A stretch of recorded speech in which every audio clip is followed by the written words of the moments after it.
You forcefully kissed your best friend's sister right in front of him, greedily savoring the milky sweetness of her lips. As a devoted brother, he immediately wanted to fight you, but his sister wasn't having it. She pushed him away, told him to get lost, and then turned back into your arms, pulling your head in for more, all because you met a girl while gaming, and under her relentless barrage of black stockings, white stockings, and little feet pics, you quickly became official. Though she never sent face photos, your experience told you she must be a pure and sweet beauty. At this moment, you were about to meet your mysterious online girlfriend in person. Your best friend, Su Peng, grinned and handed you a box, saying, "Old Jiang, you'll need this, and if you need a hotel room, just say the word, I'll reserve the best presidential suite in Shanghai for you." Touched, you looked at Su Peng. You knew his family was wealthy, but not exactly how wealthy. However, Su Peng had a sister, Su Yao, the campus belle of Shanghai's music department, a woman whose beauty was beyond dispute. Su Yao was practically every guy's dream girl, except you. After all, she was your best friend's little sister. If you ever messed with her, Su Peng, the ultimate doting brother, would surely end you. Just then, Su Peng smirked and asked, "Old Jiang, you sure you can handle this alone? Want me to tag along? I'll make sure you seal the deal." But the next second, his gaze snapped to the distance as he called out, "Yao, where are you off to?" You glanced toward the school gate and saw Su Yao in a short skirt, her snow-white legs on full display. She turned gracefully, like a rare pearl, drawing the attention of every passing student. Young men couldn't help but feel a mix of shyness and longing in the presence of a goddess. Su Peng rushed over and smacked the gawking students, yelling, "That's my sister, what are you staring at?" Then he jogged up to her and asked, "Yao, where are you going? Didn't take the car?" Su Yao replied in her signature sweet voice, "Got something important today, won't be back tonight, so no need for the car." Hearing this, Su Peng's eyes lit up as he said, "Perfect timing. My buddy wants to take his girlfriend out for a spin. Can you lend him your car keys?" By then, it was too late to stop him, and you thought to yourself, "Is this really something you should say out loud? How embarrassing." Su Yao shot you an icy glare, then pulled a key from her handbag and said, "The Panamera should be enough for a nice drive with your girlfriend. If not, just let me know, I've got a Phantom or a Bugatti." She tossed the key over before you could refuse. Su Peng grabbed your hand and insisted, "Just take it. My sister has plenty of cars. Unlike me, I feel like a freebie from a phone plan. Unloved by mom and dad." Su Yao smirked, thinking about how she was also going to meet her online boyfriend. Feeling a bit strange about the whole situation, left with no choice, you accepted the key, wondering what kind of man could ever tame a woman like her. At least you had your sweet online girlfriend. "By the way, Brother Jiang, since you're driving out, could you give me a ride?" Su Yao pleaded in a coquettish tone. "Get in the car already." Su Peng nudged you when he saw you frozen in place, then added sternly, "Listen up, Jiang, I meant for you to get in the car, not for my sister to get in. Don't even think about making a move on your best friend's sister." You glanced at the alluring figure ahead and said, "Don't worry about your sister, I have my principles." Su Peng looked at you, suddenly ashamed. "I shouldn't have doubted you. Jiang Cheng is my brother, how could I question him?" Once in the car, you immediately caught the distinct fragrance of a woman. Glancing at Su Yao in the passenger seat, you noticed her long legs pressed together as she lounged lazily. "You're going to see your girlfriend empty-handed?" Su Yao rolled her eyes, a hint of reproach in her voice. "I don't know how you even got a girlfriend. Hand me your phone." You froze, realizing you'd forgotten about that. Just as you obediently pulled out your phone, you felt a warm presence lean into you. Su Yao pressed close and said, "Pick a flower shop and order a bouquet." How do you expect a girl to be happy if you don't even bring flowers on a date? After finishing, Su Yao handed your phone back and noticed you staring at her dazedly. She smirked and asked, "Pretty, right? Guaranteed your girlfriend will love it." You averted your gaze, blushing. "Yeah, so white. What are you looking at?" Su Yao eyed you strangely. "I meant the flowers." "What were you staring at, Brother Jiang?" You stayed silent, taking the phone, thinking this woman was full of tricks. Just as you were about to leave, Su Yao suddenly giggled and said, "Brother, aren't you forgetting safety measures?" Confused, you turned to her. What kind of weird request was this? What safety measures? Su Yao's lips curled into a cryptic smile. "You should always buckle the girl's seatbelt before driving off. Consider this practice, help your little sister out." "I have to buckle her in? I'm a dating pro, not a simp." You screamed internally, but your body betrayed you. After all, it was her car. Borrowing someone else's ride really knocked you down a peg. Leaning over to pull the passenger seatbelt, you found yourself inches from Su Yao. Unconsciously, you glanced down, your eyes met, and any closer, you'd be kissing. Out of the corner of your eye, you also caught a glimpse of a deep cleavage. What guy could resist that? Flustered, your hand trembled, and you lost balance, collapsing forward. Your lips brushed against something soft. Stunned, you felt the warmth under your palm, your scalp tingling. How did your hand end up on her thigh? Su Yao's slender, pale hands clenched nervously, but since this was a mess she'd created herself, what could she say now? She took a deep breath and feigned calm, saying, "Good thing you practiced first, or you'd have embarrassed yourself in front of your girlfriend." Though her words sounded breezy, her delicate toes curled tightly inside her shoes, and the spot on her collarbone where he'd kissed her burned hot. "Yeah, thanks," you replied stiffly, rubbing your lips as the scene replayed in your mind. It was your first intimate contact with a girl, your first kiss given away, yet hers remained unclaimed. 10 minutes later, arriving at Moda University, Su Yao flashed you a smile before leaving. "Don't forget to pick up the flowers," she reminded. You nodded, then checked your phone. The florist was nearby. Opening the address sent by your sweet online girlfriend, you realized it was close to where Su Yao had gotten off. Just then, your online crush texted that she'd arrived at the cafe. Excitement surged. This was your first time meeting a girl one-on-one. Meanwhile, Su Yao settled into a cafe booth, replaying the car incident. Her impulsive act of playing the bold older sister had nearly scared her own heart out. Absent-mindedly, she touched her collarbone. She'd never been this close to a boy before, but the feeling wasn't entirely unpleasant. Just then, a familiar figure appeared to you, holding a bouquet. "Su Yao, Mimi?" you stammered, checking the seat number, 520. "Correct. Weren't you meeting your girlfriend? Why follow me?" Su Yao frowned, disliking the idea of being stalked. To her shock, you not only stood before her but took the seat opposite. Her face turned icy. "Jiang Chang, what are you doing? My boyfriend will misunderstand." Yet you placed the flowers and car keys on the table. "Returning these. The flowers you chose, they're yours too." Su Yao's eyes widened in dawning realization. "You borrowed my car, to woo me?" Reluctantly, you admitted your online girlfriend was your roommate's sister. Your sweet, gullible was gone. No more coaxing her into wearing black stockings. Now, even asking might get you punched. Though her expression stayed aloof, humiliation burned inside. "You said you weren't from Modu University," she accused, meeting her gaze. You added, "and that you were only 2 years younger." "You're 22, so 2 years younger would be 20, but I'm actually 18. Su Yao bristled, leaning forward. "Are you calling me small?" You flinched. "Never imply a woman is small. I meant, online. You promised to obey me." Her eyes narrowed. "So now you want to dominate me?" "Misunderstanding. I should leave." You backtracked, but Su Yao lounged on the sofa, crossing her legs. You flirted, saw, and touched my stockings. "Now you'll just walk away?" Your scalp prickled. "Mimi,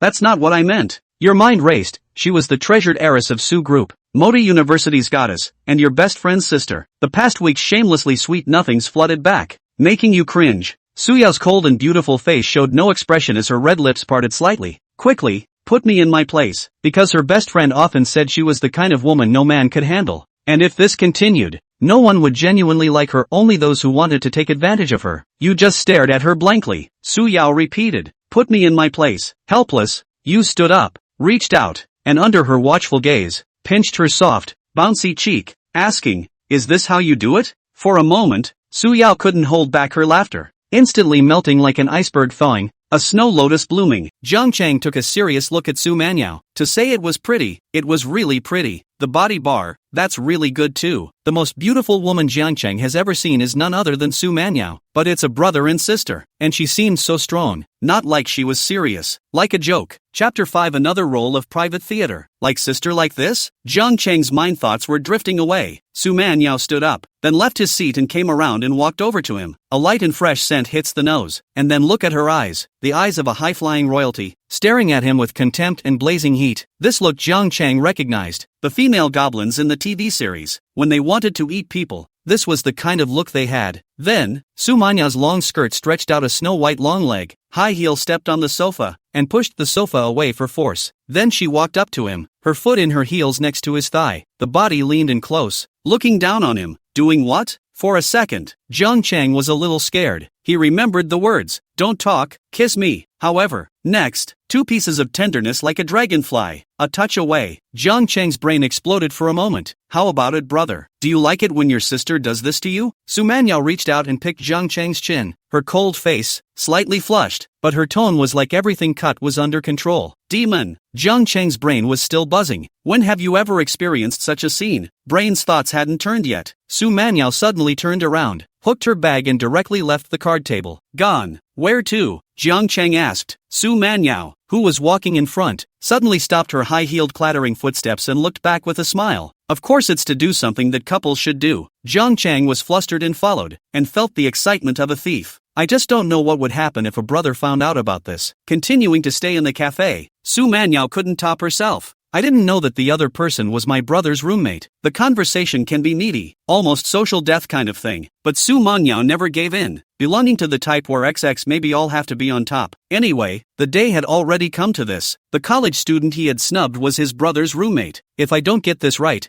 I'll have lived 28 years for nothing, and it's embarrassing when things get out, so it's better to just get raw. So Su Manyao also went out of her way. Having lived for 28 years without falling in love, she didn't know the taste of men. What's wrong with giving your first kiss to a young brother in college today? Coming out from the cafe, Su Manyao compulsively took Jiang Chang and went to the pedestrian street to buy 2 sets of clothes. This is your boyfriend, isn't it? He's really so handsome. He's a perfect match for you, a talented man and a beautiful woman. You and your boyfriend are the prettiest and most handsome couple I've seen in all the time I've worked here. In a light luxury store, several salespersons surrounded Su Manyao and Jiang Chang and said heartily. They could tell that the one who paid the bill was definitely Su Manyao, and the temperament was visible, but the compliments were heartfelt. Su Manyao had a faint smile on her face. The surface was breezy and high-strung. It was nature. The heart, however, also has some unspoken joy. A 28-year-old woman is no longer a clueless 18-year-old girl, and certainly has a deep understanding of her own charms. As the saying goes, 28 is the highest age for a woman. Why? For having understood what makes a woman attractive and having understood what makes you attractive. Even a subconscious action of ruffling the hair, that is a flavorful non-maiden can be compared. Look at Jiang Chang again, tall and handsome, a big sunny boy, a perfect match for a proper sibling relationship. Here,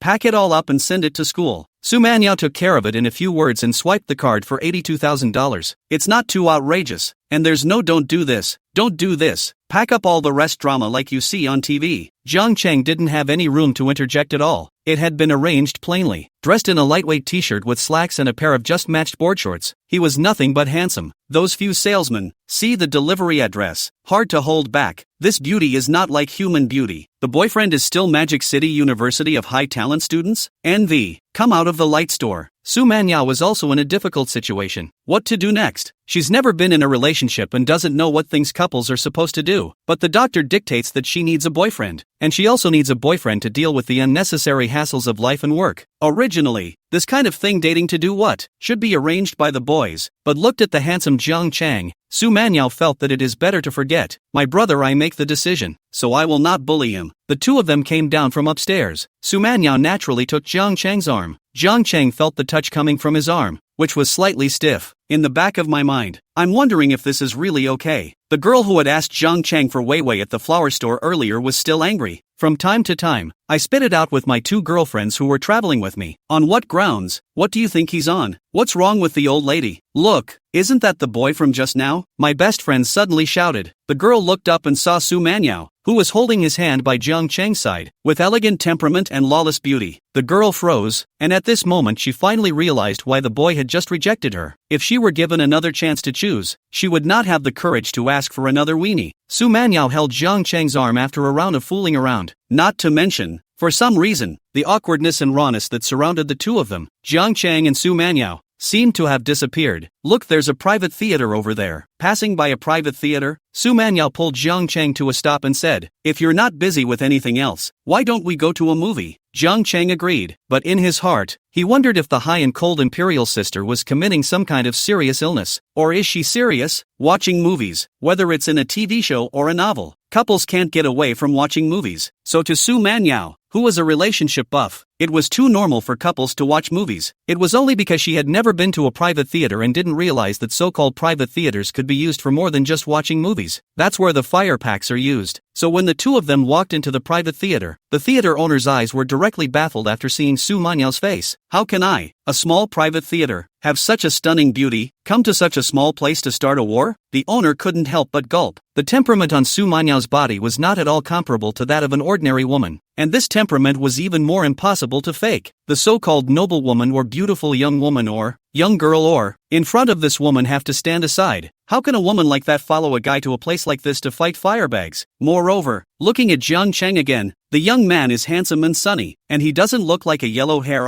Boss, is it that you don't have room here? Seeing the boss froze, Su Manyao asked, her face expressionless and as high-strung as ever. Yes, yes, yes. The boss rushed to make arrangements. Not long after, the boss arranged it and showed the way for the two of them, leading them to the door of a room for Su Manyao and Jiang Chang to enter. The room is furnished with a reclining sofa for two. The backrests can be adjusted to any angle and reclining position. The entire room is in pastel shades, making it a secret space that most girls won't hate. Chapter 6. Watching a movie in a private theater. Could it be a test from a royal lady? Private theater. Jiang Chang followed his boss all the way down the aisle, and there was always a strange feeling when he looked at the walls of the aisle painted in pink or warm colors. Why does it look more and more like a couple hotels? Is this really a place to watch a movie? Jiang Chang had never been to a private theater and didn't know much about it, but when the two of them had just come in, perhaps they had gotten used to the turnaround, so they didn't notice Li Sang, who had come to see the movie with his girlfriend. But even if you notice it, you don't recognize it. Li Sang is a junior at Mordor University. His girlfriend had already entered the room, but he noticed Su Manyao, and the first thing that came out was a cell phone. Click. So Li really got his picture taken. I'll go. Prof. Su Manyao Su of Magic City University, even bringing her students to such a place. I really didn't realize that the high-cool goddess turned out to be like this behind her back. Li Shan's heart was thrilled and unspeakably sad. How many times he dreamed of Su Manyao in his dreams? He couldn't even count himself. Then don't blame me for putting you on the news. Jiang Chang and Su Manyao were oblivious to Li Shan's actions. The two followed the owner of the private theater to the door of a room. The owner stepped aside to make a gesture of invitation and said, "Do you think this room is okay?" He actually wanted to see Su Manyao's face. This kind of woman may not be able to see a few times in his life. And those stars with colorful and bright relationships on the silver screen didn't have the same feeling that Su Manyao gave him at this moment. But I'm afraid to look. So he took this opportunity to stare at Su Manyao's face with his gaze. But it was only a glance, and his high and cold temperament made his gaze unconsciously leave. Su Manyao and Jiang Chang both looked at the warmly decorated room with a double reclining sofa in the center. In fact, it wasn't even a mere sofa anymore.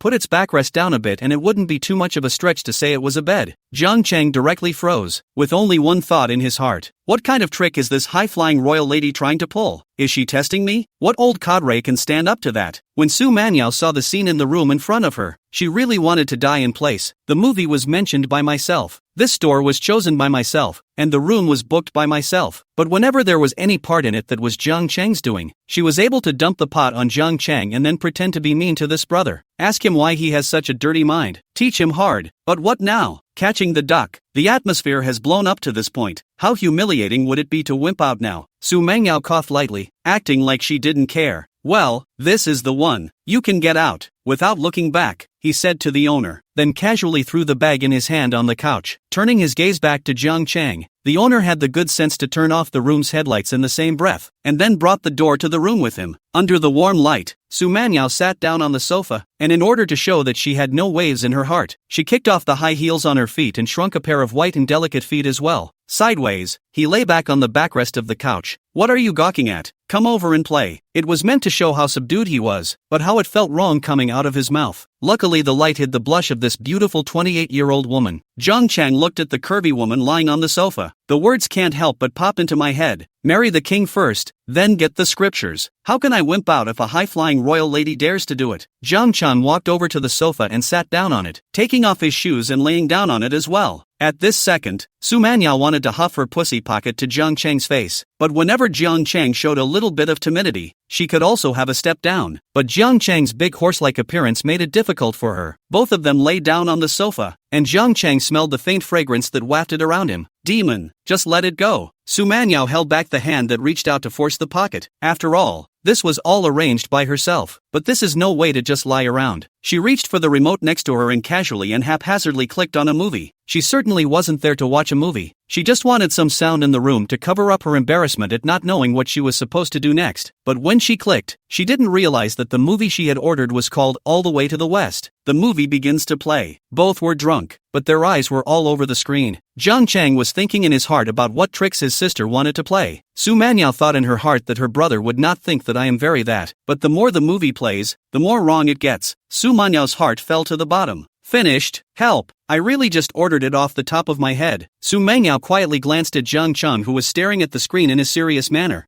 I'm tired. I want to take a rest. When the movie finishes playing, you call out to me. Su Manyao finished, not waiting for Jiang Chang to reply. She closed her eyes. Pick your own place. Order your own movie. Take your brother to see this kind of content. The gods can't save you from yourself except by pretending to sleep. Jiang Chang's small abdomen was numb. His sister's means was a real flower, bringing me to a place like this to show me a movie like this. And it turns out that the dead Taoist is not dead, and you're sleeping on your own so I can watch it? Hey, it's not like I'm stupid in Jiang Chang. I'm also sleepy. I need to rest too, Jiang Chang said with an example, then measured himself and closed both eyes. The room went quiet, leaving only the sound of the movie. But when the lines of the movie came, do you know how to ride a horse? I grew up on the prairie and rode horses when I was very young. Then, the voice that moved the senses to regale the ultimate human quest rang out. Eyes closed, both asleep, two people, calm appearance, the inner that is called a surging. Su Manyao's hands quietly grasped the skirt on her stomach, her 10 crystal jade toes fighting restlessly, and Jiang Chang was pondering a rather serious question. What is the right answer to your sister's test? It's to be an animal or a beast. Eventually Jiang Chang figured out a central key. Whether it's being an animal or being less than an animal is beside the point. The point is that you can't let your sister call the police. In fact, Su Manyaо was more or less afraid in her heart. And in this scenario, this big boy who was bloodthirsty would inevitably not lose control for a moment and rise to the challenge. But after a long time, the kinetic sound subsided, and no movement was heard from his side. Su Mengyao's eyes quietly opened a slit, and he saw the high nose, delicate features, and slender eyelashes fluttering under the warm, dim light. He's pretending too, isn't he? The corner of Su Mengyao's mouth unconsciously hooked up a light smile that mesmerized people. It was late after a movie. It's a lot easier to go back.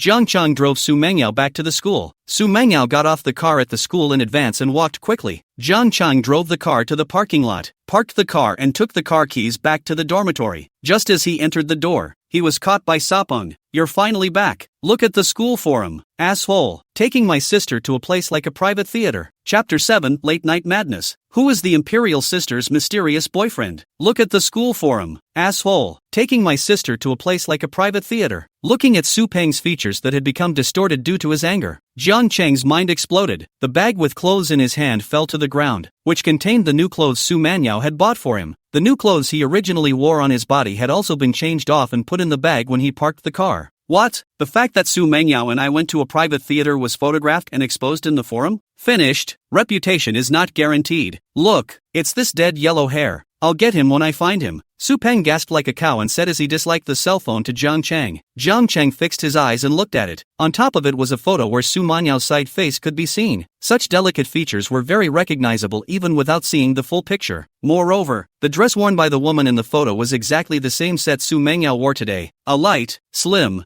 open front long dress. Beside Su Manyao, there was a figure of a man wearing a white t-shirt. Su Manyao was holding his arm, but the man's face was just covered by Su Manyao. That means the photo doesn't show that it's me, and the clothes on top of the photo were new today, and by now he had changed out of them and put them in a bag. Jiang Chang breathed a sigh of relief, and his gaze was already subdued as he looked at Su Peng again. You're yelling adur. I was almost scared to death by you, Jiang Chang said. Su Peng said, what are you scared to death for? The yellow hair in the picture is not you. After Su Peng finished speaking, he suddenly really turned his head to look at Jiang Chang. No, you left with my sister today. This yellow hair wouldn't be you, right? Jiang Chang shook and looked at Su Peng and said, nervous, can this tell you? That yellow hair is me, but not yellow. Shaking off Su Peng, Jiang Chang threw the clothes he was carrying in his hand to his upper bunk. If the clothes in this bag were to be seen by Su Peng, then he would have to fight with his brother and stab him twice tonight. Only then did Jiang Chang notice that the other two people in the dormitory, Lu Tao and Deng Qi, were both leaning on their beds half dead. What for? You two looked deflated. Lost again? Jiang Chang gave Deng Qi a push and added, oh, sorry, forgot. You guys don't have girlfriends. Murder kills the heart, Deng Qi said breathlessly. Lu Tao said, it's more painful than losing love. My goddess was abducted by yellow hair. I don't want to live. I want to die. Female, your sister.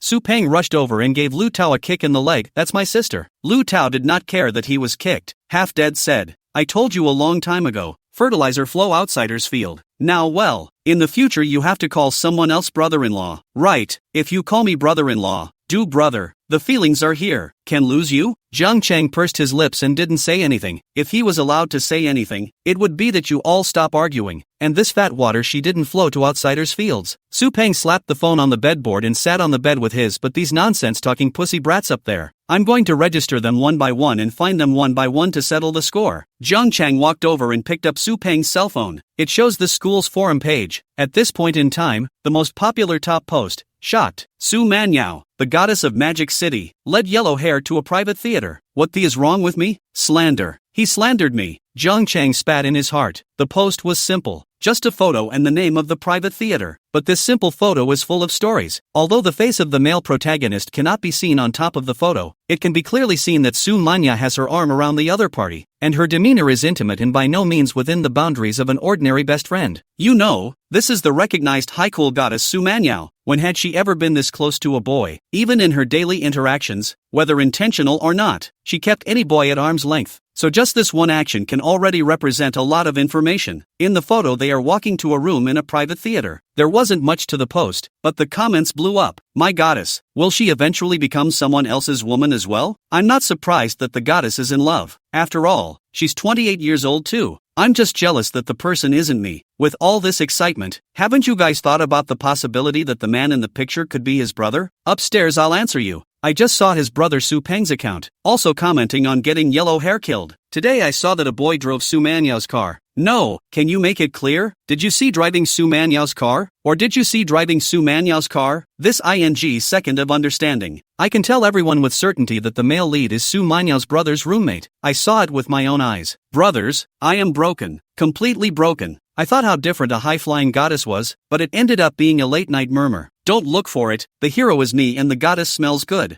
Jiang Chang brushed the comments. Basically all are eating melon. Shocked, envious, there are also said sarcasm, cannot get it destroyed mentality, but nothing substantial. But Jiang Chang suddenly thought of something. What exactly was the purpose of the high-cold imperial sister? With the way things were going, it didn't seem like she was teasing herself about anything, but instead she got herself exposed to the forums. Su Manyao, I love you. Suddenly, a roar comes from you don't know what room in the dormitory building. The sound echoed through the building where the lights were not yet out. Su Peng rushed over to the washstand where there was a dormitory window. He leaned out the window and yelled out, "Love you, sister. Do you deserve it?" But immediately, his voice was muffled by hissing that rose from all sides. Su Manyao, I love you. Su Manyao, you're mine. Su Manyao, how can I live without you? Ah, goddess, how could you hurt me like that? Everyone stop arguing. I admit that the yellow-haired guy who went to the movies with the girls today was me. It's me. It's me. Come and hit me all. The dormitory, which was originally quiet and just a little noisy, completely let loose at this moment. For green young man, in the beginning of the age of love, fortunate enough to meet the world's most beautiful, it is inevitable that the soul. The moment was half true, half joking, half released and playful. The dormitory management's older woman yelled downstairs at the top of her lungs, but no one paid any attention to her. Dormitory building not far from the path. Today the principal Majin's busy official business did not go home. Intends to live in the school. When I looked at the night, a great spirit of righteousness inexplicably arose. So then intends to night patrol this ivory tower that he manages. Look at this side of the world that you are guarding. Su Manyao, I love you. Chapter 8, even a cold imperial sister eats young cows. Principal Majinza, with his hands behind his back, walks down the pathway under the yellow-tinted street lamps, which cast a dappled light. The dean of faculty followed him. A kitten scurried past and came back over to look at Majin's, meowing twice. Majinza said, "This greening is not bad. From this kitten is not afraid of people can also be seen. Our teaching of inclusiveness is still very strong, which is very good. Learning is important, but the student's mentality and the attitude of facing the society is more important. We should pay more attention to the growth of the students' minds." The Minister of Education immediately said, "It's all thanks to Principal Ma's good teaching." McKins was smiling. It was cool. Su Manyao, I love you. A sudden hiss rang out in the languid night. The Minister of Education blanched. What's the situation? Principal McKins asked. The Dean of Academic Affairs' head is numb. Who the hell pulled this on me? Please don't worry, Principal Ma, I'll take care of it and find him out. Ma Jinza waved his hand. That's your fault. What's the point of pulling it out? It's the nature of a teenager. Proving the openness of our school, it's pretty good. Of course, Ma Jinza knows Su Manyao. Su family is not a small gold master of Mordor University, and with Su Manyao's figure value and temperament, isn't it normal for a student to shout a couple of words to express his affection? If I were 2 years younger myself, I'd want to roar a little too, but the thought had just popped up when the dormitory building, not far away, fell into a frenzy in a matter of seconds. The voices rose and fell on each other. Hissing, McKins froze, his face changing for a moment. He wondered if he had just spoken a little too quickly. If given another chance, he'd like to re-say get that pussy out of here and educate him. The head of academic affairs. 2. froze in place, looking at the back of the principal's head, unable to speak for a moment. The law is not a problem for one student. A problem for one student is a student problem. A problem for a group of students is not a student problem. It's a problem for him. The principal turned back, frowning as he asked, "This is a bit of an unusual situation. Is something going on?" Magic City University, the president of this top-ranked domestic university, naturally not a straw man, through the surface of the problem also quickly clear the core logic. The director of instruction suppressed his voice and said, "Today, Ms. Sue went to the movies with her boyfriend and was photographed and posted on the school forum." "Ms. Sue has a boyfriend?" The principal looked surprised. "Come, open the forum and show me." The director of teaching looked at the principal's face of melon-eating look expression, a little speechless. You and the forums, those melon eaters compared to the masses is not much better. But he didn't dare to say much with his mouth, and immediately took out his cell phone. The principal was gossipy and took his cell phone and swiped it up, but within 2 swipes of the page, his face changed. "Quickly, this building is crooked. Hurry up and contact the management office to delete the post." Full control of the conversation about Mr. Sue these days, Principal McKins ordered on the spot. The Sue family was a big gold owner of Mordor University, donating a lot of money in teaching buildings, and every year, through the charity fund, they also subsidized many poor students of Mordor University. Regardless of the purpose, this is a meritorious thing. Just like this situation, if you still let the Sue family's daughter be aggrieved in the Magic City University, then it would be really damned, and your conscience would not even be able to get over it. The Dean of Academic Affairs immediately responded, instantly picking up his cell phone and starting to make contacts. The posting wasn't deleted before. That's because in the forums of Magic City University, as long as the topic doesn't step on the red line, even if you call the president a handful of handles, you won't be deleted or suffer unfair treatment. So if it wasn't for the principal's order at the moment, the post about Su Manyao didn't exceed the boundaries of the forum's banned topics. A mid-mountain villa somewhere in the Magic City district. At this moment, the lights were on and the people were thriving, but from the attire on the people coming and going in the courtyard, it could be seen that they were not the guests or owners of the villa, but rather the private servants and staff of the villa. To be able to own an independent mid-mountain villa in a place that was not considered a suburb of Magic City, just this one condition could tell that this was not an ordinary family. That's right, this is the home of Su Manyao's parents. Her father a real estate tycoon, her mother a professional noblewoman, with a main business of enjoying life and a side business of investing money. At this time, Su Manyao's father, Su Half City, and her mother, Wang Lin, were having a meal. Luxurious crystal chandelier. Graceful Wang Lin gave her husband a piece of vegetables. At this time her cell phone rang. Glancing at one of their girlfriends called, "Hey, wrong, what's wrong? What, my man Yao is in love? Fine,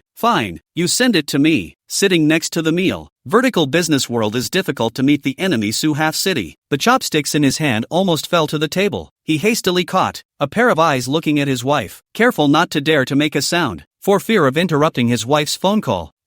Hanging up the phone, Wang Lin clenched her hands into fists, revealing an expression of delight like that of a little girl. "Honey, Man Yao is in love. I heard it all. What's the situation now? Did you say who it is?" Su Half City asked with some urgency. "I don't know yet either." Wrong, she said to send me a picture. Tick-tock. As soon as the words were out of his mouth, the photo was sent. It's a screenshot of the forum. 2 brains came together and their eyes went to the pictures. Those comments were simply ignored by them, and the first thing they saw was the one photo that had been stolen. The girl on top of the photo is indeed their daughter Su Manyao, but the boys' faces can't be seen. Then the two began to check the comments. That, after all, is mixed business figures. All kinds of public opinion wars and media topics to guide them are also seen a lot, so do not care to say good or bad, and they believe that Mordor University would inevitably give a treatment that could be accounted for. I just don't see the exact male lead info on it from start to finish. Again, the two could only return their eyes to the photo. Why do I look at this physique? Dress like a college student? Su Halfcity looked at the photo and frowned, saying with uncertainty. Wang Lin bit her lip and looked at the photo and also fell silent, because it does, indeed, look like a college student anyhow, judging by the photo. The age of college students is only 18 to 20 years old. His daughter Su Manyao is already 28 years old.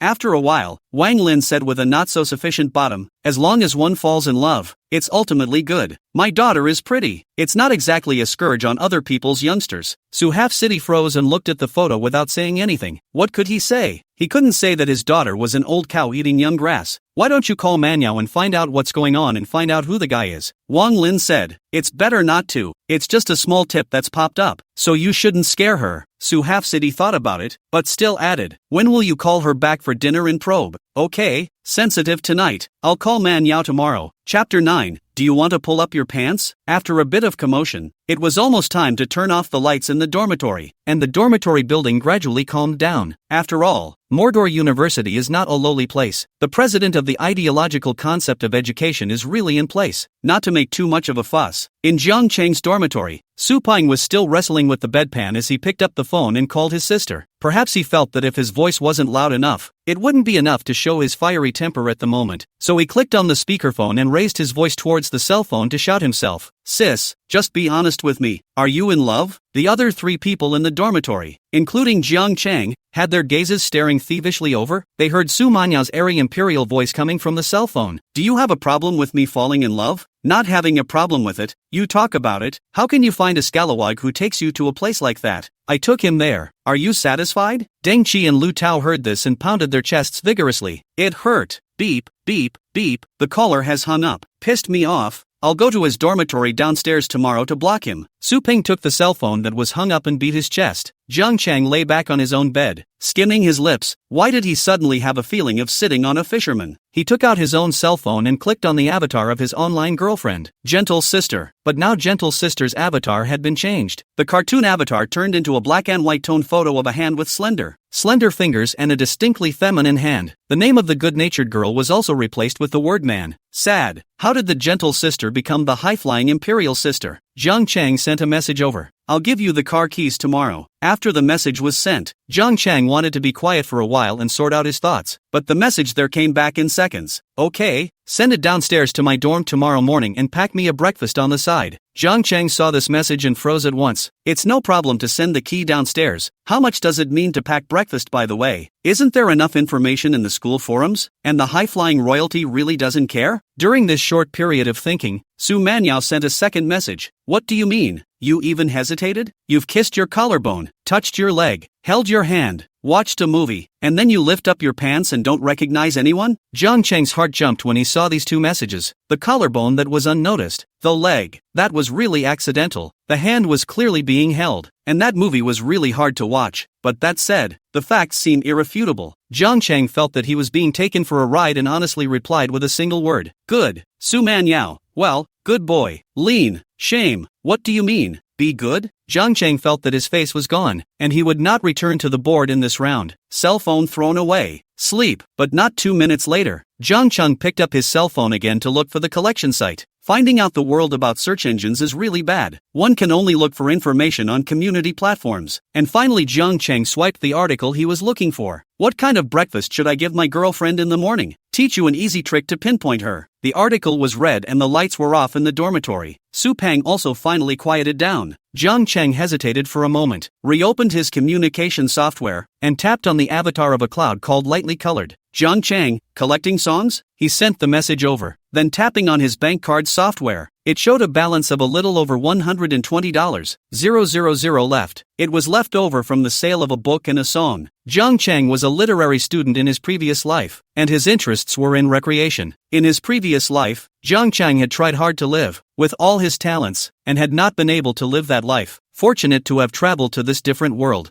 Jiang Cheng had originally thought to live an easy life, not to get rich, not to become famous, not to be burdened by the world, just get some living expenses easily. After the college entrance exam, Jiang Cheng pitched and sold a song, "At Least There's You," online, which was bought by a company for $3,000. As a result, that song quickly became a hit and that company approached Jiang Cheng again, opened a high price, but Jiang Cheng refused. Songs he has plenty of, but he's not for sale, and getting caught up in that circle may be hard to come back from, so he spent the summer writing one. Sold licenses for film and TV adaptations. Again, it was sold to this company for $150,000. Going by the true value of these IPs in their former lives, there's certainly more to it than that, even if it's just an adaptation license. But Jiang Cheng didn't care. He had plenty of IP in his head, and he has no fame here. The back IP can be sold for $150,000, but also because of the backing of the song in front of it, plus the other party's strict auditing, the IP is really over the top to get this price. So as long as Jiang Cheng had the heart, and more than the $12,000 in the bank card, he just doesn't look like he's getting too much attention. But tonight, he had a sudden idea to get money. He himself didn't know what the reason was, just in the back of my mind. Occasionally, the figure of the woman, who seemed to be rich and capable, came to mind. It took less than 2 minutes for the other party to return the message. Lightly colored clouds. Hello Mr. Jiang. I'm always here. We take all your work. An apartment somewhere in the Magic City district. A woman who looked to be in her 30s, somewhere between a young woman and a rhyming young woman, had just finished her shower, the fine lint on her hairline still wet, and was wearing a white bathrobe as she lay down on the couch, ready to brush up on her drama. Suddenly she saw the daydreaming avatar pop up with a message, and the woman jumped up excitedly with her phone, kneeling directly on the couch, fingers trembling slightly. He typed out a line, deleted it, typed it, deleted it, and finally decided to communicate in the simplest and most sincere way possible. Her message was sent, and she waited with apprehension, her small hand clenched in a fist over her chest. If people in the circle know that Lightman Entertainment Media, President Su Manyao's president assistant Li Qin, to a person's information can be expected to such a degree, will also be curious about the other side in the end. What is the character? However, at this moment, Li Qin could not take the slightest bit of the general assistant's frame. Good thing the other guy messaged back quickly. Zhang Cheng, tell me what you want to collect this time. Ah, may I speak? Li Qin was thrilled when she saw a song on a community platform for 3,000 a year ago. She thought the lyrics were good and meaningful, so she bought it back and put it in the company, only to have it taken by an artist shortly afterward. And that song came out and was a direct hit. It was then that she snapped to the realization that she might have met a treasure. So she contacted the seller at the beginning, that is, Mr. Jiang. She begged Grandpa and Grandma how to say, what kind of price. The other party is not willing to continue to write again. Even when she said it didn't matter how high or low the quality was, the other person still refused. Just when she thought that maybe the other side might not be original, there was no better work already. Mr. John gave him another movie and TV license for a novel. She took the novel to the office with the intention of trying it out. As a result, a few big directors of the company saw it and grabbed the movie. And in the final shooting meeting, a few directors even almost fought for the right to shoot. But after that, Mr. Zhang was never willing to take out his work again. Today, Mr. Zhang is here again, and asked me what I want. Could have let me speak. Li Qinshan just wanted to say, Mr. Zhang, I want it. I want it all. I want it all. Steadying her agitation, Celeste replied, Okay Mr. Jiang, may I invite you to have a face-to-face chat sometime? Are you free tomorrow at 2 o'clock? Celeste said 2 points for her own consideration. This is plenty of time to give her time to organize her considerations. She first had to report this matter to General Manager Su Manhwa Su and listen to her opinion. Figured if I got this done myself, Mr. Su will be very happy. After sending the message, Li Qinshan put her cell phone on the sofa and put her hands together, silently chanting in her heart, hoping to receive the expected message. Drops. Jiang Chang. Good. Chapter 10. I'm in love with him. If you don't like it, you can call the police. Jiang Chang didn't know that his word good had caused such a warm shock to a woman on such an ordinary late night. Meeting with Jiang Chang was something that Li Qin had been looking forward to for a long time, and she wanted to see Jiang Chang for a million purposes. But in the end, it was brought together into one, which was to bring the relationship closer. There was no talk all night. Jiang Chang got up early the next morning and went downstairs after washing up. Jiang Chang got up and left not 2 minutes ago. Su Pang also woke up in a daze and rushed to the restroom to wash up, then hurried downstairs. He had to rush to his sister's dormitory building earlier, go down to block his sister. He had to ask how it really happened. And Jiang Chang went downstairs so early to deliver the car keys to Su Manhwa, while saying that he would buy breakfast for Su Manhwa, not out the front door to the school cafeteria. This was the first time Jiang Chang had walked into the cafeteria, and it actually gave him a feeling of not being frank. It was as if there were people staring at him with attention along the way, although Jiang Chang himself knew that it was a psychological effect. However, when ordering a porridge and buying a few buns, Jiang Chang's speed was still thievingly fast, and his eyes unconsciously drifted from side to side. How embarrassing it is to bring breakfast to a girl. If word got out, it would be a disgrace. Jiang Chang thought this in his heart, but when he saw Auntie spooning the porridge, Jiang Chang still didn't hold back and said, Make it thinner, give her lighter food in the morning, blah blah blah. It's none of my business whether it's light or not. Jiang Chang carried the porridge and buns and ran. After leaving the cafeteria for some distance, Jiang Chang's heart finally adapted some. Not just buy a bun and a porridge? What a big deal. The Imperial Sister was on the campus forum popular yesterday and didn't even say anything about it, so how could he or she wimp out? Jiang Chang carried the buns for porridge and walked towards the vocational education dormitory. In the middle, you have to pass a flower bed, which surrounds the trail, and some people will choose to take a long run here and then sit by the flower bed to rest. So Jiang Chang walked all the way over and heard several waves of people talking about yesterday's forum favorite. I guess the one who watched the movie with Professor Su is probably a student from our school. and the style of clothes I see him wearing must be young, not old. Why? That's of course young people. Maybe usually we think the more beautiful girls are more likely to climb on older wallet is also big. So the coherence is thinking Su Manyao's man will not also be very old. But my goddess Su Manyao is what kind of person? Of course she will not condescend to her own, surely to choose their favorite man. Do you think Su Manyao was with her man yesterday? In that room shy? Aren't you talking nonsense? What's the point of going to that room if you're not shy? It's embarrassing to talk about it. Jiang Chang, sorry bro, I've embarrassed you guys. He quickened his pace to the bottom of the faculty dormitory building, and the first thing he saw was that there were quite a few people squatting or standing downstairs, one with breakfast in their hands, and their distance from each other made it clear that a few of them weren't together. Jiang Chen carried his breakfast and suspiciously walked over to see a guy with dark circles under his eyes, squatting on the ground with breakfast in his hands, and a piece of foam board placed in front of him with the words, "Man Yao, I'm bringing you breakfast." Mikado didn't just let me buy breakfast alone? Not so much. Jiang Chang leaned back the breakfast he was holding, but his appearance attracted quite a few gazes. But these people only glanced at him, and then looked away. Jiang Chang saw a person beside him also carrying breakfast. He pursed his lips and leaned over, asking, "Dude, you bring your girlfriend breakfast too?" The man glanced at Jiang Chang. "What girlfriend? Brother, you think too highly of me, don't you? I'm bringing breakfast to my goddess, Professor Su's time. Don't you see everyone? Don't you say you're not going to bring breakfast to Su Manyao?" The man said, glancing around at the people carrying breakfast. Jiang Chang carried his breakfast and looked at him in a daze, but he was speechless for a moment, because he really came to send breakfast to Su Manyao. "Jiang Chang, what brings you here?" Jiang Chang turned his head and realized that it was Su Peng calling out to him. "Why are you here?" Jiang Chang's scalp went numb. He came to deliver breakfast to Su Manyao himself, and it turned out that there were at least 7 or 8 of them who came downstairs to deliver breakfast. That's enough. So Peng's here too. What's going on here? Then on the way here, he had sent a message to Su Manyao. "Isn't it normal for me to come here?" Su Peng said, "I came to block my sister. I want to ask what's going on." "Look here. These are for my sister's breakfast." Jiang Chang followed Su Peng's gaze to the surrounding people, and among those people, there was no lack of people who looked towards the two with provocative gazes. They should have known that Su Peng was Su Manyao's younger brother, and the look was like saying, "You're just waiting to call out for your brother-in-law." When Jiang Chang saw this scene, he suddenly found it quite interesting. It's like an extremely clean road where people come and go, and no one has the heart to throw even a piece of trash on the ground. But if the first piece of garbage appears on this clean road, then soon he will have a second and a third piece, until the street is full of garbage. Just like before yesterday, there was no word of anyone in the school launching a mad pursuit of Su Manyao, or afraid to, or self-consciously unworthy. But after yesterday's photo of Su Manyao watching a movie with a man appeared in the forum, such a scene appeared today. The high-flying imperial lady 1,000 miles away from the giants was colored, and they assumed as if everyone else could be colored. If they really had the guts, why would they have to wait until Su Manyao was on the popular school forum before they came to deliver any breakfast? These pussies, chasing after the market, deserve to never eat 4 vegetables. "Hey, what are you thinking about?" Su Peng's voice interrupted the entire thought process. "I was thinking that these pussies are worthy of robbing from me," Jiang Chang said without thinking. "Soprano?" Su Peng stared at him with wide eyes as if he did not recognize Jiang Chang. Then his gaze turned to the breakfast Jiang Chang was carrying in his hand. "The implication is clear enough. Old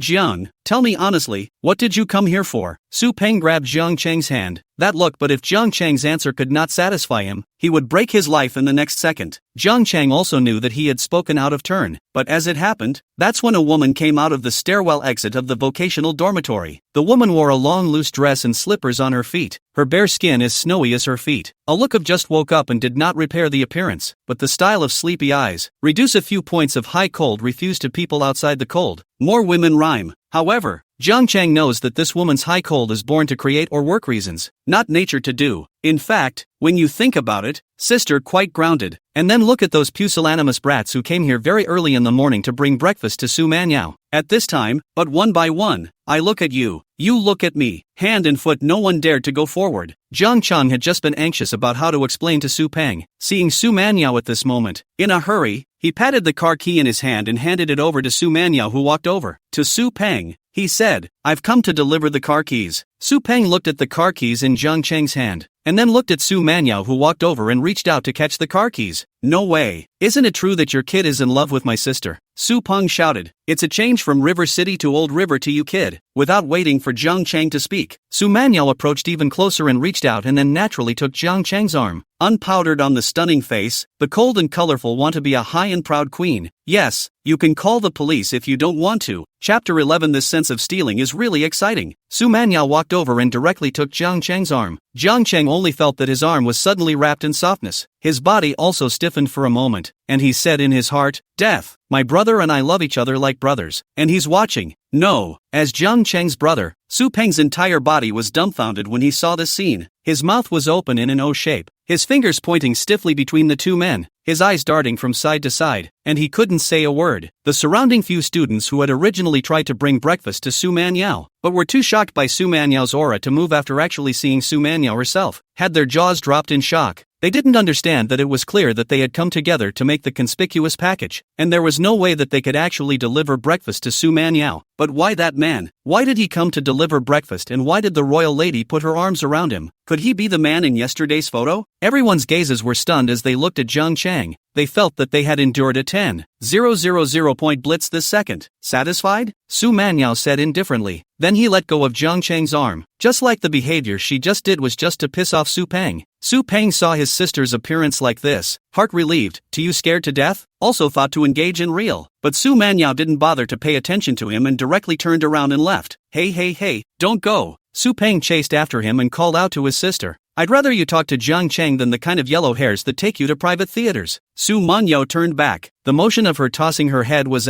as you wish. Su Peng's words got stuck in his throat and froze. He wondered if he had said the wrong thing. Why would I suddenly prefer that my sister and Jiang Chang fall in love? Who just brainwashed me? Sister Manhwa. Jiang Chang hadn't forgotten about the breakfast he had specially gone to buy. He walked over and handed it to Su Manhwa. I bought breakfast and haven't had time to eat it yet. It's just right to give it to you. Su Manhwa's gaze shifted to Jiang Chang's face and carefully surveyed it. The corners of her mouth unconsciously revealed a smile, like the first sunrise that breaks through the dawn, clear and cold but able to give people warm hope. Okay, thanks. Jiang Chang did not expect that the icy eyes of a high-cool imperial sister could be drawn at a certain moment. Eyeing the high-cold imperial sister up the stairs, Jiang Chang turned back and walked in the direction of the cafeteria. He himself had not eaten breakfast yet. When he passed by Su Peng, he saw that Su Peng was still in a bout of daze. Gone. Su Peng felt that his brain was a bit insufficient at this second. He always felt strange, but he couldn't say where exactly it was strange. Although Su Manhwa had taken Jiang Chang's hand, it was obvious that she had just done it to provoke him. Perhaps it was because he was used to hooking and matching shoulders with Jiang Chang, so it made him overlook that his sister Su Manhwa would never hold hands with anyone this intimately, even in jest. Su Manhwa carried the breakfast sent by Jiang Chang up the stairs. She never accepted gifts from any boy, and this time not only did she accept them, she volunteered for them, especially since Su Peng just happened to be there. This sneaking feeling, the stealing feeling was really mesmerizing. It's just that she didn't have much time to stay at the school today. She originally came back last night and was about to leave, but because the car was lent to Jiang Chang, she held back from retrieving the car keys the first time. So after going upstairs, she, who had always been very disciplined in keeping herself in shape, ate a few bites of the breakfast that Jiang Chang had sent over, then changed her clothes and drove back to the office. Shortly after arriving at the office, her female assistant, Li Qinqian, barreled in wearing black silk and stepping on high heels. Su Manhwa frowned. She didn't like hairy people. Mr. Su, that Mr.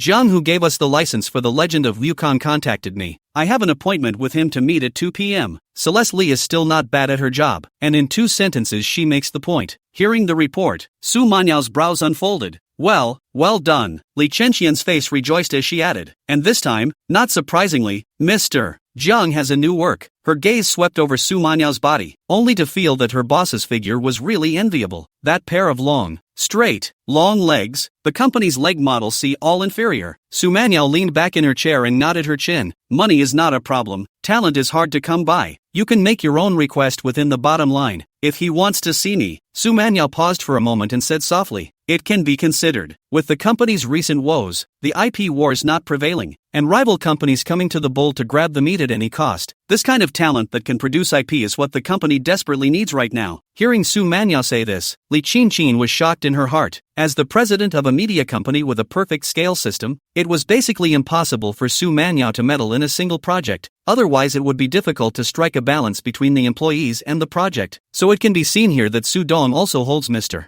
Jiang in high regard. After explaining and negotiating with Su Manyao, Li Qinqin exited the office. She knew that recently Su's pressure was also very high. The rival company Dynasty Entertainment recently chased after the Lightman Group. Nowadays it's just Mr. Kong's Gokubutsu that has the potential to have some advantage. She had a vague feeling in her heart that as long as Mr. Jiang was willing to make another move, he might become the key to breaking out of this Dynasty Entertainment siege. After Celeste Li left, Su Manyao leaned back in her boss chair and relaxed her body, reaching out to rub the bridge of her high nose. Tick-tock. A beep came from the cell phone sitting on his desk. Su Manyao's waist-thin fingers casually grabbed the phone. It was a message from her best friend. Actually, BFF messaged her last night. She just ignored it. Si Lian, say something. I'm in a hurry. Did you really find a boyfriend? Suman Jo, is there a problem? Celeste, so you guys really went to a private theater yesterday? Su Manyao, yes. Watched a movie. Su Manyao thought about this issue, the content of that movie, and her gaze couldn't help but dodge for a moment. The other end of the communication software. Si Lian saw Su Manyao's reply and hesitated for just a moment. With his understanding of Su Manyao, if Su Manyao said she was watching a movie, then maybe it was really just a movie. Zell, was there any Su Manyao sent a spanking emoji. Nonsense, ignore you. How about that boy? Is he handsome? How did it feel? Didn't you have dinner together? Si Lian asked. In the face of this series of questions, Su Manyao didn't know what to say. Thinking about Zhang Chan was still quite handsome. Feeling it. Little brother, didn't eat. Su Manyao replied. I can't believe you guys didn't eat together? The only way to get the most intuitive feel for a guy is to eat together, don't you know? Su Manyao saw the message and thought about it. Like this? Wanting to do it, she jumped right out and sent a message to Jiang Chang. Come out for dinner tonight. Chapter 12, Lying to Brothers. Jiang Chang has confidence. It was Wednesday, and Jiang Chang had 2 classes in a row at 8:30 in the morning. He had an appointment with the manuscript collector at 2 in the afternoon, but it was still early, so Jiang Chang went to the library. He has no other hobbies. He just likes to read, play music, paint and do some unprofessional things. In the words of the people here, he was a rather boring and withdrawn person, and it was a good thing that these words didn't reach Jiang Chang's ears, otherwise he would have had to say, "What class are you? Can fun be the same as me?" Library looking at the book, because the face value is really not bad, always attract a lot of literary young ladies' side eye. But before anyone could come up and ask for contact information, Su Peng's call came through. Su Peng's voice on the phone was impatient. Where are you, Lao Jian? Something's wrong. Library. Zhang Chang hung up the phone after saying that. Normally, he doesn't answer any phone calls while he's reading, but after all, just now, the brother's sister had given benefits, and Jiang Chang, who had a guilty conscience, reluctantly picked up the phone.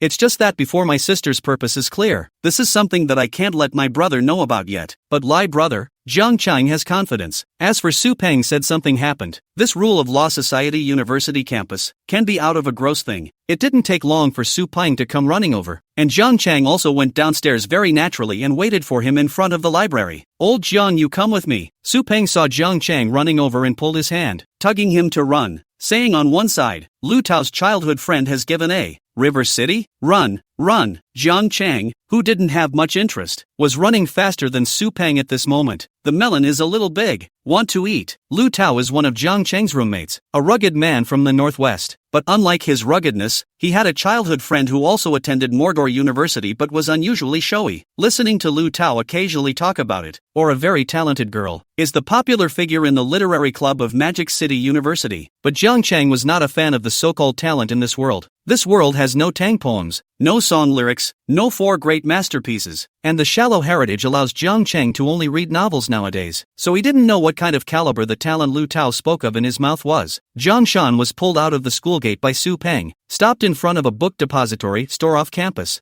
Jiang Chang knew that this was also a library, but it was commercial in nature. But it was affordable and you could read books inside for free. There is also a not inconsiderable amount of space and rooms inside that can be rented out to students for far less than their actual value. The reason the price/performance ratio is so good is because this library was also opened with funding from Magic University. Some school clubs then rent space here for their activities. Su Peng led Jiang Chang upstairs to the 2nd floor, came to the library, not the hotel. Jiang Chang also lack of interest up. This melon it did not keep ripe. Inside a hall on the 2nd floor, Lu Tao, the northwestern Han Yu, was shaking with anger, and his hand was taken by a still pretty girl. This girl is Lu Tao's childhood friend Chun Qian. If it is not into pieces pulling him, perhaps this Han will have to put confused. What? You have a fierce look. Are you still ready to beat people here? I'm standing here. You move me try. On the opposite side of the table in front of Lu Tao, there stood a girl wearing a white skirt and thick foundation. The girl looked at Lu Tao and said with a face of contempt. There were quite a few students around, mostly girls, all members of the literary club, and they all looked different, but no one came forward to dissuade them, because on the couch next to him sat a man in his 30s, the man wearing a suit with a gangly grin on his face, playing with a car key in his hand. This man was not a student of Magic City University, but everyone knew that he was a big spender and Li Siyu's boyfriend. Li Siyu is the girl who dislikes Lu Tao. Just then, Su Peng pulled Jiang Chang and barged in. What's wrong? Su Peng ran over and asked. His character is very righteous, but also a bit of a dead brain. Otherwise, with his family's conditions, there is really no need to hang out with these poor students at the University of Magic City. He bullies people too much. Lu Tao roared towards the woman with a terse neck. Su Peng swept his gaze over the people present and glanced at the man sitting on the sofa. You tell me what's going on first. Lu Tao was so angry that he couldn't speak, and his childhood friend Chen Xian told him about it. It turns out that today Lu Tao came out to look for Chen Xian, so Chen Xian brought him to the place rented by the literary club to have some fun. As a result, he met Li Siyu, who said that this is the place of the literary club and is not for outsiders to enter. That in itself is the rule, but it's not really a hard and fast rule. A lot of people usually bring their friends over as well. Just make up any excuse you want. No one will say anything. Chen Xian then said, I'll bring him over to learn more about it, and he might join the club as well. This reason was originally known to everyone, but Li Siyu preferred to hold on to it. Said Lu Tao, look at his limbs developed and simple-minded appearance, which bit like a worthy of entering the arts and culture club. That would be a pure insult. Then they argued. Li Siyu let Lu Tao write 2 sentences to see. Can not write, do not push. Jiang Chang wanted to cover his face after hearing this. In fact, it really did not say wrong. Lu Tao 3-5 big thick really not suitable to come to this kind of place to play. People fight the place of the text. Pinch you is not easy? Your friends came just in time. Li Siyu swept a disdainful glance at Jiang Chang and Su Peng. Let them take you with them. This is not the place for you to come. What do you mean? It's got your name on it. Su Peng, who had just been okay with his temper, directly couldn't hold it in. Jiang Chang hurriedly grabbed the 2 away. Don't fight. It's embarrassing to curse with people in this place. Su Peng was furious, but it was someone else's land in itself, and it wasn't really possible to get them to write something literary out. From just coming in until now, based on Jiang Chang's observation, these students from the Literature and Arts Club who were present were definitely favoring that Li Siyu woman. Otherwise the other side would not have been so nickel-and-dimed that no one would have interfered. As for the reason for favoring Li Siyu, Jiang Chang could easily tell. You can tell by Li Siyu's flamboyant dress that this is a woman who has had her share of blood and sweat. Then look at the 30-year-old man sitting on the couch behind him, a little heavy on the forced air. It does seem pretty tigerish for these students. It was easy to conclude from here that he was Li Siyu's backbone and the object of scorn for the students of the literary club present. Jiang Chang stopped both Su Peng and Lu Tao before he said towards Li Siyu, whether or not you can join the literary arts club requires your consent. Is this the rule of your literary arts club? Chapter 13, to stand upright for the beating. The pen comes. Li Siyu skimmed her mouth and tapped her chin on the table in front of her. Just because you're handsome, you can put a hat on me? I've made it very clear. Let his girlfriend Chen Xian write a similar work that surpasses mine. Then I have nothing to say. Or maybe he can write something that looks like a piece of work on his own. Otherwise I have a hard time not suspecting that he's running around here just like this with the purpose of snooping on the girls. After all, we've got a lot of girls in the literary club. The man sitting on the sofa suddenly looked up at Jiang Chang with a not so good color. Jiang Chang raised his eyebrows a little, pretending to be a door. Do you hear me? Your woman said that I am handsome. Su Peng stood there dumbfounded. He said that this person is not low-key and low-key, never take his own family to say things, so in school he is no different from the mediocre cold students. Without the support of his family, he is not afraid to let him do it, but to put a poem in front of him, this is not a calf? He now had one idea in his mind, to get Lu Tao killed. You're a ironworker. What are you doing out here playing with people who play with brushes? What are you playing at? Jiang Chang glanced towards the table, which was covered with a large sheet of white paper with a poem written on it. Women's Journal. Red makeup can also be proud of the heroes. The ambition of the clouds is not yet exhausted. I will not let my men compete with the sun and the moon, and I dare to wield the long sword to break the dome of the sky. The heart hides 1,000 waves of the ocean. The eyes reflect the stars. Just by looking at it, Jiang Chang thought to himself, this heap. At this time next to a girl came over. She timidly swept a glance at Jiang Chang, then pulled Chen Xian's hand and said, Chen Xian, forget it. Do not be angry. Today's unpleasant. We all calmed down a little bit. After 2 days of gas dissipated, our friends, a few of the surrounding students, who had been watching,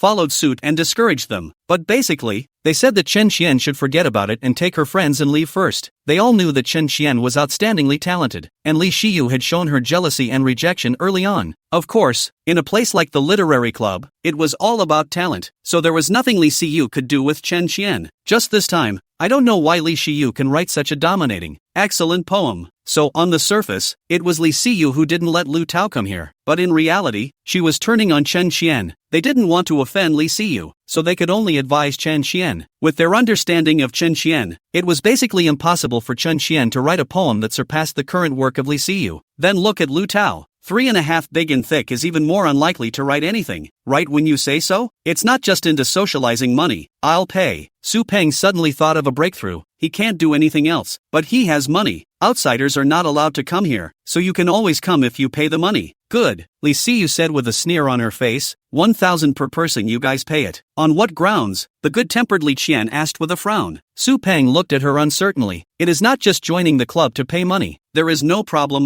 but I heard Chen Qian say, the admission to the society is obviously 481 years. Why should they be charged 1,000 per person? $1,000 was almost half a month's living expenses, which was a lot of money for a student from an ordinary family like hers. What? Su Peng, who had just thought he had it covered, his eyes bubbled with rage. The other side is clearly stepping on people. Yeah, the others are 408 right, Li Xiyu said with her arms around her chest. But the few of them, look who looks like they're genuinely in the literary arts club? I have reason to suspect that they are in the literary society for an ulterior purpose, with an evil intent, let's say $1,000 to pay or not, and if they don't pay, they're gone. The rest of the class is in favor of it. No comments? After Li Xiyu finished speaking, her gaze looked at the others around her, and those people hurriedly averted their gazes, none of them meeting Li Xiyu's eyes. Li Xiyu's boyfriend was willing to spend money for her, had a good relationship with the student council, and quite a few of the activities of the literary club were funded by his man, so no one was willing to explicitly go against Li Xiyu for the sake of Li Chen. Wang Qi next to Li Xiyu, a girl with a freckled face and tied hair, her eyes grunted and turned a bit, and spoke out, poetry and can't write, and money is not willing to pay. This is going to let you guys into the literature club, so that other people know also have to say that our literature club, what is not a reliable place, the reputation will be bad. I think it's better if you guys go. Don't you just want to flatter Li Xiyu? Li Qian had been so infuriated that her eyes turned red and stared at Wang Qi. Big deal. I'll quit the club. That's no fun. Liang Chuqin, who had been standing by the side and hadn't said anything, suddenly spoke out. Fight if you don't want to. She had long, big wavy hair and big, soulful eyes, perhaps with false eyelashes. She was wearing a beige and white plaid t-shirt, which had a special shape that wrapped her strong strength without being weird, and jean shorts underneath, stepping on little white shoes. One pair of legs are weighed to look long.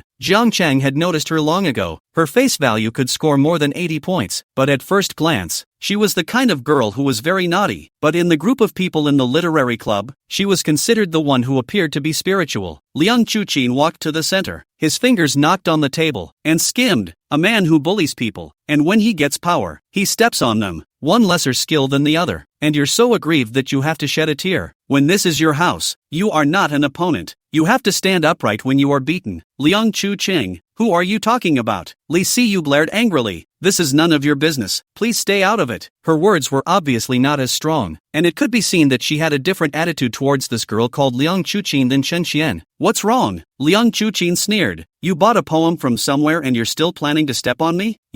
I don't want to argue with you. Li Xiyu's eyes reddened with anger, but she didn't dare to tangle with Liang Chuqin because the poem was really bought for her by her boyfriend with money. Moreover, Liang Chuqin was not a good person. In his understanding, Liang Chuqin was the living and breathing $1,000 lady, much more bottomless than the kind of relying on a man to support her. Her purpose today was to talent Chen Qian, to press Chen Qian, and for that reason she had convinced her man to buy a poem. Who knows that good death? Today Chen Qian also brought a man over, so it would be more enjoyable to step on it together. But other than that, she wouldn't dare to cause trouble with Liang Chuqin. Liang Chuqin saw that Li Xiyu did not retort, sneered and crossed her waist with one hand. Her eyes looked towards Chen Qian and the others, and finally rested on Jiang Chang's face. It's as simple as that. Don't cover up. She's going to stomp on you guys. If you don't want to, show your skills. Then he turned his eyes to Lu Tao and Su Peng, who were smoking from anger. In this kind of place, yelling is useless. If you can't take the ability, you have to admit it. Smoke, shame, Su Pang and Lu Tao, two people, was arranged by this woman clearly. The back road are blocked. Anything you say now seems like an impotent rage. But then again, what this woman said sounded like no one was taking sides. Instead, it's telling the truth and pulling the covers off. This situation for Su Pang and Lu Tao, they can really just retreat in defeat and walk away, and then find a way to board back later. But not willingly. Jiang Chang watched the two roommates being disliked with reddened ears. Sigh, deserve to fertilize my field. If you need to be beaten up for this kind of, you'll be beaten up in the future when you enter society. He stepped forward and reached out. Pen 2. Chapter 14, Want to run away after pretending? Apologize. Jiang Chang walked forward and reached out. Pen 2. Everyone looked at Jiang Chang, wondering what this handsome-looking boy was up to. Does he want to show off? The literary club encompasses a lot of things, actually, but the hottest ones are zither, chess, calligraphy, and painting, which are even hotter than their little independent clubs. But whether in the literary club, or in those small independent clubs, they had never heard of, nor had they ever seen the pretty boy standing in front of them at the moment. Su Pang was the first to react. Reaching out, he picked up the brush on the table and shoved it into Jiang Cheng's hand. Good Lu brother. Jiang Cheng cleared his throat. Change my ballpoint pen. Those people around who had just been hooked by the pen to come heart-angry throbbing. Again by Jiang Cheng this sentence changed the pen to dry silence. No, I thought how good you were. Just this? There is an unwritten rule about writing poetry and lyrics in the literary society. That's the brush everyone uses. You can't even write with a brush. So if you say you can write poetry, you'll really be treated as if you're making up a few lines to amuse a child. Liang Chuqin said, do you think you can pretend to be a cup here just because you look handsome? Be careful of getting hit in the face, oh little brother. Li Siyu showed a sneer with her ringed hands. Are you really trying to laugh me to death? If you can't, leave. Don't make a fool of yourself. Wang Qi followed and pushed. Then pay $1,000 a person. Let everyone see that you have money. It is money to buy in awe. She said. On one side her gaze skimmed over to the man sitting on the sofa. Jiang Cheng saw this scene and only felt that it was still tender. But this is pretty damning. It's just not worth it compared to the awkward scene right now. Su Pang also rubbed his nose and looked at Jiang Cheng. Brother, I trust you so much, and you pull this stunt for me. It's better if I do it, said Li Qian, who had red eyes that were about to shed tears, as she stepped out. This step is no longer going down today. Although she had no confidence, the situation was now high and low to put up a fight. Liang Chuqin, however, stretched out a hand, his white palm making a pause gesture towards Li Qian. Wait a minute. She turned and took a ballpoint pen from the nearby bank table and dropped it on the table. Here's the ballpoint pen you asked for. Jiang Cheng picked up the pen indifferently. It wasn't that he didn't know how to write in brushstrokes. It was just that he hadn't spent a lot of time practicing. He has a problem as a person. He is ashamed to take out anything that can't be done at a master level. He picked up his ballpoint pen and casually pulled a piece of paper from the side. Then it stood and began to write on the paper. The literature club, those present to watch, were more or less speechless, but they still curiously leaned in a bit closer. Wanted to see what this handsome, sunny-looking pretty boy could write. Jiang Cheng didn't do much thinking at all. He read the poem written by Li Siyu earlier. You want to be bossy, don't you? Then let's give you some dominant waves that have no boundaries. The wine that will go into wine. Don't you see? The yellow river flows from the sky. Don't you see the sad gray hairs in the mirror in the high hall? Don't let the golden bottle stand empty against the moon. All the sages of old are lonely, but the drinkers of their names. Those who were leaning in around them already had people following Jiang Cheng's walking strokes in silence. The more they looked at their hearts, the more alarmed they became. Well, the unoiled ones only felt their scalps tingling. The words were as if they were alive, and that sprightly energy shook their hearts. The world may not be culturally deep, but there is little difference in the direction of historical development. So all through the chapter, they only felt this chapter, flashing ancient and modern. Everyone couldn't believe that such a masterpiece, with the caliber of a heirloom masterpiece, had just sprung up in front of their eyes like this. Jiang Cheng finished writing a poem, casually threw his pen on the table and clapped his hands. Gaze swept over the stunned masses around them. I can't suppress Su Pang's high-strung sister, but I can't suppress you clear-eyed college students? Liang Chuqin looked at the words on top of the K4-sized paper, and was also stunned speechless, his lips moving slightly as he silently recited them over and over again. Li Siyu stood on the opposite side of the room originally unconcerned, but when she saw the expressions of the crowd, she was suspicious in her heart and walked over, grabbing the words written by Jiang Cheng. Let me see what's written. Then her expression froze. Although the poem she had just written was paid for, she was not an absolute strawman, and she still had basic appreciation skills. As far as the lyric she held in her hand at this point, she couldn't find any points to bash. But anyone with eyes can tell the difference between high and low. Really, if it wasn't tit for tat with Chansey, she'd really be tempted to go deeper with this little brother because of it. Not only is he handsome, but he's also talented. Even if there's no money, it's still very profitable. But now the position was different, and it embarrassed her. Those who had just stood farther away and did not see what Jiang Chang had written, all stretched their heads at this time wanting to see. What's wrong? Is it written? Hush, don't talk. He seems to have written something extraordinary. Li Siyu's face has changed. No way. Is this little brother handsome and talented? The whispering around them was heard by Li Siyu. The corner of her mouth twitched as she tried to squeeze out a smile, but it was worse than crying. Oh, I wrote a poem, and you're writing a word here. How can I compare? It finally gave her a bit of a break and she wanted to flip. Liang Chuqin laughed coldly and looked at her like a clown. Big sister, are you alright? Do you want to hear what you're saying to yourself? Am I wrong? Li Siyu got excited. She flung the words she held in her hand at the table. The single page of paper landed lightly on the table, and the people around it immediately gathered around to look at it. Don't you see that the waters of the Yellow River come from the sky and run to the sea without return? If you don't see the high hall, the bright mirror grieves for gray hair. It is as green as silk and as snow. Holy, I've got goosebumps. I didn't realize he writes as handsomely as he does. This one, if we take it out, should be our literature club's best poem of the year, right? Sister is more than the best. Have you ever seen a piece of work that blew you away more than this? No, no, no, I can't stand it. My scalp is numb. I suddenly wanted a drink after reading it. Was this lyric really just written here? I'll check and see if the lyric is online. The talk of these people has given the perfect answer. You're lucky today. We'll see. Knowing that it would be bad for her to stay any longer, Li Shiyu turned to the man sitting on the couch and shouted, "Baby, let's go." The man walked over and directly reached out and wrapped his arms around Li Siyu's slender waist, skimming his lips at Jiang Chen, which was directly ignored by Jiang Chang. Wait a minute, Jiang Chang said expressionlessly. Li Siyu frowned. What else do you want? You just said, for no apparent reason, that we're here for the purpose of spying on girls. This is an insult to our character. We are the outstanding students of Mordor University, the honor of Mordor University. You have not only insulted us, but also insulted Mordor University. If you want to leave you can. Apologize to us, apologize to Mordor University. Jiang Cheng finished calmly, his gaze looking straight at Li Siyu. Hair has just grown in, earn a little sweat capital out to play the bully, not to give you a cure how to do. Mr. Li Siyu froze for a moment, then was exasperated and laughed. I'm not apologizing. What can you do to me? The corner of Jiang Cheng's mouth revealed a smile. If the other party said I didn't insult you guys, then this would not be a good thing to fix. But the other guy said I'm not apologizing, and that sentence went into the trap. That would be nice. Chapter 15. Pretend before you feel good. That's our combo. The people present froze and looked at Jiang Chang. Jiang Chang had just won this round beautifully, but at the same time, they thought things were just going to go away. After all, the haughty and unbeatable Li Siyu fled, but he did not expect Jiang Chang to shout the other party down at this time and demand an apology. Usually this is the case and things get complicated. Su Pang and Lu Tao, as well as his childhood friend Chen Xian, also looked towards Jiang Chang with suspicion, though it would feel great to have Li Siyu apologize. But like she said herself, what could she do if she didn't apologize? You can't just tie it up with a string and make a bow, can you? And it doesn't do much good to call the police about it. Li Siyu looked at Jiang Chang with an annoyed and angry sneer. The man beside her, Zhang Jiming, puts on a look of indifference and hangdog. Brother, are you reading stupidly? Are you being funny? Jiang Chang didn't care what they thought. He just gazed at Li Siyu disdainfully. Are you sure about not apologizing? Ha, right. You can eat me if I don't apologize? Li Siyu was so angry that her decree lines came out. Jiang Chang spread his hand and said to Su Pang, his sister is an associate professor of Mordor University. Do you think it will be easy to cure your problem? You threatened me? I can't believe you saw through it. Siyu, don't pay any attention to him. He's just a professor at a crappy university. So what if he gives you a hard time? Big deal. Don't study anymore. Zhang Jiming hugged Li Siyu tightly. His own woman was being threatened by someone else right in front of him. It was a very humiliating thing. However, after the surrounding students heard Jiang Cheng's words, their faces changed for a while. It was not the first day they knew that Su Pang standing there was Su Manyao's younger brother, but without Jiang Cheng's just such a reminder, they habitually had already forgotten. Li Siyu's face changed for a moment. With her nature, she was able to get into Mordor University. It was enough to see how much effort she had put into her studies. She believed that knowledge changed her fate, and now she had done it, by catching a rich man. But at the core of the matter, she is a believer in knowledge changing destiny. not in men changing destiny, and the end result of knowledge is that diploma and rubric. You can't lose this thing. Without the tag of being a Magic City senior, she understood that her price would be much lower. I'm sorry, I apologize to you and your friend for my own inappropriate words just now. The highly educated Lee Siyu was sincere. I still like the way you were just untamed. Lee Siyu shook her little arse and walked away angrily. Zhang is even more angry. Come here to pretend for a few hours of force. Look at the perfect ending. To the end of their own words but not useful. The woman does not listen to their own. In front of their own to apologize to others. Lu Tao and Su Peng are both cool to death. That scene just now really gave the two people a whole lot of trouble. But Jiang Chang was the one who saved the day. Lu Tao's big palm slapped on Jiang Chang's shoulder. With a face of joy after the robbery. Old Jiang, thank you today. You are really something. If you don't come today, I'm designated to be taken by her. Su Peng, a righteous person, picked on Jiang Chang's shoulder. Worthy of being my brother. I didn't expect you to have this ability. Really stunning for dad. That said, I didn't even know myself that my sister had this role. Jiang Chang thought to himself, your sister has a lot of roles, you just don't understand. But that can't be said. It's easy to stick two knives in a brother. I'm going to eat. I'll treat you today. Order whatever seafood you want. Su Peng wanted to spend money when he got high. Jiang Chang bristled, shook off his hand and laughed. You guys go eat. I still have some things to do at noon to meet someone. Su Peng paused for a moment. Looking at Jiang Chang, a thought popped into his mind. It can't be that he's asked my sister Su Manyao out, right? What's wrong? Jiang Chang asked as he looked at his frothing expression. Nothing.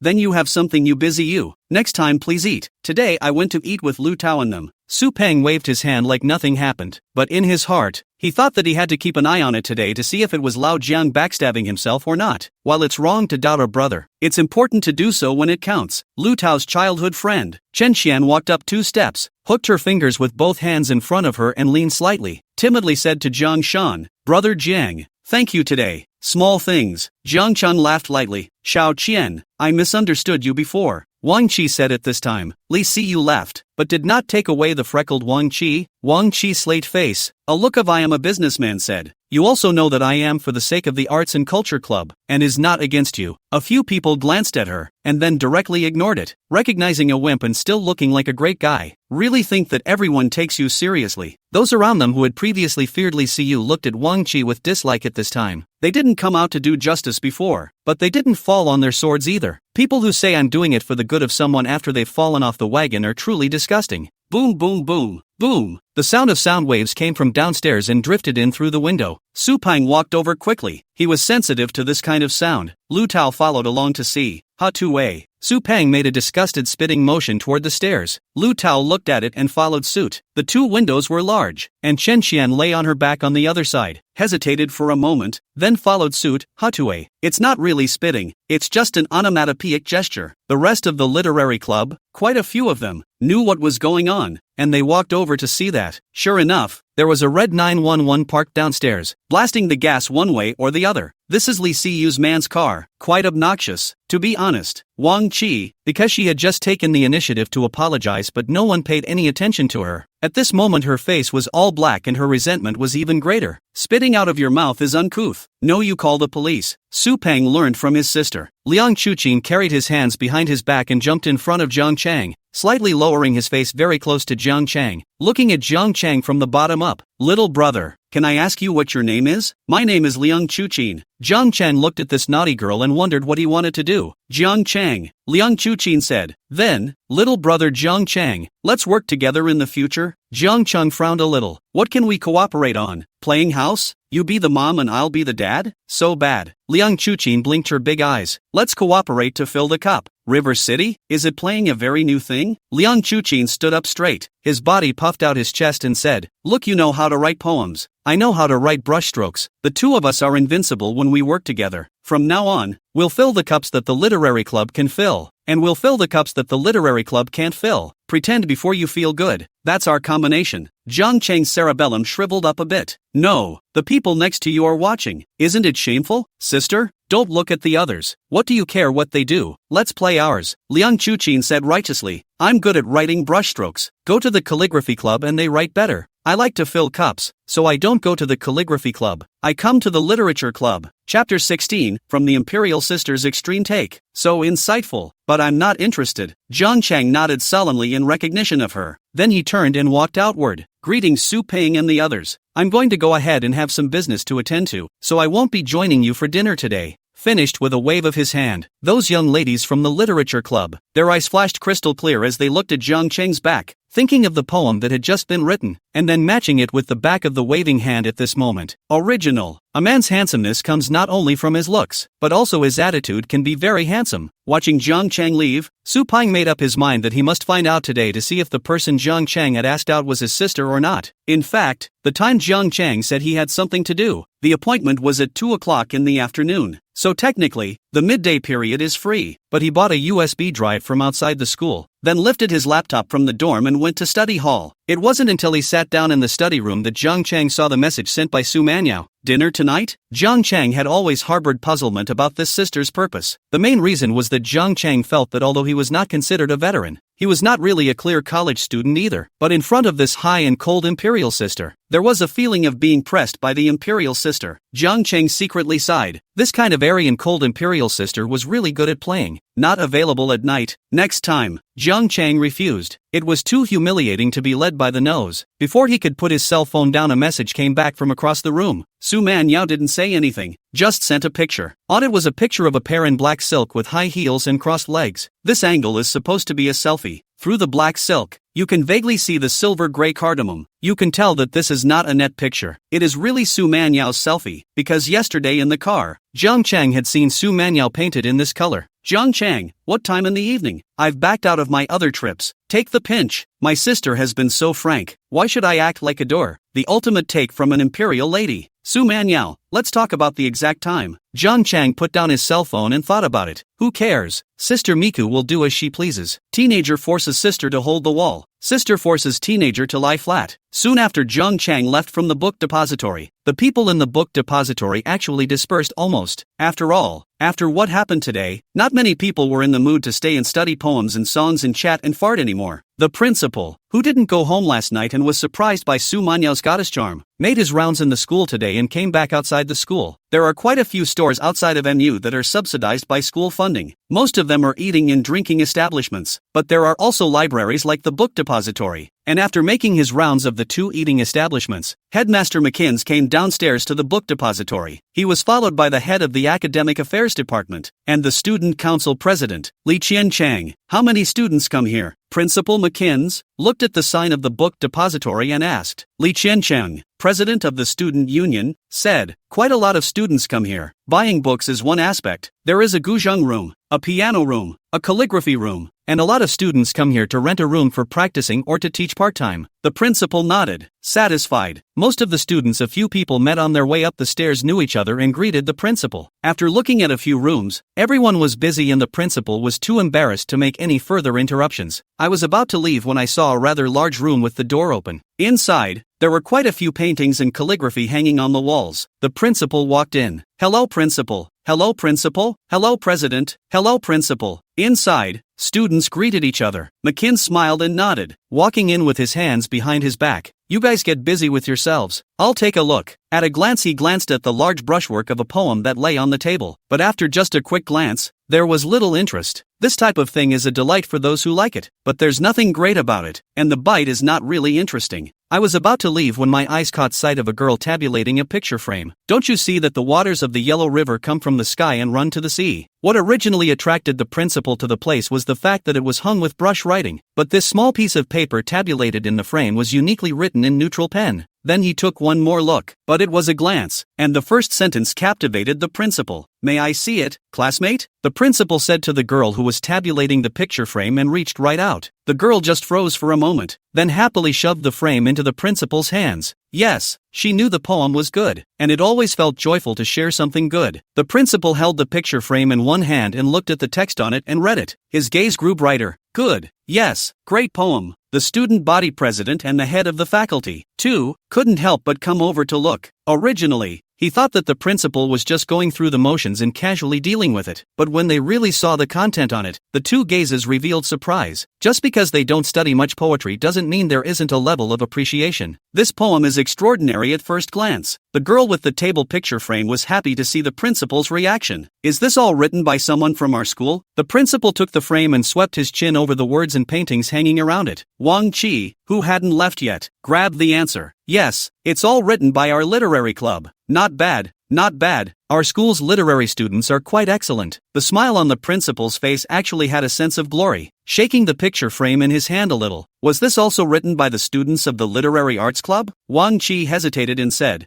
no. The principal's face, which had just been glowing, stiffened. How smug it was just now. How much it hit me in the face right now. But think about it is not surprising. This kind of work from the hands of a famous artist is more in line with common sense. To say that a young student can write such a work, that is really a dragon in Phoenix, cannot be found. The girl standing next to the principal who had previously tabulated the picture frame added at this time, it was written by a sophomore, but he's not in our literary club. Ha, ha ha ha. The principal's face, which had just stiffened, revealed a cheerful laugh. I told you, our school's literature students are quite good. It wouldn't be surprising if a sophomore wrote it. It would be really surprising if a freshman wrote it. The principal was stinky, making up for the embarrassment he just felt. Then he asked, what's this senior's name? The girl blurted out, I know his name is Zhang Chang. He's a senior in the philosophy department. The principal and the minister of education, as well as the president of the student council, all three were confused for a moment, trying to think back, but the name was not in their memories. Then the principal, full of glory, turned back toward the minister of education and said, you may ask, when you have time, which one of the students it was. Chapter 17, the little winky eyes are so lovely. The principal was delighted and his heart was soothed. But at this time, Wang Qi suddenly spoke up. Although his poem is not bad, he is a very unqualified person. The principal paused and looked up at her. The head of the academic affairs department and the president of the student union, Li Qiancheng, also frowned,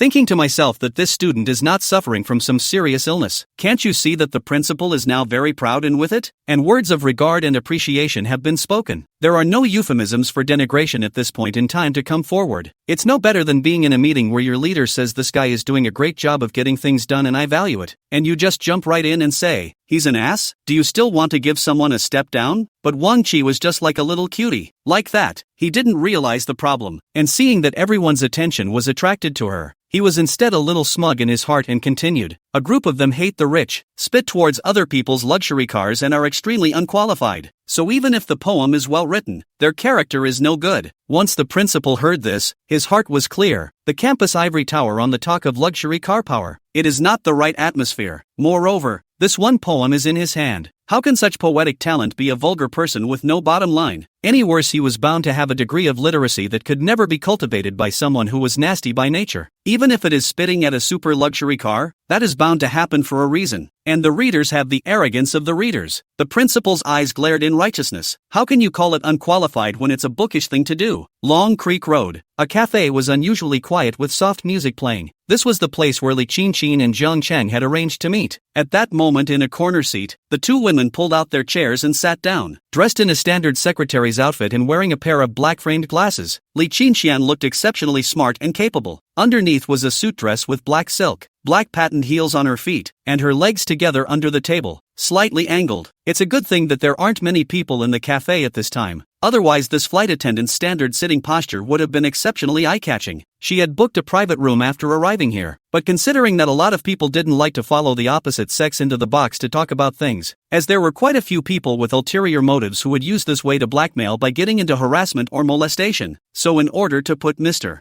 Zhang more at ease, she booked another seat outside so that she could wait for Mr. Zhang to arrive and freely choose where to talk about things. Don't be in a hurry when Mr. Zhang comes later. If Mr. Zhang doesn't want to write a song, you mustn't force it. Li Qinqian sat down and greeted the woman in the big red dress beside her. Otherwise, if we let Mr. Zhang get bored and mess up Mr. Su's affairs, we both can't afford to take the blame. The woman in the red dress nodded solemnly. Please don't worry, Sister Serenity. I will definitely pay attention. The girl who spoke was Yi Qing, dressed in a casual red dress. Originally, this color would have been eye-catching, but it fit perfectly on Yi Qing. Yi Qing, 24 years old, she had three-dimensional features and a flamboyant look, with a unique beauty of an oriental woman. between the natural look with a kind of delicate sadness, is the kind of nothing to do, just sitting there is easy to arouse the pity of men's women. What's even more rare is her ethereal, euphonious voice with a slightly smoky undertone. She is signed to light and slow entertainment, but has been lukewarm and hanging on by a thread. The main reason is that she doesn't have a representation that matches her voice and image. The last time she was in the company's portfolio she picked a song, At Least There's You. Intrigued by the lyrics, she took it back to practice and then went to the studio. After an initial recording session, her manager and friends listened to the song and said she's going to blow up. She was very confident in herself, as she found that her emotions and rhythm, every time she sang, came together perfectly. But I don't know who put her recorded samples in the company between the colleagues of a small range of spread. Listening to the samples at the same time, many people came to congratulate her. Said she this time will definitely burst into flames. But just then, Angela Zhang found her and only said one thing to her. I'll take this song, you don't sing it. Angela Zhang is the female singer with the most resources tilted by light and slow entertainment because Angela Zhang has backers behind her to help her. Angela Zhang wanted the song, and she, a small, uninspiring singer, had no say in it. Even if she had gotten it back, or even recorded it, the other side could take it away with just a word. What happened afterward is what everyone saw. Zhang Yanqi suddenly came out with a very hot song that rushed to the top of the music charts. It was just that Ji Qing felt that if that song was sung by her, it might be able to rush to number 1 on the music charts, but such words were only in her mind. It was impossible to say them. Fortunately, she has a good personal relationship with the president's assistant, Li Qinqin, so Li Qinqin reveals to her that the song she chose last time was written by a man named Mr. Jiang, and this time it was a meeting with Mr. Jiang, willing to give her a chance to bring her over. Yi Qing was grateful and nervous. Yi Qing, you wait here. I'll go to the restroom to fix my makeup and come out right away. Li Qinqin stood up after arranging the scene and said, we got here more than half an hour early. Mr. Jiang shouldn't be that fast, just relax and don't be so nervous. Aha. Yi Qing blinked her big eyes and nodded. Li Qinchan laughed and rubbed her face. This little winks are so annoying. With that she turned and twisted her way to the restroom. The outside of the cafe, a passing business car stopped. The car is sitting in the Zhangyanqi, wearing a strapless dress, put the shoulders bare. Her face-painted smoky makeup looks thick, but the appearance of temperament also belongs to the excellent sister-in-Chi. Yi Qing is just a small singer, not even a star. What are we paying attention to her for? The young assistant at his side asked suspiciously. Zhang Yanqi glared at her sternly. Shut up, don't talk if you don't understand. The little assistant was so scared that her face turned white and she no longer dared to say more. Angela Zhang's gaze looked in through the car window, and the cafe's floor-to-ceiling glass. She had just returned from the theater, and as a singer, she'd gotten a small role in one of Lightman Entertainment's highly prized productions. This is thanks to the people who stand behind her every day he does, but also the Flow fan base she has today. Instead, her traffic has a lot to do with the last time, the song that blew up. The young assistant didn't understand, but she understood herself well. That song was brought back by Li Qinqin and suggested to Yi Qing to pick it out, only to be hijacked by her afterward. She'd read the deal sheet for that song, but didn't know exactly who the composer was. Professional music critics in the circle all said that song style unique. Unique is the opening work. So since then, Zhang Yanqi had been keeping an eye on Yi Qing and Li Qinqin's movements. She didn't expect that when she came back from the theater group today, it unintentionally made her run into both Li Qinqin and Yi Qing going out at the same time to a place like a cafe. It was at this time that Zhang Qian saw a young teenager sitting across from Yi Qing in the cafe. Chapter 18. There was a feeling of watching the dream of the Red Chamber for a moment, although the appointment was to meet at 2 p.m. But Jiang Chang was a little ahead of schedule, and he arrived at 1:45. According to the address provided by Celeste Li, she found the cafe and proceeded to find the seat she provided. Seeing a pretty-looking girl in a red dress sitting there, Jiang Chang felt that this was the right place and sat down opposite the girl. Celeste Li went to the restroom. Yi Qing originally sat there alone, doing a mental struggle in her mind. She demonstrated over and over again in her mind what questions Mr. Kang would ask when he arrived later, and how she should answer them. It was at this time that he saw a silhouette pass by in front of his eyes, then sat down in front of her, and when he fixed his eyes on it, it was a handsome young man who did not lose to a star in terms of looks. Yi Qing's heart tightened for a moment. His first reaction, this was Mr.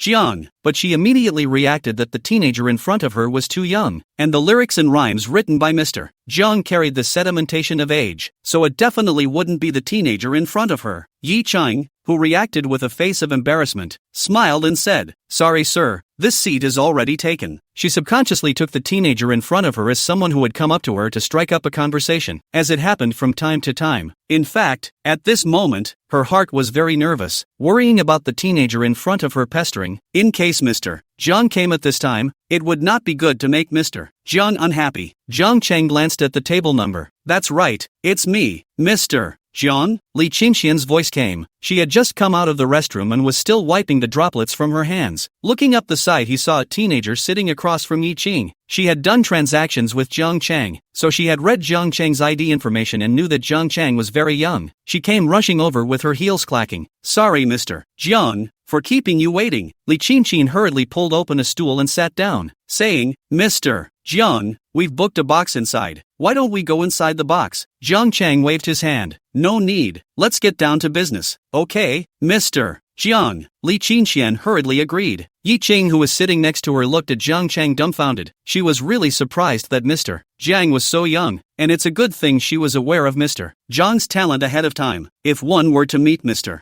Jiang in person ahead of time, then one would surely overlook his talent, because if you packaged Mr. Jiang and put him into the group of trainees in the circle, it would be the top face and body type. What do you guys want this time? Jiang Cheng asked as he played with the USB disc in his hand. Li Qingxian said, Mr. Jiang, wait a moment. She reached over and pulled a tote bag that was sitting next to the desktop. The tote bag was a fancy blue cardboard box, and Celeste Li pulled a sandalwood box out of it. Open the lid of the box and inside is a gold bar with a stamped floral logo. Pushing the box in front of Jiang Cheng, Li Qingxian said with an affable smile, Mr. Jiang, this is our commemorative gift from Light and Slow Entertainment. It is exclusively customized for you. Please smile. Jiang Cheng lowered his eyes and glanced at the gold bar. The gold bar was printed with a flower pattern. There was a logo in the upper left corner. In the middle was a blessing, and in the lower right corner, the words to Mr. Jiang were written. I'm afraid the thickness of this gold bar is at least 500 grams, right? How can I accept this? Jiang Cheng put the lid on the box and moved it to his hand. Nodding his head, he said, with all due respect, you may make your demands. How about some time in advance for this exclusive customized gold bar? And sitting right in front of you is a link in the company's employee program. And there's no point in postponing it yourself. Seeing that Jiang Cheng took the gold bar, Li Qingxian was relieved and the corners of her mouth unconsciously lifted up. As long as Mr. Jiang was willing to accept their gifts, it would definitely mean that this appointment was held in good faith. Mr. Jiang, your talent is there for all to see. Li Qingxian organized her thoughts and said, the song you gave us last time has already made it to the hot search list, and the IP license you gave us is now ready to finish opening and officially filming. That's why for this appointment, our request is that there are no requirements, and we're willing to accept all of Mr. Jiang's works, and we will definitely give the right price so that Mr. Jiang won't suffer. Wait for Celeste Li to finish. Jiang Cheng put the USB drive in his hand on the table and gently pushed it over. You want a movie or TV license, so simply give you a script. Here's the rough version. If it's okay,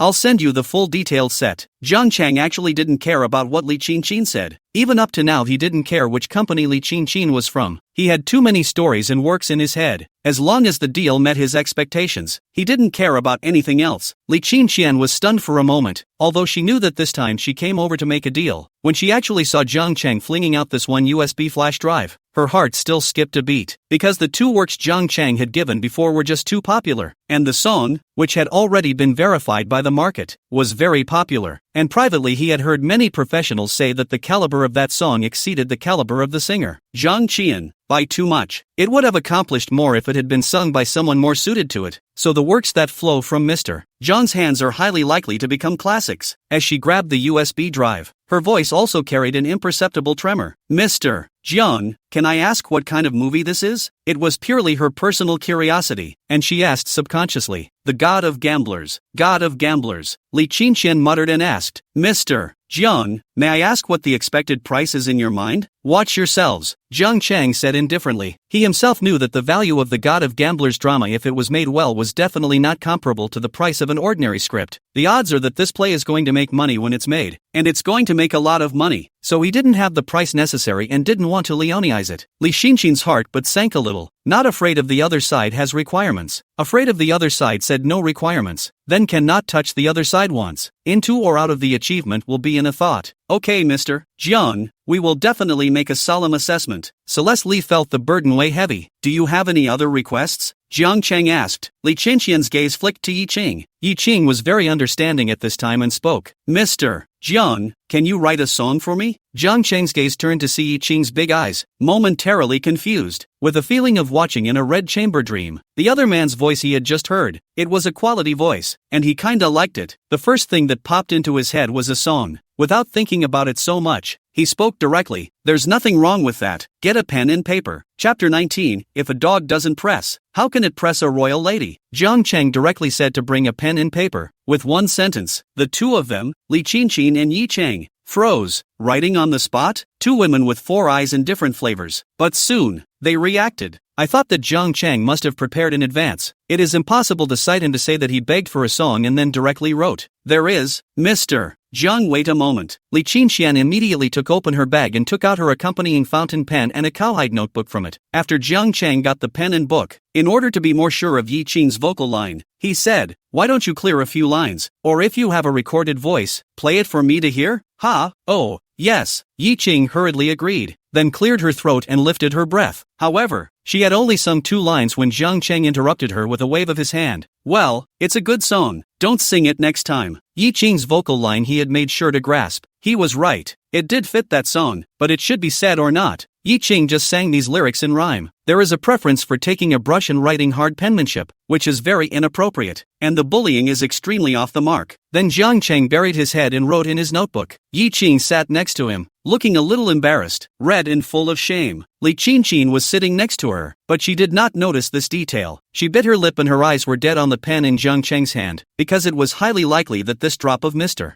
Jiang's pen could produce another traffic star for the company. Even if this was highly unlikely, Mr. Jiang had already proven himself with facts before this. Outside the cafe in the business car, Angela Zhang said to the small assistant beside her, you stay and keep an eye on that young man. Remember, don't let him find out. I want to know his whereabouts, or his address. The little assistant had just been warned by Angela Zhang, and at this moment, she had doubts in her heart, but she didn't dare to say more, so she hurriedly nodded her head in agreement. The little assistant was left on the side of the road and Angela Chang left early. In fact, she had a guess in mind, although she wasn't 100% sure. When she intercepted the song in Yi Qing's hand before, she had read the composer's information from Kong Wei. It's a young man under the age of 20, and this time Li Qingqin brought Yi Qing dressed as to meet such a young man. It was likely the same person. Inside the cafe, Jiang Cheng, who was concentrating on writing a song, did not know what was happening outside. Just at the beginning of the book, he wrote the word legend, then he mulled it over as he wrote it, occasionally revising it. Mainly, he didn't memorize the full score of the song legend in detail either, so relying on his memories, he revised it as he recovered it. But this situation fell in the eyes of Li Qingqin and Yi Qing. The two were stunned and looked at Jiang Cheng incredulously. Yi Qing tensed her body, not daring to speak, trying to control her emotions and eyes. She was really shocked and excited inside, because if the songs Mr. Kong wrote at this point were prepared in advance, there would be no need to think like this. So from the looks of things, Mr. Kong didn't prepare the song in advance, but wrote it on the spot. Especially when I think about the beginning. Mr. Jiang said he wanted to listen to his voice and determine the vocal range. That means Mr. Gang is creating songs exclusively for her based on her vocal range. To add insult to injury, Mr. Jiang created his work on the spot. Who is this? Yi Qing was confused. Li Qingqin didn't have Yi Qing's professionalism, but she knew that she was witnessing something unimaginable. And Mr. Jiang was actually thinking on the spot. Could it be that one has the opportunity to witness the creation of a masterpiece? Okay, you guys, check it out. Not long after Jiang Cheng finished his creation, he pushed the cowhide book in front of Li Qingqin and Yi Qing. After all, Li Qingqin was a non-professional, and she didn't dare to drag big in front of Jiang Cheng, and she put the cowhide book in front of Yi Qing in the first place. Yi Qing held the book up like a treasure. Just because I took one look at you in the crowd, I never forgot your face. Dreaming of the chance to meet again someday, I've been alone with my thoughts ever since. Yi Qing recited 2 sentences in silence and suddenly looked up. Her big eyes that were looking at Jiang Cheng, teardrops began to swirl in her eyes, like they were covered in a layer of water mist. With such a short time, he hadn't had a chance to look at the track, but just 2 lines of lyrics, glimpses of it, gave her a sense of stunning time. Li Qingqin sat next to her and looked at Yi Qing's appearance, confused, but he dared not speak. What is this written? What? Mr. Jiang, thank you. A million times over. Li Qingqian stood up, dragged her chair away, and bowed deeply to Jiang Cheng. She could no longer hold back the tears that flowed as she looked up. She reached out and hurriedly wiped her own tears, trying to make herself squeeze out a smile. Mr.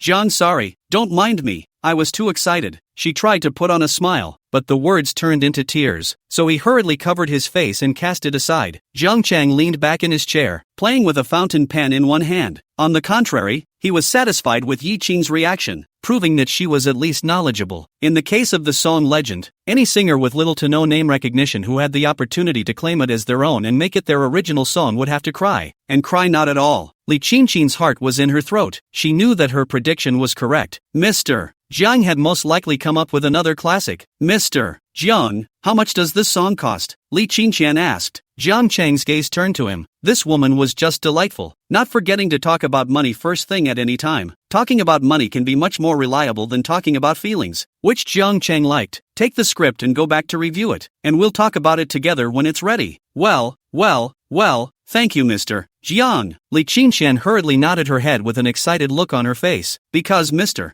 Jiang said that we will talk together when the script is ready. This represents sincerity, indicating that if there are no too sudden and unexpected circumstances, there will be no backtracking. Of course, he also knew that it was because he held the same sincerity that Mr. Jiang trusted her like that. From the cafe, Jiang Chang went back to school. Originally, Li Qingqing said she wanted to give her a ride, but Jiang Chang refused. He watched Celeste Li go first and was taking a cab himself. That was when Jiang Chang noticed that not far across the road, there was a girl in her 20s who had been secretly watching him. Originally, this kind of thing Jiang Chang was not surprised at all, because from a young and handsome age, there was never a lack of stolen glances. But he took a cab, and the girl behind him hastily found a cab to catch up as well. Jiang Chang bristled. He knew that he was being noticed. That's why he was reluctant to show his face or write more before. 360 lines. This circle has the keenest sense of smell. But the moment he agreed to meet with Li Qingqing, Jiang Chang had already prepared himself mentally. If you don't sweep a house, how can you sweep the world? If a dog can't crush, how can he crush a royal lady? Chapter 20, 6 Palaces Without Colors. On another day when there were no classes in the afternoon, the other 3 people from the dorm went to dinner together and haven't come back yet. Probably went off to fool around somewhere. Jiang Chang came back from the cafe where Li Qingqing met, and then played games alone in the dormitory. Midway through, I looked at my cell phone. There are no red dots on the Mikado's avatar. Jiang Chang thought to himself, saying that he would have dinner together in the evening, but there was no news. But looking at the time, 4 p.m., the class group, however, showed a red alert. Jiang Chang clicked on it. Was the class president Zhou Zixin who had ate everyone. The message sent by Zhou Zixin's group was probably a call for the class to join in a group building activity. Jiang Chang just swept a glance and turned off his phone to continue playing the game.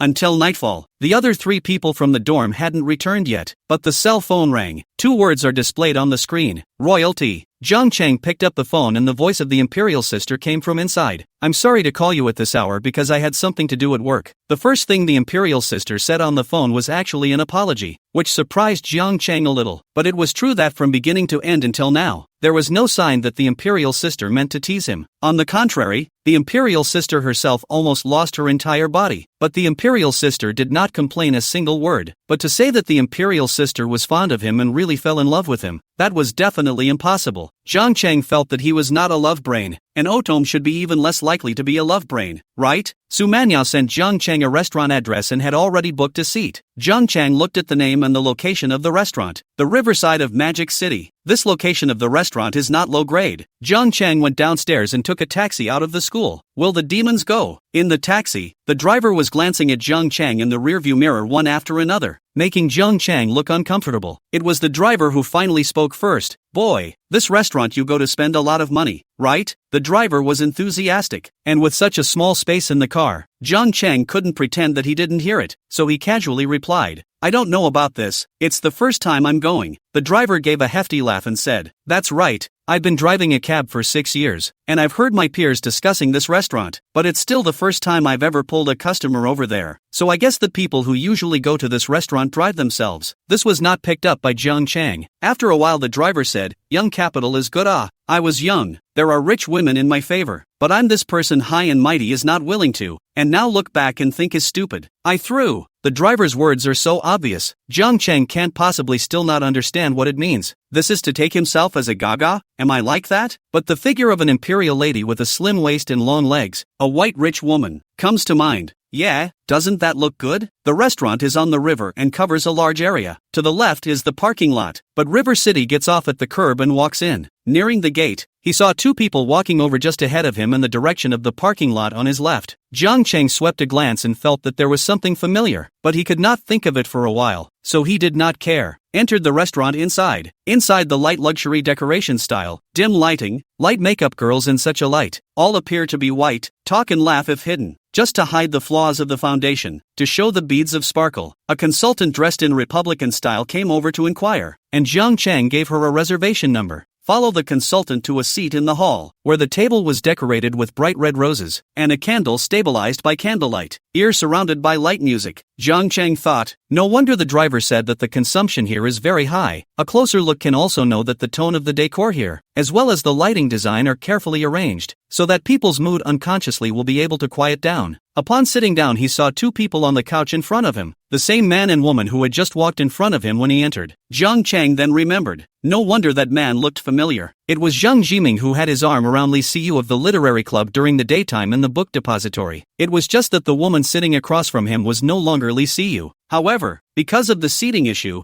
Zhang was slanting his face sideways to Jiang Cheng. Instead, the woman across from him was facing Jiang Cheng. She saw Jiang Cheng's gaze and thought that Jiang Cheng was looking at her. As a carefully cultivated celebrity, trapped in Jiang Cheng's face, she subconsciously threw a wink. Zhang noticed the scene and looked over backwards. When he saw Jiang Cheng, he frowned. It was just at this time that the waiter took an order book and walked over to Jiang Cheng's side. The waiter opened the order book and said a few words to Jiang Cheng. Jiang Cheng waved his hand and the waiter left. Zhang sneered and turned his head to look at the woman across from him. Are you thinking that boy is handsome? The woman was overwhelmed by his question for a moment, but quickly reacted in winks. Why? It's just a youngster. What kind of charm can it have compared to Brother Ming? Zhang didn't say anything, stood up, and walked towards Jiang Cheng. Jiang Cheng was playing with his cell phone when he felt a figure appear in front of him and looked up. Dude, there wouldn't be much of a need for you to follow me, would there? Zhang Jiming dragged away the chair in front of Jiang Cheng, sat down with a big horse, looked at Jiang Cheng with a disdainful face and said. Jiang Cheng frowned a little and said, are you suffering from some serious illness? Zhang's eyes widened as he gazed at Jiang Cheng and suddenly sneered. I know your purpose. You want to follow me to take evidence and then tell Li Siyu that I have a woman outside. Zhang made a look like he was stating the facts, especially when the waiter just came over to let Jiang Cheng order. But Jiang Cheng shook his hand and refused, which made him even more sure that Jiang Cheng was just a student. How could he afford to spend money on this restaurant? And was just following him behind. Jiang Cheng had a look of looking at a little cutie's eyes at him, wondering whether to call out for security now or later. Zhang, however, tugged at the corner of his mouth and continued, I'm telling you, little friend, you're too childish. He leaned his body forward a bit, as if he wanted to scare Jiang Cheng with his aura, and continued, as long as I give Li Siyu money, not to mention playing with a woman behind her back, even if it's in front of him, what's wrong with that? The woman who mesmerizes you with one look is nothing to me. When Zhang finished, he was waiting for Jiang Cheng's annoyed reaction, but just then, in the doorway of the restaurant, a woman in a long, slim dress woven with dark gold glitter walked in. The woman wore her hair in a coiffure, a few strands of green silk falling down around her face. Her eyebrows were as picturesque as ice, and her collarbone under her snow-white neck was unusually prominent in the elaborate lighting, setting off a necklace of crystals worn around her neck. Once my flower bloomed, 100 flowers were killed, and the 6 palaces were colorless. The appearance of a woman is like an eye-catching black hole. Starting from the first person who discovers her, the Matthew effect is produced. A road of eyes to look over, can no longer move, regardless of men and women. Chapter 21 Between the light color and the light extravagance. It is the best color on earth. The woman was none other than Su Manyao. Su Manyao walked into the restaurant and saw Jiang Cheng. She intentionally booked lobby seating at the restaurant, not a booth or a booth, because her best friend told her that it's easiest to find out if it's a good fit by having dinner with a guy once, especially if you have to do it together in a crowded hall. But with a glance, he swept over and saw that there was another person sitting opposite Jiang Cheng. Su Manyao was puzzled in her heart. Could it be that Jiang Cheng had even brought a friend over? It made her feel a little uncomfortable inside. What kind of couple brings outsiders on a date? With this in mind, he stepped over to him calmly on his slim heels. Sitting there, Zhang was still waiting for Jiang Cheng's reaction, but Jiang Cheng didn't react and just looked at him like a little cutie. Looking at him like, however, he noticed that the people in the surrounding seats were all looking over to his side, especially the 1001 beautiful women, their gazes showing their astonishment. Zhang was instantly tied, and his heart trembled. Did I just have such a strong aura? Is it so glamorous? The women can't handle the tiger? But soon he realized that these 1,000 women were not looking at him. Instead, he looked behind him, and he subconsciously glanced back. This look almost made Zhang Jiming look stupid. Earth ahead.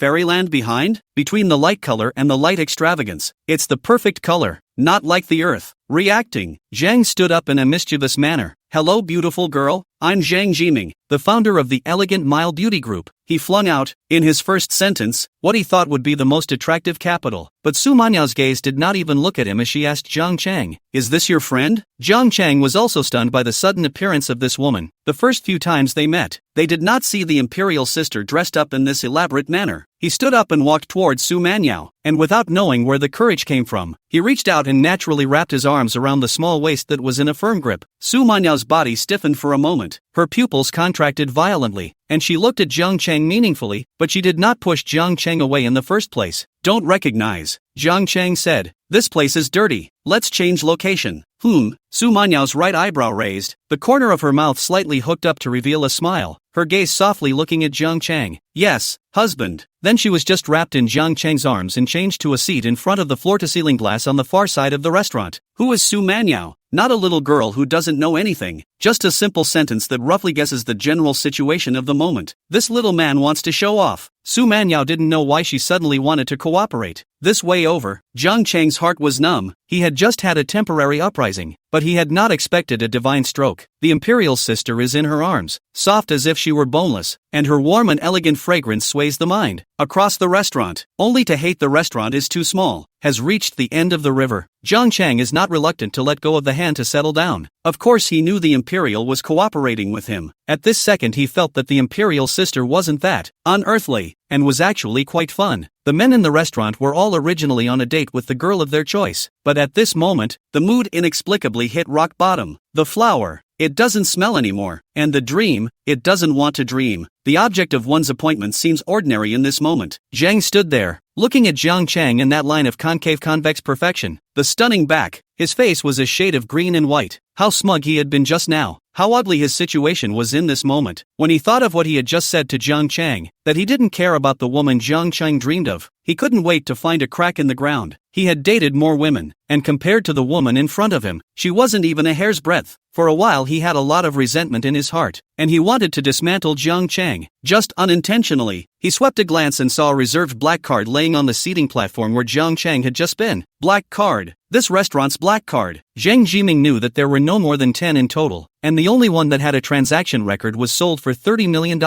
A card for a meal that was worth $30 million made Zhang calm down instantly. Satisfied? After sitting down, Su Manyao placed her bag, leaned her body forward, and with a pair of chilling ice-like valley eyes, looked at Zhang Chang and asked with a smile. Zhang Chang smiled awkwardly and said, "It's very satisfying. It would be even better if sister could give another kiss." Ambitious. Su Manyao blankly glanced at Zhang Chang and said, "Order whatever you want to eat. Today my sister is treating you. Just now my sister did her duty as a girlfriend. Don't say that my sister bullied you." "Alright, I heard that the consumption here is very high. Then I will not be polite and order hard," Zhang Chang said and released the order book. That's when the cell phone sitting on the table rang. Both he and Su Manyao saw the name displayed on the cell phone. Su Peng. Su Manyao gave a kiss, even as a high and cold imperial sister. There were a few moments of embarrassment at this moment. She coughed softly and turned her gaze out the floor-to-ceiling windows to the river in the distance, the lights of the city sign spilling onto his cheeks, lightening the coldness a bit and softening it a bit more. Zhang Cheng tapped the phone to hang up. The phone rings again. River City picks up. Back home. Why haven't you returned to the dormitory yet? It's not like you're going on a date with your online lover again, right? Su Peng shouted on the other end of the phone. It was very loud, so it was fortunate that Zhang Chang had turned down the volume on his cell phone. He glanced at Su Manyao and felt that what Su Peng said seemed to be fine. So he said, "Yes, what do you want?" Sopan said, "I have nothing to ask, so I wish you don't come back tonight and fire successfully." Cough cough cough. Zhang Chang glanced at his sister. "If you let this guy know that the online girlfriend he asked out is exactly his sister, I wonder if he will carry a kitchen knife and immediately kill over. But it's certainly not something to talk about." Zhang Chang said, "Okay, I'll try my best. Hang up first. I don't know if efficiency is tied to spending. The restaurant is very efficient." Shortly after Zhang Chang ordered, the stuff came up. 1 Clinton steak, 1 vegetable salad. There was also a bottle of red wine ordered by Su Manyao, and a serving of caviar. For his own entree, he asked for a small fruit plate. When the red wine came up, Su Manyao said, "This is pseudo 82 years old, modulated." With the addition of the word pseudo, Zhang Cheng thought how bad the red wine was and glanced at the slip, which read, 88,000,00. Looking up, he saw the expression on Su Manyao's face. He was really in Versailles. This, on the contrary, made Jiang Cheng feel that his sister was quite grounded. It was just that the terrain was a bit high. Dining began. Su Manyao also do not know girlfriend's mouth said. Through the meal to see a man is not reliable is how to see the heart reverie, but also feel that this moment in time is very comfortable. Jiang Cheng only felt that his sister was very down to earth, and the caviar on the table was also full of balls. He picked up the mother of pearl spoon for caviar and accidentally dropped the spoon to the floor. Bend over and pick it up. The long skirt was parted and the jade legs were moon white. Chapter 22, Sister playing with Wakey Wakey. River City really picks up spoons. It was only the white light that dazzled him, and he would have glanced at it hastily, but the slender legs suddenly changed their stance. The tips of his heels, crossing in front of the tip of his nose, crossed his legs. River City, who had picked up the spoon, sat up. Does it look good? Su Manyao asked with the fork of fruit in her mouth. It's no fun for me to pretend when my sister is so epileptic. Jiang Cheng said truthfully. Good looking. Love it. Still want to see it. Ha, man. Su Manyao rolled her eyes with a teasing expression, then said, if you look good, you're not allowed to look at anyone else but me from now on. Su Manyao couldn't figure out how to see if a man was reliable or not, but she figured out something else. Give a man a choice of two, and he has to choose me. It's not reliable, and he has to be. After thinking clearly about this issue, Su Manyao had no more doubts. Then he talked to Jiang Cheng. The high-strung sister was actually quite good at taking care of people, and talked to Jiang Cheng from academics to future goals and plans. Su Manyao finished with her mouth full, summarized in just one sentence. Do sisters man, sister to support you. Jiang Cheng finished with his mouth full and summarized it in one sentence. I want to swing for the fences, not to mention. In such a state, the two of them were quite chatty. Coming out of the restaurant, the evening breeze lightly brushed against his face. Jiang Cheng looked at the time. It was just after 8 o'clock in the evening. And then look at the woman standing beside herself, attracting his countless eyes. Shooting tonight, as his brother said. That's definitely out of the question. A walk by the river? Jiang Cheng said. Su Manyao stared back, seriously measuring Jiang Cheng's face under the night. Good. The river is never short of couples. I don't know if it's the quiet or the river breeze here that lends itself to cuddling. Along the way, there were young lovers and golden oldies, either masters or shoulder hitchers, or snuggle, or cuddle, or eye to eye, or look less, think less. Su Manyao warned in advance, but being in such an environment also felt strange and uncomfortable. Jiang Cheng, who was walking next to him, bristled and did not reply. It's okay to look less and think less. Do you think I'm a monk? Let's see if you still talk like that when we pin you against the wall someday. The two of them stood down at the riverside fence, the evening breeze gently caressing Su Manyao's drooping hair, her green silk swaying, her eyelashes slightly trembling. Jiang Cheng leaned over and reached out. Hold your back. The imperial sister shuddered and turned her head to look at Jiang Cheng's near face. Jiang Cheng looked at the lights across the river without blinking. Come a little closer. Come a little closer. Fish it up. The fresh fragrance filled his nostrils with the evening breeze, and he didn't know if the strong evening breeze had masked his sister's heartbeat, but Jiang Cheng heard his own heartbeat. But always try. One must always take the first step. The hand on the thin waist, moving up, suddenly grabbed by another slender hand. Don't give an inch. Su Manyao looked at Jiang Cheng and whispered. Her voice was cold and imperial sounding. Jiang Cheng didn't say anything and cast his face aside. I thought to myself, it's true that people are as bold as they are, with a lot of guts. Sadako taking maternity leave may not be nonsense. It was just that Jiang Cheng's skin was not as thick as the city walls, and it was hard to avoid a few moments of embarrassment when he was pointed out by his sister. But this expression of skimming over his face fell in Su Manyao's eyes. Thought this brother was angry. She looked with a pair of big eyes and suddenly stood on her tiptoes, on Jiang Cheng's neck, with a slapdash touch. This is what I thought, but it may be the first time that I tried to act like a big sister, but I was nervous in my heart. This is not like a slapdash, but like a stone falling into a tank of water, and hitting the top with a heavy bark. River City? How about one back? Jiang Cheng's eyes widened. Su Manyao made a blush, but it was hard for such a sister to show a look of shame. She turned around calmly and said, all right, it's late. We should go back. If I don't get you to school, the dorms will be closed. Jiang Cheng see good. Jogging to follow up. Okay. Su Manyao drove the car to send Jiang Cheng to the school, but he didn't plan to spend the night at the school today, so he didn't send Jiang Cheng inside the school, and had Jiang Cheng get out of the car at the school entrance. Jiang Cheng's roommate Lu Tao, after eating with Su Peng and the others in the afternoon, he went to pick up a part-time job, and is now coming back from his part-time job. At the yin and yang of the school entrance, he saw Su Manyao's car, and then saw a familiar silhouette getting out of the car. That's River City. When he saw Jiang Cheng get out of the car, he leaned on the open window again and made a flying kiss toward the inside of the car.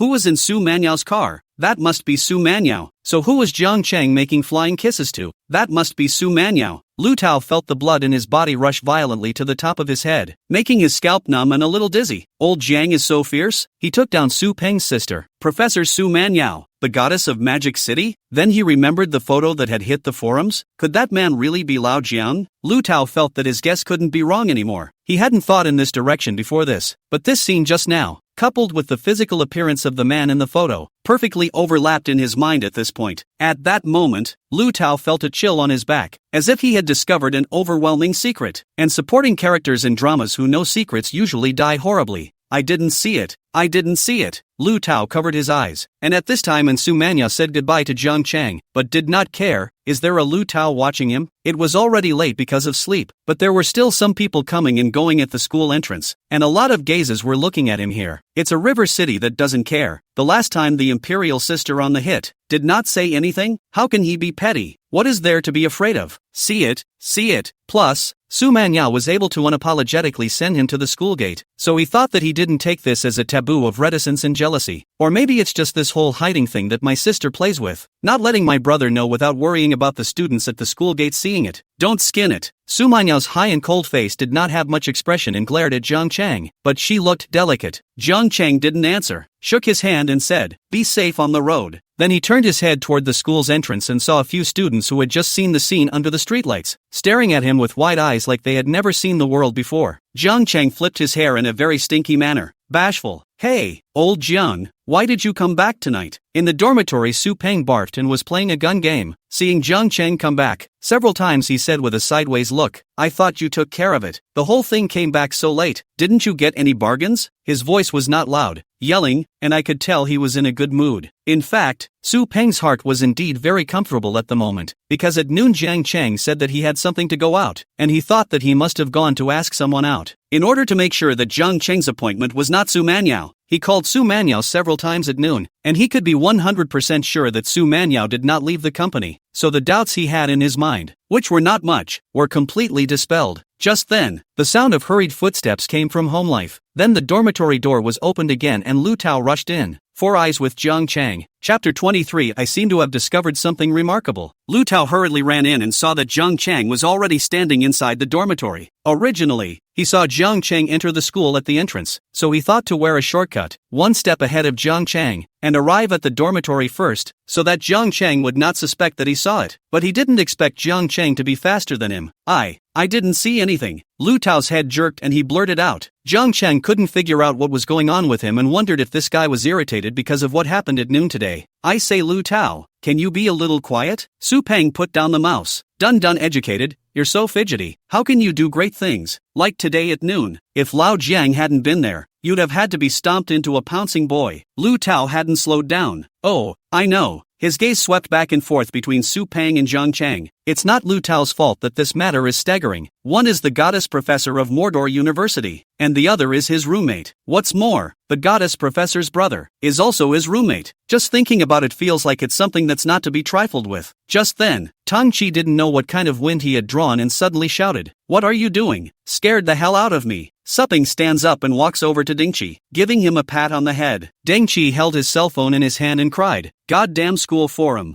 I can't see any news of my goddess in it." Su Peng knew that he was talking about Su Manyao's news, because he had also been paying attention to it, and it should have been charged with commenting on it. "Come on you," Tang Chi said. "Why do I see that you don't have any reaction at all? Don't you have any feelings about having to call out to someone else's brother-in-law in the future? Compared to that, would it be better if the brother-in-law you call out to is a brother from our dormitory? Die away." Su Peng lifted his leg and kicked and said, "I haven't found who that pussy brat is. Let me know who it is. I'll waste him." Jiang Cheng touched his nose and did not say anything, rubbing shoulders with Su Peng, walking towards the restroom to wash up. The dormitory will turn off the lights later. Lu Tao pursed his lips and made an effort to clean up his bed, not daring to look anywhere. The pussy that Su Peng said he wanted to get killed was Jiang Cheng if he wasn't wrong. "Hey, Lao Jiang!" As Jiang Cheng brushed past Su Peng suddenly shouted. Jiang Cheng wifed a moment. Su Peng hand accosted Jiang Cheng's shoulder and said, Old Jiang, this only need 2 days. Miss our scent kisses?" Jiang Cheng was mentally shocked, quickened his pace and ran to the restroom, and on the restroom mirror, he saw that on his neck, There was a red lip print, and the lip print was very obvious.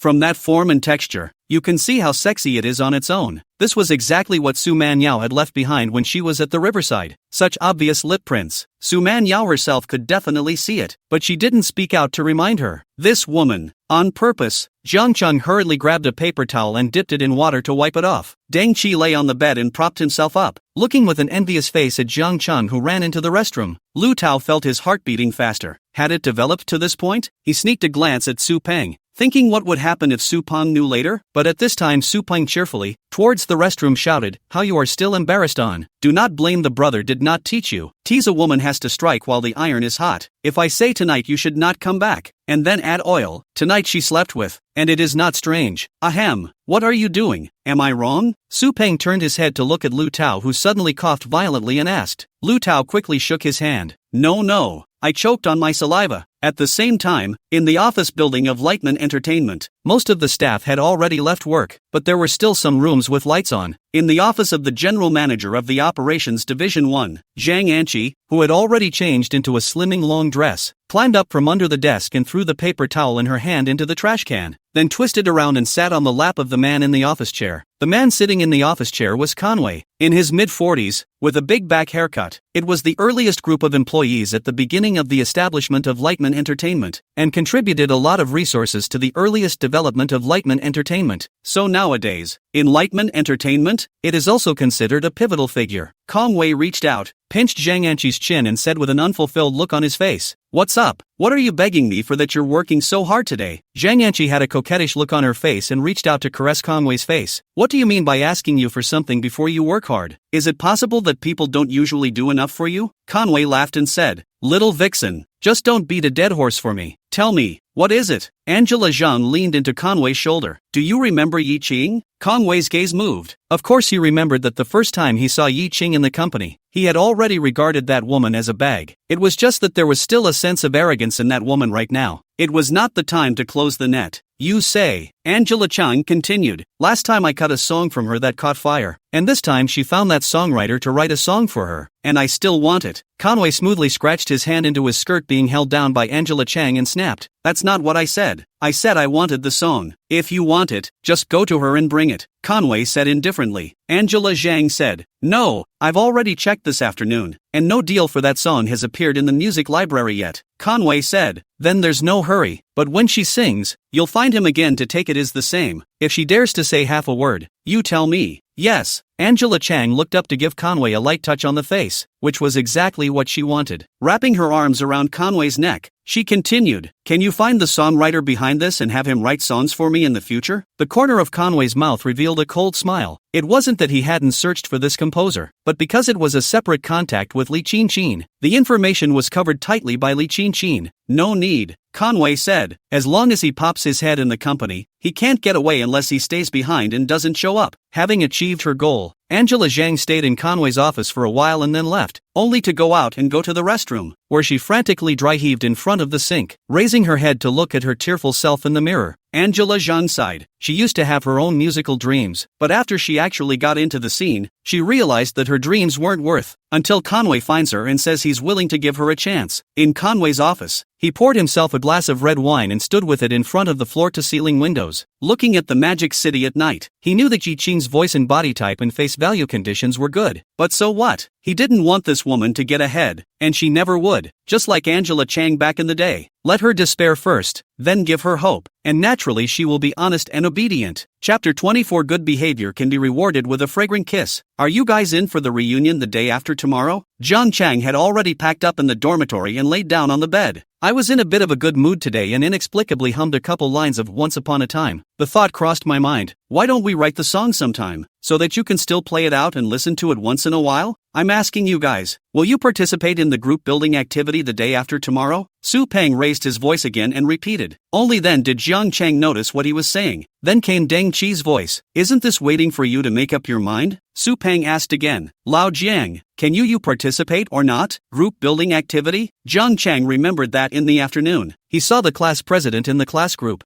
All of them. Jiang Chang said, you guys go. I'm not going. It's not much fun. This kind of reunion is nothing more than an opportunity for students to interact with each other. To put it more directly, almost most of the people who participate are there to find a date, or just go with a date. Even if you're not looking for a date, the ultimate secret is ambiguity, which is an integral part of contemporary fun, Su Peng said. Then let's say that for now. Anyway, I didn't sign up now. The whole class should go this time. If I don't sign up, the class president will definitely come to me alone. Hiya. Having been silent, Lu Tao said at this time, everyone else is waiting for an opportunity. Old Su, you've already learned to create opportunities. Awesome. Su Peng was puzzled. Lu Tao, you big old man, how come you're so good at holding people up tonight? Lu Tao did not speak, thinking where he is holding people. He just thought of the scene at the school gate. Want to comfort brother a few words. Jiang Chang said, I say, why don't you change your target? Zhou Zixin doesn't seem to be really interested in you. Jiang Chang knows that Su Peng likes the class president Zhou Zixin, a girl full of vitality, dealing with people, looking at a big grin, but in fact, the heart is delicate. Otherwise it is not good to do the position of class president. It's just that all along, Zhou Zixin has been indifferent to Su Peng. So maybe that girl's favorite isn't Su Peng's number one. You don't have to worry, old Jiang. Just wait and see how I can hold her steady. Day 2. The stepped classrooms are filled with students sitting in rows, essentially in dormitories. Intermission break between the 2 morning sessions. Zhou Zixin, the class president, wearing taut jeans and small white shoes, walked up to Jiang Chang and the others, her expression tinged with rancor. You're the only dormitory that hasn't made a move in our 2nd to 3rd class 5 reunion. Do you guys not want to participate, or have you all just not seen the news? She had a playful appearance. Her face had a slight baby fat, and her large, sultry eyes were adorable. This semester, I'm in the 5th class of the 3rd grade, and typically there are too many wolves for too few meat. With a total of 45 students, 12 girls and 33 boys, it's rare for it to be a woman at such a ratio. After all, 3 to 1. It's hard not to be a group favorite if you're also a pretty girl. So this action by Zhou Zixin basically drove 33 pairs of afterimages. But the party's dormitory of 4. Su Peng turned his face aside with a look of disinterest in Zhou Zixin. But in actuality, Zhou Zixin didn't even look at him more than once, but instead looked at Jiang Chang. This caused Jiang Chang to say with some embarrassment, Class president, pretty girl, I won't participate. This kind of activity is not much fun for me. Jiang Chang knew that if everyone else in the class went, he would look out of place if he didn't go. But using the words out of place to force himself to do something he didn't like was completely unnecessary. Deng Qi and Lu Tao, 2 people, which is sitting next to like a melon eating masses. This kind of group building activities, they actually want to go, but in the dormitory has been used to follow the wind. Usually big things and small things are Su Peng and the old river to take the idea. Zhou Zixin sat down next to Jiang Chang with a big grin and put the book she had previously carried behind her back in front of Jiang Chang. How come it's not interesting? Is it because you don't have a date? You hurry up and sign up. I promise to be your date. Su Peng's gaze turned sharply over. Wasn't this the plan I came up with yesterday? How come the protagonist has become Lao Jiang? Tung Chi and Lu Tao looked at each other. And last night in the dormitory, they heard Su Peng say that he had to let Zhou Zixin come and chat with him privately before he signed up. Today, Zhou Zixin did come. The plan was successful, but only half successful, because Zhou Zixin's private chat was not Su Peng, it was Jiang Chang. The other boys in the class couldn't help but quarrel Chang Xiao twice when they heard Zhou Zixin's words over here. Handsome is good. Class president jokes are relaxed. What's wrong? Still not satisfied? Zhou Zixin patted the book and shoved the pen directly into the family's hands. Don't hesitate. If the group building performs well, you can also reward a fragrant kiss. Jiang Chang glanced at Zhou Zixin and saw her smiling face, not going to believe her crap. He knew that Zhou Zixin was big-headed on the surface, but actually had a quick-witted brain. Hey! Su Peng couldn't hold his tongue and spoke out. I haven't signed up yet either. Why don't you shout at me? Zhou Zixin turned back. Oh, then you can post it in the group later. After she finished speaking, she turned her head to look at Jiang Chang again, waiting for him to sign. Soprano? No go. You guys go. Whoever shouts at me, I won't go back. Su Peng broke his defense and said mournfully. Zhou Zixin spat out her tongue a little, revealing a thieving look that hardened and confused a few nearby boys who were paying attention to this place. At this time, a girl scurried out beside Su Peng and said to him, Don't be angry. What he has you also have. If you perform well, I can reward you. Su Peng turned around and looked back. This look didn't scare him to death. The one who spoke was the famous dinosaur in the class, Li Mei. Li Mei is ugly but has a great personality and mindset. So good that she doesn't think of herself as a human being and has a level of self-hatred that scares people. Su Peng hurriedly dodged away. Big sister, I have no grudges with you in the past, no grudges in the recent past. Don't mess with me. The students nearby who heard the commotion over here couldn't help but stifle their laughter and let out a gurgle. Li Mei grunted. Being in a blessed place, you don't know what's good for you. The two of them, Tong Chi and Lu Tao, immediately moved their asses, terrified that Li Mei would turn her target towards them. Then they looked at Zhang Cheng, who was sitting in front of them, but next to him was the class president, who was the prettiest in the class. A time only feel heart and liver or hairy pain. Obviously a dormitory. Everyone did not sign up. Why the class president only mobilized Zhang Cheng alone? Cannot sit next to me to mobilize me? I have news for you. Suddenly, one of the boys from the class rushed in from outside and stood at his place at the podium and shouted, drawing everyone's attention to him. Everyone back off. I'm going to play hard to get. The boy raised one hand and put up his index finger facing upwards. 2 seconds later. Go ahead. I'm waiting for you to pretend. You pretend. What news you say or not? If not, hurry down. The students in the front row couldn't help but hyperventilate. The boy hemmed and hawed and exclaimed, for this joint reunion with us, from the second class of the music department, they invited Professor Su from their department. That's right, it's Su Manyao. He'll come with us to the reunion. Chapter 25, Entering the Palace on Imperial Edict. With the Emperor in mind, the words of the students standing at the podium fell. Immediately, someone asked, really? Are you sure Professor Su will attend our reunion? Brothers, I've also received word that Professor Su seems to have actually said he's going to attend. Holy, you guys go on to the next class I'm not going to take. I'm going to go buy new clothes for the reunion. Wait for me. I'm coming too. Hearing that Su Manyao was going to participate in a group building activity, the classroom, with its 4 dozen or so students, went straight to tide. In a classroom where there were already more men than women, the minuscule number of 12 girls was simply ignored in this situation. Where do they care if they look good in front of the girls or not? A girl grabbed the boy next to her and questioned him. Didn't you just say that I'm the prettiest in your mind? Then what are you excited about when you hear that Professor Su is going? The boy didn't think twice about shaking off the girl's hand. I'm sorry, that's because I didn't know just now that Professor Su was going to be there too.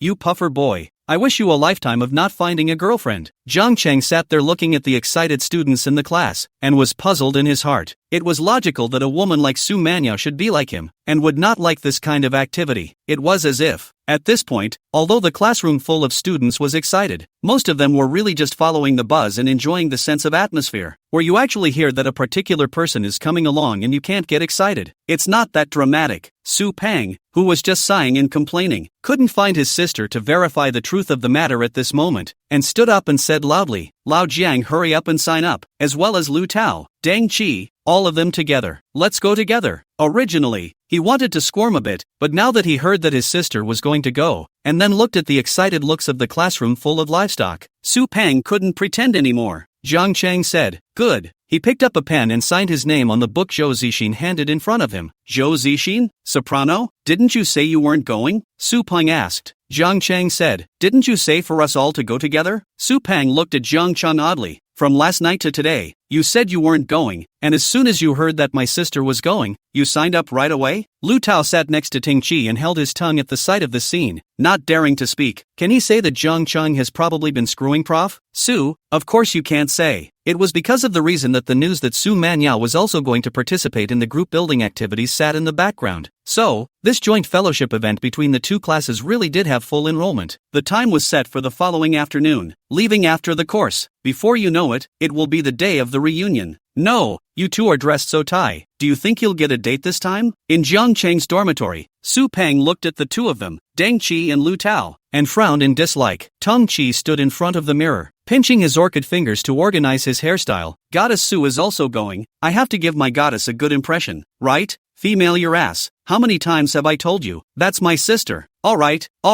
Dang Qi said as he pushed Su Pang away. Our class has more men than women, but the music department that were sorority activities with this time, it's different. They can't even find a seedling in their class. Basically all women. It's not too much to ask that I only take one dipper out of 3,000 weak waters and fish for one, is it? Su Pang, you can be a small solution on the ground. Hold the face of the light. It's confusion since the solution. Isn't that right, bro? Where is this kind of blowback? Tong Qi complained. Su Pang urged, hurry up. The time for departure is almost here. Where is Lao Jiang? Lu Tao asked. Su Pang said, I don't know. He said he was going to eat first. Aren't we going to eat? Lu Tao asked. Su Pang said, didn't the squad leader say so? We'll eat barbecue first after we go over. The three of them tossed around the dormitory for a while and hurried to the meeting place outside the school. There were 2 buses parked there. A lot of people had come to the site by the time they arrived. there sure are a lot of girls in the music department. As soon as he arrived at the scene, Deng Qi's eyes lit up with fascination and his mouth watered. Lu Tao and Su Pang were not much better. Maybe it was because there were fewer girls in the class and they were used to it. So for them the scene was all about girls at a glance. It's late fall, and dressing is most disorganized. Some wore short skirts, others wore long pants, some were bare-legged and some wore black silk. When the three of them squeezed into the crowd of the class, they heard the students around them, one by one, looking at the girl next to the other bus and talking about it. If you ask me, the class president's still not doing his job right. This is the first time we've had a sorority with the music department this year, right? When there are so many girls in the music department, you have to get more. Look, look, look, do you see that one in the pink dress? She's looking at me. I'll be damned. It looks like she's greeting me. Didn't you notice the shape of her mouth? She's calling you a pouncer boy. Where's Professor Su? How come I haven't seen Professor Su? Come on, you still think Professor Su will really come? That's just a front to mobilize everyone to participate in the reunion activities. This student's words quickly drew a small amount of attention from the surrounding area, and those who heard them all had their faces change. That's right, I thought Professor Su was really coming. Got me excited for nothing. Well, I guess this is a means to mobilize us, but I still hold out a slight hope that I'll actually see Professor Su there when we gather. These people talk. Lu Tao and Teng Qi also heard it, and the first thing the two of them did was to look at Su Pang. What they're saying, it can't be true, can it, that I, Goddess Su, am not going? Before Shu could speak, someone immediately shouted from the side, "Holy, class president, you're too bad. How can you cheat on my feelings? Squad leader, do you think this is a means of mobilization that you conspired in advance? There's no need for that. I'll sign up even if the Su girls don't go." Miss Zhou Zixin, I hate you. Zhou Zixin was speechless with injustice when she heard the complaints from her classmates. Since when is it my word that Professor Su is going to be at the reunion? The crowd immediately stirred just after her words, all looking in the same direction. Look, Professor Su is here. Not far from the corner, Su Manyao, wearing a long light green dress, her hair tied high in a small ball, wearing sunglasses, was walking this way. She was carrying a bag in her hand and her skin was white like it glowed. Those livestock that had just been yelling and screaming suddenly quieted down, and a pair of gazes all looked over. Even the girls were no exception. Their eyes were full of amazement and envy. This is too pretty. Every time I see Prof. Su, I feel that no man in this world is worthy of her. Chapter 26, Boiling Sheep and Sheep are Passing Cigarettes. Su Manyao's appearance indiscriminately attracted everyone's attention. Jiang Chang had gone to dinner and hadn't come back yet. Otherwise he would have known that his judgment yesterday was biased. Those students who were excited by Su Manyao were not purely just hilarious. The woman was just too beautiful under the shadowy light through the clouds in the late fall evening. It was a quieter scene than the noise just moments before, and the boys couldn't help but tug at their clothes, trying to organize themselves more properly. A portion of the good-looking girls were struggling to control their expressions, hoping not to let others see the share of oppression she was enduring. On the contrary, those average-looking girls were more subdued at this time, looking at Su Manyao with eyes full of envy and amazement. Su Manyao walked towards the first bus in diameter, chatted with the girl standing next to the door, and got on the bus. Go, go, go, Professor Su is already here. Get in the car. No, I'm going on the one in front, and it doesn't say anything about the bus being divided into classes anyway. Wait a minute, I'm going too.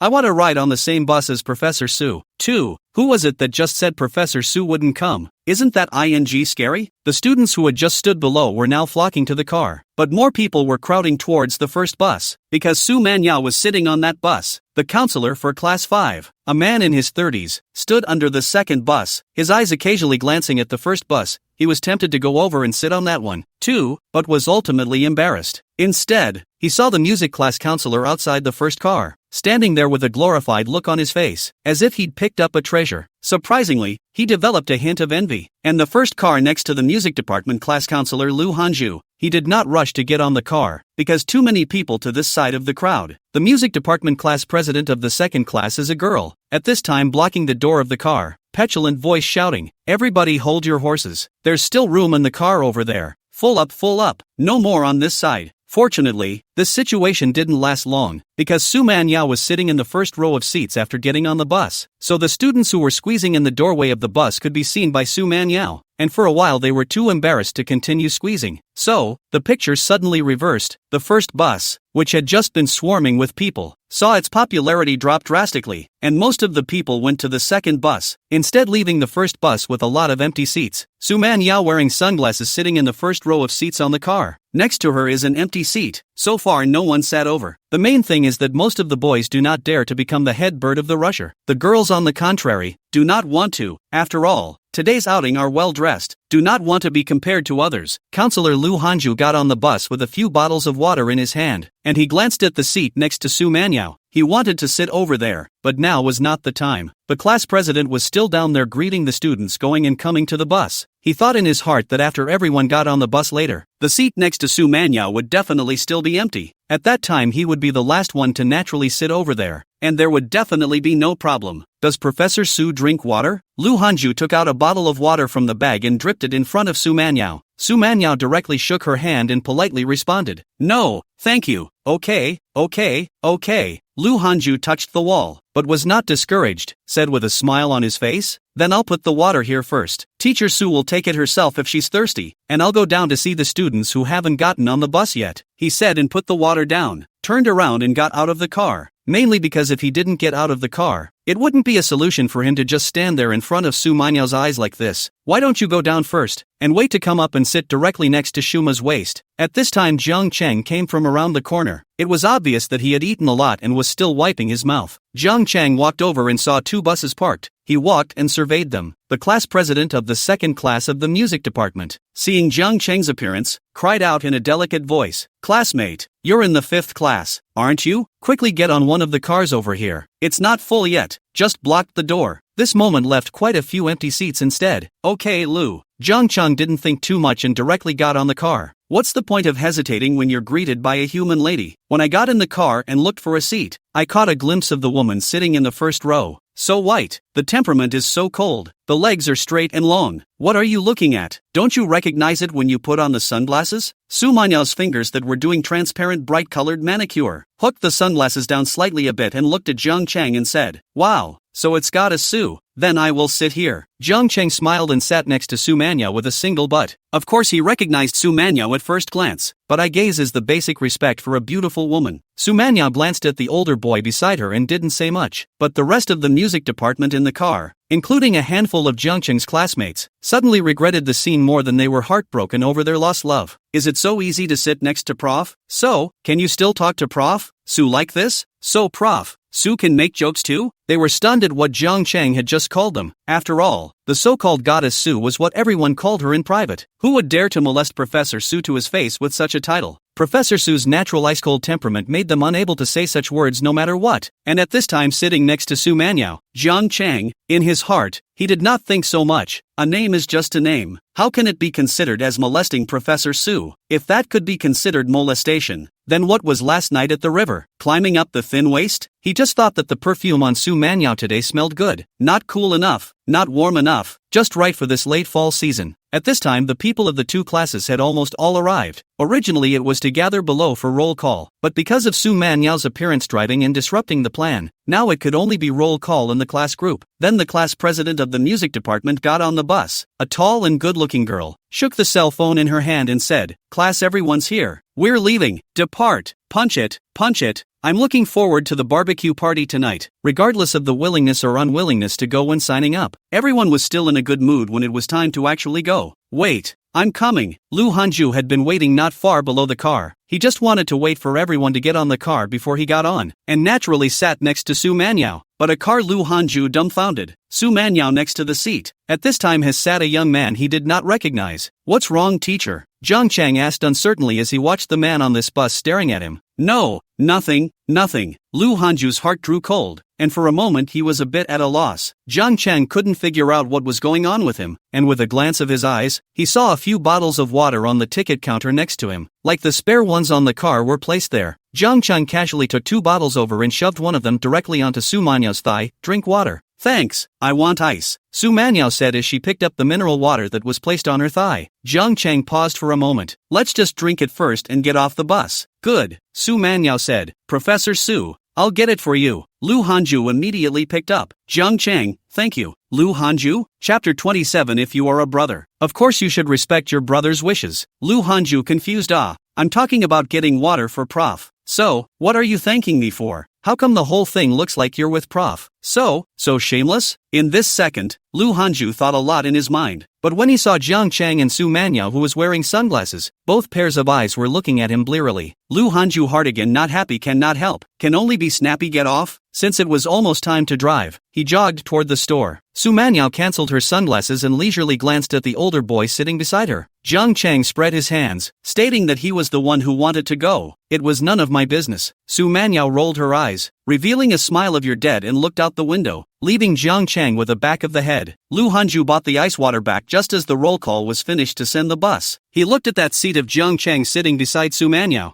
More or less, she's an associate professor. I'm a counselor, so we should be seated together. What's the point of you, a student, coming here? Do you still want to rush the division? The students in the car should be not many boys sitting together in twos and threes or chatting, but the attention is on Su Manyao's row of seats. Every now and then their eyes will glance this way. Those who sit in the back and are blocked by their seats will have to pretend to adjust their chairs to stand up and glance ahead twice. Although they couldn't see anything, and could only see some of Su Manyao's hair from the top of the seat's backrest, but even so, there was a feeling of having earned it. And think about the boy sitting next to Prof. Su. They were really stunned that there was such an operation. That's Professor So. That's the teacher. Doesn't he know? Did you think of Prof. So as a classmate? How else would you dare? Straight up, the two buses set off, targeting a mountain resort on the outskirts of Mordor. It was a slow drive through town because it wasn't on the main highway yet. Jiang Chang smelled the light fragrance coming from beside him and took a serious look at Su Manyao, who was wearing a light green long dress. Su Manyao today wore a skirt that hid the pair of even-measured slender big long, but the kind of wrapping sense highlights the lines. More people have unlimited reverie. Just at this time Su Manyao turned her head over and saw that Jiang Chang was looking at her. What are you looking at? Jiang Chang did not reply back. He just moved his butt and moved those closer to the imperial sister. Express yourself in this moment with action. Su Manyao glared at him, but found Jiang Chang indifferent, realizing for a moment that the older boy was a lot thicker-skinned again than he had been last time. Glaring was useless. Su Manyao retracted her gaze to look out of the window before pulling the curtains, which were originally open, closed. Come over your shoulder a little, Su Manyao said. Then she turned slightly sideways and tilted her head to lean against Jiang Chang's shoulder. Jiang Chang stiffened, in the sense that he kind of stiffened a bit. He had just been trying to skin a little to tease the imperial sister, nothing more, but he didn't expect the imperial sister to lean her head right over. Before he could react, he felt his shoulders sink and his neck tickled. It was Su Manyao's hair touching his neck. He smelled the wood scent. It was very faint. It should be the smell of Su Manyao's shampoo. Jiang Chang lowered his eyes, but he could only see Su Manyao's hair. There was some stiffness in his body, and it was the first time this shoulder had been given to a girl to lean on in this way. I wonder what the imperial sister is thinking at this moment. Jiang Chang took out his cell phone and opened the camera, adjusted it to the front, slowly picked up and pointed the camera at Su Manyao's face. He used the phone as a mirror. In the cell phone screen, Su Manyao's absolutely beautiful eyes were presented. Her eyes were closed, her long, slightly arched lashes fluttering.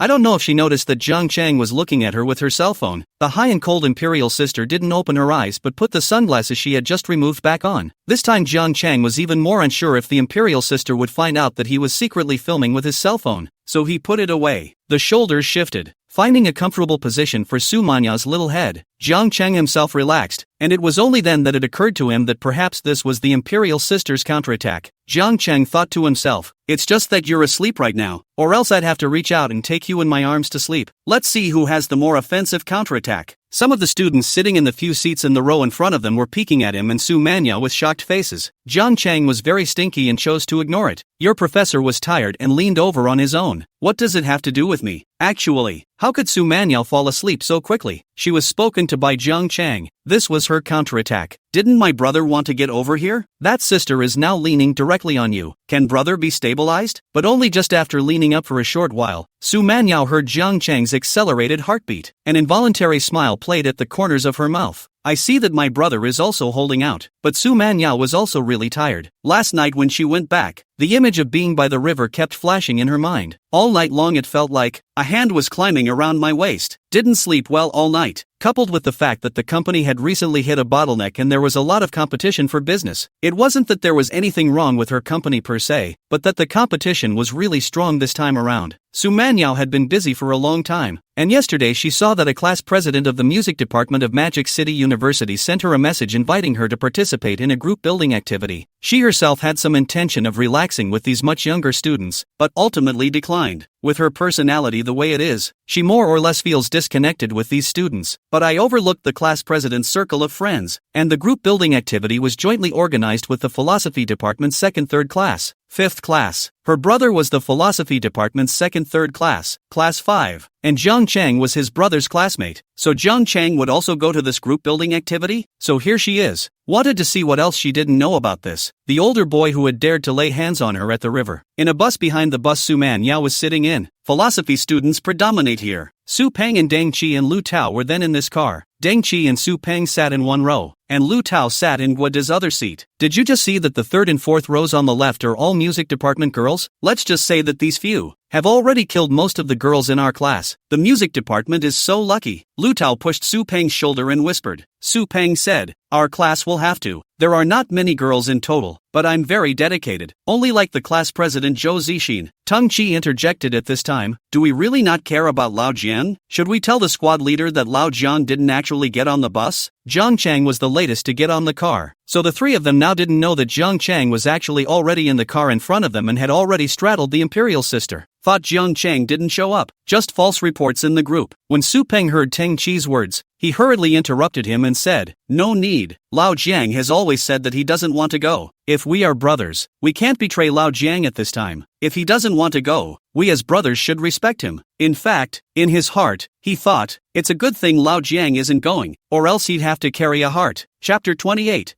What are you up to, Lao Jian? Ever since the last time Jiang Chang borrowed his sister's car to go on a date, Su Peng's heart was left with a dark cloud. His sister was alone in the same car with Jiang Chang that day. Later in the evening, the school forums exploded with pictures of his sister dating a guy and walking into a private theater. The incident lingered in his mind as it repeatedly bounced sideways. Su Peng is not worried about her sister to find a boyfriend, but cannot stand his sister to find yellow hair. To say more directly is to worry about her sister to encounter the punch division against the disciples of the Backbone Boy. It was more than he could bear. So when he heard that his sister was going to be at this reunion, his first thought was that he had to be there to watch. Lao Jiang naturally became his first target for defense. Good thing old Jiang surprisingly didn't come. As Su Peng thought about it, he felt something in his heart that he was sorry for Jiang Chang. People Lao Jiang didn't even bother to participate in such activities. But he himself, being a brother, misunderstood that Lao Jiang would hit on his sister's attention. If Lao Jiang really hit on his sister, there was no way he wouldn't come. I'll be damned. The bus went faster when it hit the main road. It took about an hour or so to come to a stop in front of the lodge that had been chosen for this event. Most of the students' emotions are quite high, and did not sleep on the way. The car arrived at the Crow's Nest Down. Su Peng slept in the car for a while, and after getting out of the car with Deng Qi, Lu Tao and the others, his eyes and stared at the first car. Deng Qi and Lu Tao's gazes also looked over there. What was different was that Su Peng was looking at his sister Su Manyao in that one car, and Deng Qi and Lu Tao simply look at the legs. The music department of the sister. That leg is really long and thin, but after looking at it for a while, Su Peng frowned. To Su Peng's understanding, his sister's character in the car to the point must be the first batch of Get Off, but people are almost finished. Have not seen his sister's figure. You guys wait here, I'll go over and take a look, Su Peng said. Teng Qi and Lu Tao both immediately followed to follow. Don't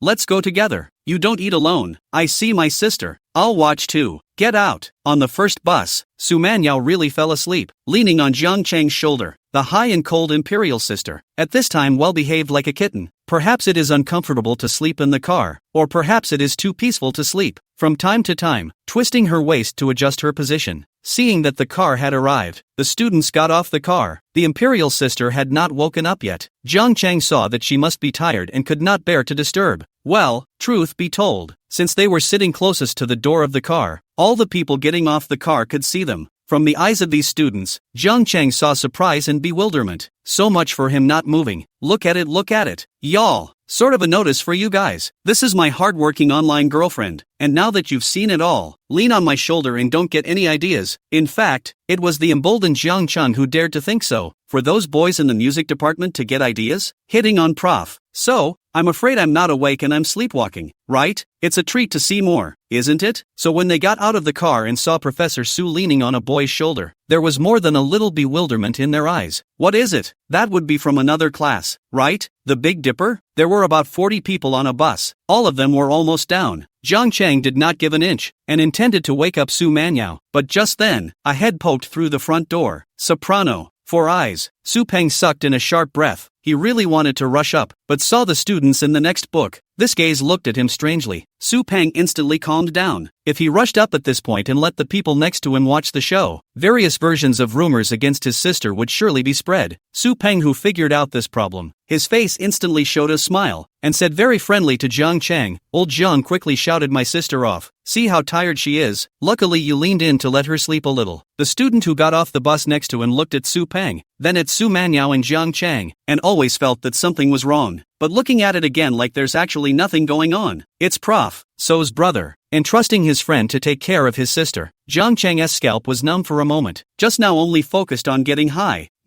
It was that he only focused on sending out the notification, not considering that his good brother Su Peng might come over. Tang Chi's head also emerged from beside the side door at this time, and when he saw the scene in front of him, he was dumbfounded. Old River really did it? Kaobi. Lu Tao stood back, his eyes moving over Jiang Chang and Su Peng, unconsciously sucked in a mouthful of cool air. Thinking that our brothers in a dormitory will have to change their name from now on? Jiang Chang shook his shoulders before Su Manyao woke up leisurely. She couldn't see his eyes with her sunglasses on, and only saw her look ahead and reach out to touch the corner of her mouth, then turned her head to look at Jiang Chang and said, "Thank you." The already seductive imperial voice simply stacks the buffs on top of each other due to the fact that she just woke up. This sentence of thank you made Jiang Chang's heart tremble. There happened to be a male student passing by, and his legs softened for a moment. This thank you, although it was not addressed to him, but a thought popped up in his mind. If I can hear this kind of voice every day, let me live in a big villa will do. Small problem, just rest up. Jiang Chang also responded politely. Su Mengyao seemed like nothing had happened, generally standing up, walking off the car, removing her sunglasses, and just giving Su Peng a flat look. Su Peng saw that his sister's eyes with the sunglasses removed had subtle blood streaks scattered in them, and even looked a little haggard. No, she seems really tired? That's when Jiang Chang came down. Su Peng put his arm around Jiang Chang's shoulder. Old Jiang, you always give me that. What kind of tricks are you up to? Jiang Chang good thing did not understand, generally asked. What engaged in what trick? How did you let my sister lean on you? Su Peng lowered his voice and lowered his head like he was whispering with Jiang Chang. Jiang Chang suddenly stopped and said angrily, "I'll let? You're saying that because you're planning to deny it, aren't you?"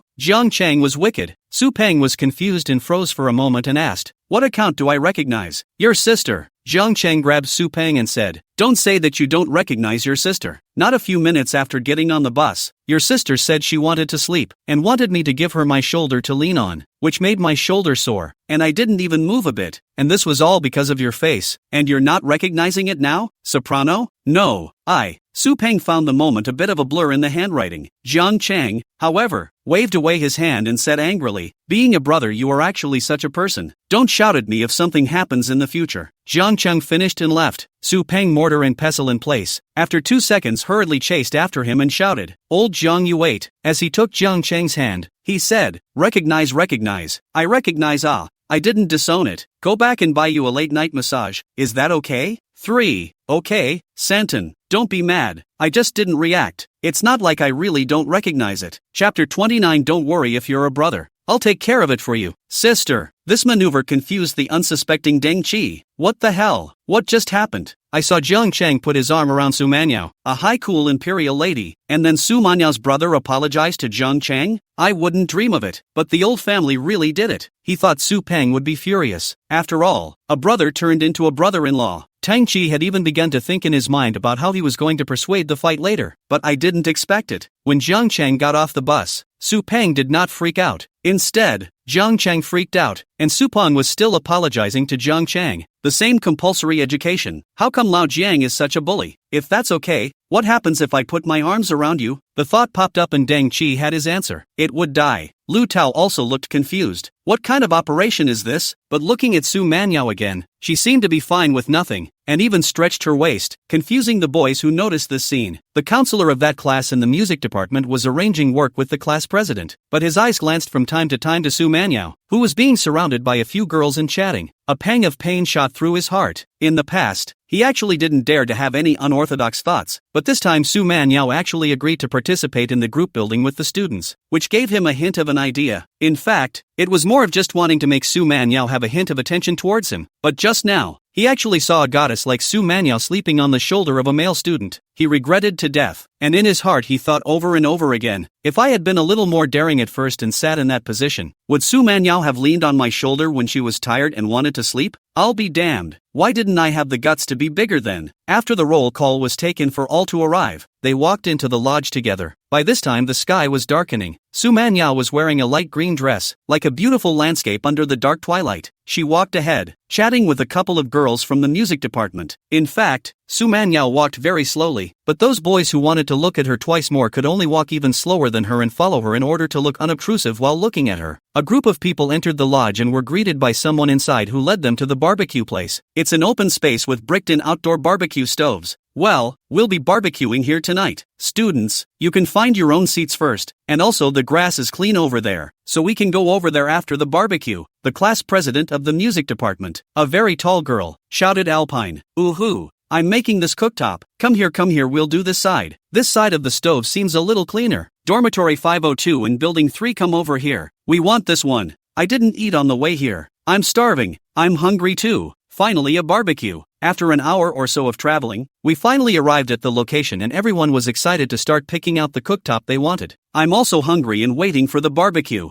Deng Chi and Lu Tao, 2 people came before a cleanup, threatened to fish the music department of the sister, but the result is the dormitory of the 4 people sitting on a stovetop together. Don't you do hair? Didn't you say you want to fish for one? Su Peng looked at the 2 and said, go on, I'll leave you this seat for Zhou Zixin. I'm going to sit with Zhou Zixin. Don't you stay here to spoil my business. Don't be so hasty. Isn't Zhou Zixin still busy? I'll go tease later, Ding Chi said abashedly. Then Su Peng turned his head to Jiang Chang and said, Lao Jiang, you can't go. We are good brothers. We will sit together later. Who loves to sit with you? I'm going to the music department side. I don't have time to accompany you. After Jiang Chang said that, he got up and really walked towards the music department side. It just so happened that Lu Rui, the class president of the music department class, was sitting alone at a barbecue stove, checking out the list of barbecues. Do you need help, classmate? Jiang Chang asked as he walked through the academy and sat down opposite Lu Rui. Lu Rui raised her head to see Jiang Chang and her gaze lit up for a moment. The boy in front of me was handsome for one thing. On the other hand was the fact that just now in the car, she saw Professor Su leaning on this boy's shoulder. Lu Rui said, what about the need? But it will take a little while. Okay. Jiang Chang of course didn't come over to help. He didn't want to sit with Su Peng. He was afraid that he couldn't help but ask Su Peng, what would happen if I let you call out to your brother-in-law? And not far away, Su Peng saw Jiang Chang really chatting with a good-looking girl from Music High, and looked at that girl was still very enthusiastic about Jiang Chang. When did Lao Jiang know such a pretty girl from the music department? Su Peng felt strange. Just then, Zhou Zixin, the class president of their class, ran over with a few people. Class, to tell you the bad news. Zhou Zixin's voice was loud, but because of the sweetness of his voice itself, it sounded like he was loudly pouting. All eyes were drawn to her, and the scene was quiet. Zhou Zixin felt a lot of pressure, but still brought up a loud voice and said, we just realized that the grill ingredients haven't thawed out yet. Most of the meats, they need to be thawed first, then skewered on a barbecue skewer. So for the time being the barbecue may not be edible and it will take some time. As Zhou Zixin's words fell, both classes stirred. My God,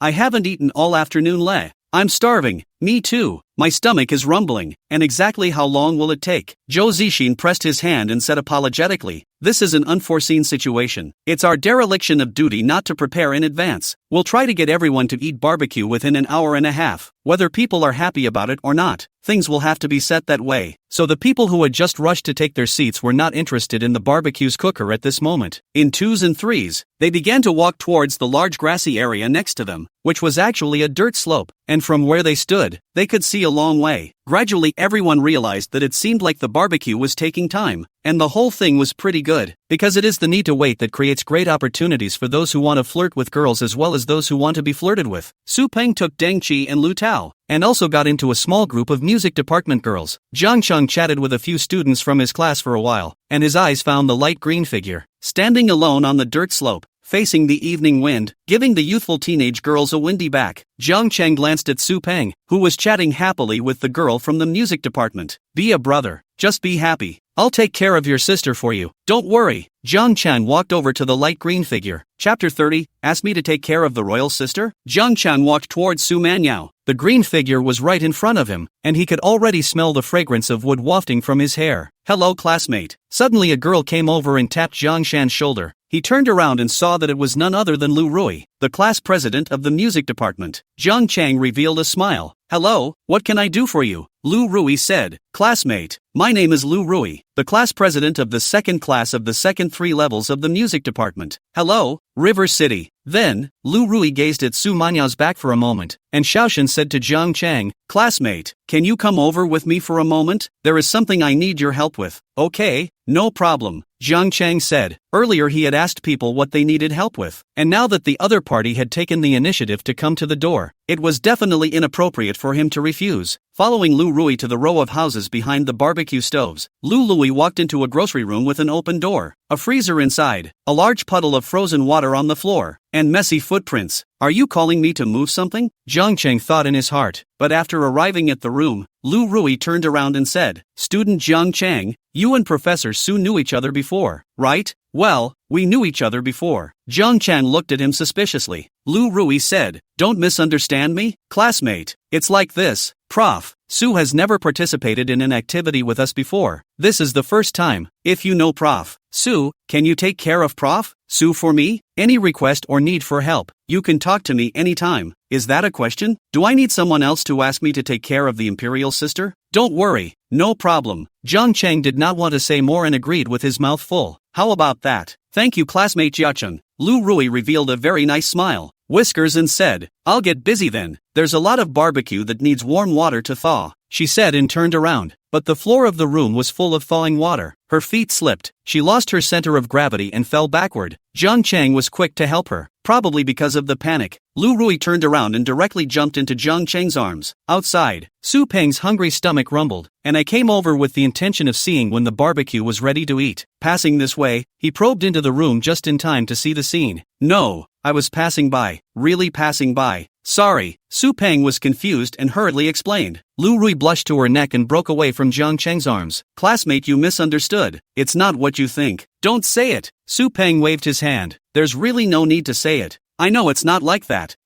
Lu Rui realized that she couldn't explain herself and said in a panic, "Then you guys chat. I have to go and get busy first." Wait for Lu Rui to leave. Su Peng went over and put his arm around Jiang Cheng's shoulder. "It's okay, old Jiang. When did this happen? We didn't know a thing about it." "You misunderstand. That's the way to say it." Okay, I misunderstood." Su Peng obviously did not believe what Jiang Cheng said and said with a lewd smile on his face, "This wouldn't happen to be your online girlfriend, right?" Jiang Cheng gave him a look without any good humor and repeated, "You've misunderstood." Su Peng, however, was still thieving. I understand, I misunderstood," the two said, walking outside together. Su Peng looked happier than Jiang Cheng, because he finally figured out one thing. It turned out that Lao Jiang went to take that bus from the music department for this girl from the music department. It seems that he had misunderstood Lao Jiang as well. People, Lao Jiang has his own sweetheart, and they've all gotten together. Ugh, right. Su Peng suddenly came up with an idea and said to Jiang Chang, "Old Jiang, are we brothers?" Jiang Chang turned his head to see Su Peng with a serious look on his face. "What's going on? Are you going to argue with me about whether to call me brother or brother-in-law?" Without waiting for him to speak, Su Peng continued, "I have something to ask of you. Take care of my sister." Jiang Chang was stunned. "What's the situation? What happened? Why does it look like you're entrusting your daughter? What are you up to? Is someone going to invite you to your death?" Jiang Chang asked. Su Peng said, "I'm not kidding you. I always feel that there are yellow hairs want to get my sister. I'm afraid that my sister will be cheated by the yellow hairs. My sister won't let me follow her." You go to his side to help me look at the point. Jiang Chang breathed a sigh of relief. "So that's it, huh? Got me excited for nothing." He really thought just now Su Peng was going to shout brother-in-law. Jiang Chang solemnly patted Su Peng's shoulder. "Brother, don't worry. Your sister is mine. We'll keep an eye on you. Old Jiang, brother, I'll trust you." Su Peng reached out and gave Jiang Zhen a whack on the chest, then smiled and said, "Then please, my sister is still waiting for me. I won't talk to you more." Watching Su Peng run away, Jiang Chang waved his hand. "Don't worry about it, brother." Then reversed direction and headed toward the high-flying Imperial. All relaxed for a moment. "This isn't me stealing food. They all let me." Jiang Chang re-entered the lawn of the small earthen slope and saw that most of the people had already sat down on the ground, which was covered with camping cloths with plates containing fruits. Su Manya was still standing there alone with the evening breeze, her arms wrapped around her chest, one little thumb hooked over her sunglasses. Jiang Chang scanned and saw that the camping sections were all placed in the center. He went over and took one, taking 2 apples with him. At the same time, the counselor of the 5th class of the philosophy department, holding a peeled apple, trotted towards Su Manyao. When he set out earlier, he wanted to ride in the same car as Su Manyao. This was one of the few chances he had to be able to get in touch with Su Manyao, but he didn't capitalize on it. At this moment, everyone was eating fruits, but Su Manyao was alone. He knew the opportunity had come. Professor Su, this apple is very sweet, just peeled, have one. Su Manyao gazed at the distance, not knowing what she was thinking. Hearing someone shouting at her, turned her head over, glanced at the apple in the counselor's hand, and said with a deep color and lightness, "Thank you, I don't like to eat apples." Her language was polite, but her words and demeanor were the coldness of rejection. The counselor was a little embarrassed, feeling that he was unlucky. What he took was not good. How did he take the apple that Professor Su did not like to eat? After being rejected, the counselor could only take the apple and go back again, looking at Su Manyao's back from afar. Instead, they found Jiang Chang from their class walking over and holding an apple in his hand. The counselor thought to himself, Jiang Chang, this kid, who usually looked honest and not talkative, actually wanted to be a rushing teacher and rebellious disciple, taking the opportunity to tease the goddess of Mordor University. He thinks this kid, though, might just be an extrovert once for a lifetime of introversion. Professor Su didn't even want the apple he peeled. So how could Professor Su want the apple that Jiang Chang didn't peel? Chapter 31 The Secret of Getting Handsome in the Restroom.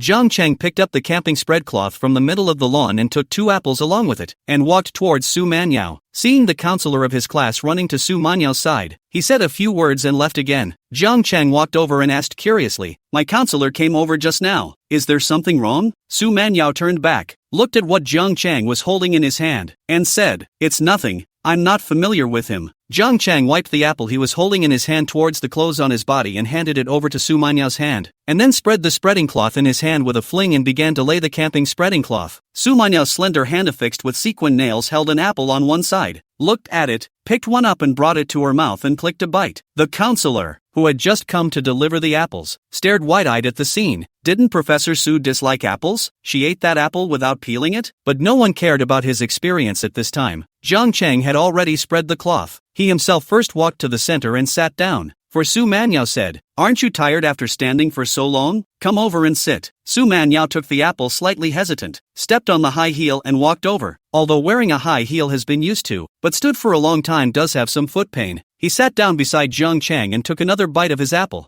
Jiang Chang looked at Su Manyao's side face, thinking about the lines of the cheeks. Even if it was a sculpted work of art, it would not be able to do as perfect as the woman in front of him. See what? Su Manyao didn't turn her head, her gaze still looking at the far side of the mountain, eating an apple, and asked out loud, "That's cool." Jiang Chang thought to himself, I don't know if she herself knows that she is so cool, or maybe Makoto's doing it on purpose, wanting the initiative. But whether or not his sister did it on purpose, Jiang Chang felt that he couldn't afford to lose the initiative. He soliloquized stiffly, "Look at your sister. Can I lift up my sister's skirt a bit?" Su Manyao turned her head to look at Jiang Chang, with a piece of freshly bitten apple in her mouth, as if asking Jiang Chang what he meant. Jiang Chang met the imperial sister's gaze and forced himself to be steady and not flinch. "Wasn't it you who said yesterday that I was allowed to look at you and no one else?" Su Manyao was stunned and took a deep breath, glaring fiercely at Jiang Chang before turning her head to the side, leaving Jiang Chang with a sideways look. But those scallion white fingers, however, grabbed the hem of the skirt and pulled it upwards, revealing 2 snow-white, evenly proportioned calves.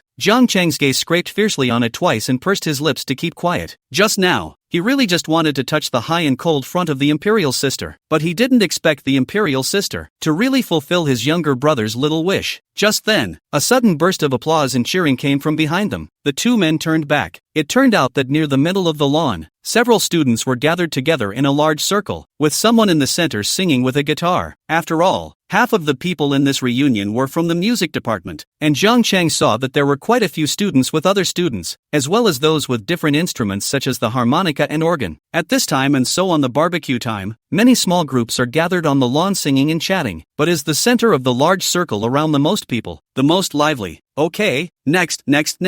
Who's next? The students around the large circle were rowdy. Choi Ruifeng, wearing a shirt and carrying a guitar, stood up and said, "I'll do it." He had just realized that Professor Su, too, was looking this way, so maybe if he went up to sing it this time, Professor Su would see it as well. A round of applause rang out, and Chui Ruifeng walked to the center and sat down on the wooden chair that had been set up in advance. He adjusted his posture somewhat nervously and looked down at the strings. The intro plays. The students around them went quiet. Because of the distance, Chui Ruifeng's voice was no longer very clear when it reached Zhang Chang and Su Manyao, but the two of them still listened quietly. Su Manyao turned her head to look at Zhang Chang's side face. After a short while, Chui Ruifeng finished his song, and the applause rang out. A girl said, "Chui Ruifeng, what kind of crappy guitar do you have? The tone is so mixed." Immediately, one of the boys picked up and said, "This is Chui Ruifeng's knowledge of the group building yesterday. Su, he spent $300 on it. Ha ha ha, $300? Are you planning to use a disposable one, Chui Ruifeng? No wonder the tone is so jumbled. Turns out the guitar is only $300, not enough to pay for a lesson with a private tutor." Chui Ruifeng red-faced and somewhat awkwardly squeezed out a smile and returned to his position. On Zhang Cheng's side, Su Manyao suddenly stood up and patted the skirt held up by her small buttocks. "What's wrong?"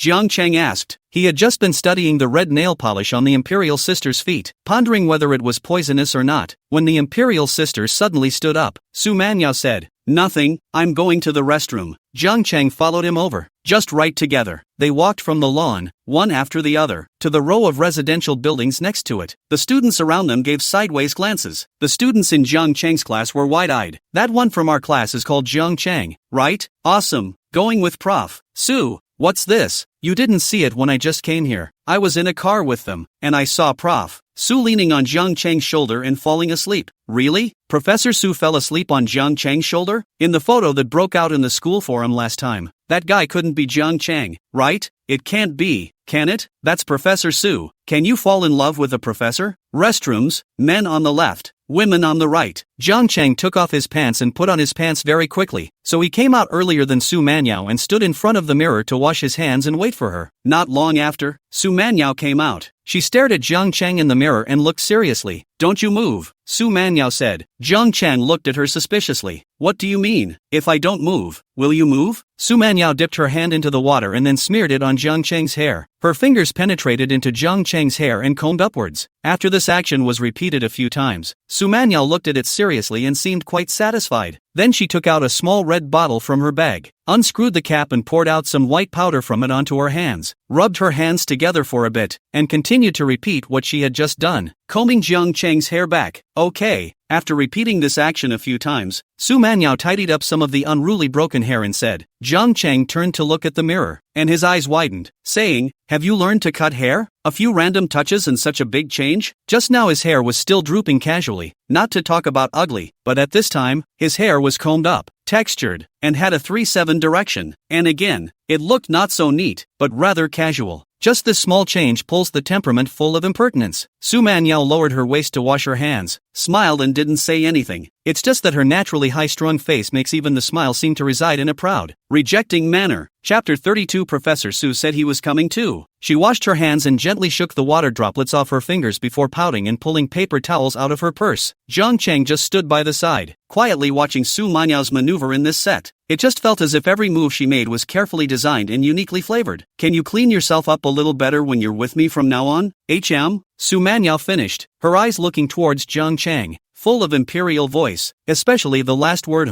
slightly downward euphemistic, seductive. Without waiting for Zhang Cheng to reply, she twisted her waist and threw the paper towel in the trash can and walked towards the outside of the restroom. "What do you mean? Dislike me?" Zhang Cheng looked at the water snake-like imperial sister who walked out under the restroom and was a bit confused. One's own hairstyle, which is disliked, but one thing he suddenly realized? Sister Su Manyao is a person who wants to save face and have self-respect very much, but that's not surprising. The higher your self-esteem, the more you will demand of yourself. It is precisely because of the high demands placed on ourselves that we have been able to develop this unique aura. It's as if a person who doesn't love beauty can't look beautiful. A woman who doesn't care about her speech and behavior can't show her womanly charms with every knit of her brows. So there's more than meets the eye with the high-flying royalty. 2. She also harbors a great deal of self-esteem and a sense of boundaries. Zhang Cheng suddenly realized that he seemed to be crossing the imperial sister's boundary at every turn. The two came out of the restroom and went back to their original seats and sat down. The large circle in the center had more students gathered than a moment ago, and was being sung to. "Hey, did you see that guy next to Professor Su?" In the encirclement, a male student said to Song Yu-hong beside him. Song Yu-hong said with a condescending face, "What am I looking at him for?" As he spoke, he winked at a girl who was looking at him. The boy beside him said,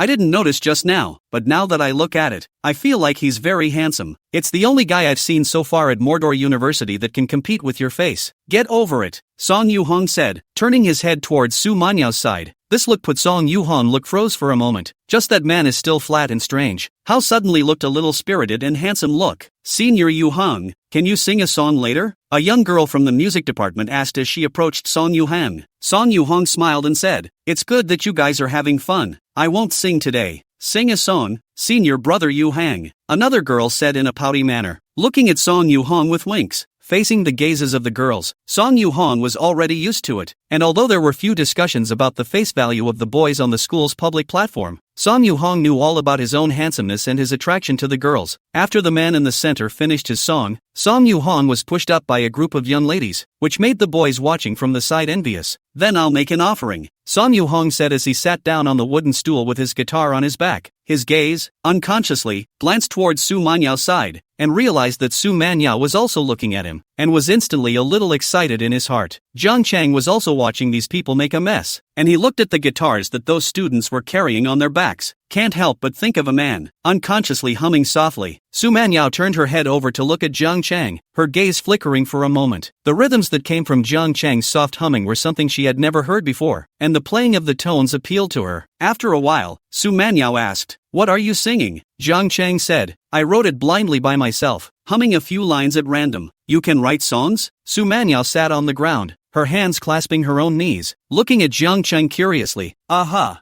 Zhang Chang nodded in response without much explanation. He couldn't truthfully say that he had a civilization's worth of works in his head, all of which were creations of the great gods. Such an explanation would only bring more trouble, so it would be better to be cheeky and just say that you created all of this yourself. For example, "Once upon a time," which was just sung. Su Manyao's chin leaned on her knees. A pair of eyes looked at Zhang Chang, not knowing what she was thinking. A pair of feet in high heels, slightly cocked. At that moment a round of applause rang out, drawing the two men's attention. Within that encirclement, Song Yu-hong finished singing, and he walked to the side to meet the applause and cheers. But his gaze unconsciously glanced at Su Manyao. "Senior Yu-hong is awesome. I think if Senior Yu-hong goes to a talent show for music, he can definitely get a good ranking to become a big star. It wouldn't be surprising if brother Yu-hong went to I'm a Singer and won the championship. Okay, next, are there any students who would like to challenge senior brother Yu-hong? I was going to sing, but Song Yu-hong is already on, so I won't make a humiliating appearance. Let the female students go on in the back. Song Yu-hong has already made an appearance, so let's not let our male students in disgrace. Here, me." A small voice came from the distance. It would have been so far apart that such a small sound would hardly have been noticed, but the person who spoke out was Su Manyao, which was different. Her every move was watched, so immediately someone shouted, "Professor Su says she's coming." The moment these words were said, everyone looked over to Su Manyao's side, only to see Su Manyao wearing a light green body-shaping long dress, sitting on the grass covered with camping spread cloth, one jade arm raised high, waving to this side. "Holy, it's really Professor So. Is Prof. Su coming to participate as well? Woohoo, welcome." The male and female students burst into cheers. Su Manyao stood up and stretched out her finger to point at Zhang Chang, who was sitting on the ground next to her. "It's not me who wants to sing, it's him who wants to sing." "Me?" Zhang Chang looked up at the tall imperial sister next to him and asked in surprise as he reached out and pointed at himself. "Yeah, you, sing the song you just sang," Su Manyao said as she picked up her chin. Zhang Chang confused. "They sing I sit so far away. What is it about me on? Don't dare? Then tell them yourself that you don't dare," Su Manyao said, squatted down and sat on the spreading cloth. "A look of you cannot. I will not be difficult for you. Can this be tolerated? It certainly can't be tolerated. If I put up with this, how can I hold my head up in front of the imperial sisters in the future? A man has to be tough, not a wimp, especially in front of a woman." Zhang Chang immediately stood up and walked towards that encirclement in the middle of the lawn.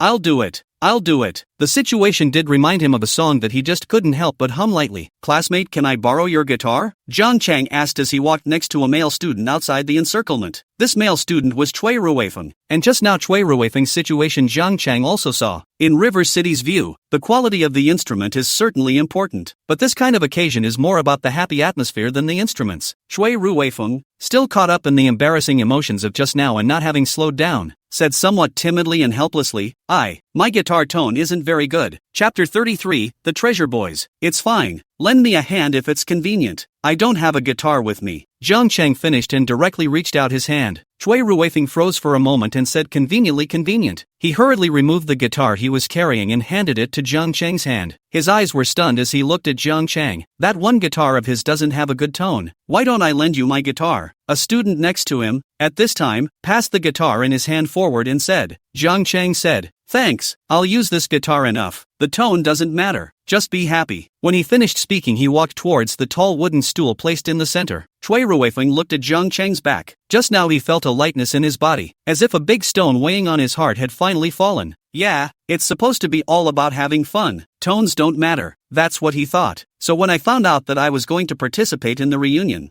I was so excited that I used my living expenses and bought a guitar. But he didn't have the courage to say so, but the student named Jiang Chang said it naturally. So handsome. I feel like he's even more handsome than Song Yu-hong. Who is he? I keep seeing him with Professor Su. Professor Su's brother's classmate. He should know Professor Su well. No wonder, when I was in the car, I saw Professor Su leaning on his shoulder and fell asleep. It scared me to death. So it's Professor Su's brother's classmate. What's going on in your head? Don't you know what kind of person Prof. Su is? How could she have a boyfriend-girlfriend relationship with a male classmate? Su Peng led Tang Chi and they were teasing the girls, and at this time, they also noticed the situation on Jiang Chang's side. Come on, let's go over and take a look. Su Peng beckoned to Deng Chi and Lu Tao. What's Lao Jiang up to? Singing in someone else's music department's turf. Isn't that showing off? Quite a few people from the philosophy department noticed the scene and gathered around. Jiang Chang has a lot of guts. Is he going to sing in the music department's territory with his guitar? He's from our class. His name is Jiang Chang, right? Have you guys heard the songs he sings? No, this kid has always been a loner, and only plays with a few people in his dorm. The students in Jiang Chang's class obviously didn't believe that someone from their philosophy department could sing better than someone else's music department major. So they were curious if this melon was sweet. The music departments hadn't thought about how well this handsome-looking boy could sing, but they were equally curious, not about the boy's songs, but about the boy's person, because he's been with Prof. So, Jiang Chang lightly plucked the strings to test the sound, and then the prelude sounded. The noisy sounds just now faded away, and everyone's gazes were stunned as they looked at Jiang Chang. Just the prelude is already a killer. Good to hear. Never heard of it. What's this song? Once I dreamed of walking with a sword. Jiang Chang's voice rang out and everyone was stunned. Some of them glanced at their companions around them with different expressions of surprise. Some people show their hands and say they don't know, and I've never heard of it. The girl who once made your heart ache. Now it has gone quiet. Love always makes you long and feel troubled. Had you all over the place. As Jiang Chang sang, some students' eyes reddened. They didn't know why themselves, but they just had an urge to cry anyway. The emotion was involuntary, like a colorblind child suddenly seeing colors. It's also like people who are busy in the city and see the stunning scenery of nature's ghostly work. Just like themselves, they study music every day and overhear masterpieces that are good enough to pass on to the next generation.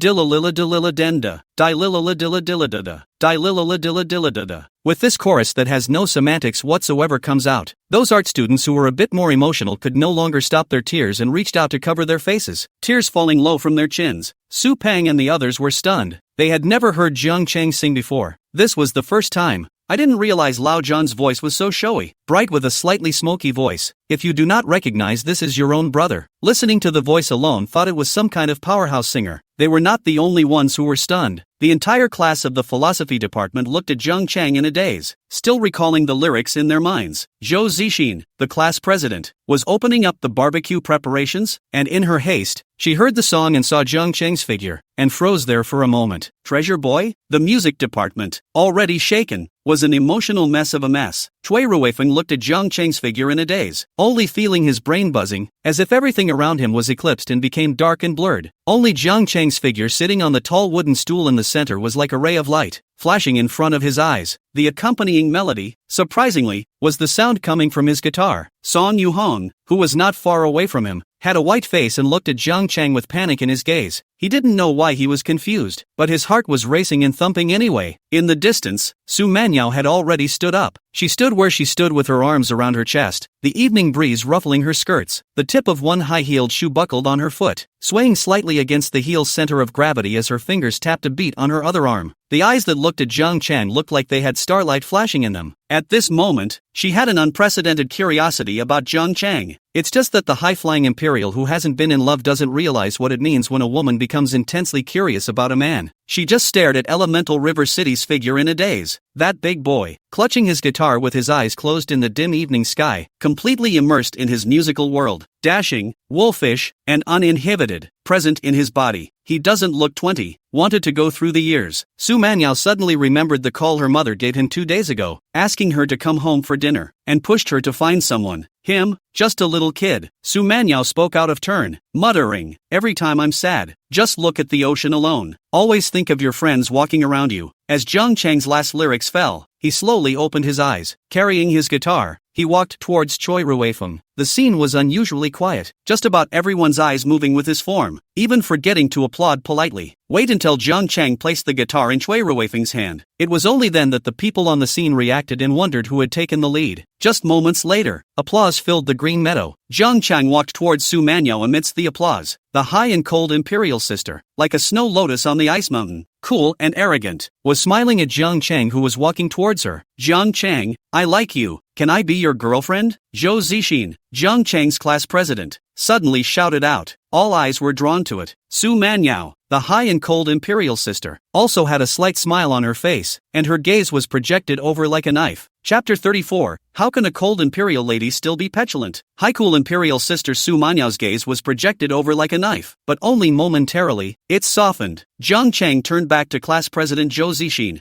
Zhou Zixin, the class president with big eyes and a bit of baby fat, wearing tight jeans and small white shoes, looked at him with a pair of big eyes blinking. Jiang Chang's heart went numb and he felt a little cold behind him. With so many people watching, I don't know what Zhou Zixin is up to come up with such a stunt. Mikado is also in the back. Is this a live confession? That would be the class president of the philosophy department. So bold to confess in front of everyone? Spice Girls are so cute and have sexy bodies. I'm super into them, but I don't have a chance now. Promise her. Together. Together. Everyone gradually shouted rhythmically, completely watching the fun. Old Su steady steady steady. Don't. Old Su give me face. Deng Qi and Lu Tao both pulled hard on Su Ping who wanted to hug away. Su Ping was being held down. His lowered voice shouted, "Let me go. I'm going to get him killed. I treat him like a brother. He's going to steal my woman from me. Teachers are not decent." Pulling Su Peng's Lu Tao thought in his heart, "Brother, you cannot say that. He not only wants to steal the woman with you, your sister he did not let go." In Jiang Cheng's class, there were only 12 girls in total, and not many of them could have some face value. The only one who really counts as a beauty is Zhou Zixin, so there were quite a few boys who liked Zhou Zixin, and at this moment if Heartbreak had a voice, the scene would have been deafening. "How's it going? Have you thought about it yet?" Zhou Zixin came down with a big grin in the eyes of her classmates. At this time she mischievously tilted her head and looked at Jiang Chang and asked. Jiang Chang laughed softly. "I dream of walking to the end of the world with my sword. Are you willing to wait for me to come back from the end of the world?" Zhou Zixin laughed out loud and said, "Good, then I'll find someone to marry first and then wait for you slowly." "All right," Jiang Chang answered. Zhou Zixin compared a heart towards Jiang Chang. "That's it then." Then Jiang Chang turned his head and smiled as he walked towards Su Manhwa. No one even noticed that he took a hard breath of cool air. "What the hell? Isn't this a joke now? I thought it was a real confession. They lit my gossip fire with this whole thing, and it turned out to be a joke." The students who had just had their attention drawn to it murmured. He was very dissatisfied with the cold joke that Jiang Chang and Zhou Zixin had made. He didn't keep this melon ripe. Someone said, "What kind of joke is that? Can't you see the confession is real?" It's just that Jiang Chang politely declined, and then the two of them ended it with a joke so that it wasn't awkward for anyone. "Hey, by the way you put it, it's really hey. I just realized something was wrong too. It's real. They're playing with real flowers." Some people who saw through this layer raised their eyes to look at Zhou Zixin, only to see that Zhou Zixin had already left, like nothing had just happened, and she had gone to busy herself with the preparation of the barbecue. Su Ping shook off Deng Qi and Lu Tao, looked at Zhou Zixin who had already walked away, and then looked at Jiang Chang. He slapped his thigh in anger. Old Jiang is confused. Just now Zhou Zixin confessed his love.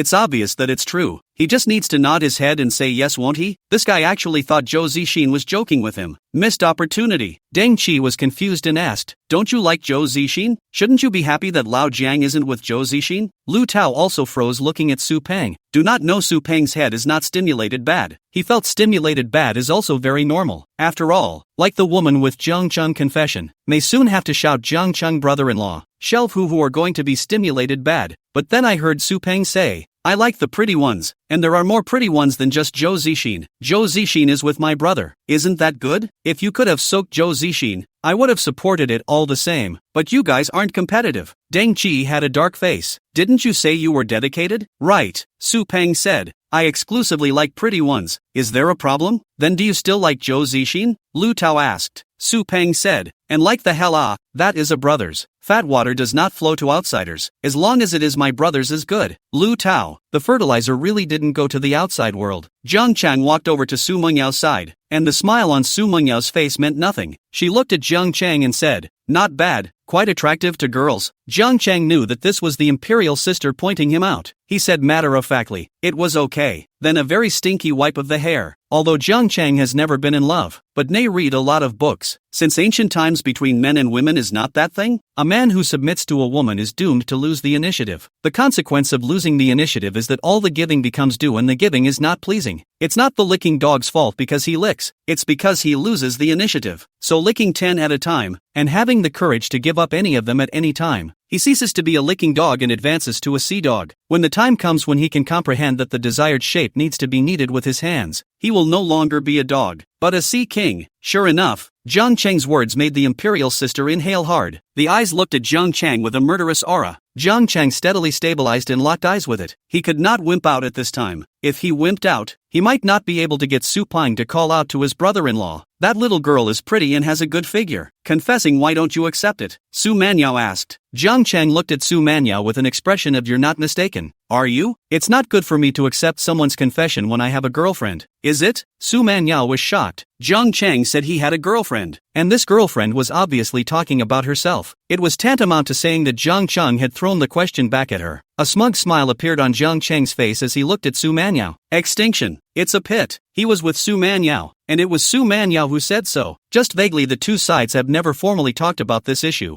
If that is like there is, and there is no feeling. So at this time when Jiang Chang threw out such a question, it was up to Su Manyao to pick it up. Su Manyao also realized that this was Jiang Chang positively forcing her to come up with an attitude. Damn. He pinched it. Su Manyao skimmed her gaze to the side and said in a cold voice, "It's good that you know. It means that it's good to know that you're a guy with a girlfriend." In the coldest of voices, the shyest of attitudes, the high and cold imperial sister also felt her ears burning a little at this moment. Pust. Jiang Chang didn't hold back his laughter. He suddenly felt that underneath the high and cold exterior of the imperial sister, when that teenage heart screwed up, it was actually much more adorable than those pretending to be cute. Su Manyao glared fiercely at Jiang Chang, who was stifling his laughter, turned around and left. "Don't. I'm not taking it." Jiang Chang followed. "This can't be done without going over there, or I'm afraid it's going to be a cold war for many days." Who would have thought how the royal lady could even be pouting? Chapter 35, Late Night Royalty calls me to his room. As night falls, the raw materials for the barbecue are finally thawing out pretty much. All the students regrouped next to the barbecue cooker with bamboo skewers and a pot on the cooker in front of each of them. The self-service barbecue required their own skewers. Starve me. I should have known I'd go to the cafeteria and eat before coming back. Who was it that told me to save my stomach for the barbecue when I came here? Come out here and I won't beat you up. Can we skewer it and grill it at the same time? One size. Su Peng and Jiang Chang sat around one of their dormitories, and also incidentally Su Manyao, a total of 5 people, around a stove also skewering barbecue. Old Jiang,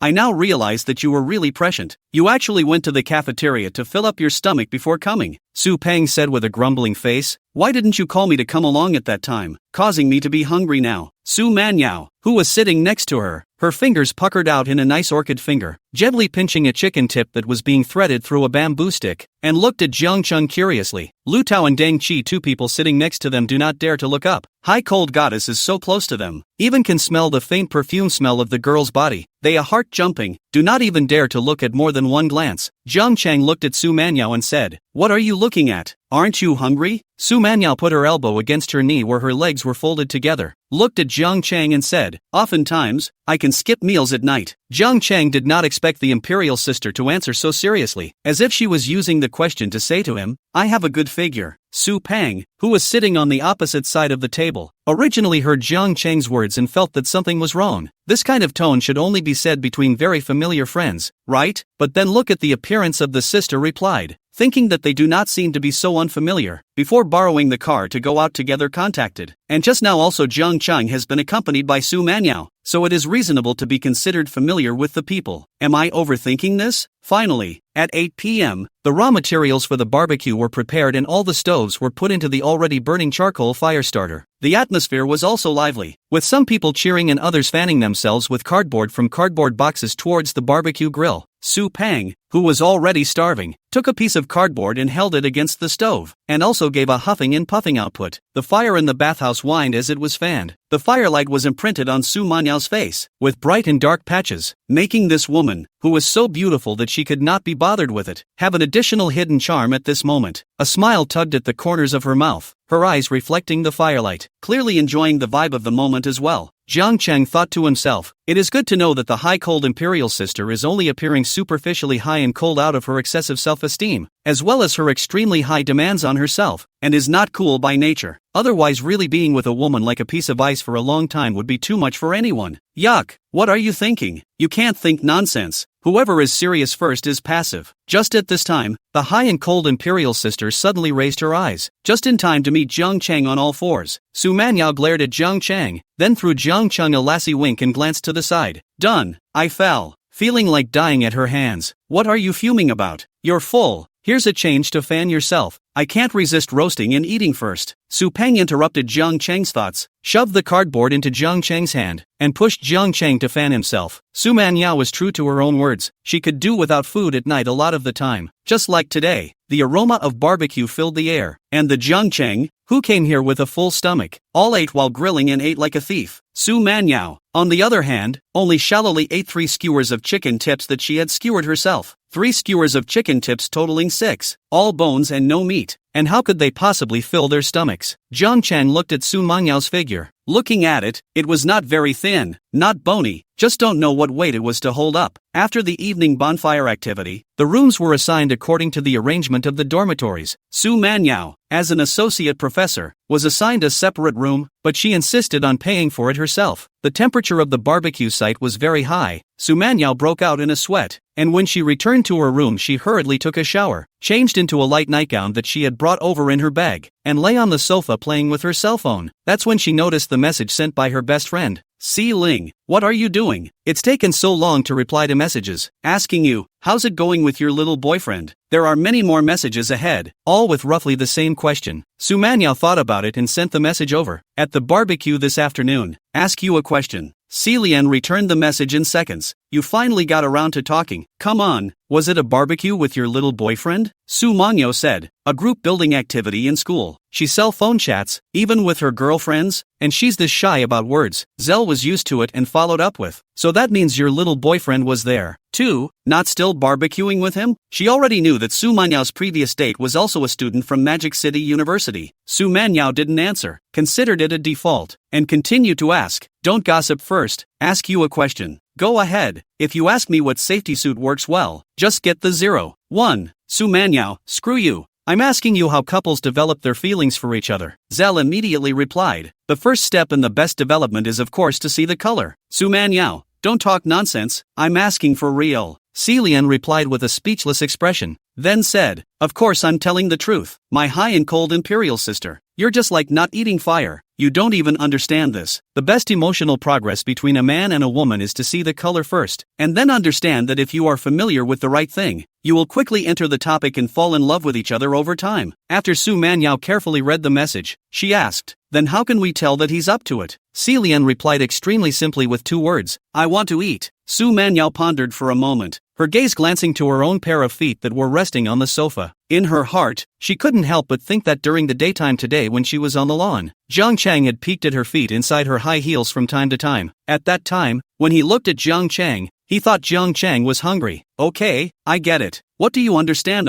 Celian immediately returned the message and said, I haven't finished yet, day after day. Do you understand? Do you know what is day after day? Do you know what is day after day? Do you know what is day after day? Do you know what is day after day? Do you know what is day after day? Don't you say it. Su Manyao replied in the past and then sent a headbanging emoji. She's just never been in love. She's not stupid. If you've never eaten pork, you've never seen a pig run? She directly exited the chat interface with her best friend, then clicked on Jiang Cheng's avatar and did a string of text to send it over. I dropped my eyebrow pencil under the couch and it's too heavy to move. Come here. Chapter 36. A tube of nosebleed nearly spurted out. Su Manyao froze just as he sent the message over, realizing a serious problem. Am I planning on accepting River City? Nope. It's like I'm hitting on him. No way. Absolutely no way. I'm not like that. Su Manyao mumbled in her heart, then looked at her legs. It felt as if she wasn't in the best position right now. Then she brought over a pillow and adjusted her position. Well, that'll do. This looks like it's a little more sexy. Jiang Chang was assigned a room with Su Peng Deng Qi and Lu Tao. He came out of the shower and wiped his hair with a bath towel and saw Su Peng lying on the bed wailing one after another. It hurts like hell. I should have known the peaks weren't so vigorous, Jiang Chang said. Luckily you are still on the school basketball team. Letting you get on fire for a bit makes you like this, Su Peng said. That basketball team of mine is titular. Okay, say, what are you doing in such a hurry to move and bathe?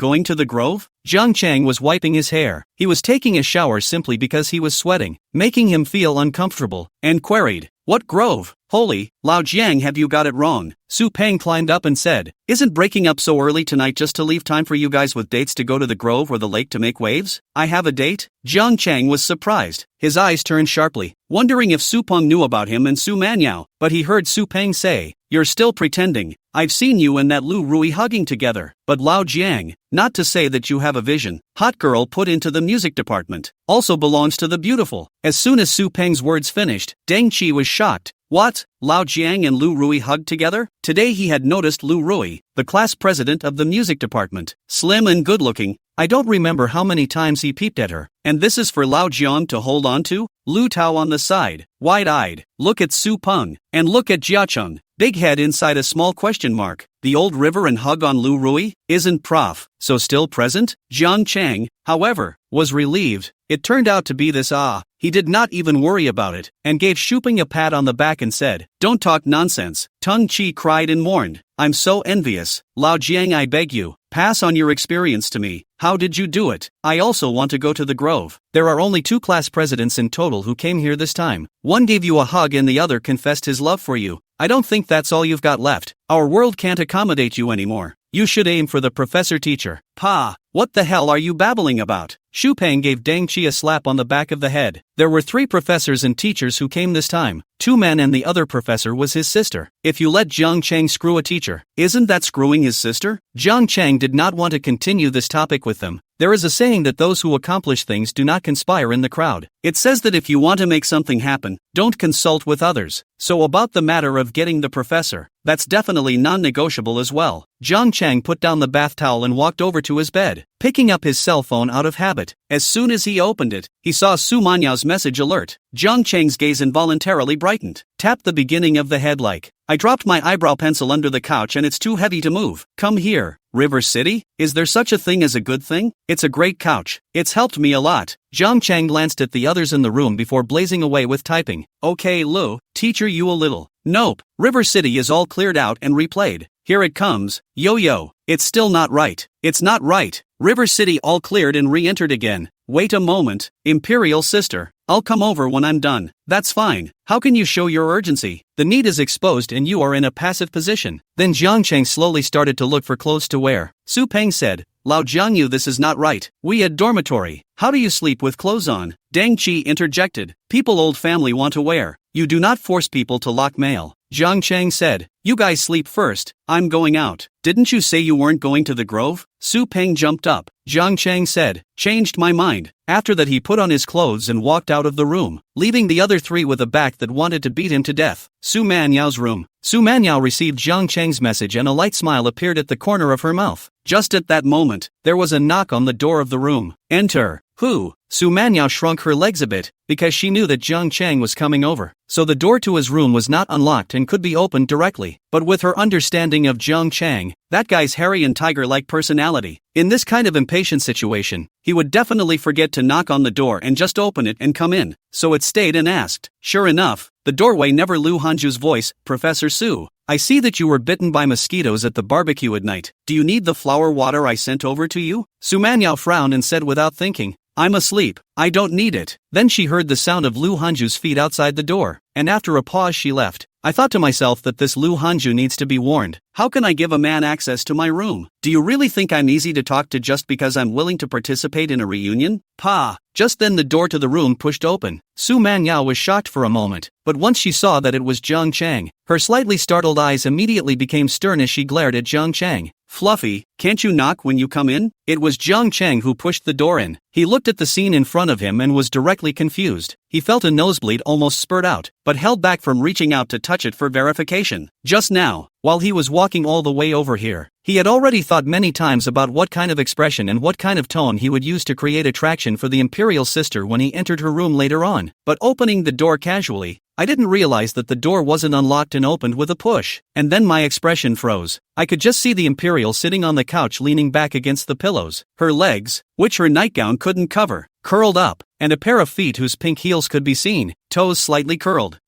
Sorry, didn't realize the door was unlocked. Su Manyao blankly glanced at Jiang Chang and said, the people staying here tonight are all our school's own people. They are all trusted. What's there to lock up? This gave Jiang Chang a whole lot of heart. The other Imperial sister is so frank. What am I fooling around with? I'll be damned. Close the door, Su Manyao said without any good humor. She didn't even know what was wrong with the stupid kid. Couldn't she see she was wearing a nightgown? I can't believe I left the door open and didn't hurry to close it. Chapter 37, Imperial Sister. What's the point of leaving when the door is closed? Jiang Chang closed the door, feeling dissatisfied with how he had just acted and reacted. Obviously, after thinking so much on the way, I'd been fully prepared to get the initiative. How is it that as soon as you open the door, it's a flop? His gaze unconsciously swept over the pair of long legs, and Su Manyao lifted her skirt in the workshop. Done. Discovered. Jiang Chang retracted his gaze and said, why don't you stand up for a moment, like a high-flying queen? Makoto sat on the couch in her pajamas, looking generous and unpretentious. Rather, the whole Jiang Chang, feeling whether he was a bit nasty. Su Manyao picked up the cell phone, and not knowing what she was looking down at, she voiced out, forget it, it's probably dirty even if it falls under the sofa. Don't want it. Her voice is full of imperial voice, as if every word sound is like music when it should be straight out, when it should be gentle, especially with a subtle end voice, easy to pull people's thoughts. Jiang Changyard stopped. He came over to pick up the eyebrow pencil. Now he said that he didn't want the eyebrow pencil, and the door of the room was closed. Then why was he still standing here? But would it look silly to just come in and close the door and then turn around and leave again? But if we don't go, should we go over there and hug the royal girl and lift her high? Or sit down and talk about life and ideals? It's out of place, isn't it? Done.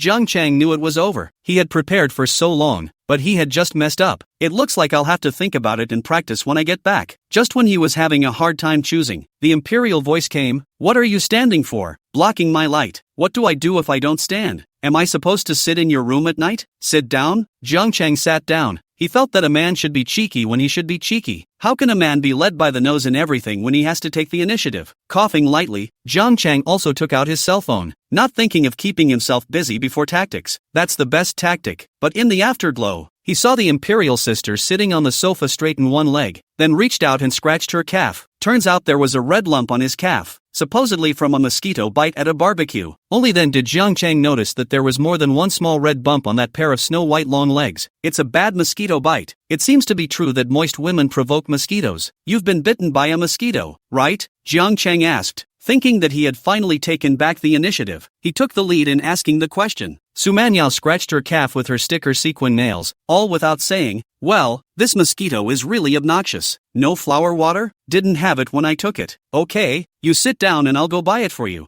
Jiang Chang said as he stood up. Su Manyao raised her head, her cold gaze carrying the slightest hint of timidity. No need. It's too much trouble this big night. Jiang Chang frowned and said in a stern voice, behave. You wait for me here. He turned and walked out the door after that. After leaving the room, Jiang Chang exhaled with great relief. Isn't she a cool girl? still not listening to me being held by me and saying I'll do as I'm told. Jiang Chang recalled his harsh tone just now and was very satisfied with his performance. The high and mighty imperial sister had just been subdued by him and didn't refute him. Hey, River City, what are you doing there? Just after getting down from the B&B building inside the mountain resort, he heard someone shouting at him. Turning back, he saw that it was his class reunion committee member, Li Jianmin. Jiang Chang said, bitten by mosquitoes to buy flower water. Li Jianmin said, hey, together. I just happened to be going to the store to buy something. By the way, did you really write that song you sang today by yourself? Jiang Chang's legs were full of brains now. He didn't have the heart to say more to him, and said perfunctorily, I was bored in writing for fun. Writing for fun made the music department cry. That's awesome, Li Jianmin exclaimed as he gave Jiang Chang a thumbs up. It was just at this time that I passed next to a young lady I didn't recognize, who was supposed to be from the music department. The young lady was holding a flower water in her hand and was opening the package, and Li Jianmin swept a glance to the bag on the young lady's leg that had been bitten by a mosquito. Hey, pretty girl, do you want me to help you apply flower water? Li Jianmingborn said. Jiang Chang swept a glance and happened to see the young lady looking at him, but the young lady immediately averted her gaze and glared at Li Jianming. ***** off. Streetwalker. Ha ha ha. Jiang Chang, did you see that? The music department's young ladies are just so enthusiastic about you? River City, Li Jianmin said to himself. Those who have been ruffled at this time do not know where to hide together with the coating of flower water. To say that give me a good pair of legs, I can paint a knight. Jiang Chang didn't want to talk, but he suddenly thought of a problem. This flower water if he bought it back, isn't it a loss if you don't let me apply it to a royal lady? Ugh, who am I to paint her? I'm not a dog licker. Jiang Chang said in his heart, I will never paint her. No way. In fact, he didn't think the imperial sister would agree, because if you paint it up, you're going to have to touch it all over. How could the Mikado agree? Jiang Chang finished buying flower water from the store and ditched Li Jianming. If that chatterbox knew that he went into Su Manyao's room later, it was expected that the whole school would know about it tomorrow. Taking the flower water to the door of Sumania's room, reach out and open the door. Ka chow, the door was unlocked? River City? Didn't you just say that it's all the school's own people here, so there's no need to lock the door? How come the door was locked just as I left the house? The royal lady teasing me? Let me go get the floral water and then enter me outside the closed door? Just then Su Manyao's voice came from inside. Who? Me. Then Jiang Chang heard the sound of slippers walking from inside. With a lazy pace, the door to the room opened. Su Manyao, wearing a white halter nightgown, stood at the door. Her long hair had been tied up at some point, revealing a slender, snow-white neck and a collarbone that emphasized sensual lines. After opening the door, she turned around and left Jiang Chang with a backstory, not forgetting the reminder. Close the door. Jiang Chang walked in with the flower water and closed the door. Looking at the pair of swaying legs, kind of want to paint it, but never open your mouth. Exposing the need would be obscene. Steady. Seeing Su Manyao sitting back on the sofa, Jiang Chang threw the flower water in his hand towards the quilt at the end of the bed. Flower water has been bought. Hurry up and apply it. Putting down the flower water, Jiang Chang turned around and left, like some kind of determination. Man, it's all about being cool. Come back here. A cold voice suddenly came from behind, scared Jiang Chang to death. What? Su Manyao's eyes flickered for a moment, and she said slightly fiercely, what's the use of the flower water you bought? You don't tell me how to use it. How can I use it? Jiang Chang stared wide-eyed and said uncertainly, your family's condition is already good to this extent? You don't even know how to use flower water? Condition good have wrong? Said slowly to say coldly, sitting on the sofa, hands still chest imperial sister model. This kid is pissed at her. The door is letting close. I don't know what else to walk away from. Chapter 38, Isn't a brother good to hold? Jiang Chang is speechless. Not you are pampered. Why are you still justified? He picked up the floral water and tore open the bottle's wrapping. LOL, pour it directly on your hand and rub it on the mosquito bites. Jiang Chang said and handed the flower water to Su Manyao, and his gaze, this time from the top down, looked at the scenery. Unsteady for a moment, he blurted out, never mind, I'll paint it for you.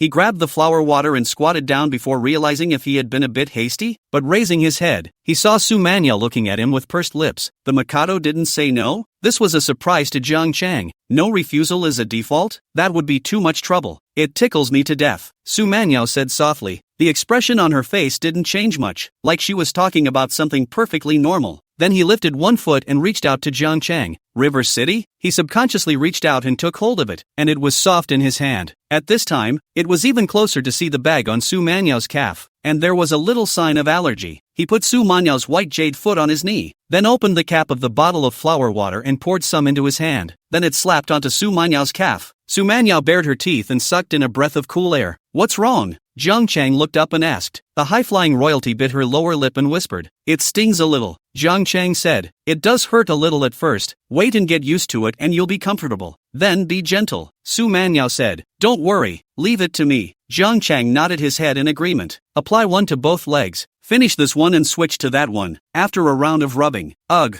wait a minute. Su Manyao suddenly shouted out. Jiang Chang looked up, inexplicably mottled, puzzled. What's wrong? Su Manyao looked at him and said in a clear and cold voice, "There are no mosquito bites on the feet. The toes don't need to be painted." Jiang Chang sternly said in a serious manner, "You don't understand. This is called saving for a rainy day. It's because it hasn't been bitten yet that it's coated. Do we have to wait until it's bitten?" After Jiang Chang finished, he lowered his head and rubbed it carefully, not sparing every detail. Su Manyao rolled her eyes. The corners of her mouth had an uncontrollable smile. Could she not realize what the older boy was up to? At the thought, her vermilion-painted toes arched and wriggled in her hands. Gazing at the fine layer of sweat beads emerging from the teenager's forehead, he suddenly felt as if it could be quite interesting. She remembered the song the teenager had played in the afternoon, in the middle of the crowd, with no ego to forget. What kind of a man is he? Such a thought popped up in Su Manyao's mind. A few times of contact with Jiang Chang, sometimes I feel that he is mature and steady unlike a teenager of this age, and sometimes I feel that he is dull and unenlightened, more ignorant than a clueless teenager. Thoughts were radiating reverie when the cell phone buzzed and vibrated. Su Manyao just glanced at it and didn't pick it up, but at this time, Jiang Chang was raising his head. "It's already coated. It's ready. There's still this one that isn't painted." Su Manyao changed her foot and stepped the other foot into Jiang Chang's hand.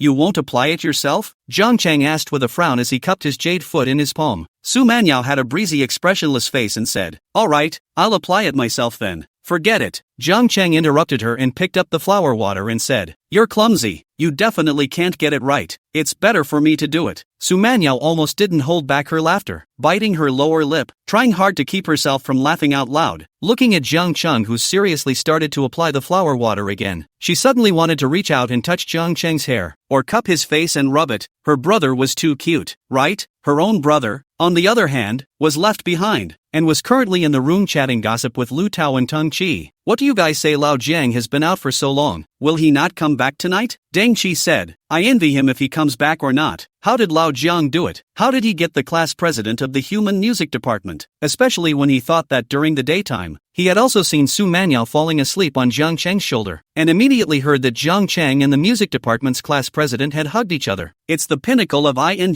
life. Deng Qi couldn't even dream of such a dream." Lu Tao, however, was thinking in his heart, if Lao Jiang really does not come back tonight, you will wait to shout brother-in-law. Nope, even if Lao Jiang comes back tonight, you'll be waiting to call out for your brother-in-law. But he heard Su Pine continue, "I saw that reservoir next to me today that someone was fishing. Can we go fishing together tomorrow too?" Lu Tao asked. "It's time-consuming if we go fishing. Don't you care about your sister?" Su Peng said. "Why, don't we have Jiang Chang watching over us? With old Jiang around, I'm relieved." Lu Tao heart secretly said, "Finished." Jiang Chang sighed. He just hated that the feet were too small, but he definitely didn't like them when they were too big. It was soon painted over. Jiang Chang stood up and covered the flower water and said, "Now that it's all coated with flower water, no mosquitoes should bite you tonight." Su Manyao shrunk her legs onto the sofa and curled them together to her side. Jiang Chang swept a glance. He slightly sentenced, flooring his body, bending down and said, "Then you take an early rest. I will go back." Su Manyao picked up her cell phone and nodded. Aha! She didn't have much expression on her face, but an expressionless Su Manyao would already be a standard high-cooled imperial lady. Jiang Chang turned around and walked towards the door of the room. Su Manyao opened the lock screen of her cell phone, and in front of it was a message from her best friend. "There are many bars on it. Do you want me to teach you how to love over time? Hey, hey, hey, hey, why did you suddenly disappear again? Be quick and honest. What have you been doing? No way, no way. Already? Come on, talk. Is your little boyfriend here? How far has it gone? Say something." It was obvious that Zell was in a hurry. When Su Manyao saw the message, a hint of arrogance appeared on her face. "Do I need you to teach me? How far can it go? It's just a little kid." Tease him and he blushes. After Su Manyao sent the message, she saw that Jiang Chang had already walked out of the room and closed the room door. She couldn't resist ruffling her hair. "I've never been in love, but it's easy to handle a brother like you." The idea had just popped up, and the smile was still frozen on his face. When he saw Jiang Chang, who needed to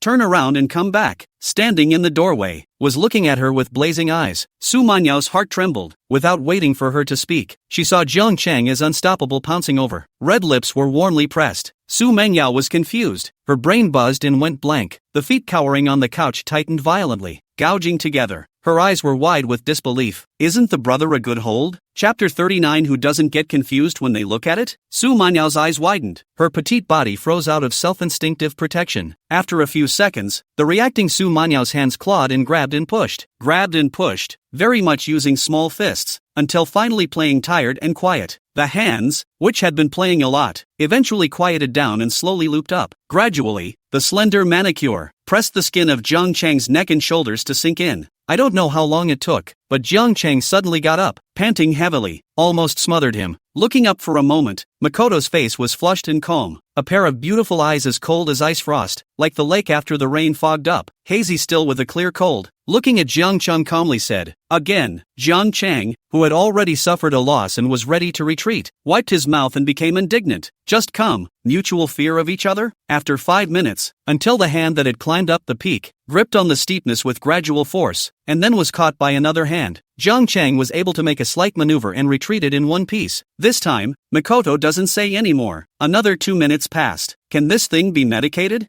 Jiang Chang asked as he looked at the Imperial sister's slightly red and swollen mouth. The Mikado blared over with both eyes. Jiang Chang pursed his lips, not daring to speak at the expense of reason. He also didn't know that Su Mangyao was so delicate in blowing, but what others have said is also blowing up. It's not like he blew or flicked it, he just sucked and nibbled on it a couple times. How come it's swollen? Su Mangyao retracted her gaze and continued to look at the makeup mirror held in her hand. The high and cold Imperial sister had a resigned face at this moment. Stretching out her slender fingers, she gently touched the red, swollen lips and sucked in a breath of cold air with a clustered brow. Jiang Chang, who was sitting next to him, shivered. But what ultimately surprised Jiang Chang was that the high and cold Imperial sister, who had suddenly become like an unerupted volcano, had not erupted, didn't get mad at him. After just putting away the mirror and glaring blankly for 2 minutes, he turned his head to look at Jiang Chang and said, "Go buy me a bottle of ice water." Jiang Chang froze and did not move. For a moment he did not react. What did the Imperial sister want ice water for all of a sudden? Shouldn't this be the time to talk about redness? The Imperial reached over with her foot and stomped on his chest and pushed. "Don't go yet. I said slow, it gets worse and I'll make you eat it." When the Imperial sister finished, she felt that was wrong. It's not enough to be eaten by him, but to make him walk away? No way. But the words had already been said, and the Imperial sister's gaze only flickered for a moment, changing back to a cold light like a sword. Jiang Chang now figured out that it was an ice pack. "Okay, wait a moment, I will be right back," Jiang Chang said. Just as he turned around, Su Mangyao said, "Wait, don't get cocky, wait until I'm better." Her voice was calm, but icy cold, and with his unique Imperial voice, it had the feeling that Sadaji was angry, but calmly putting out harsh words to someone. Calmly, this was not a good thing for Jiang Chang to take. He just wiped his mouth, turned around and left, seeing Jiang Chang's figure disappear into the room. The door of the room was closed. Just now also a serious Imperial sister. Fierce hands clenched small fists. Dead. Then her hands covered her face and she buried her head in the knees of her legs, wondering what she was thinking. Jiang Chang went downstairs, and just after he went downstairs, he met Su Peng, who was wearing slippers and pajama pants. "Alas, old Jiang, why did you come out from the dormitory? What is it that you are laughing so happily?" Su Peng pulled out Jiang Chang. Then he took a serious look at Jiang Chang's mouth. "You kid is good. You're eating this? Am I happy?" "No words. You can tell by my face? Probably really happy then." Jiang Chang waved his hand, keeping a low profile. Then Su Peng suddenly thought of something and stared incredulously. "You won't be mixing up here in someone's girl's room, right?" Jiang Chang said. "No, came back to get something." When he finished rubbing shoulders with Su Peng, he patted Su Peng's shoulder and gave Su Peng a peace of mind. "It's not easy to go out together. Strive not to come back tonight." Su Peng was holding the ice cream he just bought in his hand, looking at Jiang Chang's back and said. Jiang Chang did not turn around and raised his hand in an okay gesture. Lie brother." Jiang Chang has confidence. Store entrance, and saw the previous by flower water Miss hand holding flower water, not far from the outside of the store, while being mosquito bites while applying. Seeing Jiang Chang walk over, the young lady's gaze lit up. Seeing that Jiang Chang was just a person this time, not followed by Li Jianmin, the young lady shouted, "Pretty boy, the back of my thigh was bitten by mosquitoes, can't be coated. Can you help me?" "Sorry, I don't know how to paint. Jiang Chang waved his hand and directly crossed over the young lady towards the store. He remembered this young lady, who had just scoldedly jamming for crying street boy. I don't play with rude people. Jiang Chang walked into the store with an involuntary smile on his lips. The next day was very early. At 8:30, there was a knock on Jiang Chang's door of their room, thumping very vigorously. It didn't take more than a few moments to wake up the 4 people in the room. Come on, wake up, all up for breakfast. There was actually a cacophony of voices outside the door, and I don't know who was shouting. The voices were really hard and harsh. Jiang Chang felt that if he let this kid who was shouting outside to do the wake-up call service, this kid could come out on top and return home. There was no shortage of wailing voices outside when Jiang Chang woke up, along with all sorts of affectionate greetings, but miraculously, all of them ended up having breakfast together in the cafeteria of the lodge without a single absence, eating rice noodles, a bowl for one person. The slim figure of the young lady are eating thieves. Maybe that's where the sense of atmosphere comes in. Departure at 9 o'clock in the morning to leave to board the 3-story not very large white light viewer boat, a total of 2 made. Swimming in the lake, the passenger ship departs, and a trip back and forth, surprisingly, crosses a small mountain gorge. The scenery wasn't bad, but Jiang Chang wasn't interested because it didn't compare to the slightly red and swollen delicacy or the lofty peaks he had climbed. Su Manyao, who was just standing by the fence chatting with the girls from the music department and looking at the mountains and rivers scenery outside. From boarding to disembarking, her eyes looked like she was intentionally avoiding Jiang Chang. Even when Jiang Chang walked in front of him, she would cast her eyes aside. The more this happened, the more Jiang Chang grew old. The character of the Imperial Sister. He is also considered to have finally touched some. Want to let the Imperial Sister like a normal girl, unhappy pouting, happy naughty nonsense, that is basically impossible. And there's a pleasure to be had with an Imperial Sister that you don't find in the general population, playing a game of iffy. Like last night, Jiang Chang reacted later to think about it carefully. He dared to swear that when he just entered the Imperial Sister's room, that sitting position of the Imperial Sister, if it was not intentional, he dared to make Su Peng eat. But why is it a later response? Who wasn't confused watching that stuff back then? Chapter 40. Whoever doesn't break up is a dog. When he got down from the passenger ship, Su Peng called out to his sister Su Manyao. Usually Su Manyao was unwilling to take care of him, and now that her mouth was a little red and swollen, she was even more unwilling to pay attention. Su Peng went up after him. Still, which pot is not open? Asked. Sister, what's wrong with your mouth? Su Manyao, who had a bag on her arm and was stepping on fine-heeled high heels, stood still and turned back. By dogs, are you happy that I got bitten by a mosquito? Su Manyao finished taking a look at him, turned around and left. Su Peng froze there, thinking, I'm not just asking, why are you so angry? But cold in nature, as if she was born to hate men except for the last scandal, he dared not ask more questions about his sister. Jiang Chang happened to walk over and heard what Su Manyao said and touched his nose sheepishly. Although the Imperial Sister appeared as if she was angry about this, she didn't actually say much, just too many loved ones ignoring him. Jiang Chang thought to himself that the Imperial Sister might be like this by nature, and that he needed to give her a leg up even if he wanted to save face. There's a saying that the mouth says no, but the body is very honest. Jiang Chang felt that this was the case with the Imperial Sister right now. To say that the Imperial Sister was really just messing around with him, then there was absolutely no need to play like this. But saying that the Mikado is serious, and the Mikado one is very arrogant and wants to save face. So if you want to listen to any affectionate confessions to each other at this stage, you don't have to think about it. But the actions of the Imperial Sister has indeed proved that is really admitted to have been his girlfriend. She really agreed to be with you? Su Peng, who had just been cold-shouldered by Su Manyao, came over and patted the wall's shoulder and asked. Jiang Chang subconsciously said, not my girlfriend. Why? You want the skirt to show me legs? Kissed on it and took the initiative to reach out and embrace? Holy, is it that exciting? Su Peng gave the parent a hard slap on the back. This one woke up Jiang Chang with a slap. Who am I? Where am I? What am I saying to Sapeng? That didn't nearly slip out. Jiang Chang quickened his pace and hurriedly moved away from this brother-in-law. After lunch, during the lunch break, Su Peng took Deng Qi and Lu Tao to go fishing at the lake with 2 young ladies. He called out to Jiang Chang to go, but Jiang Chang was reluctant. Is it not good for me to fish in this green daytime? What are you fishing for? At 2 o'clock sharp, the class presidents of the 2 classes began to call for the moderators to participate in the game, and they gathered those who participated in the game into the open space, where Jiang Chang sat in the pavilion with a drink in his hand and watched, definitely not looking at the legs. LOL, those are some nice legs. No, why do they look familiar? Eyes up. Su Manyao, the high and mighty Imperial Sister, actually agreed to participate in a group building game with them? Jiang Chang poured down a mouthful of the drink, feeling as if he did not know enough about Imperial Sisters. No wonder, the number of people gathering to participate in the game is increasing. Thought these people turned their nature not to lie down. It turns out that there is a royal sister town hall. Hey, Jiang Chang, are you watching Professor Su too? Li Jianmin didn't know when he drew Jiang Chang and spoke out beside him. Jiang Chang turned his head and frowned when he saw him with a lecherous smile. What's wrong with you? Don't you know how to honor your teacher? How can you look at Professor Su with such eyes? Li Jianmin blinked his eyes and looked at Jiang Chang blankly, unable to speak for a while. No, man, you yourself stared at Prof. Su for a while and turned around and said, I don't know how to honor my teacher? If it wasn't for Jiang Chang's song yesterday, which made Li Jianmin adore it, he would have had to stand up against the line. That, Su taught that it's pretty, so it's okay to look at it. Pretty? Jiang Chang skimmed his lips and said, I think it's just average, mainly because of his bad personality and stickiness. You see, I can't sit here for more than a few minutes before he has to shout at me. Jiang Chang finished taking another sip of his drink. Li Jianming was stunned and looked at Jiang Chang in shock. What are you talking about? Do you know what you're saying? A thought popped into his mind that there was a thin line between genius and madness. He listened to Jiang Chang's original song yesterday and was amazed. But the other side of River City's genius is crazy? He thought Jiang Chang must be crazy. If he wasn't crazy, how could he say something like Professor Su was sticky? Professor Su, the high and mighty, can be clingy? No way. Bah,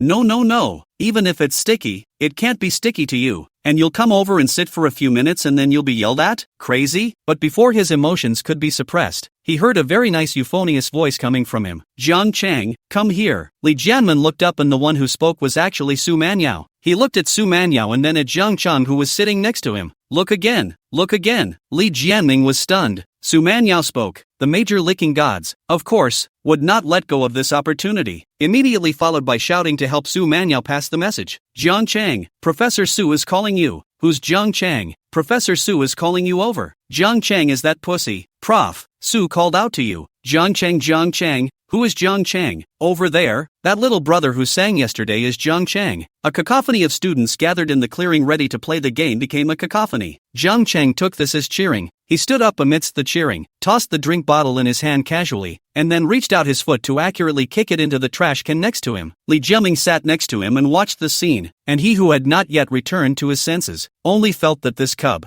forcing the air a bit heavy. His first thought was that the next time there was an occasion like this, he was going to pull this same stunt. But what if the kick doesn't go in the trash? But Jiang Chang didn't think so much about it. It's not like there's a fine for kicking it into the trash. Su Manyao, who was not far away, rolled her eyes when she saw the scene, a smile unconsciously appearing at the corner of her mouth. In my heart, I said, look at you getting your kicks. Should I say no? Jiang Chang's heart did get the better of him. Just now, he saw Su Manyao gather with these people to the open space, intending to play a game together. Didn't think anything of it, just wanted to see it. But watch as those students gathered in the clearing begin to group together, all in groups of one boy and one girl. Jiang Chang wanted to eat melon at that time. To myself, if Su Manyao was going to play this game as well, then she would definitely have to team up with a boy as well. But that's my girlfriend? Don't say anything about me pushing. It's got my mark on it. Can't you see how swollen your mouth is? That's not even my girlfriend. Can it be yours? Eating melon to himself, Jiang Chang waited if Su Manyao teamed up and instead of calling out to him, she stayed with another boy in front of him. Break up. Whoever doesn't break up is a dog. Jesus couldn't stop it either. The implications of such a solidarity game in which men and women are grouped together are not clear, so there is no way it can be a mere game. That's why Jiang Chang dared to tell Li Jianming that Professor Su would call out to me. He bet right. Then, Jiang Chang walked over to Su Manyao's side amidst the envious gazes of all the boys. Chapter 41, Gambling on an Imperial Sister is really good at it. Are you free? Can you play the game with my group? Su Manyao's matte-colored red lips hooked up in an arc as she looked at Jiang Chang and asked. Jiang Chang's heart crisped up and secretly said asterisk. The Imperial Sisters are good at it. In fact, both of them knew it by heart. One sitting in the pavilion waiting, the other aptly born to invite. But after Jiang Chang came over, the Imperial Sister, however, was very facetious and politely inquired again. This one pushed River City all over the crowd. The Imperial Sister is so good at it. This is 5, 6, 7, 8, 9, 10 layers higher than those women who only pamper and wink. As expected, the moment Su Manyao's words were spoken, the expressions of the surrounding people froze. Their smiles and envy froze on their faces, turning into dull stares at Jiang Chang. In their subconscious minds, to be able to play games with Professor Su was already a stroke of luck. If one could be named by Professor Su and shout crowded over to play the game together. It must be smoke from one's ancestors' graves. They felt that Jiang Chang was just smoking from his ancestral tomb, but now they felt that it wasn't. Jiang Chang's ancestral tomb was more than smoking. His family's ancestral grave is on fire, isn't it? The people around them who were looking at Jiang Chang had only one sentence in their hearts: this cub is a bit of a pushover. On the contrary, Jiang Chang himself, in addition to the heart of the tingling, but also a little ashamed of the imperial sister, so give face, do not care about other people's views, in public to lift him a hand. He didn't even know how he was going to get back to the imperial. Why don't you give her another leg and foot massage sometime? Treat her? Of course I'm free, royal. Professor Su's invitation is my honor. Jiang Chang tended to be also good words to hold over. The sedan chair is carried by all. Su Manhwa glanced at him, her eyes flat. But this little look, Jiang Chang was able to read it. It's saying he's got it. A tacit agreement? As a result, when the two squad leaders announced the rules of the game, the competition was really tacit. The game is played in 3 rounds, with the winning combination receiving prizes. The name of the first game is called I Compare. You guess the noun. The rules of the game are just like his name. Each group is 2 people, a man and a woman, who have a set amount of time in which one of them can see the nouns given by the referee and then gesture with the font without making a sound. The other person has to guess the noun based on the group member's font strokes, with 1 point added for a correct guess and no points deducted for a wrong guess. But the 2 squad leaders made slight modifications to the game based on the current scene. Instead of this part of the game, which required the referee to give the nouns, the group in charge of the strokes wrote out the nouns themselves, and then compared them themselves to each other's guesses. However, at the beginning of the game, all the members of the group have to be separated, boys and boys together, girls and girls together, and all cell phones are turned in, so as to avoid any chance of cheating and exchanging messages between the members of the group in advance before the game starts. This new change, which was very popular, pulled the vibe of the scene up a notch. It's only fun to play the game because of the terminology given by the referee, but when the group writes its own nouns, it's a different story, and it's more about tacit understanding and memories of the time spent together between yesterday and today. As Jiang Chang listened to the rules of the game, the first thought that popped into his mind was, if I were to compare, and I were to run my hands over my own legs at once, and then point to something in my palms when I was done, wouldn't the royal lady be able to guess the florid water in a second? If I point to my mouth again, Jiang Chang was thinking so blindly in his heart. I could hear the men and women next to me start cheering.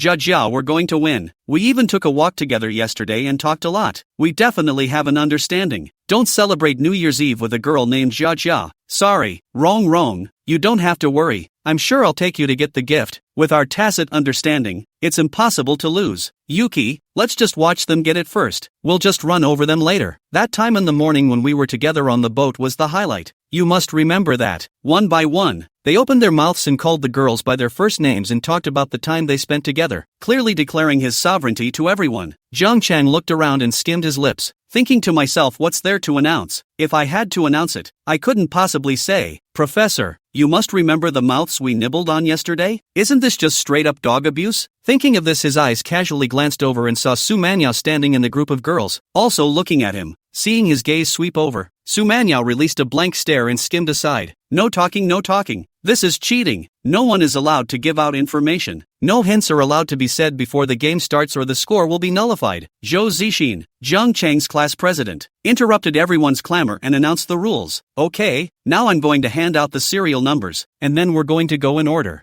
3 groups per round, 160 seconds per group. Jiang Chang looked at the number of people. There were only about 40 or so people present to participate in the game. A lot of people went off on their own to have fun elsewhere, like Sapeng, who took a fishing trip. Just as the serial number was handed out to play the game with the intention of starting, the parents heard a student they didn't recognize next to them turn around and shout, "Look, Mr. Chen is here." The people around them turned around to look over, and those who recognized them immediately greeted them warmly. "Mr. Chen, you're just in time. We're playing a game. Mr. Chen, do you want to join us?" Apparently this teacher Chun was from the music department, and none of them knew Jiang Chang. Mr. Chen walked over with a smile in his suit, and the first thing he did was walk up to Su Manhwa and greeted her. "Good day, Professor Su." Su Manhwa just nodded flatly and smiled politely. Chen Hongwei is a lecturer in the music department, and he went back on vacation yesterday. But today, I saw a student's friend circle, saying that they were participating in a group building activity, and the point is that Su Manhwa even went there. At that time, it gave Chen Hongwei excitement, only hating to know the news too late. But that's okay. he drove from his house alone in a hurry and made his way to the lodge. Not for any other reason, Ziwei was able to have a chance to have contact with Su Manyao outside of school, because since working together, he has been spying on Su Manyao for a long time. But at school Su Manyao never told him anything outside of work. As for within work, there is nothing to say within work. Explaining things is nothing more than 3 words. So, in Andrew Chan's opinion, this is the opportunity. It was just that he had hit a wall in front of Su Manyao, and he wasn't discouraged. Turning his head, he asked what game the student next to him was playing, because subconsciously, Su Manyao was just unattainable to him, and the fact that he was able to give birth to a voyeuristic heart was already a challenge to the woman. So it's normal to be indifferent to him. Just after understanding the rules of the game, he learned that Zhang Chang was in a group with Su Manyao. I saw Zhang Chang, a little handsome, but just a student, presumably assigned at random. Classmate, you shouldn't be from the music department. I guess you don't have much of a tacit understanding with Professor Su. Why don't you change groups? I happen to be in a group with Professor Su. Chapter 42. Point to the mouth we kissed. Zhang Chang looked at him, his head full of question marks. All of the surrounding students looked over, and some of the boys even held their breath. Everyone looked at Zhang Chang and didn't say anything, waiting for Zhang Chang to agree. Having Zhang Chang and Su Manyao in a group, the boys looked jealous and diabolical in their hearts. Girls look at the heart of the sour, good looking and good singing, but also write songs of the little brother, with better than their own girls in a group, change who are not comfortable in the heart. It was just that Zhang Chang was appointed by Su Manyao, so they couldn't say anything. But now Mr. Chen is here, and Mr. Chen has spoken. Now we're just waiting for Zhang Chang to say yes. Having Mr. Chen and Professor Su together would make them feel more or less better in their hearts. After all, Mr. Chen is also here as a lecturer, not a student. However, just at this time Zhang Chang spoke. He looked at Chen Hongwei and asked seriously, "Do you have a tacit understanding with Professor Su?" Because of Zhang Chang's seriousness, for a moment, Chen Hongwei froze. He would just pretend in front of the students. Really let him blow seriously in front of Su Manyao he wouldn't dare. So stammered, "No, but we're on the same."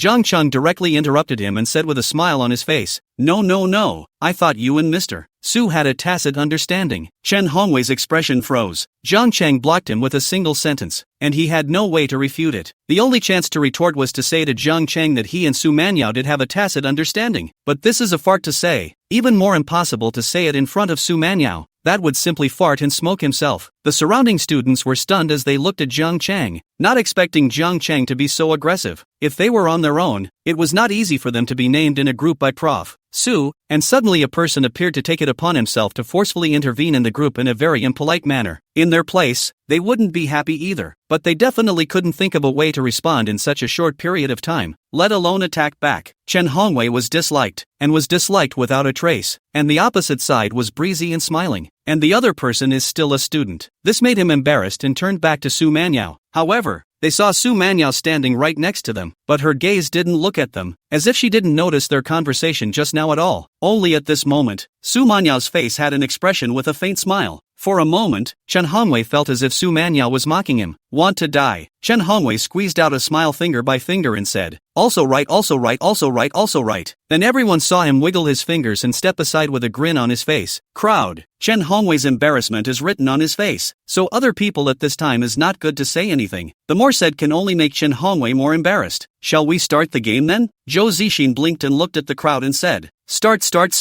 Get started. I can't wait." The crowd took advantage of the slope and started yelling again. Just some of the boys looked at Zhang Cheng jealously, slandering in their hearts. The other teacher Chen has asked for it. You don't give it to them. Let's see you lose face later. Then the game started. Zhang Cheng got the 12th serial number, which meant that it was not until the 4th round that it was his and Su Manyao's turn. Most of the people were looking forward to Su Manyao's appearance on the stage. Other than that, watching the Imperial Sister was a pleasure. But they didn't think that there could be any tacit understanding between Zhang Cheng and Su Manyao. The girls wanted to look at the handsome guy. The boys just wanted to see the jokes and disgrace later when Zhang Cheng's limbs were compared. The 3 combinations in the first round scored a maximum of 4 points. The worst group, the one that didn't guess a single one, was instead the group that started with the boy calling out Jia Jia. They were inevitably mocked. The main thing is that he declared his sovereignty at the beginning, making people think how fast their relationship is progressing. But the result is that the pussy wrote a foot fungus. Let the girl guess after the gesture. The girl put the little white shoes flat sneakers guessed all over the last guess lonesome, but also did not say the word foot fungus. After you get off the field, it's time to part ways with that pussy. The second group went up 120 seconds of time, and the highest score was also 4 points. Soon it was time for the third group. Because this game was separate for men and women in order to discourage cheating, Jiang Chang looked at Su Manyao, who was sitting on the opposite side of the table. Just in time, Su Manyao, who was sitting on the bench with her legs crossed and her high heels shaking on her feet, was also looking at him. The two of them met their gazes. Su Manyao raised her eyebrows. The high and cold imperial sister rarely scowled at Jiang Chang, but as if she suddenly thought of something, she immediately put away her expression and glared at Jiang Chang. Jiang Chang could only say that the current imperial sister's glare was not lethal at all, but was somewhat cute instead. The imperial sister seemed to realize this as well, and rolled her eyes before looking away. A few students who noticed the scene were confused. His eyes swept back and forth over Jiang Chang and Su Manyao. It's not right. Definitely not right. Soon the third set of games began. All three in this group are boys comparing and girls guessing. Only 3 boys stood dancing on one side of the room, and 3 girls stood on the opposite side of the room. Full of confusion and anxiety, Jiang Chang stood next to him and saw the word barbecue written on a cardboard sign in front of a boy. Then he gave a gesticulation. The girl across the room made a furious guess. Barbecue. Nope, calamari. The calamari we had together yesterday. It's not right either. Grilled meats eaten together on the grill and stovetop barbecues on the stovetop. All wrong. But since there were only 10 seconds left on the clock, it was too late to change to other words. In the end, the two could only regret ending up with 3 points. The girl ran over to look and stomped her feet in anger when she saw the word barbecue written on the boy's cardboard. She had almost guessed all about barbecue and ended up not demolishing the word barbecue. Can't you write the word squid when we eat squid together? And tripe. Didn't I tell you yesterday that I like tripe? It's okay for you to write about tripe. You don't write a single thing that should be written. And you say you know me. Write a damn barbecue, who knows? Boys aggrieved, thinking we grilled barbecue together yesterday. Obviously you have no tacit understanding. Jiang Chang watched sighing, thinking that this game still has some skills. The more small and precise the nouns written, the better. And the highest score in the third group, a leap forward. 6 points. This is also due to the fact that the previous rounds of the game have shown the experience of the people behind them. Soon it was time for the 4th round to go on, which was the round between Jiang Chang and Su Manyao. Su Manyao got up and walked over. Just by standing there, everyone was stunned for a moment. That's not an exaggeration. It was obvious to feel that Su Manyao was different from all the girls before her. For the first few rounds of the game, some girls went over and stood like they were being punished, and others stood sparingly. Just the usual standing, definitely not using the word graceful. But Su Manyao was different. Chapter 43, What the hell did they do together? Su Manyao walked over and stood there, showing all the submissive laziness. Her hair was tied up and she was dressed in a long dress, the fingers of one hand dangling casually with her bag hooked in it, the other hand going over her back and hooking around the arm that was carrying it, with one leg in heels to support the center of gravity and the other leaning slightly forward. The whole thing looked feeble and lethargic. Just a casual stop to call it beautifully stylish. Girls watch and want to learn. Boys look straight can still be like this? In the past, some people still thought whether they were flattering Prof. Su too much and whether they would look unprofitable. At this moment he suddenly found the reason that he was absolutely not ashamed to powder Prof. Su, the same as a woman. Dozens of women present, just such a loose move. They compared with Professor Su. The difference is so big. This kind of details, even if it is to learn, that is also absolutely not learn this feeling. There's no shame in powdering Prof. Su, not to mention them, it was Jiang Chang, who had already nibbled on it. That was awestruck. In fact, Jiang Chang himself didn't even notice that he was a person who was not much different from the imperial sister, and was also someone who wanted to save face and self-respect. That's why it's really hard to get him to admit admiring someone from the bottom of his heart. But at this moment, he was still stunned by the woman in front of him. You don't know what a real woman is until you compare. If it were not for the introduction of brothers to the playground, we would have met under the moon on the Yaotai platform. The board is positive. I don't know if Zhou Zixin did it on purpose, not giving these Nohatsu's male classmates too much time to appreciate it. She pressed the timing button and shouted, "Begin!" WOC. The 3 strokes of the male students picked up their pens and immediately wrote the nouns they were going to write on the cardboard. Do you think this Jiang Chen and Professor Su can have an understanding? What tacit understanding can there be? Flowers in a cow. Okay, he's handsome, but it's not much use. No one can understand the high-flying Professor Su. Before their murmurs fell, Jiang Chang had already finished writing the nouns. The motion of him putting down his pen drew all eyes to him. All wanted to see what he was gesticulating about, only to see Jiang Chang tracing a finger on his brow. The imperial lady model Su Manyao stood there cocking her head and blurted out 2 words, eyebrow pencil. Right. Booktown picked up his pen and immediately wrote a second term. However, their round, a combination next to them had only just finished writing the first noun and put down their pens. In total, no more than 5 seconds had passed, and the combination of Jiang Chang and Su Manyao had already taken a point. The people next to them who were watching them all intently were confused. They only saw Jiang Chang scratching his eyebrows. How is this guessing the eyebrow pencil? Shouldn't the first reaction be to guess the eyebrows? But as soon as the idea popped up, they rejected it because the nouns in this game can only be indicated by physical actions, not by direct indication of items. But how did Professor Su know that Jiang Chang was trying to express the eyebrow pencil? Before they could think clearly about this, Jiang Chang had already written the second term. This time Jiang Chang held the pen directly in his hand. He didn't even feel the need to put it down in order to save time. Isn't it just short of a noun? It was simple for him. Even if he was hiding with the imperial sister in the nest dishes, he was not afraid. Then everyone saw Jiang Chang, just spreading his hands open and gesturing a shape towards the ground. Prof. Su responded again in seconds. Sofa. Crowd. How is it a couch if you circle your hands like that? Where did they get their rapport? Why would Prof. So know that his circling two hands indicates a couch? It can't be what you're doing on the couch, can it? No way. Absolutely no way. Look again. Li Hongwei, who had awkwardly walked to the side and watched the students play the game, only felt his face hot and painful at this second. He came here looking for an opportunity. Who knew he'd be punched in the face just as he arrived, and so quickly that he didn't react? Who is this kid? Song Yu-hong, who sang yesterday, had blank eyes. He could not remember how many classes he had attended, but he still knew nothing about Professor Su. It was even more unlikely that with a casual gesture like this, he would be able to achieve a heart-to-heart with Professor Su. How did this kid do it? Jiang Chang, on the other hand, didn't think that much and had already written down the third term, and by this time, just over 10 seconds had passed. Then Jiang Chang wrote down the word mosquito. He made his hands look like wings fluttering, then quickly pecked twice on his leg with one hand. Mosquito. Su Manyao threw her bag onto her shoulder and opened her mouth. WOC. What the hell? Professor Su guessed accurately, not a single extra word. It couldn't have been discussed in advance, could it? Hey, hey, hey, hey, hey, hey. What do you mean, classmate? Are you thinking that Professor Su will cheat by playing the game with us? I don't mean that. The student who spoke in front of him saw that many people around him were looking over with unfavorable gazes, so he immediately closed his mouth and didn't dare to say more. I didn't even have time to think about his movements, and Professor Su already guessed it. This is the real tacit understanding, isn't it? Look at the people next to us. Even if they guessed correctly, they would have to guess several places before they could touch the right one. And Prof. Su directly said the answer. In terms of the time they spent discussing, Jiang Chang had already written down the third term, and it's also penciled in. His movements were simple. He made a motion of tilting his head with something in his hand. This time Su Manyao didn't reply in seconds, pondering for their second, then said, ice water. The second she thought about it, she was wondering if what Jiang Chang had written was the mineral water she had given him when she was in the car. But before saying it, he hesitated for this second, finally settling on ice water. Lu Hanju, the counselor of the music department who didn't participate in the game and sat next to him, saw this scene and his entire body was shaken. So I'm part of your play? Who in the family understands? Y'all don't understand how she can guess it's ice water, but I do. WOC. I don't want to understand. This term really stunned everyone. Just this one simple action. Guess the mineral water. Guess the drink. But Prof. Su guessed ice water straight away. And how did the two of them get involved with ice water? In less than 30 seconds, Jiang Chang had already written down the fourth noun. This time Jiang Chang wrote down what he had already thought of in advance. Flower water. He ran his hands toward one of his legs, then pointed to one of his hands. Halfway through the action, Su Manyao had already guessed it. However, Su Manyao did not say anything and stared straight at Jiang Chang, because he realized that things seemed to be getting bad. The surrounding people who watched Jiang Chang gesticulating thought to themselves, what is the meaning of this touching the leg? Su Manyao paused for a few seconds before slowly saying, flower water. Right, classmate? How does touching your leg make you a florist? What the hell did they do together? Chapter 44, Has he been watching me? When a meal of leg touching is associated with floral water, and it's Professor Su who guesses correctly in seconds, inevitably, there are already some kids whose hearts can't take it. Their gazes all look towards Su Manya's legs. Only that pair of divine weapons, at this time, were shrouded under the long skirt, and could only see the snow-white foot nakedness exposed below the hem of the skirt, as well as stepping in the high-heeled shoes, coated with vermilion red nail polish on the jeweled toes. Jiang Chang was able to make this move and that Professor Su was able to guess it. That proved that when Professor Su was bitten by mosquitoes and applied flower water, Jiang Chang was at least watching from the side. Just watching Professor Su apply her hands to her legs was some kind of groundbreaking perk. Pain. It really hurts. They only hated themselves for missing the opportunity. Why they weren't watching when Professor Su applied the flower water. It was just that if they were to know that the flower water was not applied by Professor Su, but with those hands of Jiang Chang, I wonder how they would feel. Then Jiang Chang wrote down another noun on the cardboard. This time after he finished comparing, Su Manyao did not give an answer in time. she just tilted her head and looked at him meaningfully. Jiang Chang met Su Manyao's gaze and his eyes dodged for a moment. He read Su Manyao's meaning. Su Manyao was saying,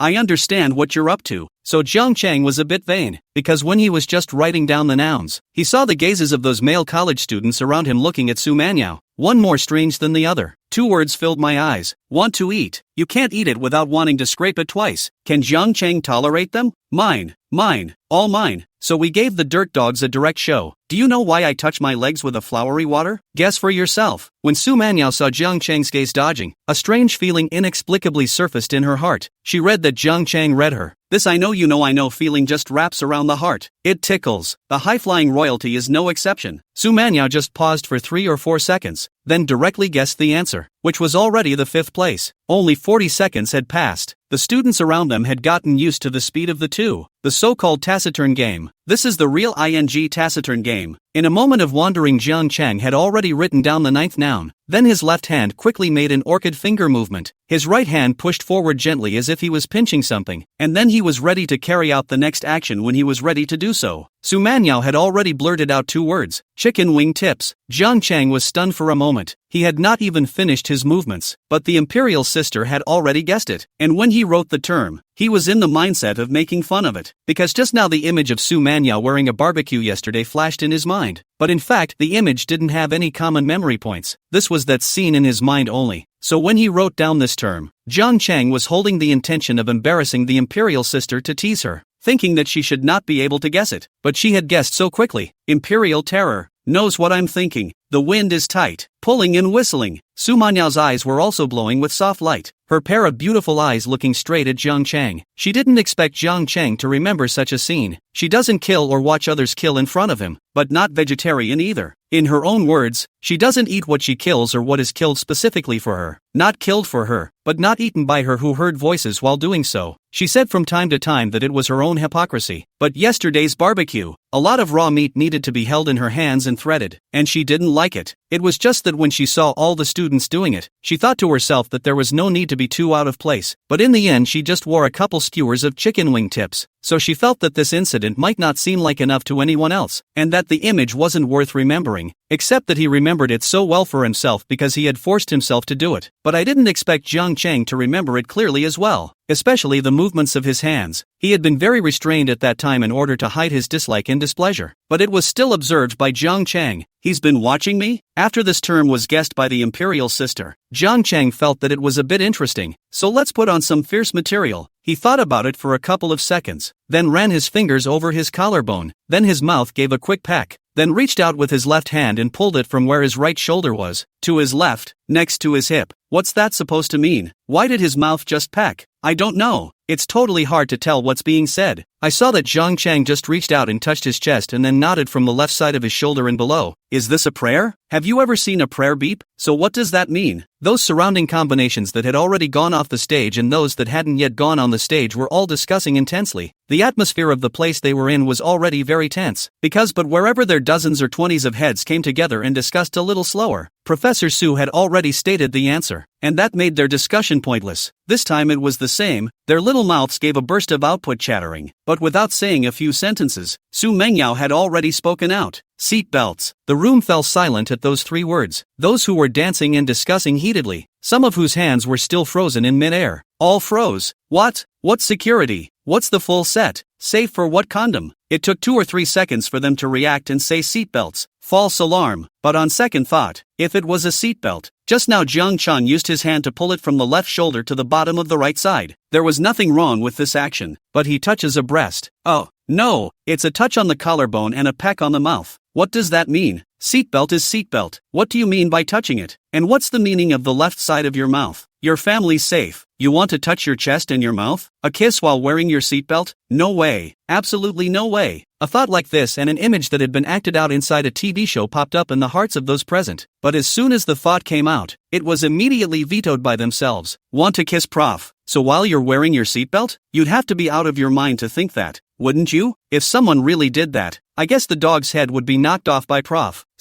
But if Jiang Chang is willing to talk to them, he will tell them that it is still true. You have not guessed wrong, and my dog's head is fine. It has not fallen off. Su Manyao also froze after he said the answer. He had just been thinking about Jiang Chang, remembering him skewering the barbecue. So when Jiang Chang gestured the action she had just made, she blurted out the answer without noticing, not even waiting for the additive strokes to finish, because that scene was so deep in her mind. Chapter 45. They're so good together. But as soon as the answer was spoken, the high and cold imperial sister Su Manyao felt that something was wrong. Although the imperial sister has always wanted to be the big sister, showing the queen-like appearance, but a lot of things are ultimately pretending. The tongue has not even stuck out with the people, and how to be embarrassed in front of so many people to expose the scene in the first place. She took a deep breath, and could vaguely hear the students who were chattering and talking not far away as well, thinking to himself, they will also feel strange when they see Jiang Chang's actions just now linked to wearing a seatbelt. Thinking of this, the corner of Su Manyao's mouth unconsciously curved up in an arc, because he could be sure that no matter how those people guessed, they must not be able to guess the scene. These students she is aware of, facing his eyes are flickering, even if it is colorful. At most, in the heart secretly imagine unhealthy things, and how would any student dare to do things like Jiang Chang? And they don't stand a chance, so they must not be able to guess. Thinking about this, Su Manyao had a feeling like victory, but as soon as her thoughts were retracted, she saw Jiang Chang make some unpleasant movements. Nope, it wasn't the action that was unappealing, it was the answer that was unappealing because she already knew the answer. Su Manyao bad hand, quietly looked at Jiang Chang without saying anything.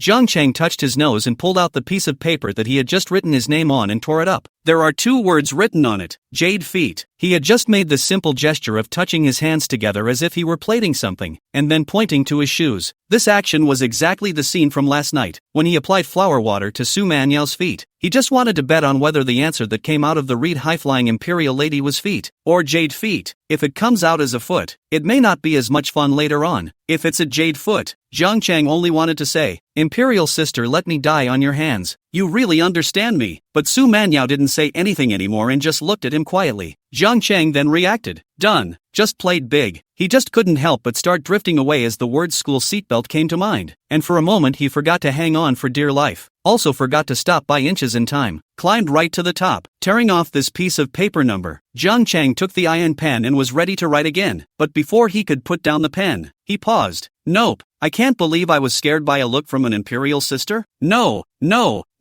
this won't work. So what if you get high? Then get high, one way or the other. Probe the bottom of the imperial sisters. Men can't wimp out, and when men wimp out, women can only be bottomed out by others. Jiang Chang directly wrote 2 words on the paper. Kiss. After writing and pointing to his mouth, he did nothing else. At this point in the game there were about 40 seconds left. Jiang Chang's movements were understood by Su Manyao in seconds again. She took a deep breath, making a rare appearance of what looked like gnashing her teeth. She couldn't wait for Jiang Chang to be standing in front of him right now, and then there was no one else around. And he was going to fling Jiang Chang's face with the bag he was holding, because if there was someone next to him, his baby flinging it in Jiang Shan's face would make Jiang Shan lose face, and a woman can't make a man lose face. But this guy is too much. How dare you bring up last night? He didn't come after him himself. Thinking of this, Su Manyao felt another little pain in her lips. Never touched a woman? There's no such thing as wolfing it down.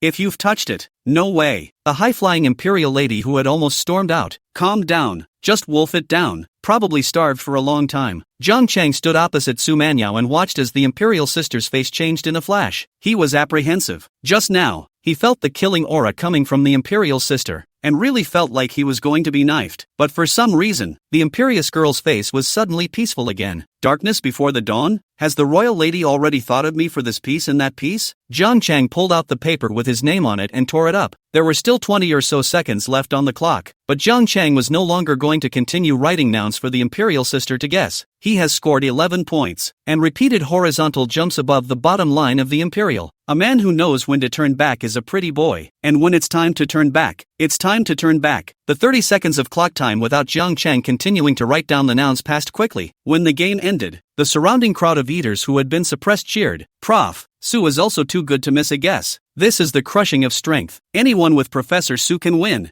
Jiang Chang is so lucky to be taken flying by Professor Su. Professor Su's reflexes are so fast. Just now when I added up the strokes, I hadn't even sorted out the logic yet, and Professor Su had already guessed the answer. Who says it isn't? My mouth can't keep up with Professor Su's head. Basically everyone touted Su Manyao, but every now and then someone still stole a glance at Zhang Chang with their eyes, because it became clear to all of them that this is simply not a game that can be accomplished by a certain person being awesome. This game is more heavily based on acquiescence. It was just that for them to shout out that Zhang Chang and Professor Su had a tacit understanding, such words they could not say in any way. But everyone had almost forgotten the logical relationship that inside a game like this, the more one said that Professor Su was great, the more it proved that Zhang Chen and Professor Su's tacit understanding was about as compatible as it could be. After the cheering and boasting, they reacted to the logical connection. The atmosphere in the arena was a bit weird. Chen Hongwei, who stepped aside to watch and never came over again, was stunned. He did not recognize Zhang Chang and did not know what kind of character this was. Number 1.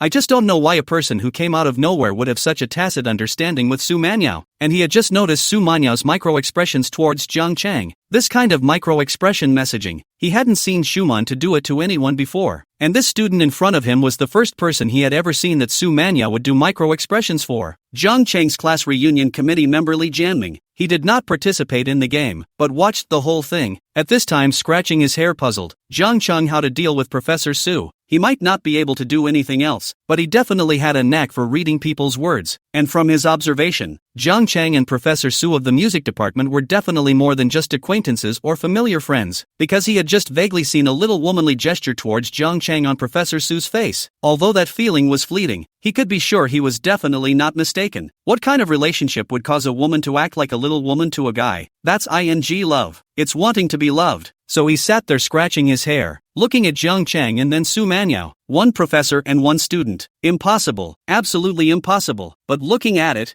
I don't know if it's just a blur, but he actually felt that Zhang Chang and Prof. Su were a real match. Chapter 46 Behind Your Circle. Zhang Chang and Su Manyao were playing games at the time of Su Manyao's company, Lightman Entertainment, in an office. It's not appropriate to say office. It's just a very small workspace with just enough room for a dresser and a small couch. At this moment, Yi Qing was shrinking on the sofa, hugging her legs, covering her face in her knees, and crying in pain. Sitting next to him on the couch was his agent, Sister Chen. Sister Chen, formerly known as Chen Hong, 37 years old, is an agent of Lightman Entertainment, with 4 artists under her belt. Chen's sister belongs to the company did not mix well in the category, so the allocation of resources is not very good, which he himself knows. Under the hands of the 4 one person is also on the Yi Qing he thinks may be a bit of a chance, looking good and sounding good. From time to time, the rich would be contacted by people who wanted to do a little business privately, and the price of the other party's car was usually several times higher than that of an equivalent star, although such things are uniformly rejected. But it is enough to see that Yi Qing itself, or uniquely attractive, so he believed that Yi Qing, given the opportunity, would definitely be able to catch fire. In fact, there have been such opportunities, and twice, but both times it was vandalized. One of them just now. Sister Chen reached out and gently stroked Yi Qing's soft back. Xiao Qing, don't cry, you'll break your voice. Yi Qing did not speak, with his back arching, the hand of punishment still buried, his head whimpering. Sister Chen sighed and said,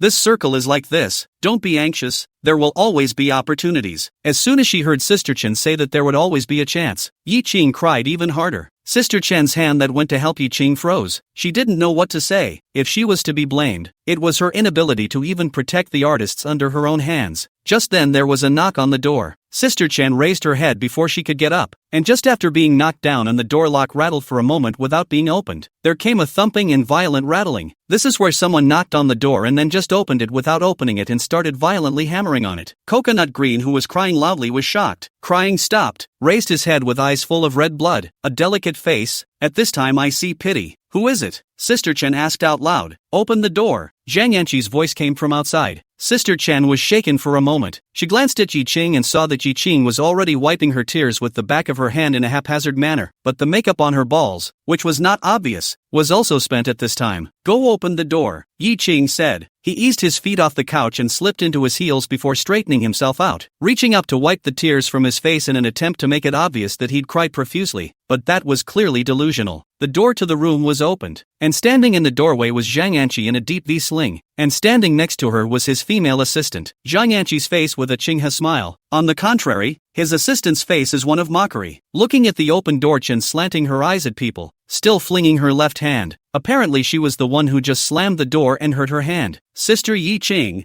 what are you doing? Zhang Yanqi, wearing a deep V-sling, twisted her waist and walked into the workroom, looking at Yi Qing, who stood up with an affable smile on her face and asked, well, didn't do much. Take a break, Yi Qing said. Zhang Yanqi seemed as if she couldn't see Yi Qing's bloodshot eyes, and the tear stains from crying. Her smile grew brighter and brighter as she walked to Yi Qing's front, and pressed herself against him. You're very unintelligent, and this makes it difficult for me. I have a staged event next week, and I need to bring 2 people with me, so I'll give you a spot to take or not? Yi Qing took a deep breath and turned her eyes over to see Zhang Yanqi's smiling face, a face that was then the most letting smile of Xinghe, but went to Lexi to make her feel horrible. Of course I do. Thank you, Angie, for giving our little Qing such an opportunity. Sister Chen saw that Yi Qing didn't say anything and hurriedly walked over to round off the conversation. He pulled Yi Qing's arm, then said to Zhang Yanqi with a smile on his face, thank you, Anqi. Yi Qing hesitated and said in a voice like a mosquito, thank you. Ha! Zhang Qi let out a cold laugh. Her Qinghe's smiling face somehow gradually became eerie. A pair of eyes smoldered with cold light as she smoothly cupped Yi Qing's chin. Ah! Yi Qing ate the pain and struggled a bit, but her chin was pinched hard and she didn't break free. Sister Chen reached out to block it, but her hand stopped in midair. If he really pushed Zhang Yanqi away at this time, then he might really end Yi Qing's path. Zhang Yanqi cupped Yi Qing's chin and lifted her face, observing closely the sickly look on her face. Sister Yi Qing, can you tell me, how did you grow such a face? It makes me so envious. Yi Qing twisted his body slightly, but it was obvious that he didn't dare to struggle. Just the tears in his eyes slid down again, not looking at Angela Zhang's eyes. It's your song I took away. Are you upset? Zhang Yanqi asked, but Yi Qing didn't say anything. Actually, Zhang Yanqi didn't need Yi Qing to answer because the answer was already written on her face, but she didn't care. You're telling me right now about the business opportunity next week. Do you want it or not? Ah! Yi Qing cried out delicately again, and it was obvious that Zhang Yanqi's hand that was cupping his chin had just gotten a few points harder. Well, you will, Yi Qing responded. Zhang Yanqi let out a cold laugh and shook off her eyes. The smile on her face that she had when she came in was no longer there, and said faintly,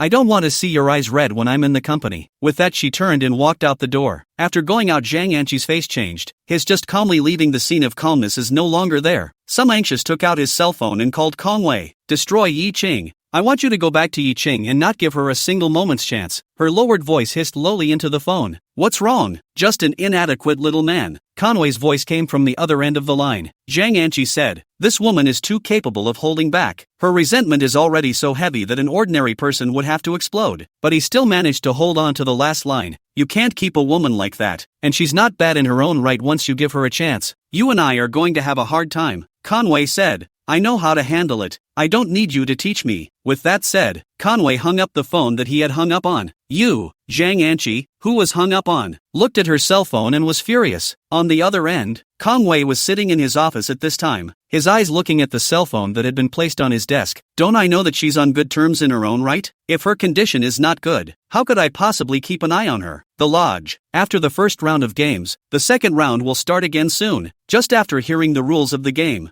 Jiang Cheng felt that it was no fun anymore, because he thinks this is a game he probably just can't play. It was unlikely that the high and cold imperial sister Su Manya would do something shy like that with him. Chapter 47, The Game Professor Su Won't Attend. It was no wonder that Jiang Cheng thought so, thinking that the imperial sister would not be involved in this next game, because Zhou Zixin just announced the rules of the game. The name of the game is Fruit Squat. Each group is assigned the name of a fruit and then engaged in a game of combinations where one group member picks up the other group member in a princess carry. Then start with the name of the fruit specified in advance, like bananas. Then assigned the combination of bananas. He practiced chanting while Princess hugging his group members into a squat, banana squat, banana squat, banana squat, finish apple squat. The last named apple combination continues to repeat, reading while squatting. The named combination takes over, and the combination that is not named also needs to hold their other team member without letting their feet hit the ground. The group member who is being held is counted as a loser if his or her feet hit the ground or if he or she mispronounces the fruit. So this game competes not only with reflexes, but also with physical strength.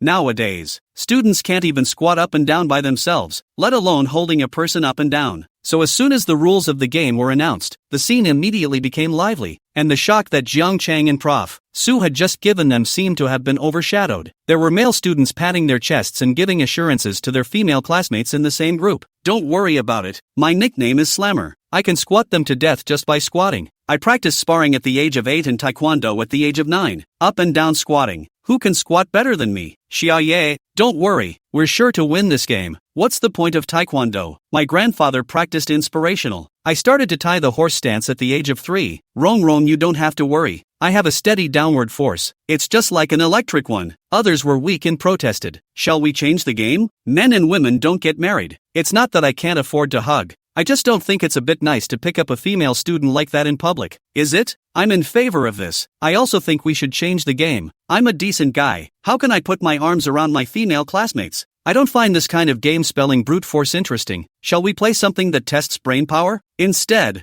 the female students were up in arms about playing the game. Fine dog, are you no good? Don't make so many excuses. You just can't hold it. What do you mean, Ma Gofei? When you say you won't play this game, do you think I'm too heavy for you to carry? And you Deng Xiaojiang, do you think I'm fat? Let's play this game. It's no good for anyone to come today. The King of Heaven will come and play this game. Numb. A bunch of male students are really numb. Although there is no rule that it must be a boy princess hugging a girl, but in this case, there shouldn't be it. Really good enough for a girl to hug, right? Zhang Chang stood by the side watching these students pulling and glanced at Su Manyao, who also stood by the side with a smile on her face without saying much. Class, excuse me, is it convenient for you? A sudden loud voice overpowered everyone in the scene, naturally drawing everyone's attention to it. A middle-aged man in a suit, looking somewhat imposing, in his mid-40s approached, and he was followed by a slim man. Behind them followed several of the lodge's staff members, all carrying a cardboard box in their hands. I saw everyone having a good time, so I came over to join in the fun and prepare drinks for everyone. The middle-aged man had a kind face and a smile. He is the owner of this mountain village, Deng Yuansong. His properties have a lot of. Usually will not come to this mountain village today with friends over to see. I did not expect me to encounter the world's most beautiful, so Deng Yuancheng couldn't help but bring his drinks and goodwill over. The dozens of people present looked at each other. All of them were a little unclear. So this person they did not recognize. All eyes looked at the two class presidents, as well as the counselor next to them, Lu Hanju. Class president Zhou Zixin and Lu Rui spread their hands and said they didn't recognize them either. The middle-aged man said, "Oh, I forgot to introduce. My humble self is the boss of this mountain villa, Deng Yuansong. Simply to see the students having fun, to give everyone a drink to relieve the heat, no other meaning." Deng Yuansong was very good at this. From his tone to his demeanor as well as his behavior, he gave off a very comfortable feeling. Only that after his words fell, his gaze went to Su Manyao, only to see that this woman was not listening to what he was saying at all, but instead, she was daisy-eyeing a boy. Deng Yuansong followed Su Manyao's gaze. The natural thing to see was Zhang Chang. Zhang Chang saw the gaze of the boss delivering the drinks over and turned his gaze away with a polite nod. But someone on the scene immediately picked up the conversation enthusiastically. "So it's the owner of the lodge. You're too kind. Thank you, boss. The boss is mighty and powerful. Thank you, boss. I wish the boss every year. Every year. Happy New Year to the boss. May the boss have 8 sons in 1 litter. Thanks, boss." No one would refuse in this situation, even if they didn't want it themselves. They wouldn't be too cheeky to refuse their boss's kindness on behalf of everyone else. The boss smiled as he watched everyone divide up the drinks, and the woman he had his eye on, who was as beautiful as the sky, was also sent over a bottle of drink by a student, which the woman didn't refuse. It was obvious that the woman was different from these students. She had the innocence of a young girl and a hint of the flavor of a mature woman, and most of all, her dusty temperament, as if she did not eat earthly fire. The slim man beside Deng Yuansong was his friend Zhang Xiuyu. Zhang Xiuyu glanced at Su Manyao, wearing a flirtatious smile on his face, and lowered his voice. "What's wrong? Fancy it again?" Deng Yuansong glanced at him. "Of course I see it. This woman is not comparable to those rouge and vulgar powders. Just take a look at her fingers. Look at her body type. She looks advanced from the top of her jeans." Tang Yuansong finished and asked, "What? Do you not think this woman is good?" Zhang Xiuyu was stunned for a moment, then looked at Su Manyao with a torch-like gaze and said, 3 years of blood money, no period of time." Deng Yuansong laughed. Once all the students involved in the game had shared their drinks, everyone's mind went back to the game, waiting for the squad leader to organize the start of the game. Although someone had just suggested a change of game and someone else had shown a great reluctance to pick up the group, but in the heart of the game are looking forward to this game, can so directly embrace the female classmates who do not want to? You wouldn't team up for a game like this if you didn't want to. Teaming up for a game together speaks for itself. It was just that at this time, almost everyone's gazes were if anything aiming at Zhang Chang and Su Manyao. "I don't think Professor Su will be attending. I'm sure Prof. Su won't be attending. When have you ever seen Prof. Sue get close to a boy at school? This is to be held and played with. There's no way Professor Sue would participate in such a game. Chapter 48, damn it, I broke my defense. Some of the students murmured quietly to each other. Most of them thought that Su Manhwa would not participate in the next game. Anyone knows clearly that there is an ambiguous element in this game itself, which is originally the purpose of the game. We are all adults. Who would not have some purpose when they come out to participate in this kind of fellowship activity? Of course, Prof. So is different. Is everyone ready? Before the melon eaters could discuss the results, Zhou Zixin and Lu Rui, holding a cardboard box, had already walked out into the field and shouted loudly. The names of the fruits are written and placed inside this box. Whoever draws what represents what. Jiang Cheng, you go first. Zhou Zixin shook the box and directly named Jiang Cheng. In fact, her gossip fire burned. Seeing Jiang Cheng and Su Manhwa gaming together, she felt more or less uncomfortable in her heart. After all, the person she failed to confess her love was close to another woman, and that woman was better than her in every aspect. This situation was more difficult than eating an apple and suddenly seeing half a worm in the apple, even if her confession was more of a joke. So she was also looking forward to wanting to see if Su Manhwa would be willing to let Jiang Cheng hug her in this game. As his words fell, Jiang Cheng glowed slightly, as it was already time for the drawing of lots, and Su Manhwa had yet to take a stand on whether she wanted to play or not. But without waiting for him to speak, he heard Su Manhwa's voice. I'll draw straws for this game, Su Manhwa said and walked towards Zhou Zixin, sticking her arm into the cardboard box. Everyone in the room stared in disbelief. So strange and curious anticipation was expected, but they really never thought that Su Manhwa would even agree to play this game. In fact, their expectation was more in anticipation of Su Manhwa's refusal, and in their subconscious, it was a foregone conclusion. But Su Manhwa unexpectedly agreed and even took the initiative to draw lots. Zhou Zixin hugged the cardboard box. He himself froze, looking at Su Manhwa, who came over to look at the face that was close to him, and he thought to himself that if I were a man, I would also love him to death. But how could he agree to play such a game with Jiang Cheng, which was to be hugged by Jiang Cheng? Jiang Cheng was a bit surprised, but was able to accept it. After all, before this, whether explicitly or implicitly, Su Manhwa had made it clear that she was now his girlfriend. So what about Professor Goddess? Is it unreasonable to be picked up by your own boyfriend? Very reasonable. Of course, Jiang Cheng himself didn't notice the corner of his mouth surfacing in this moment. Asterisk asterisk asterisk asterisk. I saw him smile. It's too obvious to act like that. I really want to strangle him. Family, I broke defense. Naya smiles so lewdly. Can you stand up to Prof. Sue? After a group of male students saw Jiang Cheng's expression, they cursed Jiang Cheng 18 times in their hearts. This kid is so cool. The smugness was written all over his face, trying to beat him to death. In fact, Jiang Cheng himself was surprised that Su Manhwa did not refuse. He watched Su Manhwa walk towards him after drawing the sign. For a second, Jiang Cheng felt that the imperial sister in front of him, was she the type that wanted to fall in love but would not talk about it? So there are times when it comes across as weird. However, this question did not give too much time for the parents to think about it. Su Manhwa had already walked over to Jiang Cheng with a small white slip of paper and handed it to him to read. We drew oranges, Su Manhwa said flatly. Jiang Cheng also nodded flatly. I remember. Because later on, especially when he started, he couldn't possibly let Su Manhwa hold him. It must be him holding Su Manhwa and then practicing while squatting, so he had to memorize the fruits he drew in advance. After getting Jiang Cheng's reply, Su Manhwa directly stood by Jiang Cheng's side. Then her gaze went to Deng Yuansong, the owner of the lodge who had sent the drinks over earlier. As a mature woman who had never been in a relationship, she could certainly read a man's eyes. Even though she hadn't been in a relationship, she knew the owner of this lodge was after her. So he just took the initiative to draw lots and then stood next to Jiang Cheng, just to send a message to this mountain lodge's owner.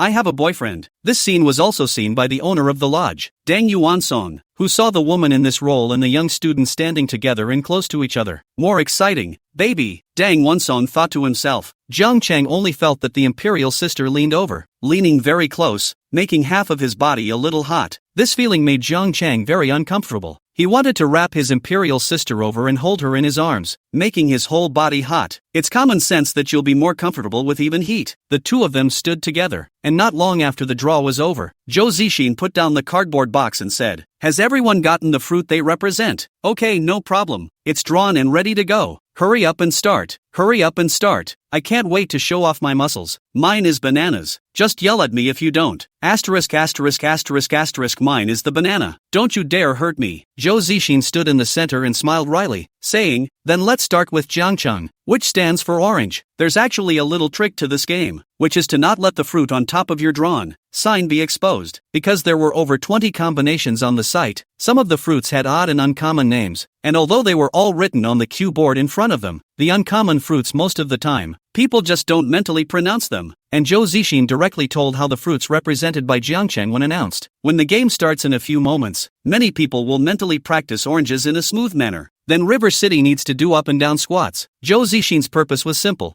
She wanted to catch this Jiangcheng guy in a small pit, but she froze as soon as she finished her words, extremely regretting why she had mouthed off, only to see Jiangcheng, with one hand, Princess carry Su Manyao by his side. There were more than 20 combinations and 40 people in the room, and all of their gazes looked over. Only Jiangcheng, the first to hold his group up. Ouch. Damn it. Be in such a hurry. He really hugs. He really hugs. God damn it, he actually hugged. Why didn't Prof. Su fight back? After Jiangcheng picked Su Manyao up in one hand, he himself was confused. It was really just a subconscious action. Could it be that I really can't wait? Jiangcheng thought uncertainly to himself in his heart. Su Manyao's entire body froze. Her hands encircled Jiangcheng's neck, and if she looked closely, she would find that a blush had risen on the face of the high and cold imperial sister. All she felt was that she was suddenly dizzy as hell, and the sky was spinning as if she didn't have the strength to lift her head. Chapter 49. It's a little costly to get in the rhythm. Su Manyao hung onto Jiangcheng's body. Her entire body was numb. She subconsciously wanted to push Jiangshan away, but her whole body was so weak that she couldn't even speak. Just now, she just saw the gaze of Deng Yuansong, the owner of the mountain villa, which made her uncomfortable, so she was bent on conveying a message to Deng Yuansong that she had a boyfriend. All of a sudden, the most crucial thing was forgotten, and when he reacted again, he was already held in Jiangcheng's arms. Only at the moment, the expression on her face remained cold and somewhat indifferent. To outsiders, it looked as if Professor Su didn't care about the scene at the moment, but in fact, they didn't know that their goddess, Professor Su, was now pasty. What to do? Jiangcheng stood there frozen, meeting everyone's gaze, even if he was strong inside. He did not know what to do at this moment. Put the Mikado down? But it would be a bit of a cover-up to put the Imperial down again at this point. So Jiangcheng could only harden his head and just hold Su Manyao in his arms like this. He felt that Su Manyao was really light, and soft as a bone, like he could change shape at will if he wanted to. What made Jiangcheng throb even more was that the Imperial sister in his arms didn't even struggle, nor did she push him away to jump down. She just let him hold her. In this case, if Sister Yu was put down, it would be simply heavenly. Open. Start. Zhou Zixin spoke in a daze. She originally wanted to pit Jiangcheng, but she didn't expect that the end result would be to fulfill Jiangcheng. Instead, it made him feel even worse inside. This guy literally has the music department's goddess professor in his arms. Asshole. The students who had just been buzzing with excitement and anticipation suddenly seemed disinterested at this second for some reason. Looking at Professor Su, who was wrapped in Jiangcheng's arms, and then looking at the group around himself, he suddenly felt that he had no strength and might not be able to hold her. Until this feeling is experienced, they have no idea what it will be like to have a female companion and then see someone else's arms cradling a female companion who outshines theirs 1,000 white times over. I didn't know before, but I do now. The feeling can only be described in 2 words. Want to die. Orange squat. Orange squat. Orange squat after apple squat. The orange represented by Jiangcheng is the first fruit at the start of the game. He wrapped Su Manyao in his arms and read as he squatted down. Su Manyao's body finally regained some strength at this time, so her entire body began to tense up. Jiangcheng also felt it. Su Manyao, who just now looked like she could adjust her shape at his mercy, gradually became hard as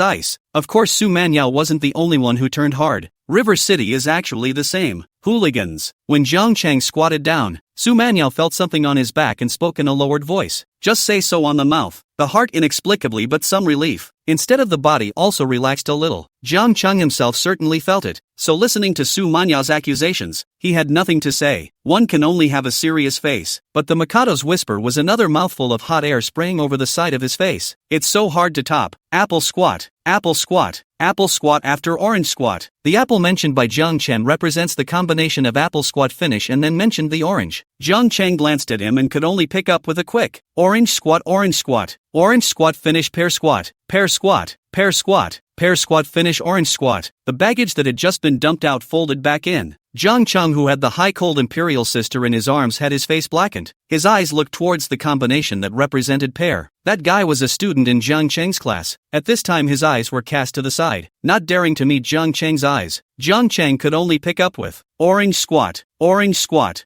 Orange squat after watermelon squat. Watermelon squat. Watermelon squat. Watermelon squat after orange squat? River City? It was absolutely intentional. Orange squat. Orange squat. Orange squat after avocado squat. Avocado stew squat. Avocado squat. Avocado squat after orange squat. River City? Orange squat x orange squat. Orange squat after grape squat. Grape squat. Grape squat. Grape squat after the bureau. Pust. Su Manhwa didn't hold back her laughter, resting her forehead against Jiang Chang's neck, laughing straight. The petite body twitched. Admit it, this will play me out. Jiang Chang took the opportunity to put Su Manhwa down and said, hugging the imperial sister was cool, but these guys were clearly targeting him. Even though the imperial sister's weight was light, a few more squats with such a hold and these legs would have to be ruined. And in front of so many people, hugging the high-cold imperial sister a meal of force, more or less some inappropriate. In case the imperial sister really angry, this kind of sex arrogant is very difficult to coax. Su Manhwa, who landed on both feet, also took the opportunity to say at this time, he can't everyone just ignore him, keep playing, I'll also take the opportunity to take a break, he said shaking his hand and walking towards the gazebo before turning back and snorting again. You guys keep playing, I'm going to take a break, I just got tired of playing, well let's go, Prof. Su you go and get some rest, go ahead Professor Su, we'll continue.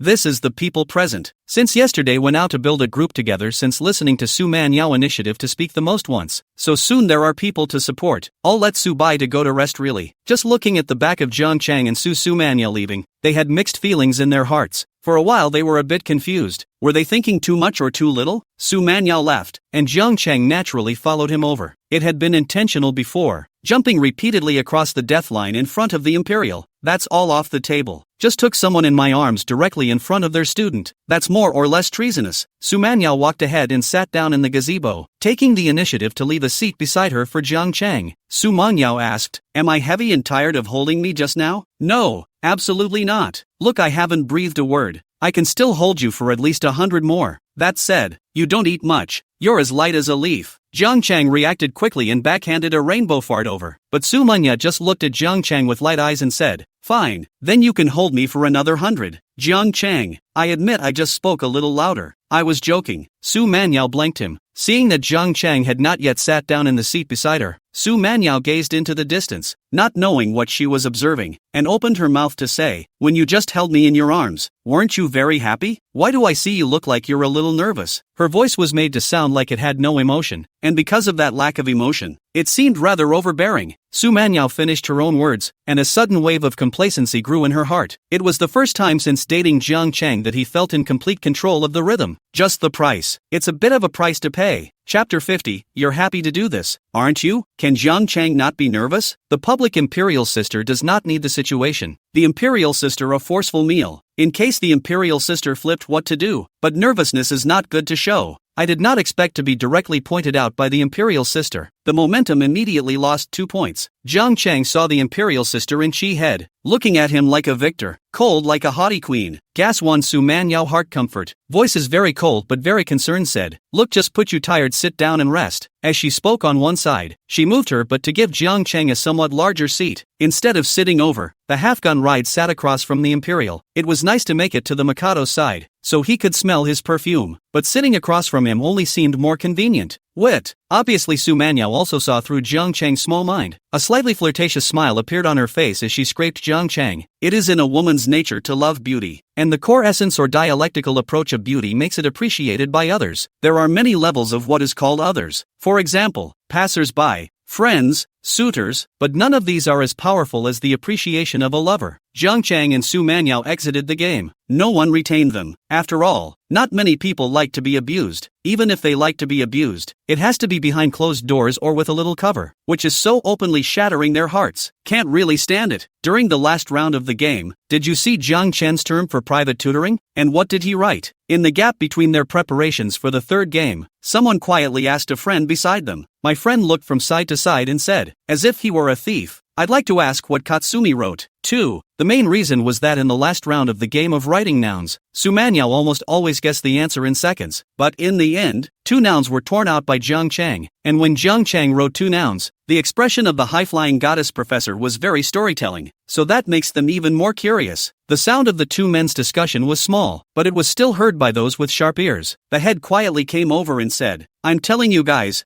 I saw what Jiang Chang wrote about jade feet. Jade feet? His classmate's eyes widened. A scene in his mind recalled the actions Jiang Chang had done in the last game. Touching legs, sipping, jade feet. There was really no way he could associate those words with the high-flying goddess professor, but it was a fact that had just happened in front of his eyes. The third game has begun, but most of the people were distracted, their eyes glancing every now and then to Jiang Chang and Su Manyao, who were sitting in the gazebo next to them and had already quit the game. Just the game of fruit squat. Whether it is a boy or a girl involved in the game, the initial thought in the mind is summarized in only 2 words: ambiguous. After all, there is cuddling and intimacy in the game. But the same game was completed romantically by Jiang Chen and Su Manyao. That game was played in a hurry, but everyone could see that those involved in the game were targeting Jiang Chang, deliberately making Jiang Chang crouch up and down all the time. It led to the final game of River City admitting defeat and quitting halfway through. As Jiang Chang withdrew, they felt a small moment of relief in their hearts that they had won. But at this point, I look back on losing completely. How romantic people are, wrapping their arms around the most beautiful woman in the room, carrying everyone hard by themselves, and finally leaving the room with the beauty. It's so damn dashing. A man's aspiration. Beauty. May I ask if you're a teacher at Mordor University? Meet my humble self, Dang Yuan Song. Jiang Chang and Su Manyao were sitting in the gazebo blowing the wind. No one spoke, just feeling this moment of unspoken atmosphere, but it was broken by an untimely voice. Jiang Chang frowned when he saw the 2 middle-aged men who suddenly appeared. He just didn't pay attention before, but he wasn't stupid. These 2 pussies in front of him were obviously rushing towards the Imperial Sister. There is no way. Who let the Imperial Sister disc beautiful smooth? Put whoever sees it will have to go to the head. Su Manyao turned her point over to look at the smiling Deng Yuansheng, who did not say anything, but only looked at Jiang Cheng calmly. It's like saying, see, someone's flirting with your woman. Jiang Cheng stood up and put his hand in front of Su Manyao and said, take you to the lake for a walk? Su Manyao looked down at Jiang Cheng's palm, then raised her head to look straight into Jiang Cheng's eyes and skimmed her lips. Her appearance was somewhat cute in Jiang Cheng's eyes. She stretched out her white, slender hand plastered with sequin nails and gently placed it on Jiang Cheng's hand, then stood up. Jiang Cheng's heart crisped for a moment, and the 2 of them turned around and walked towards the outside of the gazebo. It was on the way out of the gazebo, and the 2 of them unclasped their hands with a good deal of understanding. Just kidding, dozens of students over there are watching. This is going to lead out. The scene immediately have to explode. Public opinion explosion. Standing in the gazebo, Tong Yuansong's smiling expression froze and his face went cold. He was surprisingly ignored. He looked at the perfect curves of the woman's marvelous body, and suddenly envied the teenager. Young people are so nice. Without even a hair in their pockets, they can pick up such a beautiful woman. This woman is a bit arrogant, Zheng Xiui said out loud. Deng Yuansong said, there's no need to rush. Did you just notice that this woman is still shy, proving that the color is very new? To be feared by a college student who is anything but that proves that she doesn't understand this society yet. I will make her understand. Jiang Chang and Su Manyao both came to the lake, but in fact the embankment is very high. The lake is below. They walked above the embankment. The left hand is the fence. The right hand is the woods. The foot is the green stone paved path. The birds chirping more than in the ear. The death of the insects are accompanied by the life. Sometimes when I see the word white noise,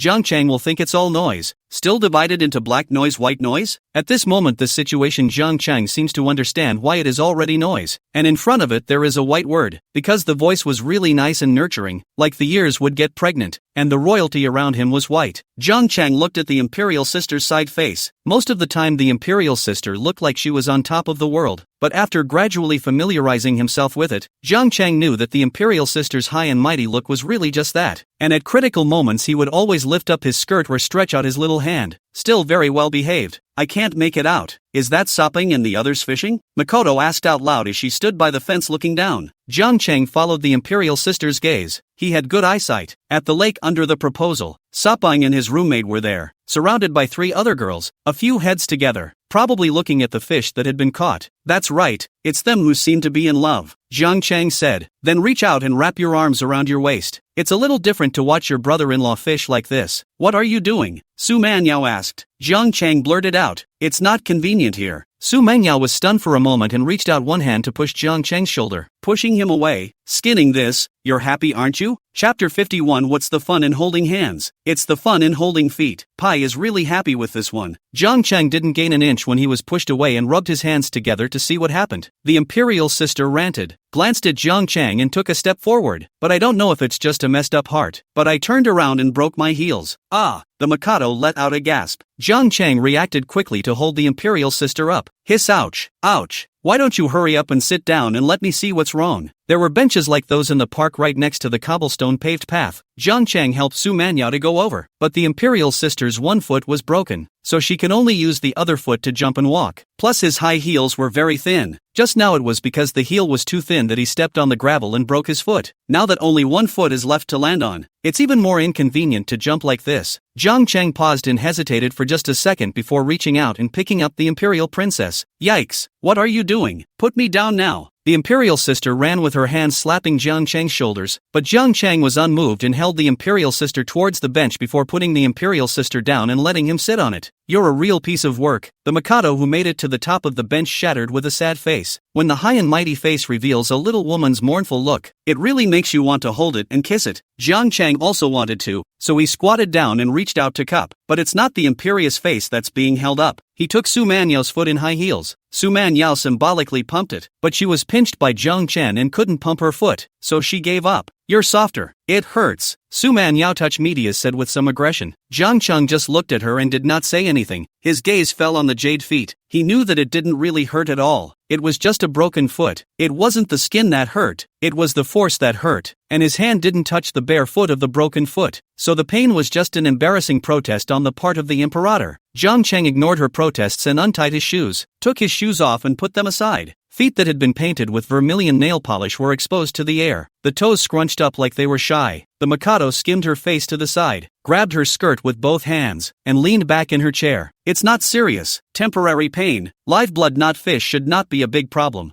Jiang Chang said as he reached out and cupped the bare foot that was broken and gently kneaded it. He heard the sound of Mikado sucking in cold air. After all, rubbing the injured area directly is more or less painful now. Only Jiang Chang did not raise his head to look. He was afraid that the upper head was too fierce, and he would turn into a tiger in the mountain if he did not pay attention. The reunion ended before dark and the group planned to return to school. Su Peng afternoon fishing results are good. There are about 2 pounds of big fish. There were also a dozen or so whitefish caught together. They had just returned when they heard they were going back, complaining indignantly about what they were going to do with the fish they had caught. As they envisioned it, the fish they caught and returned, that had to be killed and eaten together before going back. In the end, I had to be reluctant and give the bucket with the fish I caught to the staff of the lodge. Out of the lodge, waiting for the bus at the entrance, Su Peng also showed off to Jiang Chang. I asked you to go fishing with us in the afternoon, but you didn't go. So look what you have gained in this one afternoon. Not us. Even though we didn't get to eat the fish we caught, we had fun then, and we met a couple of girls from the music department. Even Deng Chi is holding hands with a girl from the music department. Jiang Shan looked at him, then his gaze went to Su Manhwa, who was surrounded by the music department girls in the distance. What's fun about holding hands? Holding feet is fun, Jiang Chang said. Su Peng, when this was Jiang Chang's technique to change the topic, said, you just can't eat grapes and say grapes are sour. After getting into the car, Su Peng and Jiang Chang sat together, the two of them sitting in one row. The car just drove out not far. Su Peng huffed and looked at Jiang Chang and said, why do you have my sister's commonly used perfume odor on you? Jiang Chang raised his eyebrows, and before he could speak, a head poked out from the back row of his seat, a boy who had participated in the group building game together earlier, and interjected, you and Prof. Su are really good at working together.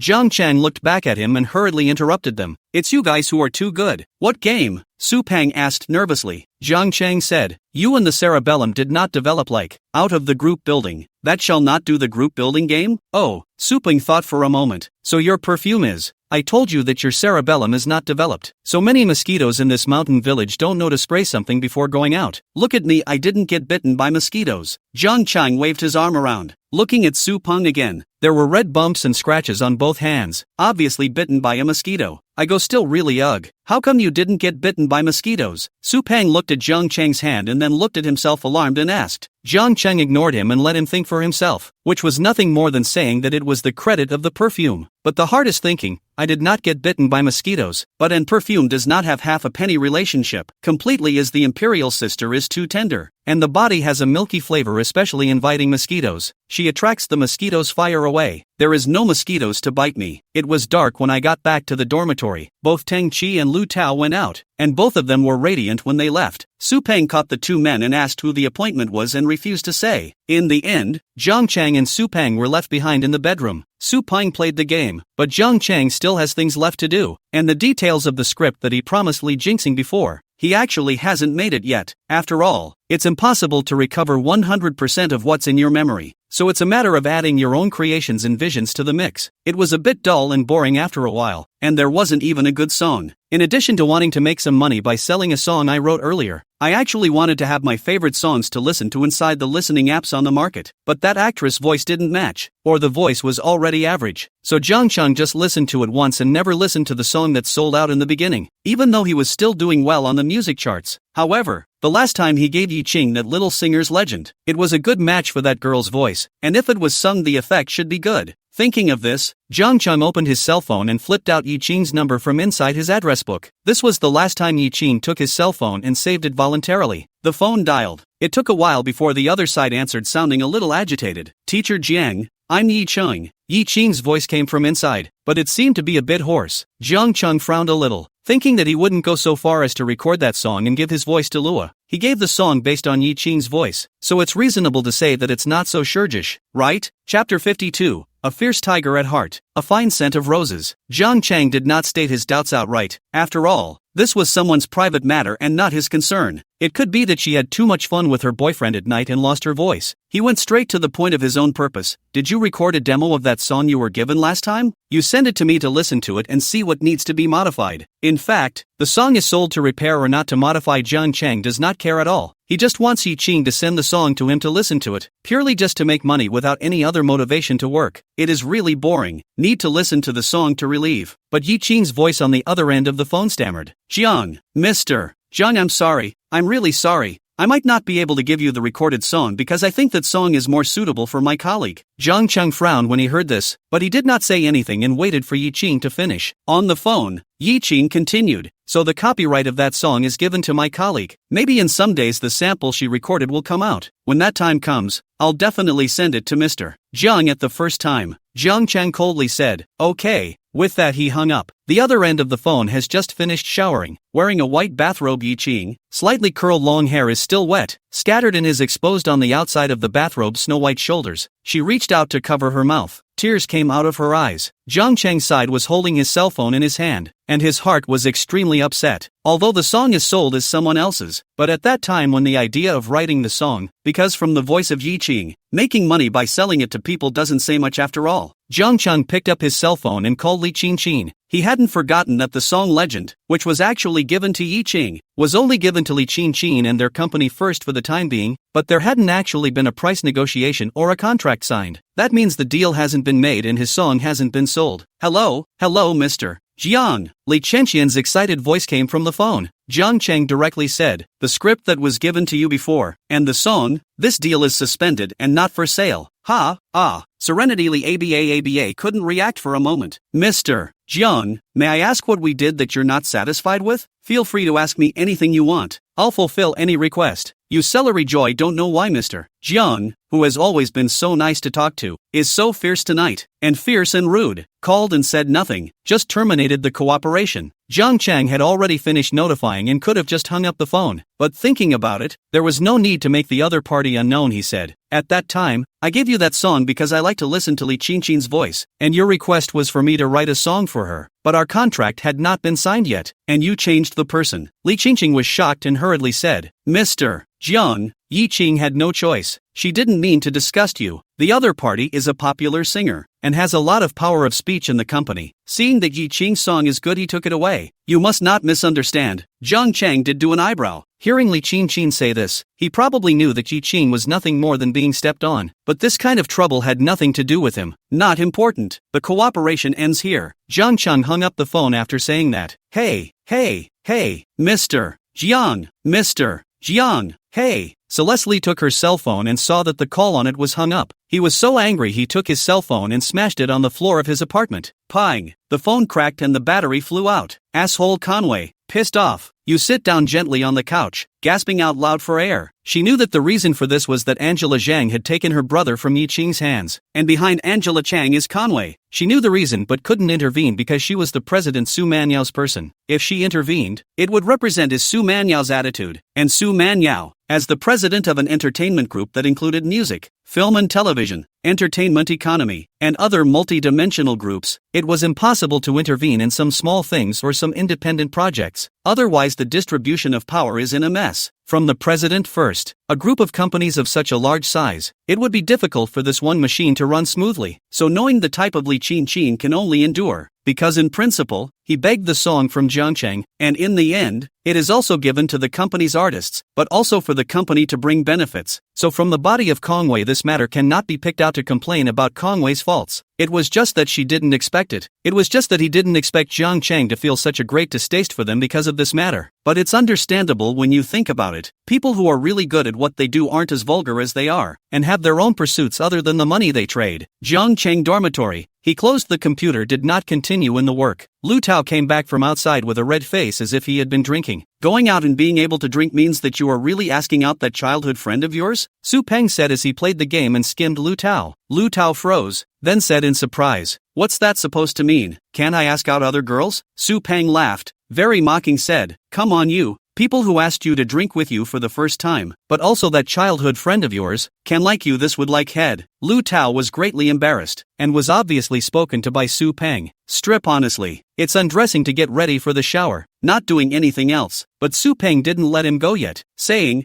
"I said earlier that I'd let Deng Qi learn from Lao Jiang, but now I think you should all have to learn from Deng Qi. Deng Qi may lick the dog, but he's obscene. That kid is nasty and nasty inside. And even though he's a licking dog, a whole lot of bad luck could really get the better of him. Your childhood friend like you has worked so hard to drink with you, to drink you to death, and you're still coming back. You're a talent too. Usually listen to Su Peng cricket Deng Qi more." Now here Su Peng said he is not as good as Deng Qi. Stay, he is not convinced. Aggrieved Baba said, "I have drunk him happy, and then do not come back to the dormitory are going to close." Su Peng was speechless and didn't want to talk. Just heart for Lu Tao's childhood friend. A second of silence. With a wooden brain like that, you don't know how many years younger your kids are going to be in the future. Jiangcheng, what are you sitting here thinking about? Why don't you say anything? Lu Tao was afraid that Su Peng would dislike him again and immediately steered the topic to Jiangcheng. Jiangcheng waved his hand and said, "Go take your bath. I'll sit alone." The inside of the dormitory was quiet again. There was only the sound of Su Peng playing a game, and the sound of rushing water in the bathroom. Deng Qi did not return this night. Dormitory lights off. Not so bright under the desk lamp. Sitting at the computer desk, Jiangcheng casually picked up the pen on the table. Chomp chomp chomp chomp chomp chomp chomp chomp chomp chomp chomp chomp chomp chomp. Write a line on a sketch pad and then a throw. Go to bed. Left on the draft paper was a line like a dragon diving. A tiger at heart. A rose at heart. Chapter 53. When is the royal sister free? A lot of people had trouble sleeping this night coming back from the reunion at the lodge. 404. Men's dormitory building number 5. It was a 6-person dormitory, all of which were Jiangcheng's classmates. The dormitory head, Li Mingho, was usually the most flirtatious, but today he was the most sullen. Roommate Ma Zhe rolled over and said, "Old Li, you say something You say that Professor Su of the music department should not really be in love with Jiangcheng, right?" Li Mingho didn't say anything. Lu Gaoyuan from the other bed said, "How can it be? One of them is a student, one is a professor. Can a professor fall in love with a student? But that kid Jiangcheng, I'm really envious of him. Usually silent, out of the blue, he makes a big move. Seeing him hug Professor Su up, my envious muscles hurt." Su Songsheng, who was lying on the bed looking at his cell phone, said in a tone of voice with some meaning of not being able to eat grapes and saying grapes are sour, "What's wrong with hugging? He is obscene and shameless. If I am as shameless as him, I can also hug. If he is really capable, then Professor Su do his girlfriend try." Li Mingho, the dormitory head who hadn't said anything, said, "You guys don't really think that Professor Su of the music department, who has always been high and cold and has never had any physical contact with any boys, would allow Jiangcheng to hug for no reason, right? Just his guts or his luck?" After Li Myungho's words, everyone in the dormitory fell silent, because it was a fact that they were unwilling to admit. From the way Professor Su looked at Jiangcheng, they knew it was not ordinary. Although the ice cold so that people cannot feel too much emotion, but the depths of the pupil eyes there is always a trace of affection. This is a dream will wake up with a smile in the eyes, so envious to the point of despair. In one of the girls' dormitories in the music department, there was a song playing on who knows whose cell phone was playing at the moment. There was only one small section playing on repeat, the exact sound of River City singing during the reunion. "Once I dreamed of walking with a sword. I'm really convinced. Why don't you record the whole thing when it's already recorded?" a girl complained. Another girl holding a cell phone that was playing the song said in annoyance, "It was giving me excited fingers, and I accidentally clicked on it, and then I didn't pay attention to it, and only realized that only a small part of it was recorded when I was done recording. Stop listening and go to bed, seeing as you've been listening most of the night." The girl with the cell phone said, "I can't get enough of it, I'll never get enough of it." None of us in the music department have ever seen anyone write anything this good. I'm going to sleep Listini into his voice and see him in my dreams. When the girls get together, they like to gossip and drive much faster than the ones in the men's dorm. The girl in the bed next to his immediately picked up on it and said, "What do you want to do with him in your dream?" The girl with the cell phone justified, "Of course,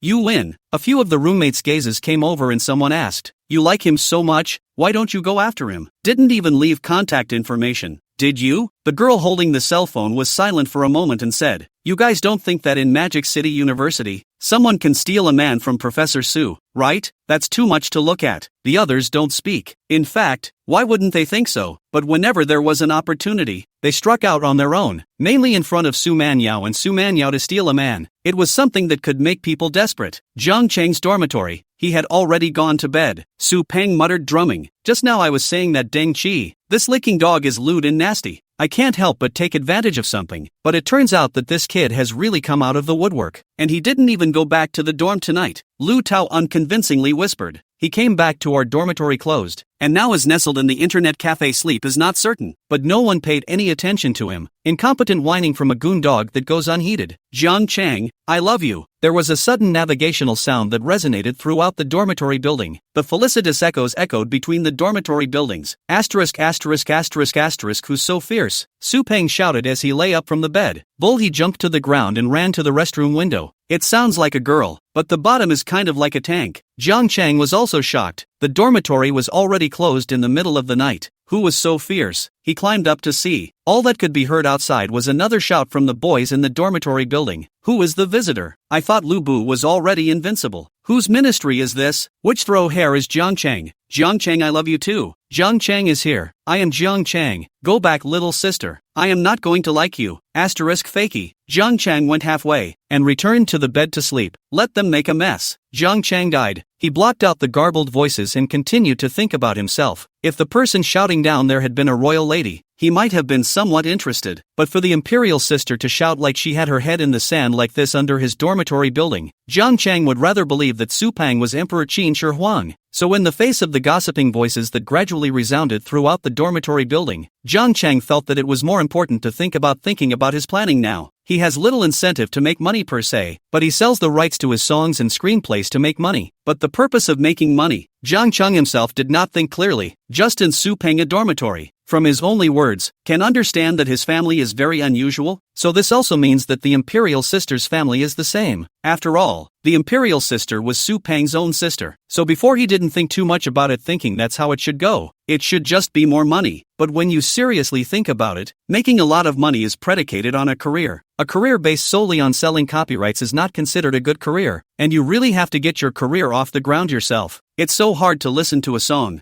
Just do it. After thinking things out clearly and thoroughly, Jiang Cheng also settled down. There was still noise outside, just a lot less. Thinking that the girl pumping downstairs should be coming back together from the reunion, my mind couldn't help but recall the scene at Unity. Even though she is imperial and high-strung, she is actually really well-behaved. He remembered sitting on the camping spread on that lawn and just jokingly saying that he wanted to see legs, but the imperious girl just gave in and actually lifted some of her skirt. That's a lot more shocking than the legs you see in pants that show off your legs. Because of the exposed legs, that's for anyone to see, but the purposely pulled up skirt is unique. When I thought that when I was in love online before meeting, Jiang Cheng thought that he was in love online with a gentle sister, and after meeting, I became Zixin, because there was no that gentle sister would be like ice. But somehow the dead heart seems to have resurfaced. Early the next morning, Jiang Cheng woke up for his morning run as usual, then went to the cafeteria and asked for a breakfast. While drinking the porridge, he sent a message to the imperial sister. True to form, he had nothing but a little savings on him now, and Makoto is a professor in the music department and will be able to help him a lot in the early stages. When are you free, Makoto? Chapter 54. It's not 1 + 1 = 2. Jiang Cheng to Su Manyao's name has always been very casual. Anyway, only recognize a purpose. Called the good sound call to make the imperial sister happy on the line. As for being formal and careful, Jiang Cheng felt that it was unnecessary. If you are comfortable together, you will continue to be together. And if you are afraid of the wolf in front and the tiger at the back, and if you are fearless, then you will pull JB down. Well, bragging rights. Perhaps the imperial sister hadn't gotten up yet, and Jiang Chang hadn't waited for a reply even after a few minutes of sending his message. He put away his cell phone as not in a hurry. This is the first time he took the initiative to ask the imperial sister. I think the imperial sister will not refuse, and will certainly return when he sees it. Jiang Chang. Right at this moment, Jiang Shan suddenly heard someone call out to him, lifting his head to see that it was an acquaintance, Lu Tao's childhood friend Chen Qian.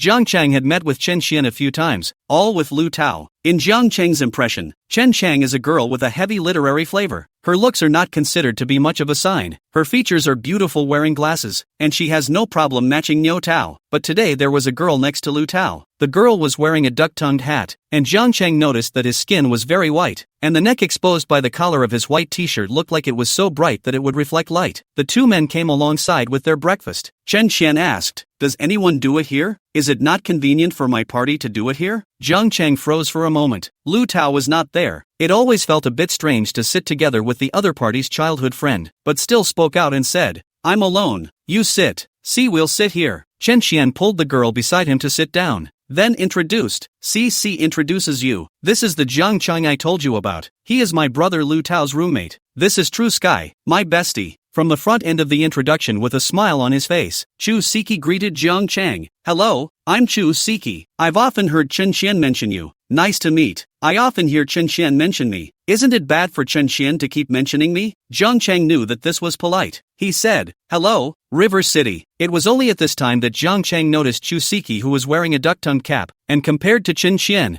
the face value was quite wow. A pair of eyes are very large, eyelashes are long and arched. When you blink your eyes like two big fans. Hula hula. Melon face. Face looks very full, which is what people say skin beauty. "Brother Chang, he thanked you for the last time," Chen Qian said with a bun in her hand. Jiang Chang smiled, nodded his head and did not say much. It was just a matter of raising his hand. He did not want to mention more. Jiang Chang suddenly remembered something and looked up and asked, "If I remember correctly, you are from the Department of Business Administration?" Chen Xian pushed her glasses and said, "Well, what do you need help with?" "I need to register a company, just to get a studio." "You've come to the right person for that." Siki is looking for a part-time job. He's majoring in management. It's the right major for her. Chu Siki has a pair of big eyes flashing proof looking at Jiang Chang. "This thing is very simple. If it is convenient, you put your requirements and purpose with me, I will help you plan, and then on behalf of the process, you can rest assured that there is no need for formalities to be used." Jiang Chang said, "The cost is still needed, as much as it should be, and there will be a lot of trouble afterward." Chu Siki still shook her hand and said, "No need. You can just treat me to dinner when the time comes." Chu Siki's idea is actually very simple. In front of Dubois Sunshine Handsome, and this short contact, let her feel for people calm. Aura above give people a different feeling. It's a pleasure for her to meet such a guy, and as is commonly the case, a guy is in a happy mood to meet a very pretty young lady. Jiang Chang said, "For dinner I like to drink, and for drinking I like to drink white, so you'd better collect the money. Don't owe favors for such small things that can be solved with money." Jiang Chang understood this. Who knows that Chu Siki like a sudden interest? Surprised, "I also like to drink white. Is the kind of entrance soft?" A line of throat feeling. Jiang Chang looked up in surprise. Unconsciously, his eyes drifted to Chushti's neck. "The entrance is soft. How is it soft? A line of throat? Is this something the average person can do?" Chushti froze, suddenly showing a shy smile and casting her face aside to nibble her bun with her head down. Both got it. But Chen Qian, who was sitting next to her and didn't know what she was doing, asked suspiciously, "What's wrong? How come you suddenly stopped talking? Is there something wrong?" Jiang Chang glanced at her and thought, no wonder. This sister and Lu Tao have been pulling and pulling for so long without any progress. "Your BFF drove the tires of her car in my face and you're still here ABA. It's fine.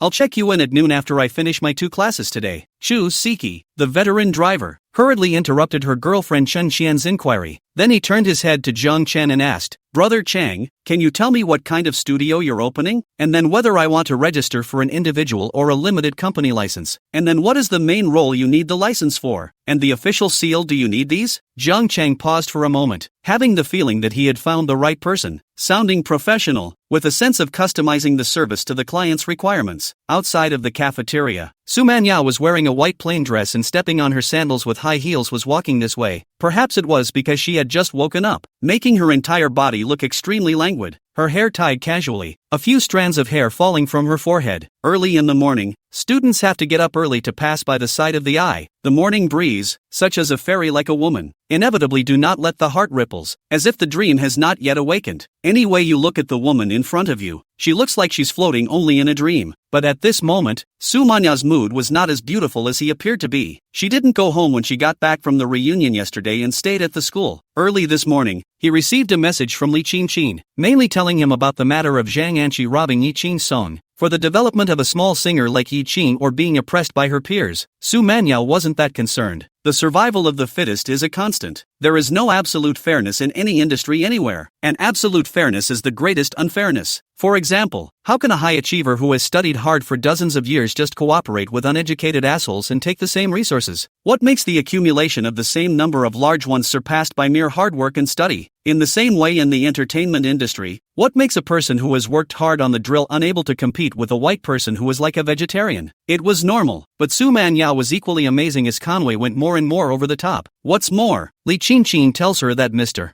Zhang has refused to continue working together. Talent is hard to come by. That Mr. Zhang's work she had studied was a great talent. Even if you can't get it, Su Manyao also thinks not to be offended, so it has always been letting Li Qingqin master the proportionate contact. If it were before, she probably wouldn't have cared so much, but now the opposite entertainment company, staring at her sniping, any opportunity opposite will not let go. So losing Mr. Zhang is not as simple as losing one's own strength. If Mr. Zhang is scooped up again by the opposite company, it will be even more not as simple as the opposite company's strength plus 1. It's not a 1 + 1 = 2 thing. Instead, 1 by 1. Chapter 55. It seems wrong, but I don't know what it is. Seeing that the cafeteria was in front of her, Su Manyao planned to have breakfast before returning to the company. The male college students who gave him sideways glances on the road were naturally ignored. These people tease the girl, maybe some people still good, but let them tease the professor. One by one can only dry look at the eyes full of pleasure. Nothing interesting, but no one could be like Zhang Chang, who dared to shout at the professor for lifting his skirt, mainly because if the professor lifted his skirt, he really dared to look at it. That guy is getting ahead of himself. Su Manyao couldn't help but think in her heart that yesterday when she was in the mountain village, beside the fence, without his consent, Zhang Chang reached out again, though she finally drank it off. The guy didn't seem to be afraid of her at all now, and took advantage of her injured foot to play it again in the name of saving her life. The thief is getting bold. In her heart, she really thought so. Su Manyao walked into the cafeteria. Although it was breakfast time, there weren't many people in the cafeteria, and with a glance she swept over to see a familiar back. Although it was only a back, she could be sure that it was Zhang Chang. It was just that there were actually two girls sitting in front of Zhang Chang. Su Manyao now walked over to Zhang Chang. A number of the students in the cafeteria who were eating breakfast noticed the arrival of the Imperial Sister. Looking at the Imperial Sister and then at the assassin, the direction his gaze was looking. Hey, look, Professor Su is here. The one sitting over there seems to be Zhang Chang. What is Zhang Chang doing? Is he picking up girls? Professor Su's face doesn't seem to be looking too good. How does it feel like catching an adulterer? Isn't it obvious? Didn't you see yesterday inside the lodge? Zhang Chen and Professor Su were hugging each other. Asterisk.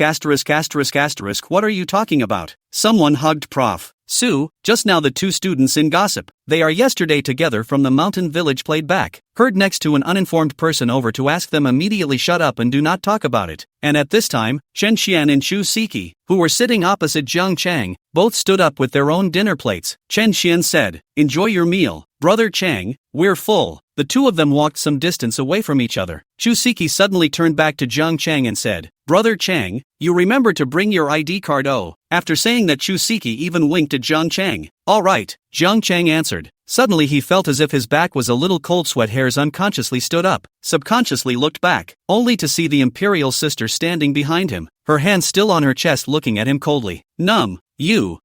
Zhang Chang didn't know what he had done wrong. Anyway, it felt as if he had done something wrong. Reacting, he mentally cursed himself for being a rake, but without waiting for him to revitalize himself, the Wind Imperial Sister walked across to him and sat down where Chushji had just sat. "Nowadays you have to bring your ID for breakfast. So if I don't have one, am I not allowed to eat?" Su Manyao looked at Zhang Chang as if she was rambling. Zhang Chang's heart trembled. Is the Imperial Sister jealous? As this thought popped up, Zhang Chang shivered again, suddenly feeling that the word shiver was really underhanded. Like Douyin, I want to open a studio, so I'm looking for a friend to help me register, Zhang Chang said in a serious manner. And he does tell the truth. Su Manyao, however, gave an O with an imperial style. This O pulled a long tail. The trailing sound was like the Son of God, lifting Jiang Chang's heart. You have quite a wide circle of friends? Su Manyao said as she looked at her fingernails and fiddled with them. River City stewed a bit, suddenly realized that the imperial sister, no matter how high and cold, that is also a woman. Eat up, and ordinary women are no different. His purpose in just saying that focused on the word studio, and in his mind he was still thinking that Sister Yu would interview him about opening some kind of studio, and then he would be able to open a breakthrough to get Sister Makoto to do him a favor. But the imperial seemed to hear only two words: friend. Jiang Chang ate awkwardly and didn't know what to say. You haven't had breakfast yet? Just wait a minute. I'll go call you. Jiang Chang wisely changed the topic and turned around to get breakfast for Su Manyao, muttering in my mind along the way, there's no shame in giving my girlfriend a breakfast. I'm not a rake. Su Manyao glanced back at Jiang Chang's back. Her pair of beautiful eyes rolled her eyes. Small sample. Looking at Jiang Chang's attentiveness, she wanted to laugh a little. In fact, he wasn't even in Yijiang Cheng at all, having just eaten breakfast with two other girls. People have friends, and it's normal to have breakfast with just two classmates. Except these two classmates are girls. Su Manyao didn't know why she acted like she was trying to find fault with Jiang Chan when she clearly didn't care. Asterisk asterisk asterisk asterisk. I didn't believe it yesterday when I heard it from someone. Jiang Chang wouldn't really be in love with Professor Su, would he? Who is Jiang Chang? I haven't heard of it before. Could it be a rumor? How could Professor Su fall in love with a student from Mordor University? Don't you believe me? See for yourself how they look now. Do they look like girls pampering their boyfriends? You asshole. Would a high and mighty goddess like Prof. Su be pampering someone? The students who were talking over here had just finished their words when they saw Jiang Cheng carrying breakfast and put it in front of Su Manyao. Su Manyao raised her eyes to show a hint of anger, but the corners of her mouth were with a smile. That's a ing move only for lovers, okay? Professor Su is really in love? A love interest who is a student at a magical university? Something's not right. Look again. You said you had something to trouble me with. What is it? Su Manyao gladly accepted the breakfast that Jiang Chang brought over. She picked up one of the corn in the plate, peeled the outer skin with her fingernail and asked out loud. Jiang Chang licked his mouth as his eyes surveyed the imperial sister sitting in front of him, and he pulled out a piece of paper folded together from his pocket. Royal sister, can you find a music student for me to record this song? Saying that, he pushed the paper in front of Su Manyao. As an associate professor of the music department, he believed that he didn't need to say much. As long as Su Manyao was willing to help, she would definitely find the right person for him for the song. Su Manyao's movements in her hands suddenly stopped, looked up at Jiang Chang and asked, what kind of studio are you looking at? A music studio? Or an agent studio? This put Jiang Chang in a dilemma. Thinking to himself, does it make a difference? Thinking about at home can only say, did not care what is studio, let people sing some songs, dry into what kind is what kind. Now let's have someone try it out first. She records and I'll pay the fee for her voice. No copyright issues with the song. Su Manyao listened with some interest. When she was at the vacation lodge the day before yesterday, she had heard Jiang Chang sing, and she sang very well, or the original song. But this does not mean anything. There are a lot of amateur singers will also write their own songs, because it is to write their own songs invested in the feelings are not the same, whether it is a blind cat and the dead mouse or other reasons. Occasionally there will be some listen to the feeling of a very good song, but on that basis, it's more or less an anachronism to look at music studios. She reached out and picked up the piece of paper that Jiang Chang handed over. Chapter 56. What's the use of keeping someone whose songs can be robbed? The imperial sister heard Jiang Chang say that he wanted to open a studio, but Jiang Chang's attitude was diffident and did not look like he was very serious, so the imperial sister did not take it seriously. Casually picking up the piece of paper handed to him by Jiang Chang, he opened it and glanced at it. It was just this look that froze the Mikado. Legend. Su Manyao knew the song when she saw it, because Li Qingqin had shown it to her yesterday. Jiang Chang is Mr. Jiang. It's the same songwriter who contacted Celeste Li. Su Manyao did not move and put the paper away, raising her eyes to Jiang Chang. Previously, when she heard Jiang Chang say that he wanted to open a music studio, she felt that it was not reliable, but now she suddenly came to have some interest. If Jiang Chang was Mr. Jiang, this song looks pretty good. Did you write it yourself? Su Manyao asked. In fact, when Li Qingqing brought this song to him, she had already studied it, and not only that, it was a song that he could now sing. It's a legend she loved so much that she would have wanted to record the song in his own voice if she didn't want to make a name for herself to become a star. Jiang Chang, who was sitting opposite Su Manyao, was also paying attention to the expression of the imperial sister. In fact, he took the song to the imperial sister with the expectation in his heart that the imperial sister would like the song when she saw it and then say that she would record it. But now it seemed like Makoto wasn't interested in having to record it. But that was fine, as long as Makoto was willing to help him find someone from the music department. Yes, I wrote it myself out of boredom, Jiang Chang said. Su Manyao said, finding someone to record it. Do you have any requirements? Jiang Cheng thought for a moment and said, there is no requirement. If there is accompaniment, then put on the accompaniment. If there is no accompaniment, then using the guitar will be fine. If a video can be recorded, then it will be better. There is no need to show your face. The camera of the video will just be pointed at the guitar. Okay. Su Manyao readily agreed. The imperial sister's food quantity is very small. Jiang Cheng looked at him like a kitten, just ate a small bun, and then drank 2 mouthfuls of porridge, inserted 2 grains of pickled carrots, and said that he was full. First stood up and left the cafeteria. Looking at the imperial sister left the delicate figure. Jiang Cheng and many melon-eating masses cannot leave the eyes. I really do not know what the imperial sister is eating to grow up. The curve is still so perfect, coupled with the beneficial cultivation of the day after tomorrow, the knitted brows and a smile and a move. Every step is like a high-heeled shoe, stepping on the tip of the man's heart. When she came out from the cafeteria, Su Manyao picked up her cell phone and called Li Qin. Last time you contacted Mr. Jiang to write a song. Legend. Was it for that actress called Ji something or other? On the phone you gently heard Su Manyao's inquiry, and immediately became excited, thinking whether there will be any turnaround in Yi Qing's matter. Could it be that Mr. Su wants to intervene in this matter to help Yi Qing get the song back? Yes, Mr. Su. That song was written by Mr. Jiang for Yi Qing, but Jiang Yanqi took the brother away from Yi Qing by force again, just like last time. Su Manyao said, aha, you go over there now and help you expel Yi Qing for real. Celeste Li, aha, okay, I'm going to. Ha, what did you say, Mr. Su? Li Qinqian was confused. She thought she had heard wrong. She had already told Su Manyao that it was Jiang Yanqi who used her power to forcefully steal Yi Qing's song twice. If Mr. Su wants to intervene in this situation, shouldn't he be helping Yi Qing? She's going to fire Yi Qing? Su Manyao repeated. I repeat, now go and help you fire Yi Qing. What's the use of keeping someone who can't even keep a song? Remember, it's dismissal, without her having to fulfill any obligations, just dismissal, and after that he's free to do whatever he wants. Okay, I got it, Mr. Su. Celeste Li was sad and her voice was despondent. Yi Qing was on good terms with her, but she couldn't disobey Mr. Su's orders. Yi Qing had been fired by Mr. Su, and in a platform like Lightman Entertainment, Yi Qing's chances were definitely more than anywhere else. Now that she was fired by Lightman Entertainment, the firing had a bad reputation, and going to another entertainment company was considered leaving a stain, which was unfavorable to Yi Qing. She didn't know why Mr. Su had given such an order, but she didn't dare to ask more. While his heart was in turmoil, he heard Su Manyao say, here's a message for you. Tell her yourself that Mr. Jiang might be opening a music studio. You tell him to contact Mr. Jiang himself, and it's her fate if he takes her or not. Okay, I got it. Mr. Su. Jiang Cheng did not go to the elective class in the morning, and returned to the dormitory, where the 2 people sleeping in the dormitory had not yet gotten up. Deng Qi, who stayed out late last night, is back from outside. Look at this, guys. Deng Qi rushed into the dormitory, unbuttoned his own shirt, and peeled it back to reveal a chest with visible ribs. Look what it is. After he shouted and found that no one cared about him, Su Peng and Lu Tao were smothered in the quilt to sleep. The air conditioning in the dormitory was turned on cold, and Jiang Cheng was sitting in front of the computer crackling, not knowing what he was doing. He was outright ignored, but Deng Qi was not willing to do so and walked over quickly, peeling back Xu Peng's quilt first. Look at what this is. Su Peng, confused, would have liked to curse, but looked at the shouted, *******. The rise of the sun, you out of breath.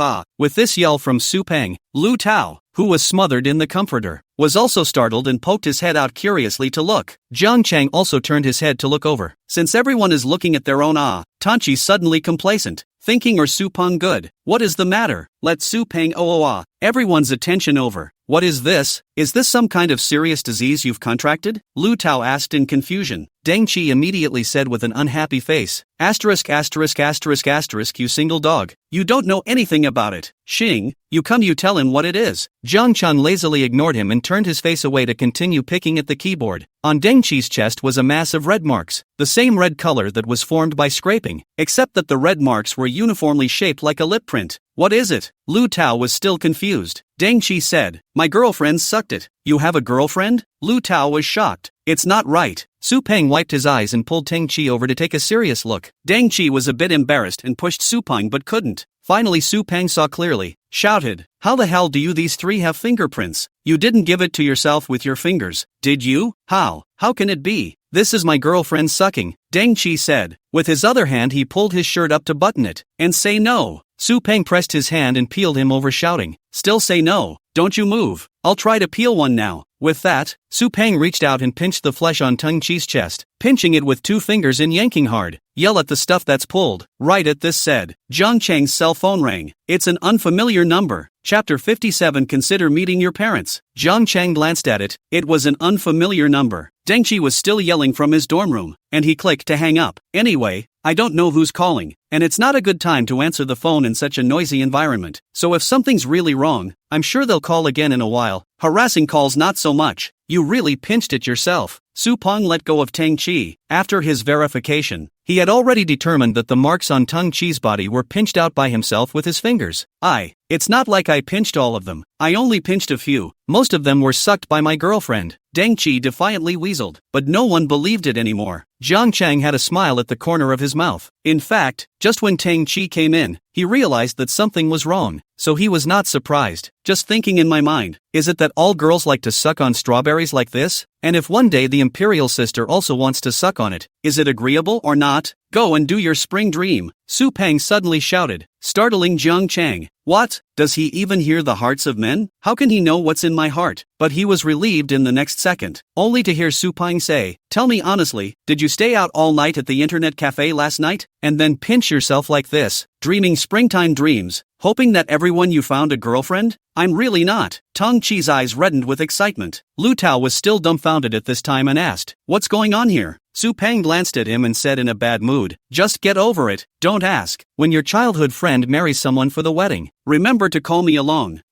Lu Tao instantly sobered up. "She's not getting married." Deng Qi went to take a shower, and the dormitory was quiet again, when Jiang Cheng's cell phone rang again, with the same original number. "Hello." Jiang Cheng picked up the phone. A woman's voice came from the phone, and it was beautiful. This voice Jiang Cheng heard who it was as soon as he heard it. "Hello Mr. Jiang, I'm Yi Qing, do you still remember me?" Yi Qing asked carefully over the phone. Of course Jiang Cheng remembered and called her yesterday. "Say, what's your business?" Yi Qing said. "Mr. Jiang, it's like this. I was fired from Lightman Entertainment. I heard that you are planning to open a music studio. It just so happens that I don't have a job right now. I don't know if you're willing to take me. I want to go to your studio." Jiang Cheng frowned a bit and asked, "How did you know that I want to open a studio?" "Sister Qian told me. She asked me to ask you if you accept people here." When Yi Qing heard the questioning in Jiang Cheng's words, a heart hung in the air, wondering if she had said something wrong. Jiang Cheng was also puzzled. Li Qinchin's news was so well informed. He only let Chusiki apply for a business license in the morning. It's only a few hours. That side knows the news, but it doesn't matter. Jiang Cheng said, "It is true that I want to open a studio, but I can't hire a star like you. I'm getting a studio to play with myself. It's better for you to find another job." "Wait Mr. Jiang,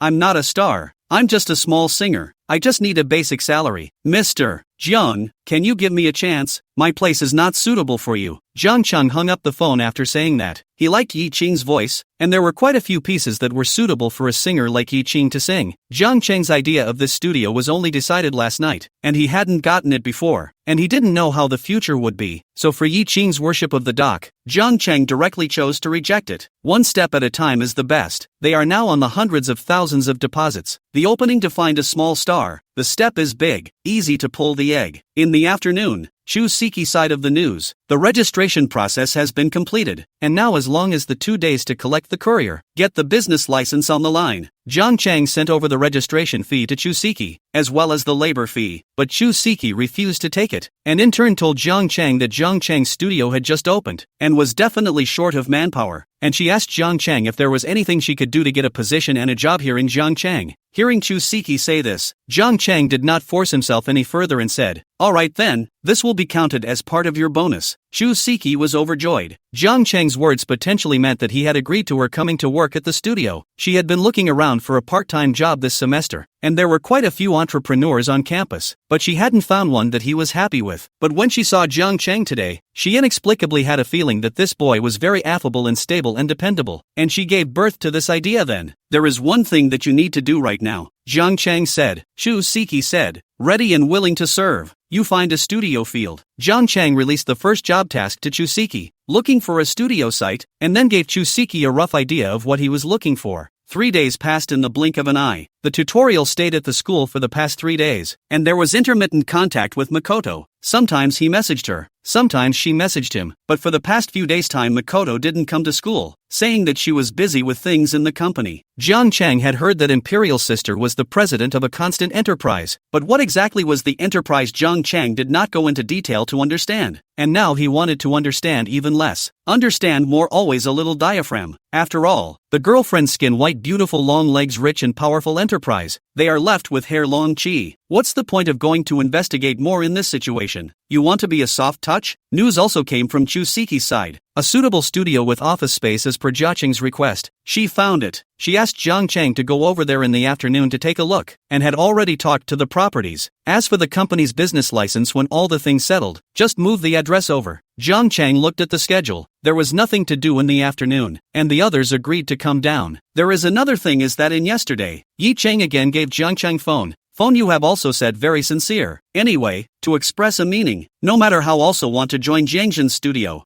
Finally Jiang Chang agreed, because it is not that Yi Ching is not suitable for his studio. On the contrary, his work is extremely need Yi Ching such a singer. Just consider just starting. The road ahead is uncertain. Do not want to other people's destiny and such a just started the studio tied together. He will not give generous conditions. But Yi Ching's attitude was firm, so there was no need for Jiang Chang to continue to refuse. Just give Yi Ching the treatment and let her choose. A basic salary of $12,000, plus 30% of Yi Ching's own future revenue creation. In fact, it is the meaning of 37%. Yi Ching 30% of the studio 70%. This was actually already up to the draw of many giant media companies, but this was the condition that Driving could offer. His original intention wasn't even this high, because hitting the beginning he never wanted to cultivate the artist's IP, but Yi Ching agreed without thinking. Based on this, Jiang Chang had no reason to refuse anymore. Before meeting up with Chu Siki in the afternoon, Jiang Chang received a message from the Imperial Sister. Su Manyao, if I let you go to my house for dinner one day to meet my parents, would you be willing? Chapter 58.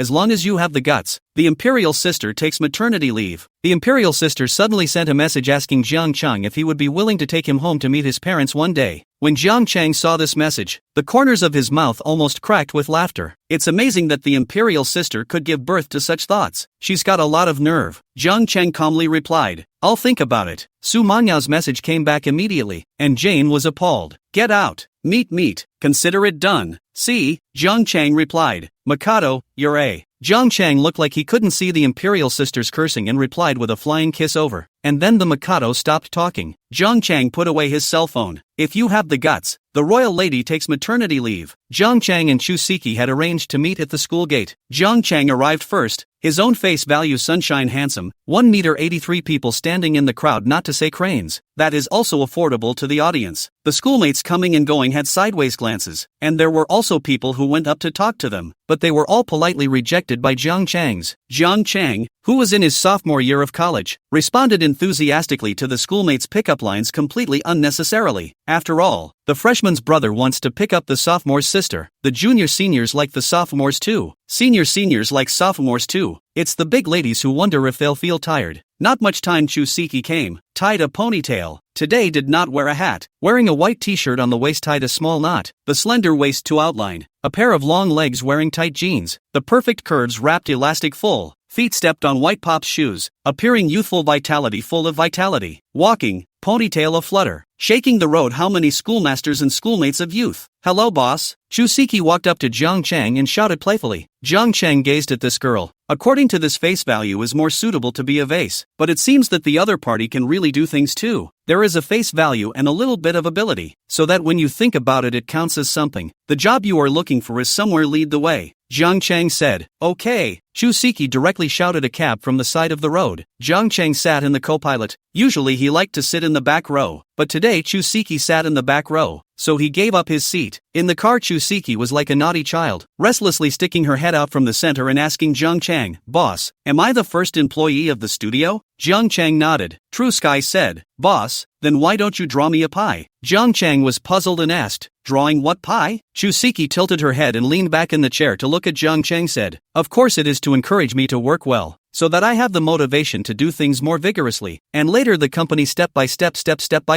and then the company made a fortune. Give me to buy a car, to buy a house rewards. Other companies are like this. The boss does not paint a cake. The employees' work have no motivation. Jiang Cheng thought for a moment and said, "You're right, then shouldn't the best employees share the pressure with the boss?" Chusiki nodded her head and looked at Jiang Cheng with some confusion, not knowing what this new boss of his was preparing to say. Jiang Cheng said, "If you want to be a good employee, then you have to learn to draw a pie for yourself. You draw the pie for yourself first. Let me see how well it is drawn."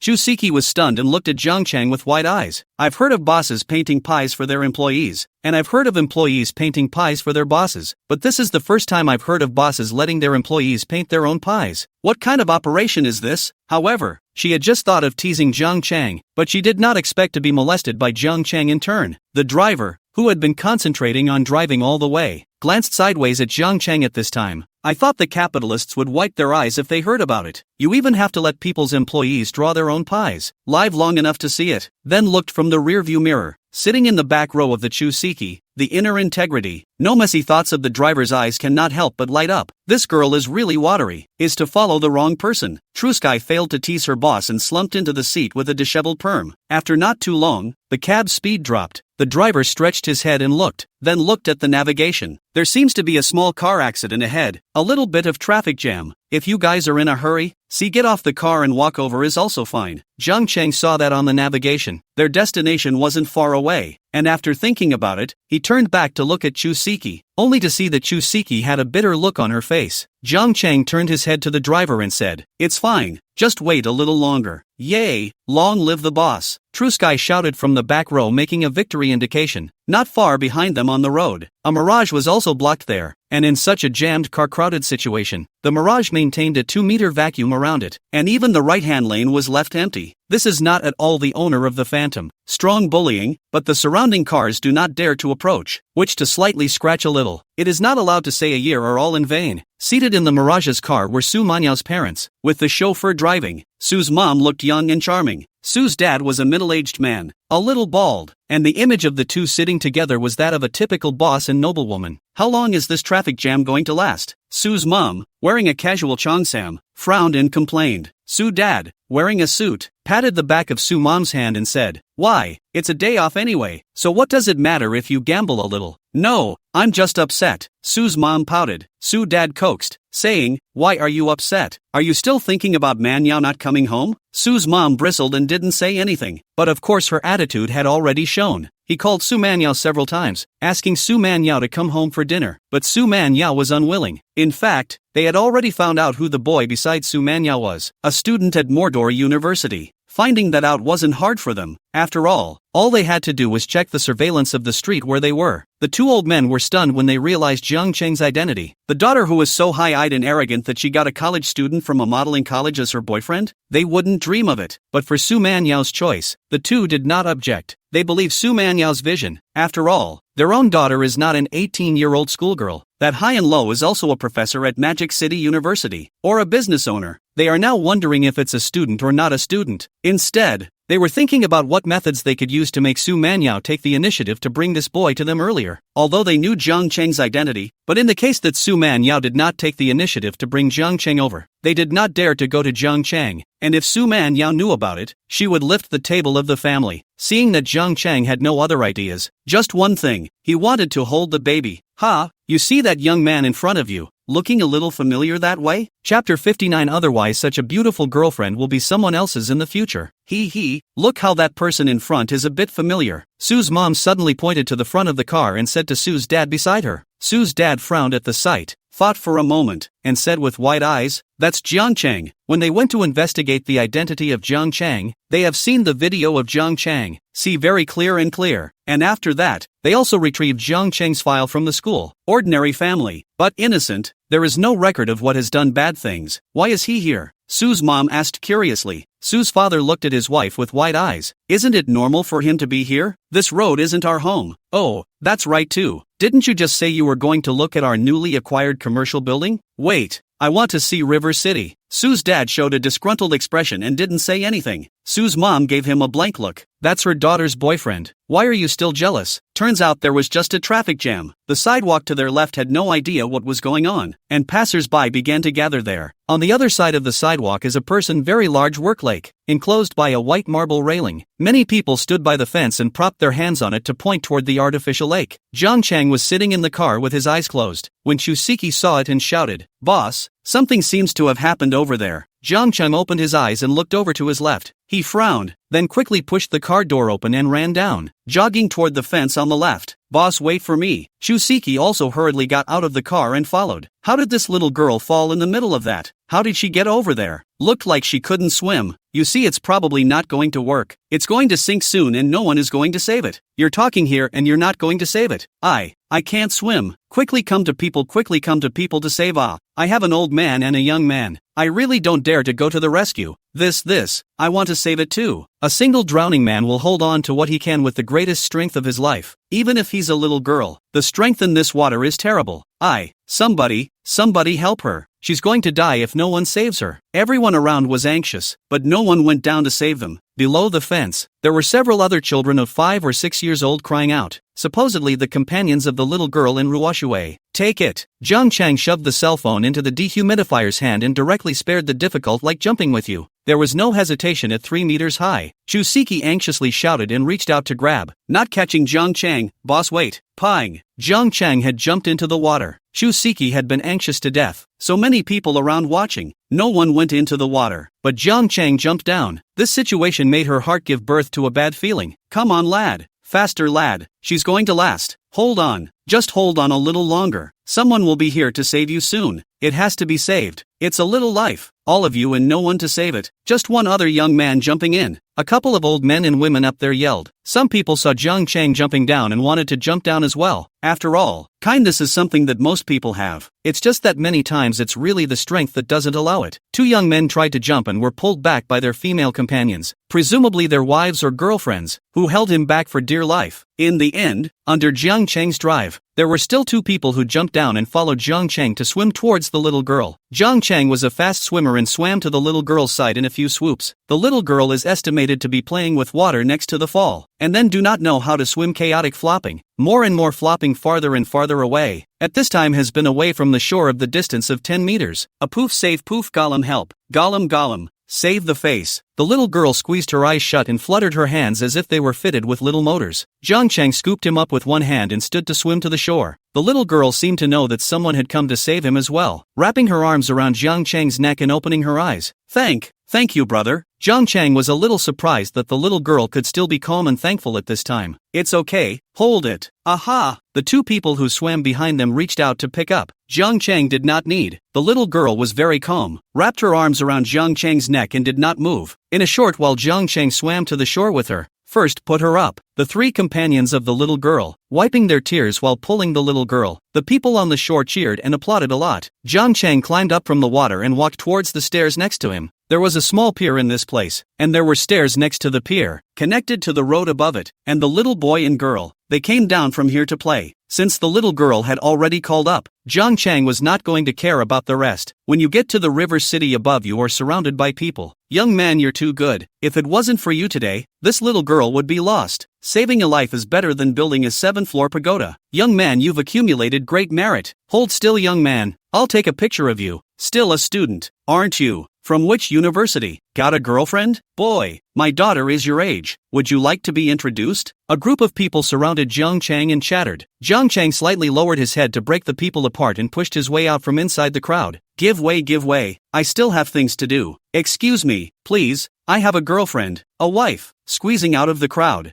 Jiang Chang pulled the anxious-looking Chusiki and ran to the cab. Someone else in the back shouted, "Young man, is that your girlfriend? Your girlfriend is so lucky, kind-hearted. No wonder he has such a beautiful girlfriend." Jiang Chang opened the car door and drilled in, already not caring about sitting in the passenger side, directly drilled into the back row. Chusiki also quickly sat up and closed the door. "Driver, go," Jiang Chang said. The road was open for a while, only the vehicles in front of us were watching the slow going. The driver stepped off the gas and turned around and said, "You can do it, young man. You're the one who saved the day, right? he saw that a group of people had just surrounded Jiang Chang, and Jiang Chang's clothes were wet, so he could think that Jiang Chang must have just jumped down to save the people by a little association. Jiang Chang didn't say anything. The driver continued. Now there are too few people who are willing to help others, especially in the face of the elderly children, and this kind of rescue in the water. A lot of news is that the person who rescued the person drowned instead, making it so that now everyone is afraid to go into the water. Young man, you're young. You should also pay attention. It's good to save people, but your own life is the most important thing, or else you're such a beautiful girlfriend will have to be someone else's in the future. Trust, it's time to speak out. Driver, you're mistaken. After she finished speaking, she looked at Jiang Chang and saw that Jiang Chang didn't care at all and was wringing out the water on his clothes with his head down. The driver smiled and didn't say anything. Chapter 60, Honest Boss. Injured property. Truscott said, Boss, saving people is good, but it's really dangerous. You just got impulsive. She spoke in a small voice, because such words were really not appropriate for a child who had grown up under a red flag, but that's just the way it is. Jiang Chang took off his clothes, revealing his robust muscles, folded his clothes up, wrung his hands hard. The water clattered and flowed onto the floorboard of the car. Jiang Chang raised his head and said, Driver,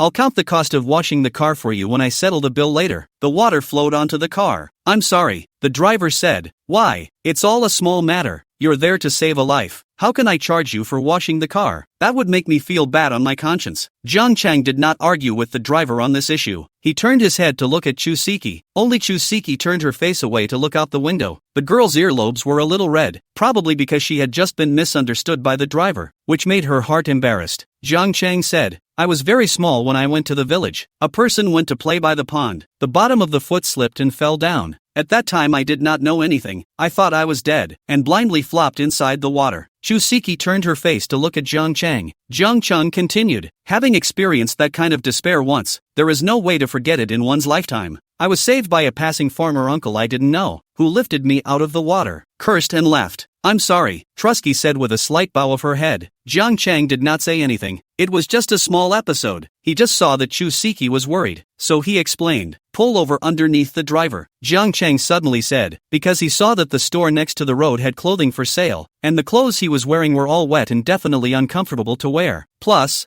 Jiang Chang had just looked at the navigation, and the place they were going to was not far ahead, and was actually next to this artificial lake. So it's not a big problem to get out of the car now and buy the clothes and walk there later. Of course, when he got off the bus, Jiang Chang paid an extra 200 to the driver to wash the car. Although the driver postponed it 100 times, Jiang Chang still shoved the money into his hand and then led Chusiki into the clothing store. This time when Jiang Chang went to buy clothes, he jumped into the lake to save people, and a lot of videos captured by many people have been posted online. In the car of the Mirage behind them, Su Dad and Su Mom had just seen the whole process of Jiang Chang saving the little girl, and then they saw Jiang Chang getting into a cab with a girl by his side. First of all, they said that Jiang Chang's rescue of people made them feel that their daughter did not look at the wrong person, and that he was really a caring young man, although he was a bit impulsive, but this was not a big problem. But Jiang Chang was followed by a girl, who looked quite pretty, and the cab that both of them got into was sitting in the back row, which in turn made Sue's father and Sue's mother feel that their daughter had looked at the wrong person. Do you think we could have misunderstood? Sue's dad asked suspiciously. Although the two of them had such misgivings, they still did not go up to Jiang Chang. Sue's mom was still sulking, her eyes looking out the car window. You men are all the same. Sue's dad, no, it's none of my business if he's out flirting with girls. However, Sue's dad was thinking in his heart, when he went back, he would find someone to check Jiang Chang's trip today, and the girl beside Jiang Chang. If the two of them really have any improper relationship, he must let his daughter know. He can't let his daughter be deceived. The Mirage stopped in a business district, and the property owners came over immediately to greet them, and they were enthusiastic and exuberant, not for any other reason than the fact that they were greeting their new boss. Also just heard that the new owner is coming over to check it out. The commercial area of the building road green design are quite good. Just in addition to come to meet the property management, it seems that there are not many people. The first floor of the store basically all closed. The entire commercial area from the gate to come into the inside. Also only see 2 or 3 convenience stores open. Isn't this place a little too dismal? Why is there no one here? Sue's mom asked as she looked around. The property owner behind him heard it and came right over with a smile on his face. ready to say something. Sue's dad stopped him by raising his hand and waving it straight up. For these people to say they can say anything is nothing more than a load of bluster. Sue's dad explained himself. This disc was developed by another real estate company. It didn't make it. Blood loss. I bought it back at a low price. You're sure you'll be able to do it if others haven't? Sue's mom asked. The property behind us is going to run up and blow again. We're conveniently located here with all the amenities and the most professional. Sue's dad interrupted him again and said, it doesn't matter if this Thai place can make it. The ecology is already poor. And the purchase itself was a lowball purchase, mainly to make friends with the people over here. Behind the face of the property is more ugly than eating a bitter melon. They are responsible for bragging, but the result is that they ran into a have what to say, and more importantly, the other party is still the boss, which is quite a slap in the face. What he brags about in his mouth is poorly written garbage in his boss's mouth. Isn't that Jiang Chang? Suma said as she looked at a small group of people ahead. Sue's dad looked over and said, it's still true, but with a change of clothes. They saw Jiang Chang take the girl who had followed him earlier, and a few properties into a building ahead. Sue's dad turned to the property behind him and asked, what did those people just do? The property officer behind him, who had noticed when his boss was talking, saw his colleague leading Jiang Chang, and the girl, that girl he met yesterday. So he said, this is the new owner who came to our side, intending to live on one floor for an office space, but he hasn't signed the contract yet, but he should be almost done after looking at it today. Renting an office building? The two families, Sue's father and Sue's mother, were instantly interested. Sue's mom said, should we go over there and take a look? Sue's dad was just about to do that and said, look,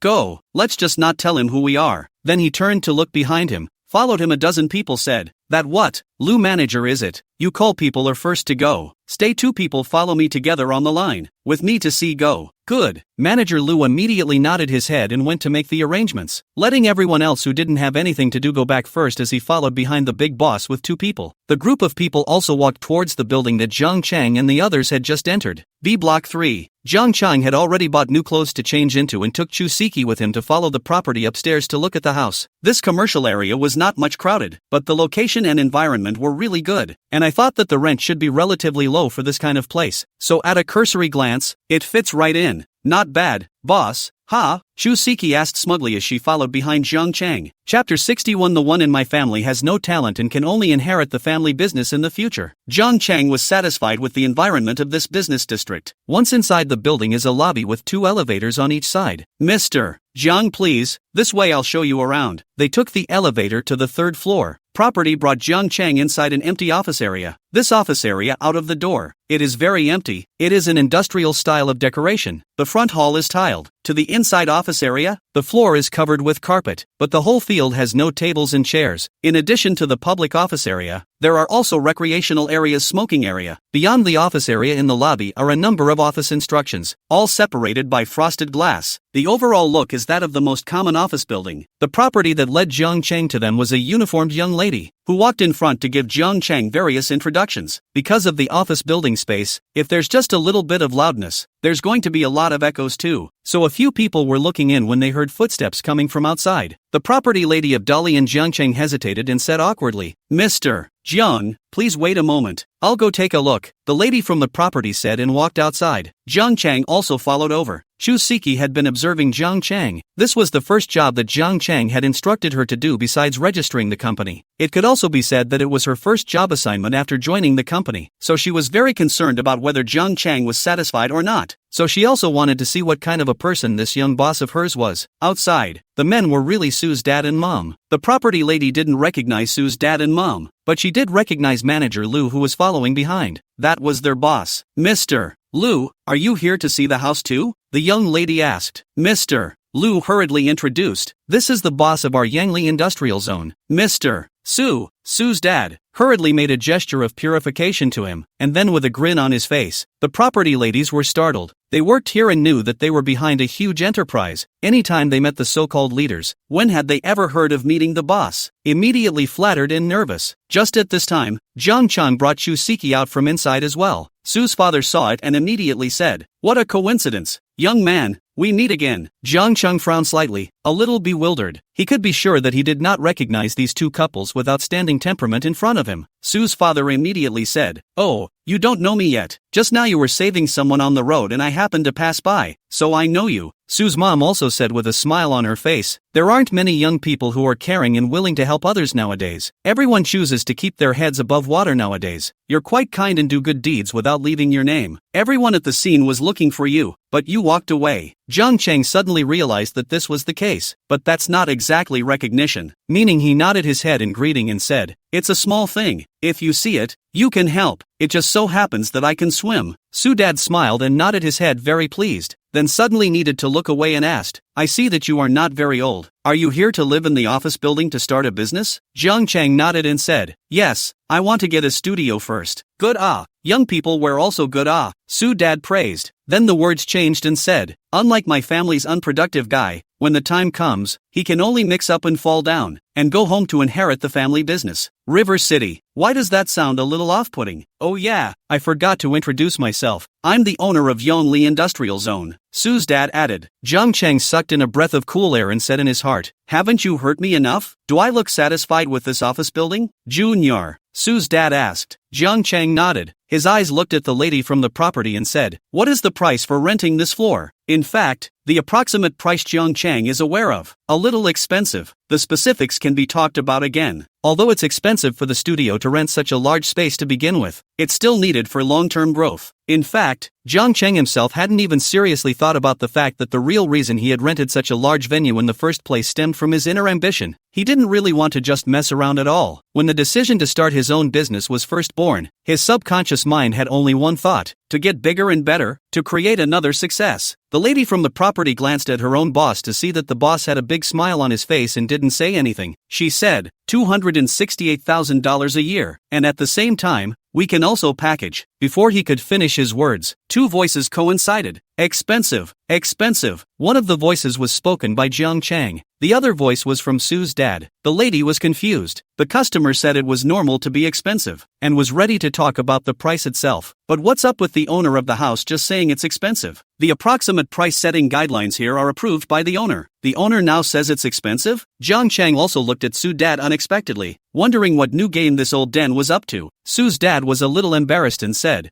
50% off. Straight up 50% off. Sue's dad made a 5 sign. Jiang Cheng was stunned. That's 50% off? No. Sue's dad stretched out his palm. 5 fingers clenched into a fist and retracted. What's going on? You're going back on your word? The people on the property were also staring at Sue's dad, wondering what new scheme the boss was playing. I only heard Sue's dad continue. Full exemption for 3 years. That's right. Full exemption for 3 years. Sue's mom followed, looking at the happy expression on his face. The property's Lou manager directly reached out and pinched himself. It's hard to get a customer in the industrial area, so how come it's all free? Jiang Cheng was also confused and looked at Sue's dad. He was a little unsure if this old den was an actor who had deliberately followed the property over to play him alone. Just now they said 50% off, and then they said all free. Really? Is he serious about this place? Can you do office buildings? Jiang Cheng developed such a suspicion. Boss, you're too good. They must have just watched you save people, and know that you're a good person with a good heart, so they want to support you in your business. Chu Siki jumped up with her little feet, a face of delight. Little fangirl generally looking at Jiang Cheng. Sue's father froze for a moment and immediately picked up the conversation. Yes. I'm also a helpful person who donates a lot of money to the mountainous regions every year. So young man, I'm very pleased to see your actions today. Sue's mom stood next to her. Her eyes flickered. She just had noticed a detail. It was the little girl who followed Jiang Cheng around and called Jiang Cheng boss. And looking at the two of them, they didn't look like an intimate couple. So they're really just bosses and employees? Just then, a group of people came around the corner from the elevator outside. Sue's dad turned his head. Mr. Sue has come to visit, and he didn't give me a notice, so that I can receive you properly.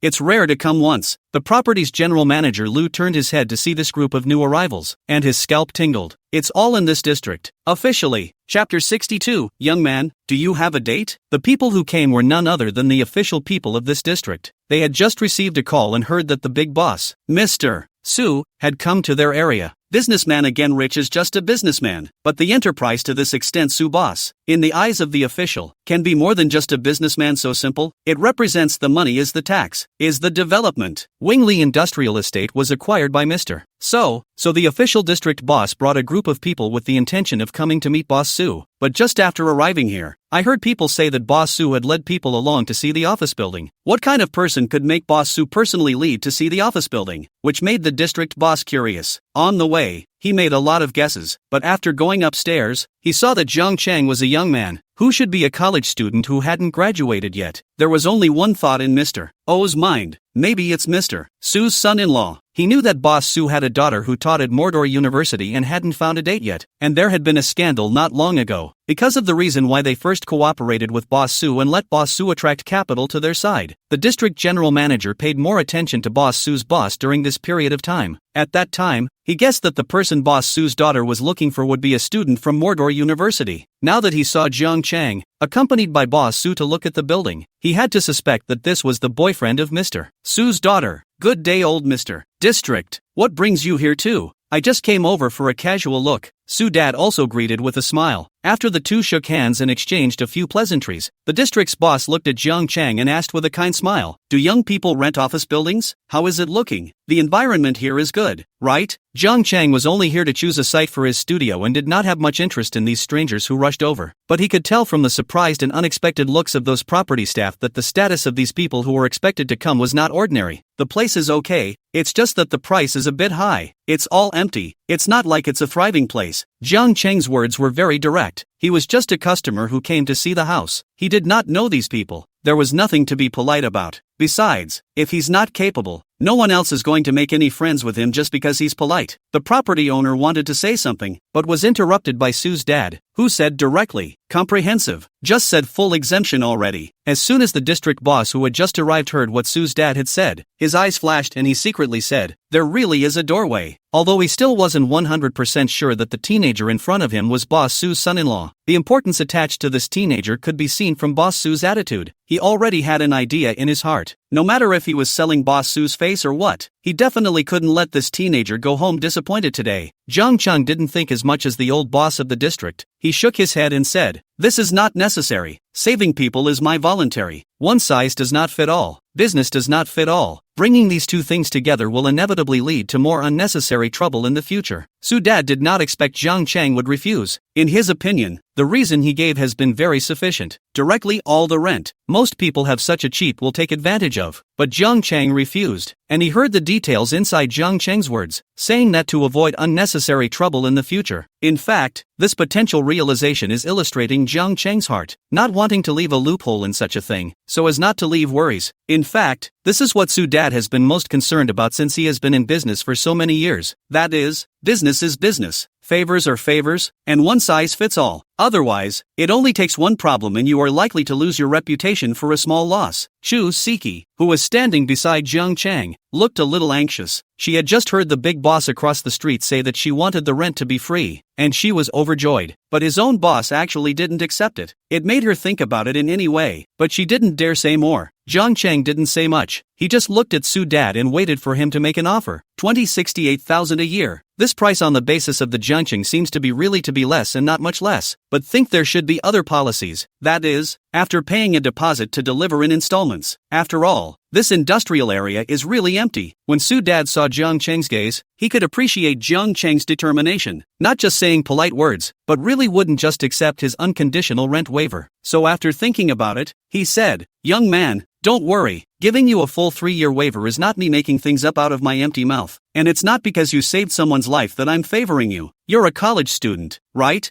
Jiang Chang nodded. "Yes, a sophomore at Mordor University." These information Sue Dad of course already knew. He said, "Our industrial zone is now vigorously attracting investment and support college students to start their own business. There are exactly 3 support objects. Selected high-quality enterprises. For 3 years of rent-free support. It's still possible?" The people on the property were stunned. What the hell? Never heard of it? Jiang Chang was also startled, his eyes looking at the people on the property. Is there this support? The property's general manager Lu was asked. As the management boss here, he could say with a clear conscience that there really wasn't such a policy. When Sue's dad directly grabbed the topic of the past, it's there now. The announcement will come out this afternoon before work. Property, River City, Mr. Oh, it can still be like that? The district chiefs are stunned that the subsidy program was set on the spot? As he was thinking this in his heart, he saw Boss Su Half City Su gaze at him and said, Mr. Oh, I think I heard that you still have preferential policies here, don't you, with tax subsidies? Mr. Oh froze for a moment. This really didn't happen. He didn't even know himself. The people following behind the district governor also looked at each other. You haven't heard? But the district governor's words made them even more confused. Only the district chief was heard to say, yes, yes, yes, yes, yes. There are tax subsidies. The main thing is to support college students and college entrepreneurship. District General Manager. This program we haven't yet. Someone behind the district general manager said. The district chief immediately interrupted him, glaring at the unintelligent one and said, this afternoon before the end of work. It's still possible? The group of people behind Mr. Chu stared blankly. All of them curiously surveyed Zhang Chang, wondering what kind of status this young man had that he could have such a privilege. Zhang Chang sighed in his heart, knowing that the big picture had been decided and nothing he could say would change it. But it seems to be all about what's good for you. Standing behind Zhang Chang, Chu Siki was also listening at this moment. He only felt that the boss was really powerful, not only letting the boss of this industrial area free of rent, and even the district chief of the district, to get tax subsidies for the boss's company. Good, it's a deal. Xiao Lu, just get the contract ready for Mr.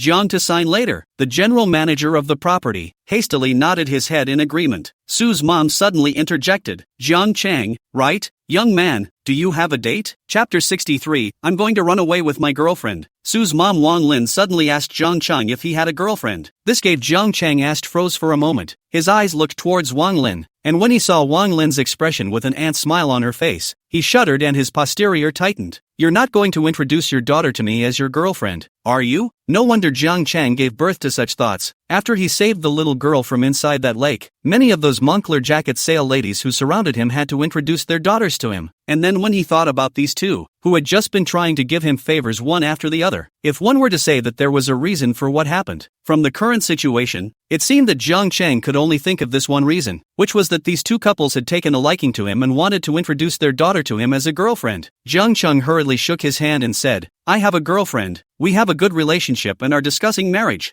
Zhang Chang's reply could have confused the official district chief. Just now, he had been thinking in his heart that Zhang Chang was, without any surprise, the young man who was rumored to be the daughter of Mr. Su's daughter last time. Mr. Su was taking such good care of Zhang Chang, it was not far from taking Zhang Chang as his future son-in-law. But Mr. Su's wife, Wang Lin, suddenly asked such a question, asking if Zhang Chang had a date. It shouldn't. Don't you know if he's with someone? Isn't that your daughter? Did I think wrong? Then he saw that Zhang Chang answered so quickly. He was messed up and began to wonder if he had thought wrong somewhere. When Su Dad and Su Mom heard Zhang Chang's words, their hearts were also shocked. Su Ma's eyes looked at Chu Siki behind Zhang Chang, and saw that Chu Siki's eyes were puzzled and bewildered, as well as intensely curious. Judging from this look, Chu Siki and Zhang Chang shouldn't have that layer of relationship, but Zhang Ma was still uneasy. She asked, is this pretty little girl your girlfriend? Then congratulations to you guys. Chu Siki hurriedly shook her hand. No, I'm just the boss's employee. She wouldn't dare to badmouth Zhang Chang at this time. Imposter for a bit. What if something happens? The person in front of him just now had said that he would save the boss 3 years' rent, which was a few $100,000.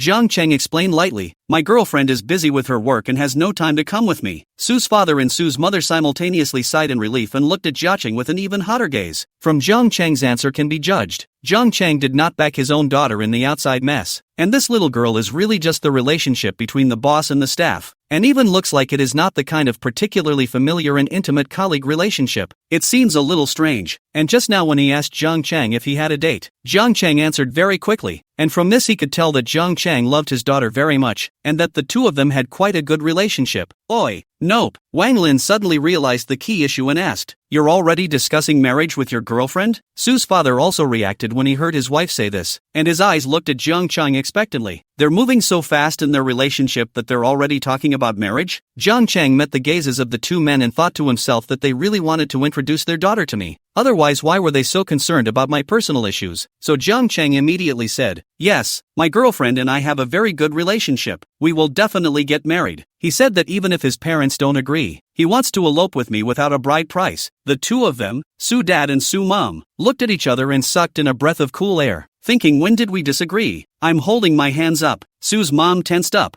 feeling like she couldn't say anything. How could I disagree with such a handsome and sunny little brother with a kind heart? Don't elope, young man. His parents will definitely agree. Sumam finished and then added, you see, your relationship is good, and you work hard to get ahead, so young to start your own business, and the main thing is that the heart is good. If his parents know about it, they will definitely agree. The official district chief was finally relieved to hear this. After all, it is a person within the system. Logical thinking is still very clear, has been clearly divided into the Tao. Probably the Su family already know that Jiang Chang is their daughter's rumored boyfriend, but the young man in front of Jiang Chang does not know that Mr. and Mrs. Su are his girlfriend's parents, and Mr. Su's wife was just probing. Jiang Chang, however, did not think of that much, only felt that he was a little puzzled by these two people in front of him. Just now he thought that the other party was trying to introduce his daughter to him, but if he was trying to introduce a girl to him, why did the two families act happy instead when they heard that he was on good terms with his girlfriend? Is it really because you saw me save the day that you want to replicate my startup? Su dad is also heart-tightening, thinking that this must let Jiang Chang stay to start a business. Don't really take Su Manya to elope at that time. It's not necessary. It's not necessary at all. He aimed a pair of eyes at the official district general manager. District general manager, I've heard that our district also has a new policy with a support program for college students to start their own businesses. It's about decorating the business and structuring support so that college students can start their own business without worrying about it and move in with a handbag, right?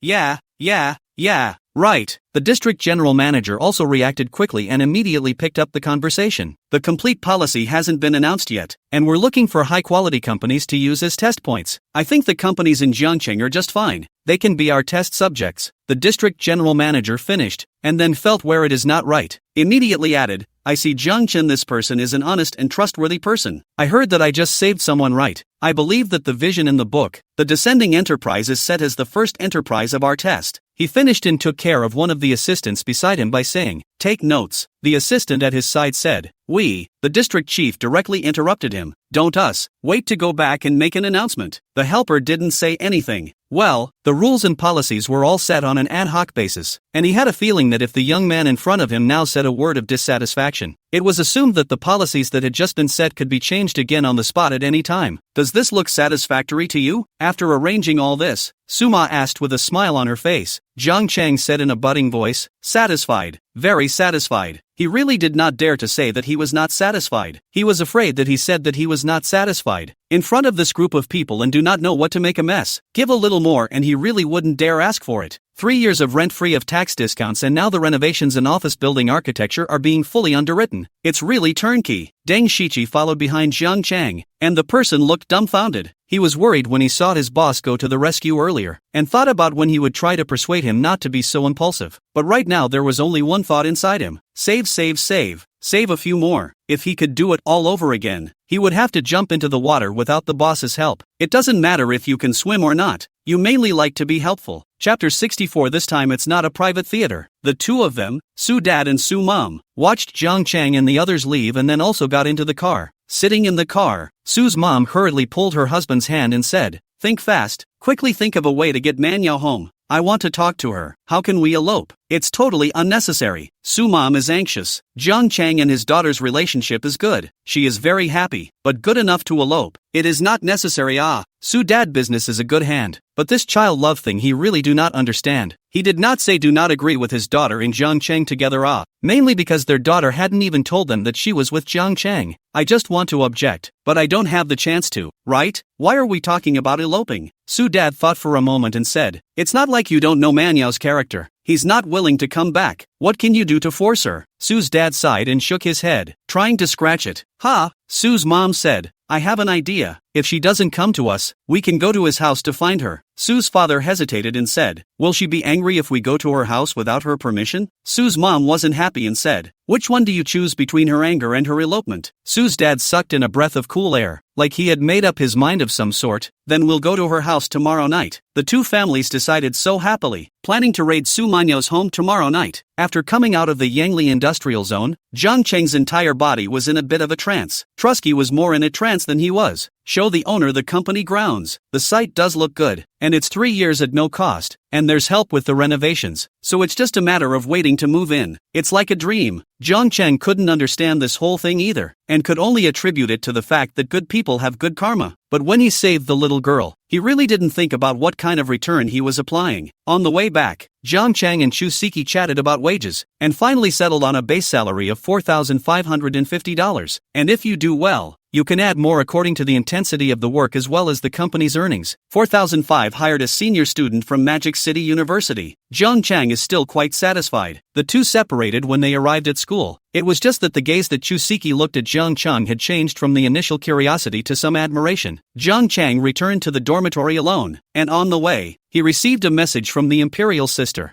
I don't know what's going on, but Makoto asked him to watch a movie, and along with the message, there was a picture of 2 tickets to the movie for tomorrow night. Jiang Chang deliberately looked at the address on the movie ticket. This time it was not a private theater. It was indeed a big theater hall. If it was a private theater, Jiang Chang would have to ponder if the imperial sister was hinting at something to him. It was just that Jiang Chang did not think about the time on the movie ticket. If he watched out according to the time on the movie ticket, he basically could not go back to his dormitory. Evening. A certain office of Lightman Entertainment was lavishly decorated and spacious, and the dressers alone were placed in a whole row in the center, with a large mirror illuminating the interior. Inside the glass cabinet against the wall on the left, there were also a variety of designer bags and jewelry. This is Angela Chang's office. He was wearing a black and white dress today, and his soft hair was done in a slight curl to look natural. Sitting in front of a huge mirror at the moment, lip gloss applied, the office was suddenly pushed open and the booster ran in. There's news. Sister Angie has news. Angela Zhang frowned and looked at her assistant. She looked a bit high and cold in her outfit today, going for an imperial style, and her icy gaze made the assistant shake a bit. Panicking about something? No rules at all. The little assistant choked and said cautiously, Sister Angel, there's news about Mr.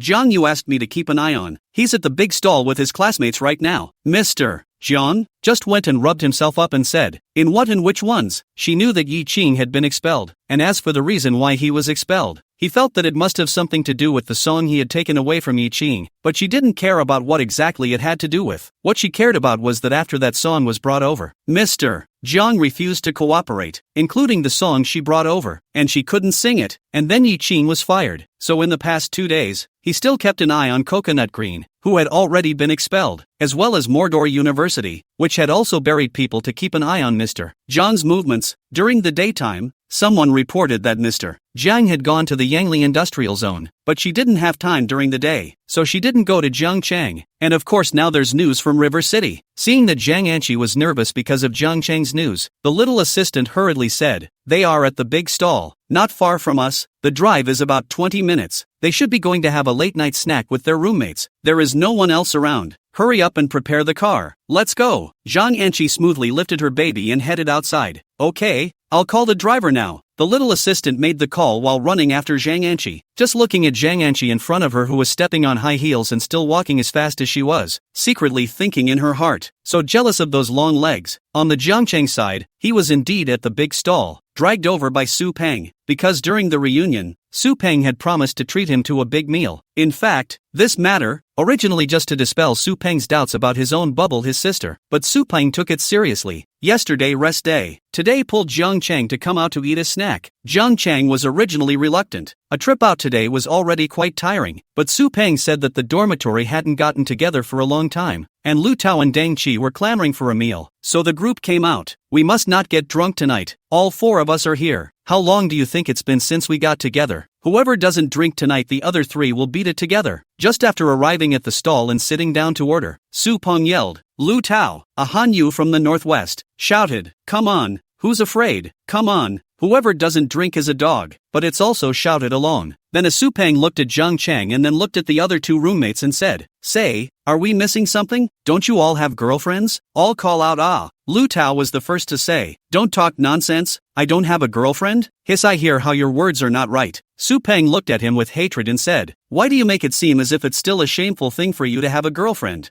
I didn't have it in the first place. Lu Tao continued to retort, where's your childhood friend? You wouldn't call him out in this situation. Wait and get drunk and you 2 go together. Wouldn't things be done? She didn't have time to stay, Lu Tao said. Su Peng, in disgust, gave him a look that said, boy you're hopeless. Then he turned his gaze to Jiang Chang. Old Jiang, aren't you with the class president of the music department? Where's your girlfriend? Shouted out too. Chapter 65, Old Jiang, you're starting a business behind our backs? Chicken Hair's music department girlfriend. That's just for lying to brothers. After all, Jiang Chang, a person who was very righteous to his brother, does not want his brother to be sad, so he would rather sacrifice his own reputation to make his brother feel good in his heart. That's all in the past. I've changed my heart, Jiang Chang said blandly. Su Peng's eyes widened. This is only the past 2 days to change your heart? Tong Chi, the talentless one, followed suit. Is it because you changed your mind and liked Zhou Zixin again after she confessed last time? I think Zhou Zixin was serious when she confessed, but you missed Lao Jiang. You guys don't guess blindly. My girlfriend will know when you guys see her. She's definitely hot. Jiang Chang did not want to say more on this topic, so he said with a perfunctory sentence to pull the topic away. What and how much do you plan to drink tonight with all this fuss? When it comes to drinking, the 4 people in Jiang Chang's dormitory, that's not false. Even the faceless Deng Qi, that's a fierce man who can blow with a root beer. A large part of the reason their dormitory was able to get along so well was because of the drinking they did together. Every time I'm at the table, it's less like a roommate party at an institution of higher learning and more like a drinking buddy meetup. The food hadn't even come up yet, and Su Peng was already yelling for wine. Boss, 1 box for each person. Be fast and have a handsome posture. The owner was a middle-aged fat man who was also familiar with several people from the Jiangqing dormitory, all of whom were regulars. Pouncer boy, can't you just finish your drink before you call so much at once, and then yell for a change when it's not iced? Lu Tao said, it shall not work. It must be 1 box for each person. Stepping on the box to drink it. Go! The fat boss cursed and took the waiter with him to get the wine. The evening breeze blew by. Jiang Chang leaned on the plastic chair, squinted his eyes. Tenderness is most like the April days on Earth, although it is not April now, but this feeling and mood is spot on. Although he hadn't just yelled after a few people, the silence had made a statement for him. His attitude was 2 words, he wanted to drink. Jiang Chang didn't usually drink outside the house, but with a few people in the dormitory, he couldn't help it. This is probably why it is said that a drink is a good idea. Although there is no confidant in the dormitory, but every time you drink it is so smooth. So since he was here, Jiang Chang had no intention of being polite. Immediately called out to the waiter to bring the sieve cup. Jingle bell, on him. The sieve cup just got in his hand. Jiang Chang's cell phone rang. Picked it up to see that it was a message sent by Chu Siki. Boss, Chen Xian said that people from your dorm are drinking outside. He wants to go over there and shouted for me to come along. Is it convenient? Jiang Chang looked up. Lu Tao, you called out to your childhood friend Chen Xian? Lu Tao is opening the wine and Deng Qi tug of war. Was so asked suddenly showed a fierce shyness, squirming.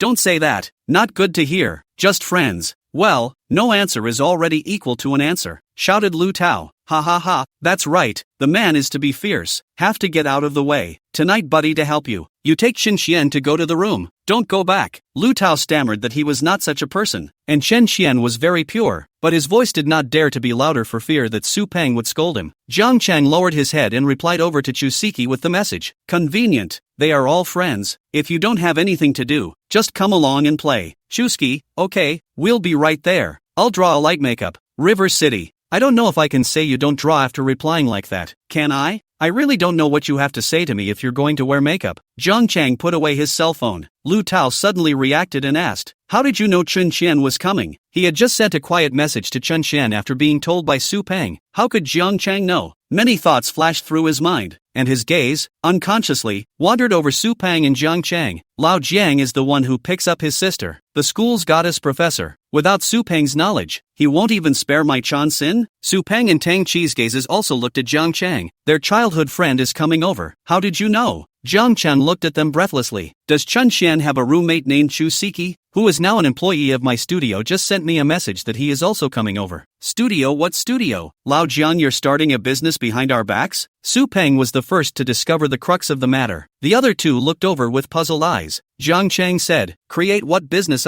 Just get a studio. Just write something for fun. Teng Chi said, it's okay. Lao Jiang can't forget his brothers when he gets rich. He picked up his cup and walked one with Jiang Chang. Everyone in the dormitory knew that Jiang Chang was well versed in the 4 books, 5 classics and 6 arts, and usually wrote something on his own when he had time. So after hearing Jiang Chang's explanation, they did not ask any more questions. Lu Tao's focus, however, was not here, and said with some excitement, Chu Siki sent you a message. Is she coming too? He is Qingtian's roommate, one of the most beautiful women in the business management department. Usually strangers party. Chen Xian to come, he will not come out. Teng Chi slapped with Lu Tao and said, don't you have a childhood friend? What do you mean by this look? Eating from the bowl and looking at the pot? What the hell are you talking about? I'm just saying what I know. Lu Tao was unconvinced. Deng Qi said, Men are like this. Having one in their heart doesn't prevent them from fitting another. And it's okay to stuff two more in if necessary. More than a woman can. Don't talk about others. What about yourself? Su Peng gave the back of something's head a slap and asked, didn't you say yesterday that you were kissed by your object with hickeys, and your object came and didn't call out today? Deng Qi cursed. Don't mention sad things. Lu Tao's attention is still on top of what just happened. His eyes are bubbling with green light, looked at Jiang Chang and said, how did you receive Chu Siki? This woman is very high and proud. I heard from Chun Shen that the boys who are chasing after her are lined up. Basically every morning there are people who are downstairs to deliver the breakfast, and I have never heard of him going out to have a snack at night with any boy, not even a group of people. How did he agree to have a midnight snack with you? It was Qin Xian who shouted for him to come. It's not like I shouted for him, Jiang Chang said. Lu Tao bristled in disbelief and said, needless to say, it must be because you're here. The table of the four people left his heart most shocked. He really wanted to know how Jiang Chang did it. The left hand and the imperial sister is not clear. The right hand and the right hand is about the business management department of Chusiki. Jiang Chang ignored him. Deng Qi started yelling. He was clearly more excited than when he first started. Not for anything else, because have heard Lu Tao said that there is a business management department of beauty too, as a qualified licking dog, not separate people's or their own, is the basic quality. Come on drink. Get the atmosphere going. Don't wait for them. Let's dice first. Just then, a group of people came to the door of the chop shop. Several people's eyes were drawn to it. Chapter 66, The Fight from the Next Table. 8 people, 4 men and 4 women, came to the door of the stall. The 4 men Jiang Chang they all know, is the next dormitory 4 rooms. Although they knew each other, the relationship was not good, and if there was a difference between friend and foe, it was the common enemy of Jiang Chang and their dormitory. Jiang Chang also disliked these guys and had a falling out in his freshman year. The cause is after the freshman military training. The next dormitory in the middle of the night do not know what is noisy. Hit the wall thumping. Su Peng went over to say a word, greetings, to let them keep it down. As a result, these several pussies stared at Su Peng. Su Peng, this person is sometimes easy to get excited and speak loudly, so every now and then because Su Peng said a word loudly, the next dormitory over to dislike, but also go to the hostel manager to complain. Once the dormitory haunts the thief, in fact, is a false alarm, but the black light to see the crowd. Deng Qi was pants head to give people a beating. According to Deng Qi's words, from the gap in the fabric of his pants, he vaguely saw what looked like someone from the next dormitory. Such a charge is so obviously untenable that it can't even be said. So that one time could only eat a boring loss, but the beam was also completely knotted. Asterisk.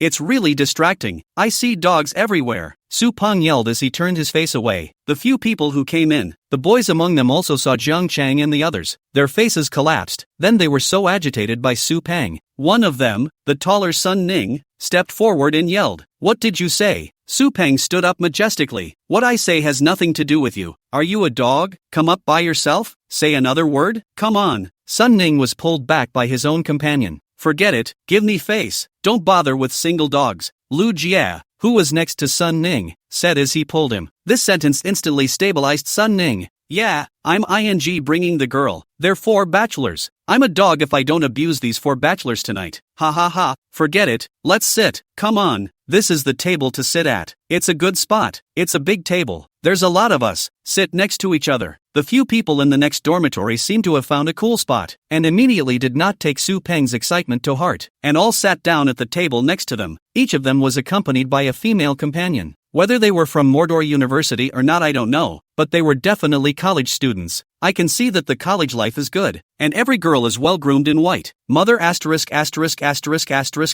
Su Peng was angry and pounded the table. A few people in the next dormitory were finding the store, but he broke the defense. "Damn, didn't you say you have a girlfriend? Yesterday, you got in my face, but today, when it's time to use it, you bring it out." Sapeng patted Dingchi on the head. He was really pissed off. His rivals came out for a snack, and one of them brought a girlfriend. What was the point of them 4 bachelors yelling at each other? Tung Chi commiserated. "Why don't you wait a bit? I'll go inflate my girlfriend?" Scram! Su Peng became even more furious. Lu Tao lowered his voice. His eyes glanced at the next table and said, "Don't be in a hurry. Shen Xian will be here in a minute." Su Peng took a breath, as if he had something to say, and looked at him and shook it. "Are you so confident? Chen Xian, what face value?" Su Peng is clear. Although it is not ugly, but also cannot talk about how beautiful. Now such a situation want to let Chen Xian to support the scene. Undoubtedly a fool's dream. This scene is not as good as not to support. Lu Tao knew what Su Peng wanted to say, took the lead and said, I said you can rest assured. Chen Xian is not a person. Come. She also brought the Department of Business Management Chu Siki. Saying that, he glanced at Zhang Cheng before saying, as long as Chu Siki can come, one person is enough to suppress all the women next door. Is it that exaggerated? Su Peng didn't believe it and frowned. You'd better call that childhood friend of yours and tell her not to come tonight. Just tell her we have to go beforehand. Su Peng's meaning is to lose people tonight. Their own loss even if. Do not pull on Lu Tao's childhood friend. Let people a girl over to bear such pressure. Too much. It's mainly because Chen Xian's face value can't hold up the scene.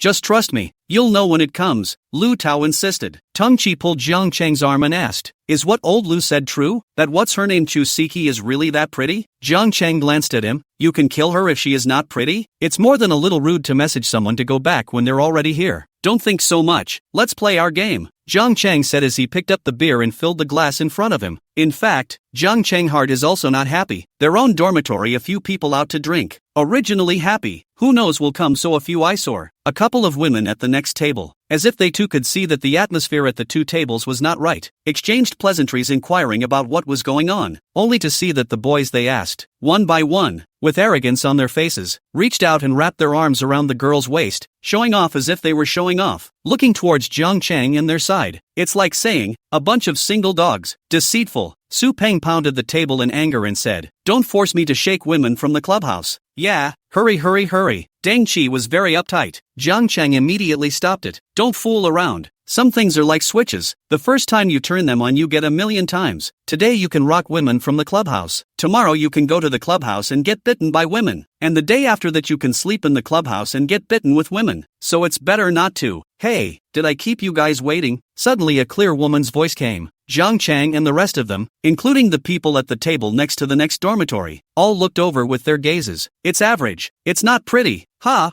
Who's this with the great body in a hat? The one who spoke was Chen Xian, but everyone's eyes were all drawn to the figure behind him. Chu Siki was wearing casual clothes and a duck-tongued cap, the brim of which was pressed down to block half of her face, so that she could only see a small cherry mouth. According to theory, casual wear does not show much figure, but it is hard to be. Chu Siki wore out the pavilion. The sense of convexity and curvature. Asterisk seems like a real deal. No long wait came just in time. Su Peng stood up, as if grasping a life-saving straw. Hurry up and sit down, all of you. He moved his position so that Chen Xian could sit next to Lu Tao, then glanced at Deng Qi. Hey, you're flexible. Hurry up and make room. Deng Qi swept his gaze over Chushji, already looking dumbfounded. Just as Su Peng said, Tong Qi, although iron dog but faceless, when there is a cheap advantage, that is not to miss a little opportunity. Shouting at you, get out of position. Ha, oh. Deng Qi then reacted, moved the plastic chair under his buttocks, then dragged a chair over from the side and disliked it to Jiang Cheng's side. Beauty, hurry up and sit down. Chusiki snorted out a laugh and jumped happily next to Jiang Cheng with her hands behind her back and sat down. Chapter 67. A new way to flirt with girls. Chusiki's arrival caused Su Peng to raise a breath. Lu Tao and Deng Qi were also comfortable in their hearts. Lu Tao is full of smugness. Let you not believe me. I will say that Chu Siki came one person is enough to overwhelm his piece of it. The most beautiful girl in the business management department many people say is the department flower. Do you take it as a joke? Su Peng and the others don't pay attention to the business management department, but Lu Tao pays more attention because of his childhood friend. For a moment it was as if the departmental flower was his girlfriend who made him look good. Turning his face to look at Chen Xian sitting beside him, the smile on his face hurriedly tightened and he took the bottle to pour the wine. Tong Qi was simple enough, with a cup in his hand dripping over his mouth, but indeed not a drop of wine went down, while his eyes were fixed on Chushji's body, making Chushji look embarrassed. Jiang Cheng gave him a warning look before making him withdraw his gaze. The people at the next table also quieted down because of Chushji's arrival. The girls felt offended. They were all dressed up because they were going on a date tonight, but this girl who had just come in, she couldn't even see her face, and quietly killed them with her body. They really can't wear this in a simple casual outfit. Damn, when did they get to date such a hot girl in their dorm? Does anyone recognize who that girl is? I don't know. I can't see the face. This figure truly, it's making me kind of want to change my date. Is my date not in good shape? The guys in the next dormitory began to bury their heads in their cell phones to communicate. This kind of talk they wouldn't dare to say in front of the girls around them. So the picture reversed, the originally lively table quieted down. Instead, Su Peng and their table was lively. Drink! Boss, tell the boss to bring 2 more pairs of dice. Chen Qian, you guys came late. Punish yourselves with a drink. Alright Lu, I'll drink first, Shushji said as she stood up and held her cup. She had heard people say that after entering society, when faced with a job, the first thing to think about was whether or not she could handle the boss. And if she could handle the boss, she wouldn't have a job. That didn't make sense, but it was the first time he'd been out for a midnight snack with his boss, and the dehumidifier felt he had to do his scene right. Besides, the boss is a great guy. He even saved someone today, so she was quite assured of Jiang Cheng's character. Let's play dice in 3 groups. Lu Tao and Chen Qian in 1 group,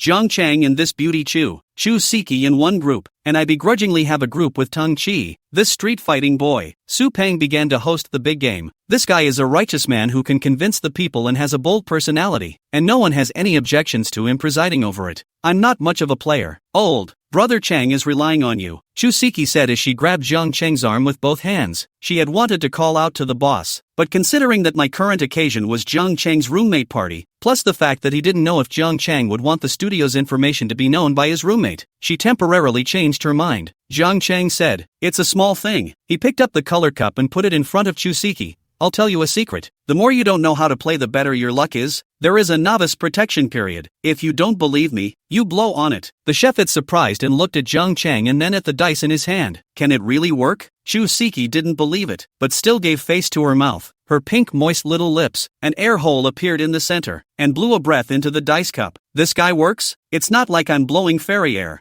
Bang! Jiang Cheng fussily picked up the dice cup and snapped it hard on the table, then covered it with his hand. It was as if covering the slow breath of this immortal energy would run away, causing Truska to tilt her head back and cover her mouth with laughter. Really? Jiang Cheng blinked his eyes. Sure, there's a newbie protection period. Who is coming? Jiang Cheng asked. Su Peng said, "I'll go first. Put on airs. Let's see how I'll get you." Su Peng shook the dice and snapped it on the table, shouting, 2 ones. They are playing in 2s, and you can call from 2 if you call for 1. The rules of the game is to add up the flash charge of the 2 people to count the points, such as Su Peng hang 2-1, Jiang Cheng if open, the 2 of them inside the dice cup 1 added up. If more than 2 or there are 2, Su Peng will win. If less than 2, Su Peng will lose. Jiang Cheng opened the dice and glanced at it, and Chu Siki also brought her head over. Her face almost pressed against Jiang Cheng. She had just blown into the dice cup, knowing full well that the act was farcical, but for some reason, she had the feeling that she had a hand in this game. There was not a single 1 inside Jiang Cheng's dice cup, but Jiang Cheng said, "Add 1. Chu Siki was shocked, but he did not dare to show it, fearing that Su Peng would see it and demolish the dice of Jiang Cheng. He wasn't much of a player, but he was still familiar with the rules of the game. Su Peng shouted 2-1, Jiang Cheng not 1, instead of adding 1. In this case Jiang Cheng want to win, unless losing friends 3-1. So if Su Peng opened Jiang Cheng's dice now, and the 2 added up without 3 ones, Jiang Cheng would lose. She sweated for Jiang Cheng, but she didn't realize that Su Peng didn't open it and instead shouted 4 ones. After shouting, Su Peng is still very proud. "Ha, by me called to death. Right, you dare to add another. I dare to open you. Leave me also must lose." Chushchi looked up blankly at the cutie. Like, look at Su Peng. I thought to myself that there must not be 4 ones there in Sapeng, and none in Jiang Cheng. So at this point Jiang Cheng opens Su Peng up and Su Peng is bound to lose. How dare he yell 4 ones? Jiang Cheng said, "Open." He took the lid off his dice and there wasn't a single 1 in it. Asterisk asterisk asterisk asterisk. Su Peng was confused, staring wide-eyed at Jiang Cheng. "You a 1 or not? You dare to add, you add what to add? Can you play you?" Jiang Cheng ignored him and said indifferently, "Next." Su Peng's dice opened it inside his 2-1, cursed and pushed the dice to Deng Chi's front and said, "You come. Yay, we won." Chu Siki made a victory pose with her small hands clenched into fists. She was extraordinarily engaged because he had just blown a breath as well. So when Jiang Cheng picked up the dice to face off against Deng Chi again, she shouted,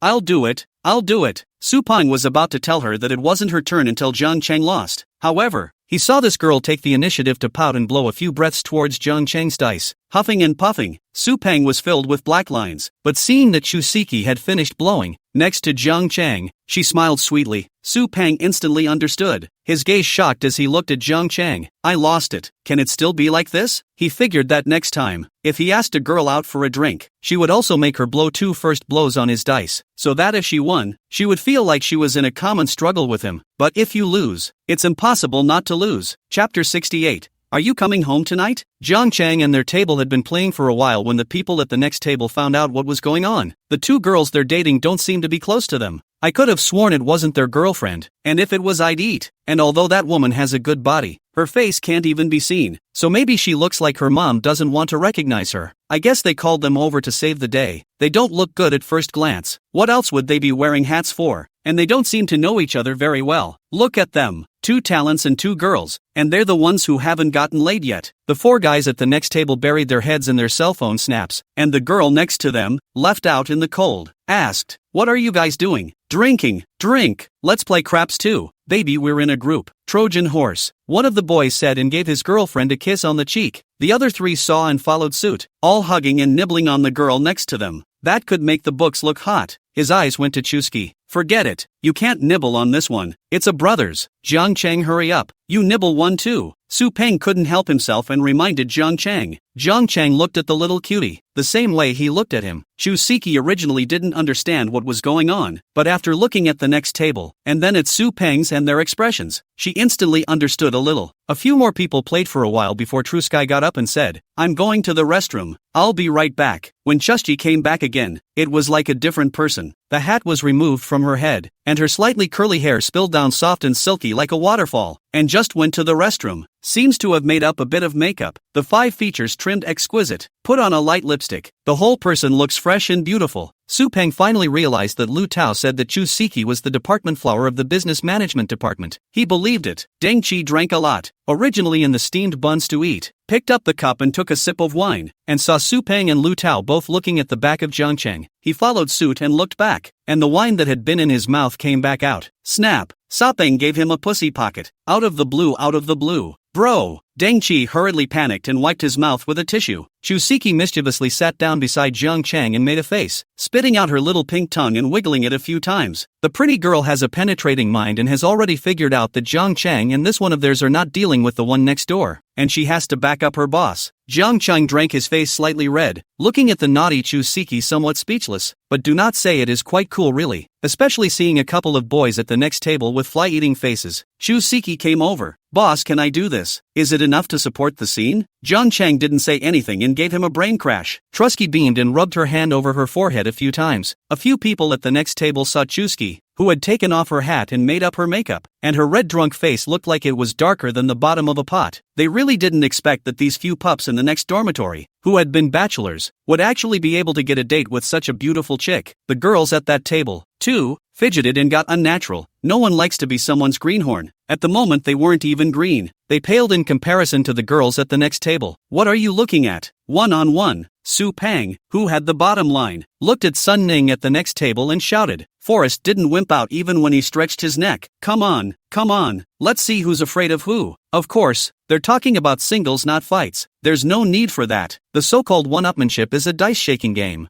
"I'm coming too," Tong Chi shouted. He was sitting next to the big beautiful girl, though not next to him. "How can you not show this situation twice?" "I'll come too," Lu Tao shouted. A couple of people at the next table followed suit and shouted to come. So it went from being a one-on-one battle to a duel between 2 dormitories in a group battle. 4 against 4, but the losing side, collectively, has to drink. The time came to 10 o'clock at night. People at both tables were drunk and giddy, and there was no one who could win in a packet when this game was played. Jiang Chang was too tired in the past 2 days, drinking on the table to rest. Chu Siki sat next to him, looking a little worried, but never forget Jiang Chang when drinking, grabbing the cup and sending it to Jiang Chang's mouth. "Boss, we lost again. Drink up. Here's your drink." Sitting next to the Su Peng, really want to say, "Sister, he will be dying fish. You cannot be so upright." Mean a little on the line, which has a big glass of wine to the inside of the irrigation. But then he thought, could Chushchi be doing it on purpose, trying to get Jiang Chang drunk and then pack it away? So with this concern, Su Peng couldn't say much. When Shu Siki said, "My boss is a man of character, and he is a man of the top, so he will drink when he loses," he was worried that people would say that Jiang Chang Lijiu was a bad character. If Jiang Chang had any strength left, he would have stood up and shouted, "I have no character. I specialize in rascals. I'm not a decent person." Lu Tao was also dying. Chen Xian next to him had her hands on his arms, her head slightly leaning against his shoulder. That's when the man at the opposite table said, "What do you guys mean by dilly-dallying? Can you still drink? You don't want to go back because the dorm is closed, do you? And yeah, do you all have to go back to your dorms at night? Not like us." As they said it, they reached out and wrapped their arms around their female companion who was sitting next to them. Lu Tao stretched his neck. "Who said we're going back? We're not going back either. We'll get a room at night." He finished his gaze just in time to see Chen Qian, who was leaning on his shoulder. So the last sentence, his voice was like falling from a height until it was finally voiceless. Then he whispered to Chen Qian again, "I'll just lie to them. I'll definitely go at night." Chen Qian wanted to die and really wanted to slap him to death. "I've drank so much with you and you still say you want to go back. When will you get the hang of it? Do you want me to open my voice and say, 'Sleep with me'?" Su Peng licked his lips. His eyes looked towards Jiang Cheng, who was resting on the table. Only Jiang Cheng could possibly press the opposite side here tonight. He shouted, "Old Jiang, say something. Are you going back to the dormitory tonight?" "No return. Keep drinking unless the imperial sister comes to pick me up." Jiang Cheng's head was in a daze. It was all about the figure of the imperial sister. He didn't know why when he drank too much. Mikado liked to run around in his head. Did the imperial sister drink tonight too? Jiang Cheng's answer. Su Peng was satisfied, stood up with one foot on the chair and slapped the table and shouted, "Keep coming. Who's afraid of who? Don't think that I'm afraid of you because there are more of you. Come on, don't blame your dead fish for drinking tonight." Just at this time, a woman wearing a long black and white dress with a cold temperament, wearing sunglasses at night, walked in from outside the stall. Chapter 69. Who are you? Beautiful? Angela Chang is here. She had actually set out some time ago, but thinking she was in a hurry, she crossed the trail, only to have two cars crash on the trail, blocking the cars behind her. Zhang Yanqi's car was then blocked in the middle. In and out. Want to get off and retaxi, but in case his identity is exposed, it will cause a lot of trouble, so he can only sit in the car and wait. A 20-minute trip turned out to be a hard drag of over an hour. It was a good thing she could get word anytime she wanted that Mr. John was still at the stall and hadn't left, and the more he drank, so while on the road, Angela Zhang was happy to hear this instead. Men who drink a lot communicate better. This is the experience of Angela Chang. She twisted her waist and walked in from outside the stall, today's dress leaning towards a cold temperament, instantly attracting all the eyes in the stall. In addition to Jiang Cheng's table and their table and the table in the next dormitory, there were 4 or 5 other tables of other guests, and the men were all staring at Zhang Yanqi, only to feel that the woman's heart was beating at the tip of her heart with every step she took. That thin waist swayed like a water snake. The woman, on the other hand, squeezes hard on her male companion's waist. Dead beat. Have you seen enough? You're not getting laid tonight. Just let them strange. This woman big night wearing a pair of large frame sunglasses, covering half of the face, although cannot see the full face, but the exposed high nose bridge and cherry mouth, can be judged to be a big beauty. Well, good-looking women don't like to give it away. Just like the woman who came in wearing a hat earlier. It's just that they think the woman who's coming in now has a more wow factor than the woman in the hat in front of her. Zhang Yanqi walked into the stall and reached out to cover her nose, her eyes scanning the circle with a slight frown. He saw Jiang Chang and walked over, but River City was resting on the table. Zhang Yanqi reached out her white hand and patted Jiang Chang's shoulder. She is here to find Jiang Chang? From Jiang Chang's table, Su Peng and the rest of them all looked at Zhang Yanqi with wide eyes, and then looked at Chu Siki. The two prettiest women of the men in the stall tonight are both looking for Jiang Chang? Lu Tao was messed up and did not understand how Jiang Chang did it. You know there's still a goddess professor in Jiangcheng who hasn't come. The people at the next table were completely resting at this moment, looking at Jiang Chang and their table with a dumbfounded face. To say that before there was still a little room for resistance. This moment when this goddess-like woman came out, not to mention whether it was a girlfriend or not, even if it was just a friend with a better relationship, it could kill them in seconds. Jiang Chang was in a daze when he felt someone tapping his shoulder and looked back. Didn't see it, but felt the aura, like it was a little different, but was too drunk to care. Casually, he said, "Let's go, Imperial Sister." He staggered to his feet again, and Chushji immediately went to help him, but Zhang Yanqi was one step ahead of her and held Jiang Chang first, looping Jiang Chang's hand over to her shoulder. Although Jiang Chang had drunk a little too much, he wasn't having a deranged mind, so of course he knew where to put his hands. How can you just put it on a woman's shoulder? He drew his hand back. Zhang Yanqi froze for a moment, thinking that Mr.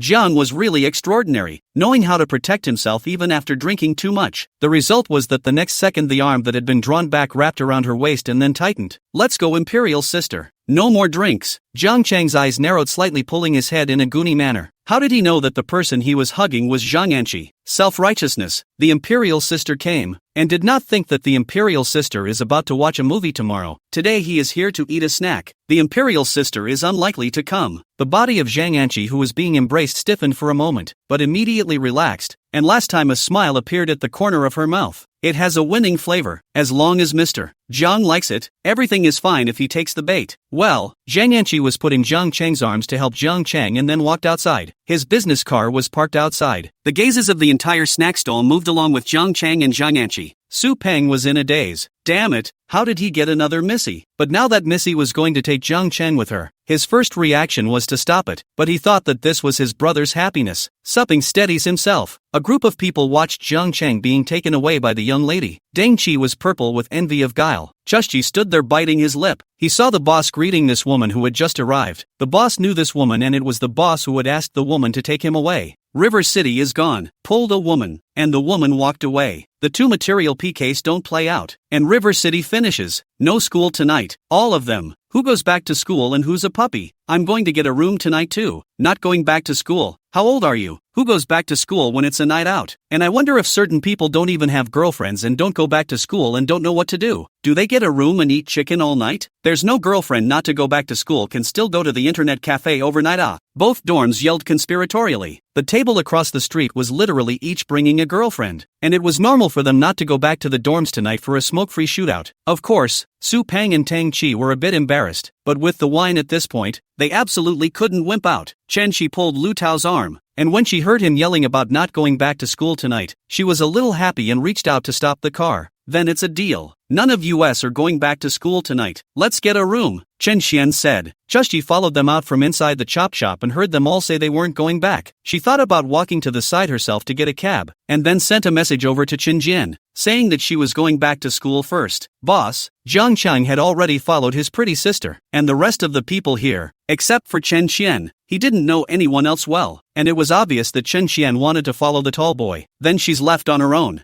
Besides, she'd never stayed out of school before, so she decided not to mess around with them and went back on her own. On Jiang Cheng's side, he had already been helped into the commercial vehicle by Angela Zhang. Jiang Cheng got into the car and sat down on the sofa chair. Reaching out, he then took the imperial sister over for a lap. Mr. Jiang, can you write me a song? Zhang Anqi asked tentatively. Jiang Cheng's scalp was still numb, wondering if happiness had come too suddenly. Waving his hand, he said, 1 song, 2 songs, 10, 100. All of them are not a problem, so bring your feet up first. Angela Zhang hesitated and kicked off her heels. I thought to myself that people who engage in art really have a strange character, where there is such a direct, shouldn't they say a few words of love first? And at this time, Zhang Cheng just happened to look up and saw Zhang Anqi, who had already removed her sunglasses. With a confused look on his face, he asked, who are you? Chapter 70, going to sleep in a room with a pretty girl? Jiang Cheng was confused, but the wine had mostly sobered up. Who am I? Where am I? What am I doing? Who is this young lady? Who are you? You just sit on my lap?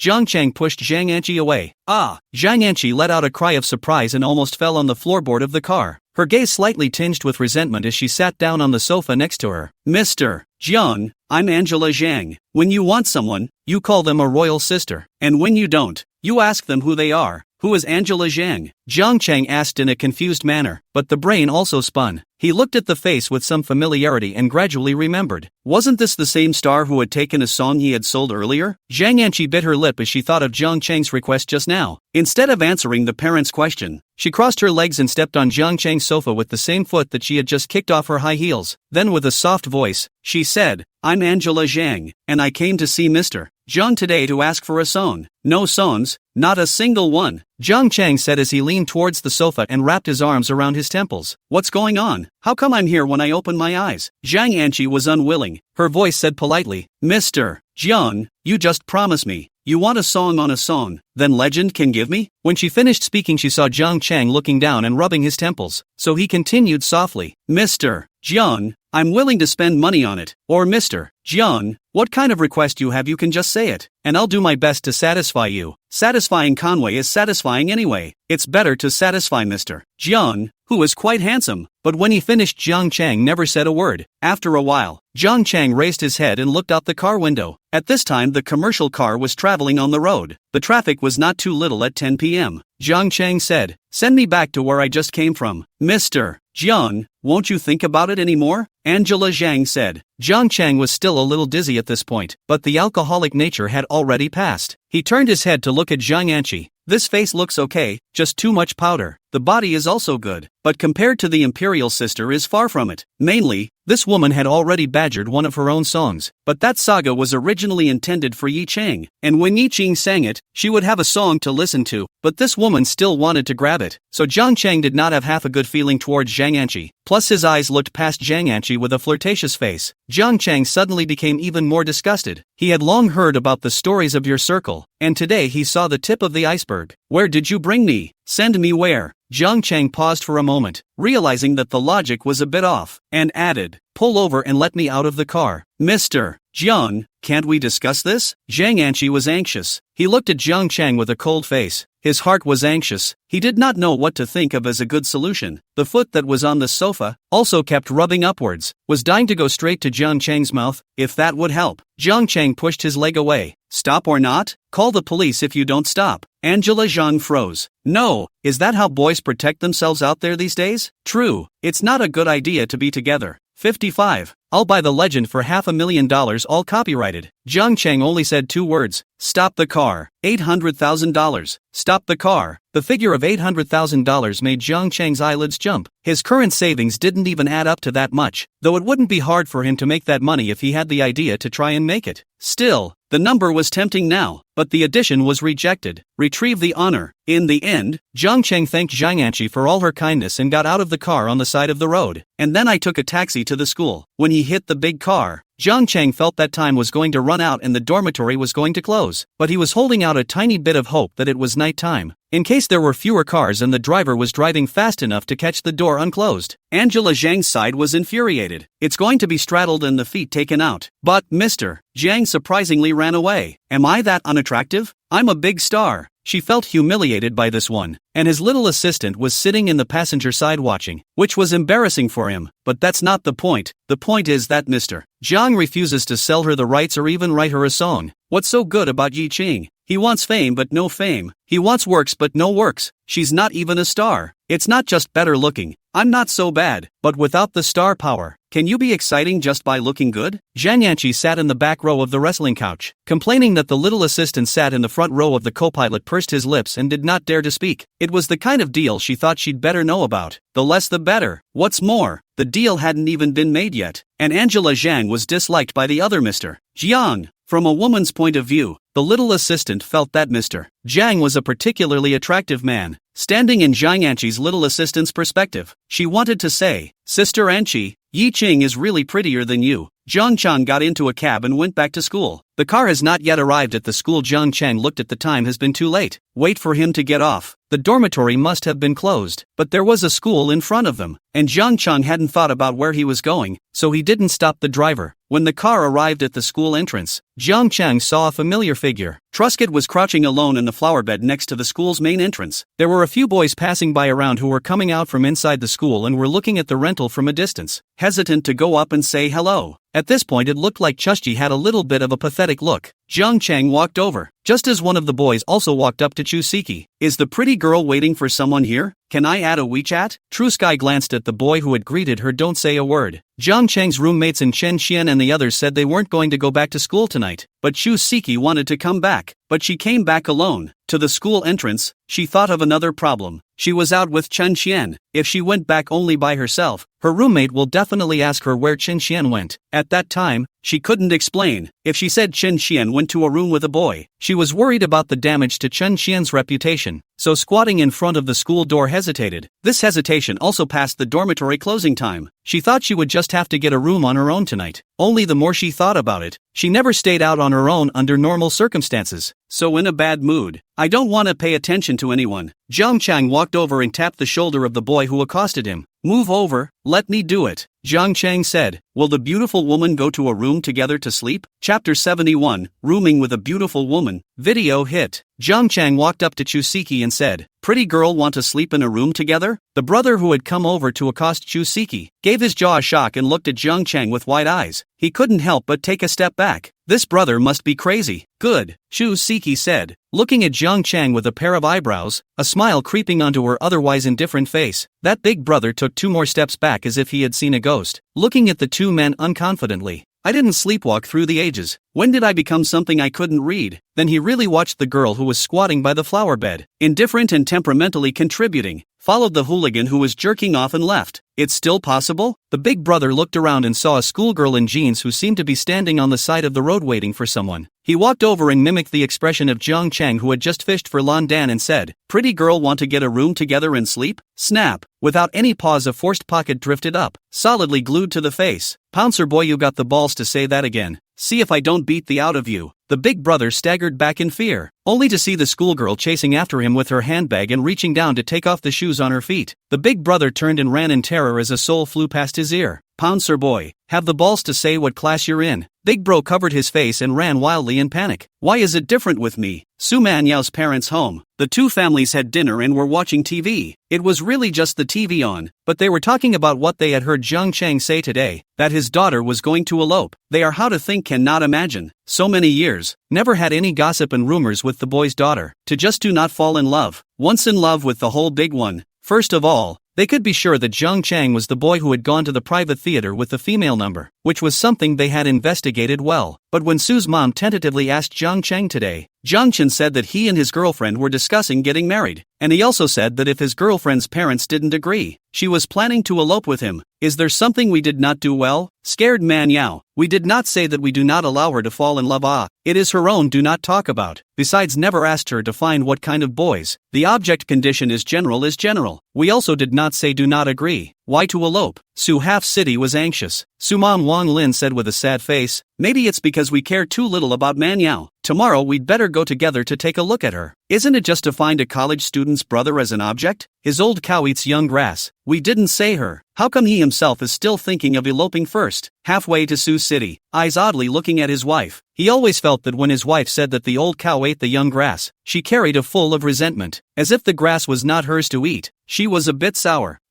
Isn't this the video of Jiang Chang's rescue today? Wang Lin, who was swiping her phone while talking to Su Half City, suddenly looked up and said, "Let's see." Su Half City also plopped over to look. The video was a news story. The picture was exactly the roadside artificial lake where they were stuck in traffic today. A teenager jumped into the lake and swam toward the little girl in the weak water. Jiang Chang's face wasn't clearly visible inside the frame, but there was a yellow trending topic at the bottom of the video. Wang Lin clicked on the topic and jumped to another interface, which was all about the video news of today's rescue in Jiangcheng. From several angles, two of the angles were clear shots of Jiang Chang's front face after he climbed up from inside the water. Mysterious teenager leaves quietly after fighting to save little girl in the water. Little girl drowning. Countless passers-by watch. Only Li Ning teenagers defy the odds and step in. Today, in the middle of Yunli Road, a 6-year-old girl had the misfortune of being in the water. Fortunately, a young man passed by and rescued the girl, and the rescuer left silently while everyone was in joy. Su Half City saw these headlines and thought to herself that the times had progressed and it seemed that it was no longer the rule of the proper ministry. The highest related video reached 730,000 likes, with many of the comments underneath asking what the rescuer was. There are also people to express their views, said not to blame passers-by, do not dare to step in, but to save the weak water is too dangerous. Drowning people, as long as they grab something, will instinctively hold tight. It is easy to within the rescuer together with the drowning, but still admire the courage of the teenager who stepped in to save the life of the people today. This man is amazing, and honestly, if I had been there, I probably wouldn't have dared to save it. My girlfriend said that if it came to something like this and I dared to jump, he'd break up with me. The winds of the day are falling, and now that everyone has learned to be wise, there are fewer and fewer teenagers like that. Saving lives and leaving without fame or fortune is a quality we should honor. Doesn't anyone find him handsome? Does anyone know who this handsome man is? I told you that no matter what, Man Yao's vision is definitely not wrong. Wang Lin saw the video. Intellectual and dignified face expression of delight, a sense of honor. Look at what these comments say. The young man is still too impulsive. If there is really a long or short, there is no medicine for regret. Why? It's all a small matter. Just talk to him about it sometime in the future. He's got a hit on this story. It should be good for his image in the future, right? Wang Lin looked up at her husband and asked. Su Half City thought about it. Shall not be line. This is not enough. Such a good opportunity cannot be given to him to miss. The young do not understand.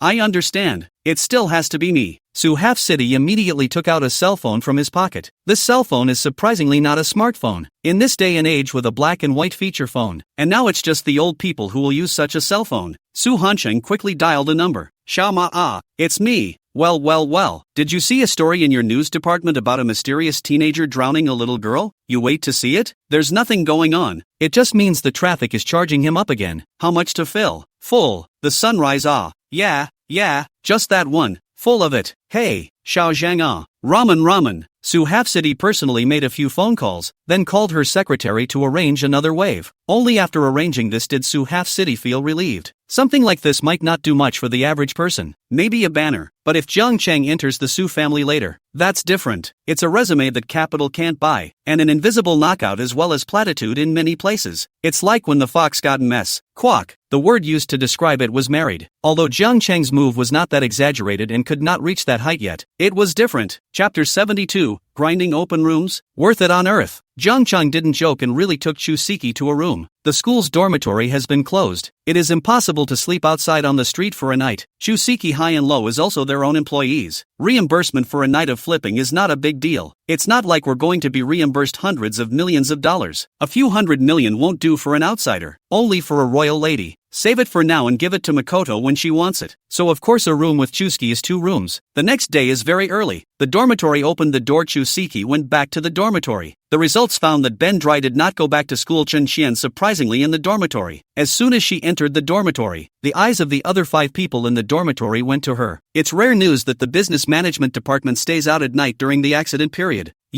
Didn't you come home early last night? You won't. Once looked at Trunks with a confused look on his face. Chusiki's face was already as red as an apple, hurriedly interrupting Chen Xian's words, anxiously saying, "Shouldn't I ask you? Yesterday you weren't the one who said you weren't going back to the dormitory. How come you're in the dormitory instead?" Chusiki wanted to find a place to drill in. He really didn't know how to explain it. Obviously Chen Xian said she didn't want to go back to the dormitory last night. He went out with Chen Xian and didn't want to present his reputation damaged, so he didn't come back. As a result, now it's the other way around, and it's her whose reputation has been tarnished. I'm just saying it for fun. Brother Tao, it's not like you guys don't know that I'm definitely safe with him. When Chen Xian said this, there was still a drop of resentment, but it was embarrassing for Chusky. Trusky had arrived to say, "Do you believe me when I say that when I came back last night, the dormitory was closed, and then I slept in a room by myself outside?" Chen Xian, roommate, what did it feel like the first time? Did it affect walking? Trusky? Jiang Cheng returned to the dormitory after the dormitory was empty. He went into the bathroom and took a shower. He had actually washed it while at the hotel, but the smell of the hotel shower gel and shampoo was not to his liking, so he came back and went through the water again, using his own before feeling comfortable. He had just come out of the shower and was rubbing his hair with a towel when Su Ping and the 3 of them came back from outside. The 3 men were as deflated as if they didn't know better than to think that they had been treated with passion by some wolf-like beast last night. Lao Jian, Su Ping, who walked into the dormitory, froze for a moment when he saw Jiang Cheng, then ran over and jumped up to hug Jiang Cheng's shoulders. "Why are you in the dormitory? Didn't you get a room with a pretty girl last night?" Jiang Cheng said, "I just got back too." Tung Chi ran over and directly knelt down, bailing Jiang Cheng's thighs, with a crying face. "Brother Cheng, just teach me, how on earth did you do it? And who was that pretty sister last night? Aren't you hooking up with Lu Rui? You really can't. You still have Zhou Zixin who confessed to you. Where did you get another beautiful sister?" And Chusky, Chusky, we do not know. How did you get it? Jiang Cheng kicked him out of the way. "What get a hold of say so hard? We are just friends. He lacks a job, just when I need manpower." "Then who did you say the woman was last night?" Su Pengla lived Jiang Cheng to pursue the question. "Do you believe me when I say that he recognized the wrong person?" Jiang Cheng said. All 3 looked at him without saying anything, clearly not believing it. Jiang Cheng didn't explain anymore, wiping his hair and going to look for a hairdryer. "Say, what did you 3 do last night? Looking like you were sucked dry?"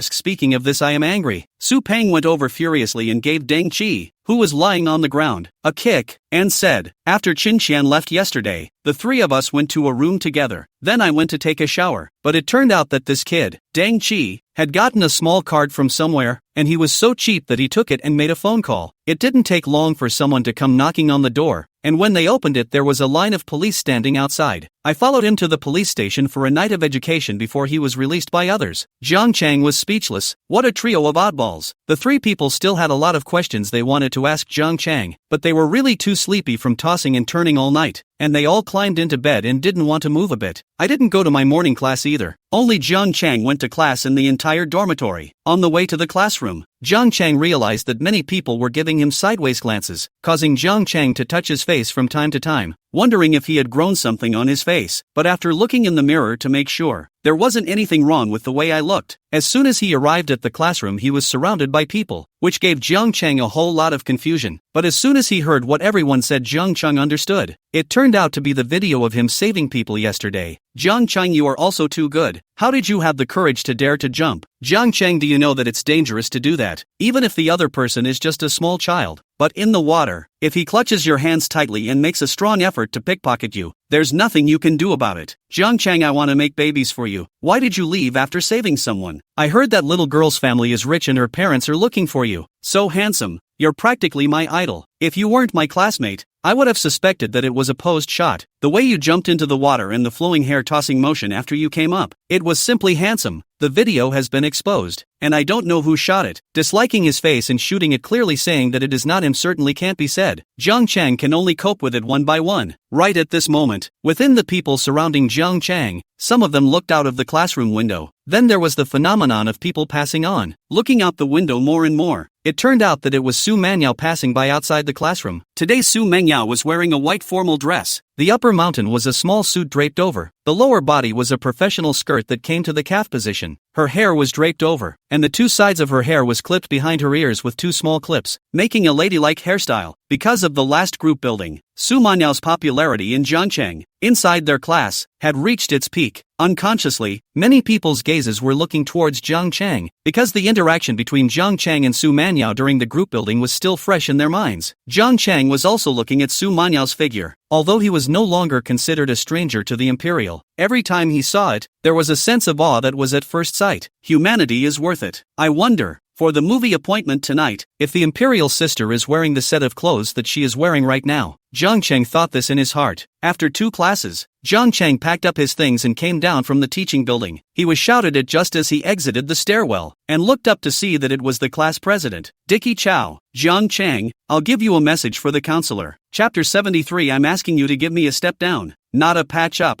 Jiang Chang had just gotten off the school building when Zhou Zixin called out to him. Zhou Zixin was not far from the stairway and was chatting with someone. She came over and said, the counselor asked me to tell you, in these 2 days, you try not to say anything nonsense. He will apply for a medal for bravery and courage for you, and try to record it as an in-school answer. Jiang Chang nodded and said, okay. His gaze looked behind Zhou Zixin, and among the few people who had just chatted with Zhou Zixin, there was a male with an unfavorable gaze who was walking towards him. This person Jiang Chang had an impression. He was the head of the Literature and Arts Department of the Student Union. You are Jiang Chang? Han Lahui put one hand in his pocket and walked up to Jiang Chang. Jiang Chang didn't say anything. The other party's tone was very rude and sounded uncomfortable. Zhou Zixin also heard some clues and hurriedly interjected. Introducing, this is Han Lahui, the head of the Literature and Art Department of the Student Union. And this is Jiang Chang from our class, a minister of the Student Union, plus Jiang Chang, the popular man of the day across the internet, plus a beautiful class president. Such a combination was naturally eye-catching, and the attention of the people around them focused on it. And Lu would stick one hand in his pocket. The corner of his mouth rose, and he said with arrogant disdain, I've heard people say that you like Lu Rui?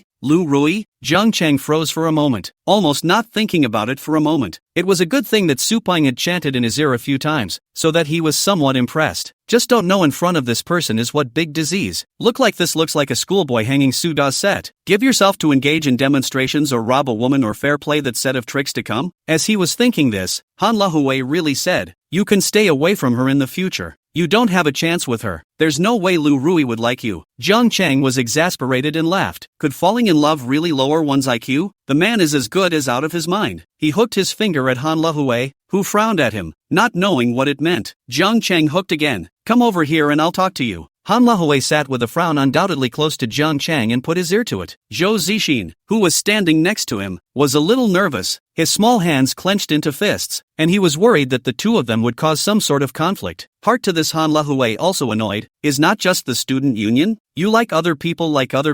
Make it like a dog peeing on the bubble. Just plan this piece of land for yourself. Jiang Chang tilted his body and came close to Han Lahui, whispering, it's nothing to do with you if we stay far away in the future. But did you see it when we were close in the past? Asterisk. Han Lahui reached out and gave Jiang Chen a push on the shoulder. Looking at Jiang Chen with an angry face, Jiang Chen patted his shoulder with his hand, as if brushing away the dust, and with a light smile at the corner of his mouth contemptuously glanced at Han Lehue, and it didn't matter for a year. Don't have a conversation. This is a school. Don't cause conflict. Zhou Zixin hurriedly stood between the two, reaching out to pull the two apart. Those around them who were paying attention to the place stared and pricked up their ears. There's a big melon to eat. They didn't hear what Jiang Chang and Han Lehue said in front of them, especially since Jiang Chang spoke in a very small voice, and they only saw Han Lehue push the parent in extreme anger. Then I heard Han Lehue say, "Ha, don't think I don't know what little tricks you're playing, just mouth off. I wish you could laugh all the time." As he was speaking, his gaze was suddenly attracted by a figure living in Jiangcheng. Su Manyao was walking down the stairwell. Not only did he see it, the gazes of the surrounding people all looked over. This woman was so beautiful that even Zhou Zixin, who was also a woman, could not give birth to any quarter star, and had only envy and admiration in her eyes. Everyone looked behind him, so naturally Jiang Chang also looked back. It's a real killer when a high-flying royalty is demure. For this kind of focalized gaze gathering, Su Manyao had long been accustomed to it, and she stepped forward as if nothing was wrong, holding the gaze of the modest students. "Hello, Professor Su," Han Lehue greeted with a smile on his face. Su Manyao turned her head to look and politely gave a very professional smile. This student he knew was from the Arts and Culture Department of the Student Union, and because of his work, he had been in contact with them, and was not a complete stranger. But before she could turn her face, she saw Jiang Chang, who was next to Han Lehue, raise his hand and make a gesture of comparing hearts towards him. Su Manyao sucked in a mouthful of cool air and turned her face away. She could only pretend she didn't see it and accelerated her steps to leave the place, except that his hand, clutching the textbook, had nails in hidden places and snapped hard against the book. Asshole! Su Manyao really wanted to walk over, take off her high heels and slap this asshole Jiang Cheng to death, then stomp on his face with her feet. The surrounding students were shocked and did not dare to look at Jiang Cheng confidently. Other people greet each other by calling Prof. Su hello, but you greet each other by directly comparing hearts? Sure, this is the way to greet a teacher? But the students in Jiang Cheng's class knew something hidden. During the group building activities, inside that mountain village, they had seen Jiang Cheng hugging Professor Su, so they were more shocked than those who didn't know. If there's nothing going on between Jiang Cheng and Professor Su, the counselor eats. I said, "Hey, what do you mean? That's my teacher." Han Lehue fought for Su Manyao with a fierce look on his face. Jiang Cheng spread his hands and gave him an expression of his own comprehension. "He's your teacher, so you'll call out master as such." Seeing Jiang Cheng just walk away and shouting would make him feel humiliated. Shouting at Jiang Cheng, "Remember what I told you," but plus the head didn't even return, as if he hadn't heard. This made Han Lehue even more angry. When had he ever been such a pussy? Recently he was chasing after Lu Rui,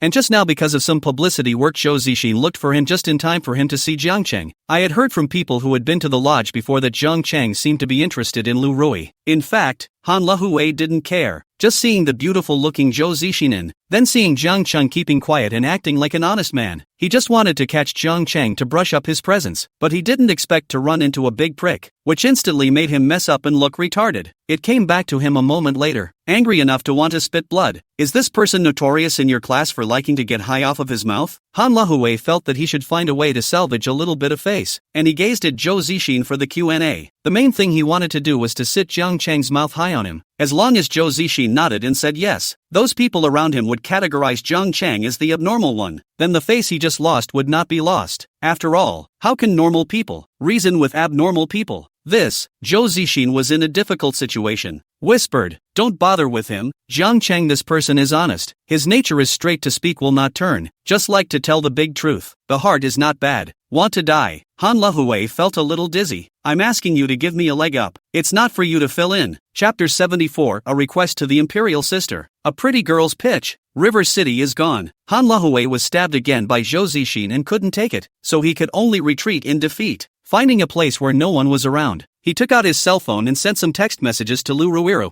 "I heard people say you like Jiang Cheng. It can't be true, right?" His hands were shaking with anger now, and he was completely incapable of thinking, only wanting to find a tiny bit of it somewhere, something to put his mind at ease. He knew it would seem abrupt to ask Lu Rui this way, but this kind of question would be answered in the negative by girls under normal circumstances, regardless of whether it was true or not. What he wanted at this moment was this negative answer from Lu Rui, which would only reassure him a bit and make him feel that he had gotten back a tiny bit of his face. But Lu Rui, the person he sent it to, frowned at this moment when she saw the message. "I just felt that this person was annoying as hell." But the other party was from the Cultural and Artistic Publicity Department of the Student Union. and held a lot of part-time job opportunities in the music department in his hands. At the same time, she knew that Han Lahue had thoughts about him. She just didn't like them, but Han Lahue had asked her to go to the movies today, and she had agreed to do so in order to get a few more outings for her class for a show next week. But at this time, when she saw Han Lahue's message, Lu Rui felt that this person was really excessive. He himself and Jiangqing Sr. 8 poles cannot hit, but to say whether to like Jiangqing Sr., he is tall and handsome, sunshine full of charm, singing, good legs and long body. Which girl does not like? So Lu Rui replied, a lot of girls in our class like Senior Jiang Chang. He's sunny and handsome, and he sings well, so he's a crowd pleaser. What's wrong? Lu Rui couldn't figure out why Han Lahue asked this, but there were no loopholes in his answer like this, and the guest costume wouldn't bring unnecessary trouble to Jiang Chang or himself. It was just that Han Lahue barely managed to spit out a mouthful of blood after seeing this reply. Woman, I'm going to teach you how to behave, and just tonight, you're going to learn what happens when you disgust me. Han Lahue gritted his teeth, very Zhongao talking to himself, really out of his mind. The mood of Jiang Chang, who left, was much lighter, and that bishop's imperial sister did not respond, but the play was a bold and exciting. At least he hadn't seen anyone make a heart-to-heart gesture to a royal lady inside the school. If Makoto really didn't like it, she would have positively berated him right then and there. But the imperial sister was pretending not to see it. Jiang Chang can understand. After all, teachers want to face. He took out his cell phone on the way back to his dorm and sent a message to Makoto. Makoto, can I make a small request? Sumanya's message replied quickly, can't. The imperial only answered the second half of the sentence, and could not make demands, but simply ignored the preceding epithet. In other words, the imperial sister had already tacitly accepted Jiang Chang addressing him in this manner. That's what makes this feel good. A lot of things need to be taken slowly, accepted bit by bit, and adapted to slowly. It's too much going in at once for anyone who hasn't received it. Jiang Chang also directly ignored the imperial sister's denial and said, when we watch the movie at night, can the main line wear the current set of clothes again without changing? There was no sound from the imperial side. Jiang Chang was in no hurry and put away his cell phone. Jiang Chang, in the afternoon, went to the Yongli industrial zone and signed all the contracts that should be signed. The office space was signed for 5 years, and he didn't have to pay a penny of rent for the first 3 years. Then there was a contract for the renovation, and a team of designers came to the site to discuss the renovation with Jiang Chang. The same renovation edition is just signing off on a plan without having to pay for it. This was the deal that was given to him at the time when Su Hansen was there. He was like this. A studio with only one document inexplicably became the key support project of Yangli Industrial Zone again. In addition to not pouring money into his pockets, other benefits that can be given cannot be given to all the benefits. Of course, Jiang Chang had brought his only employee, Chu Siki, along with him. The latter thing is left to Chu Siki to coordinate, although it is a hardcover site, but posing soft furnishings, such as desks and chairs, and curtains, as well as some of the decoration of the door. It will certainly take some time to create a good. Yi Chang, with Jiang Chang's consent, made it public on the portal platform that she had joined Manchester City Studio. In fact, Yi Ching is not even a small star, a total of 200 or 300 fans. Not as good as some random hair-rubbing selfie account, but she did so as if she had surrendered her pitch to River City. After an acquaintance who knew the situation checked the background of Man City Studio, he exclaimed that Yi Ching hadn't burned his brain out with high fever. Thinks she's stupid as hell. However, Yi Ching himself knew that this was the smartest decision he had ever made. The most immediate goal of a singer is to become famous and make money. Don't talk about dreams. You can't get people to like your songs or performances. You can't even make money. So what's the point of talking about dreams? Are dreams self-indulgent? Manchester City Studios though has no background and has only just registered, but it has the most central thing. The work. The first time Mr. Zhang took out his work, it directly made Zhang Anqi rush to the Hot 100, and she had recorded that song, and she was confident that she could have hit 10 if that song had been released using her recording. Then Mr. Gang gave the second song Legend, which was literally made for her. She's recorded it, too, and she's mesmerized by what she's hearing herself. God forbid this one doesn't catch fire. Although Manchester City Studio has no background and lacks channels, as long as the work is good and can be enjoyed by listeners, there are too many platforms to release it now, even if it doesn't make that much money because of the channels. But it would be better than her being pushed around in a big company like that and never getting ahead. There were too many other heads that wanted her to eat on the way out. So Yi Ching thought clearly, as long as Mr.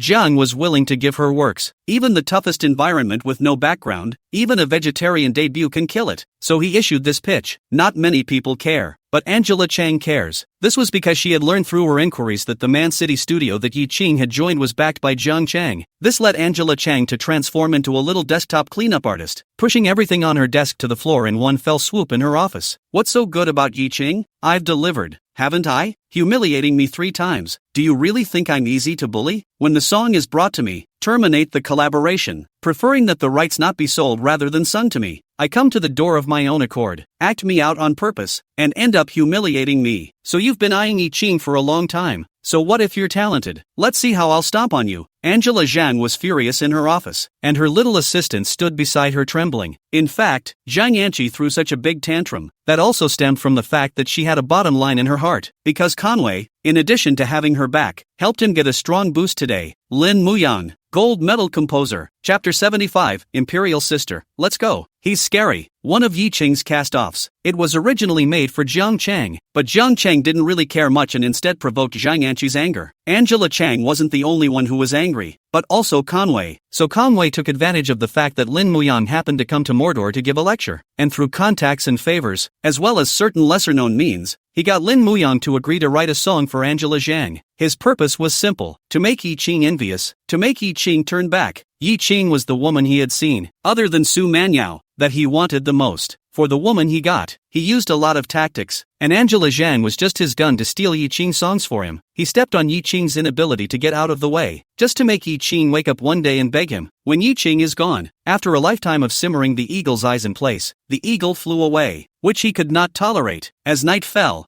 Zhang Cheng departed from his dormitory. He had noticed the exact time on the top of the movie ticket sent to him by Makoto not long ago. Projecting, by the time one was done watching this movie, the dormitory was definitely closed. That means he watched a movie with Makoto and couldn't go back to his dormitory after the movie. Scared? No fear. Zhang Cheng has already thought about it. The movie ticket is bought by the Imperial Sister. After this movie she cannot go back to the dormitory. The Imperial Sister. If she is not responsible for it, if he does not rely on the Imperial Sister, the brother shrinks 2 centimeters. Bro, don't take me with you. Besides, it's only 18. The entrance to the movie theater. Han Lehui stood there with 2 movie tickets. The one he bought and the one Jiang Chang received were for the same theater. His appointment was with Lu Rui. The appointment had been made in the morning. This moment he came over first before sending a message to Lu Rui. Rui, I'm already in front of the movie theater. Have you left yet? It didn't take long for Lu Rui's side to return the message. I suddenly have a stomachache, so I might not be able to go tonight. Sorry. Lu Rui,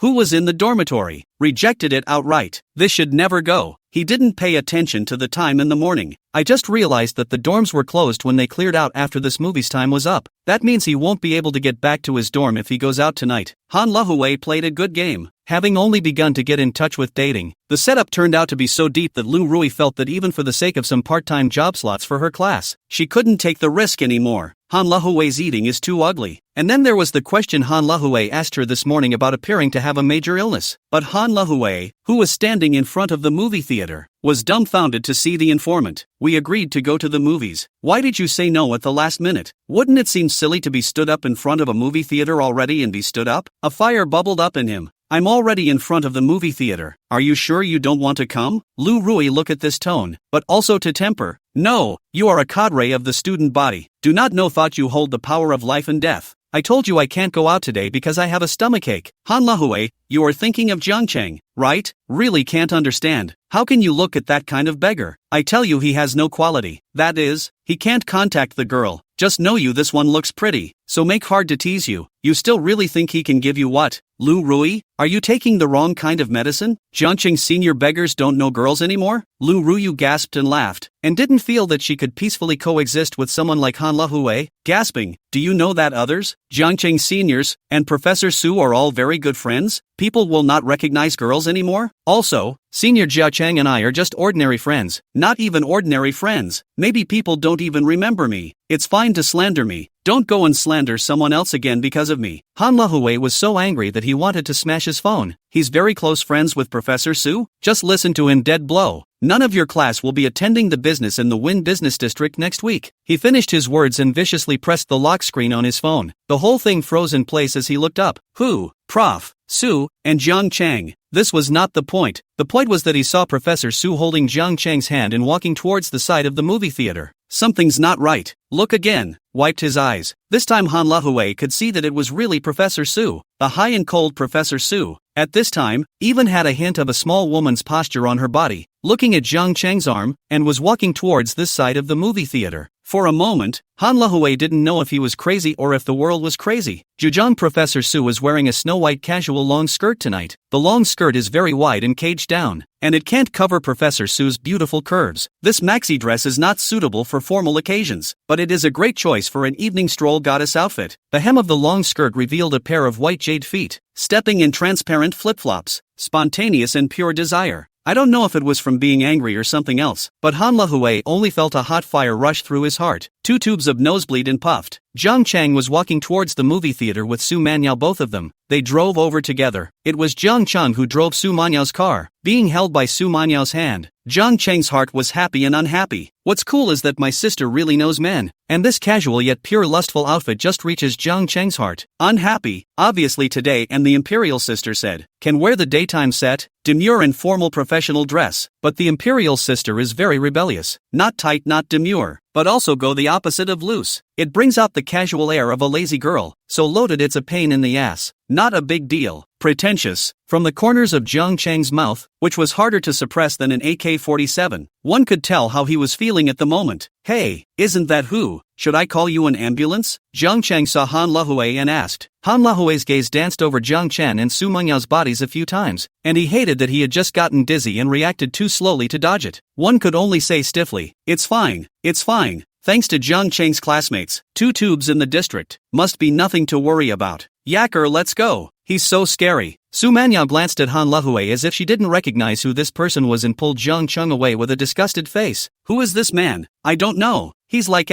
what was that again? Itchy skin. Give you some color and open the dye bowl. See, you get it. Looking at the back of the goddess and Zhang Chang snuggling together and leaving, Han Lahue wanted to die. He couldn't figure out how a professor could be so close to a student. Did Zhang Chang still dare to pick up a professor? And that's the famous high cool goddess Professor Su Manyao from Mordor University. Chapter 76, Sister, is that your boyfriend? Zhang Chang stayed in the moon world, walked into the movie theater, pulled out the hand that was held by Sis, and let go to hold the soft catkin of the sharp world. Su Manyao was stunned for a moment, but she did not pull her hand back, letting Zhang Chang hold it, only looking at Zhang Chang with odd eyes, as if Zhang Chang did not see the imperial sister's gaze. He held his hand and walked in. The appearance of the 2 people at this time to say that it is not a couple. Killed, do not believe. Not many people in the theater for the midnight show. In the lounge area of the hall with plastic chairs, there were 3 couples sitting and whispering, their gazes looking over and seeing Su Manyao in his snow-white casual long dress and the handsome Zhang Chang. They could not stay away any longer. There was also a boy who was buying popcorn in the theater's front desk staff, both of whom were looking at the 2 with their mouths slightly open. Sure it's not a star? The crowd had this thought in their heads and kept searching their minds for information about which stars these 2 were, but anyone who can get them to shout out their name has to be rushing up for a photo at this point. After a bit of searching, it was finally confirmed that it hadn't been seen. Incorrect. I remember. You're that handsome guy on the news who saved the day? A young lady next to him jumped up and looked at Zhang Chang and said. Her voice was not loud, but it echoed through the empty halls of the theater. Sorry, you have recognized the wrong person. Zhang Chang said politely. Su Manyao, who was next to him, blinked her eyes and looked at the side of Zhang Chang's face, with a hint of a meaningful smile at the corner of her mouth. You're a celebrity now. Compared to Royal Sister's fame in Magic City University, it's like the light of a grain of rice competing with the white moon. Oily, itchy skin. Su Manyao reached out and gave Zhang Chang's waist a squeeze. Zhang Chang strained his face and stiffened to let him pinch. Su Manyao was unconvinced and increased her force. She herself felt the pain, but Zhang Chang still didn't react, so she grunted and let go of her hand, then rubbed it again where she had just been. Wait for me here. I'll go get the tickets, Zhang Chang said as he took Michu to the rest area. The Mikado looked around and made it to the plastic chair. Zhang Chang took the QR code and turned around to get the tickets. If the last time they went to a private theater counted as a movie viewing, then the first time they saw a movie the atmosphere between them was nothing but awkward. But now for the second time, coming back to the movie theater is much more relaxed and harmonious. Unconsciously, there seemed to be some tacit understanding between Zhang Chang and the imperial sister that belonged to them. The most intuitive manifestation is the first time to go to a private theater. Zhang Chang, if you dare to be as oily as this, it is a denizen. Stinking beggar. Not anymore. Now that's a bad person and an asshole. It's the same negative word, but it has a completely different meaning. It's like the difference between a dead puffer and a dead ghost. Su Manyao looked at the back of the parents. The name of the red lips did not talk about love, now talk, but also want to talk. Sister,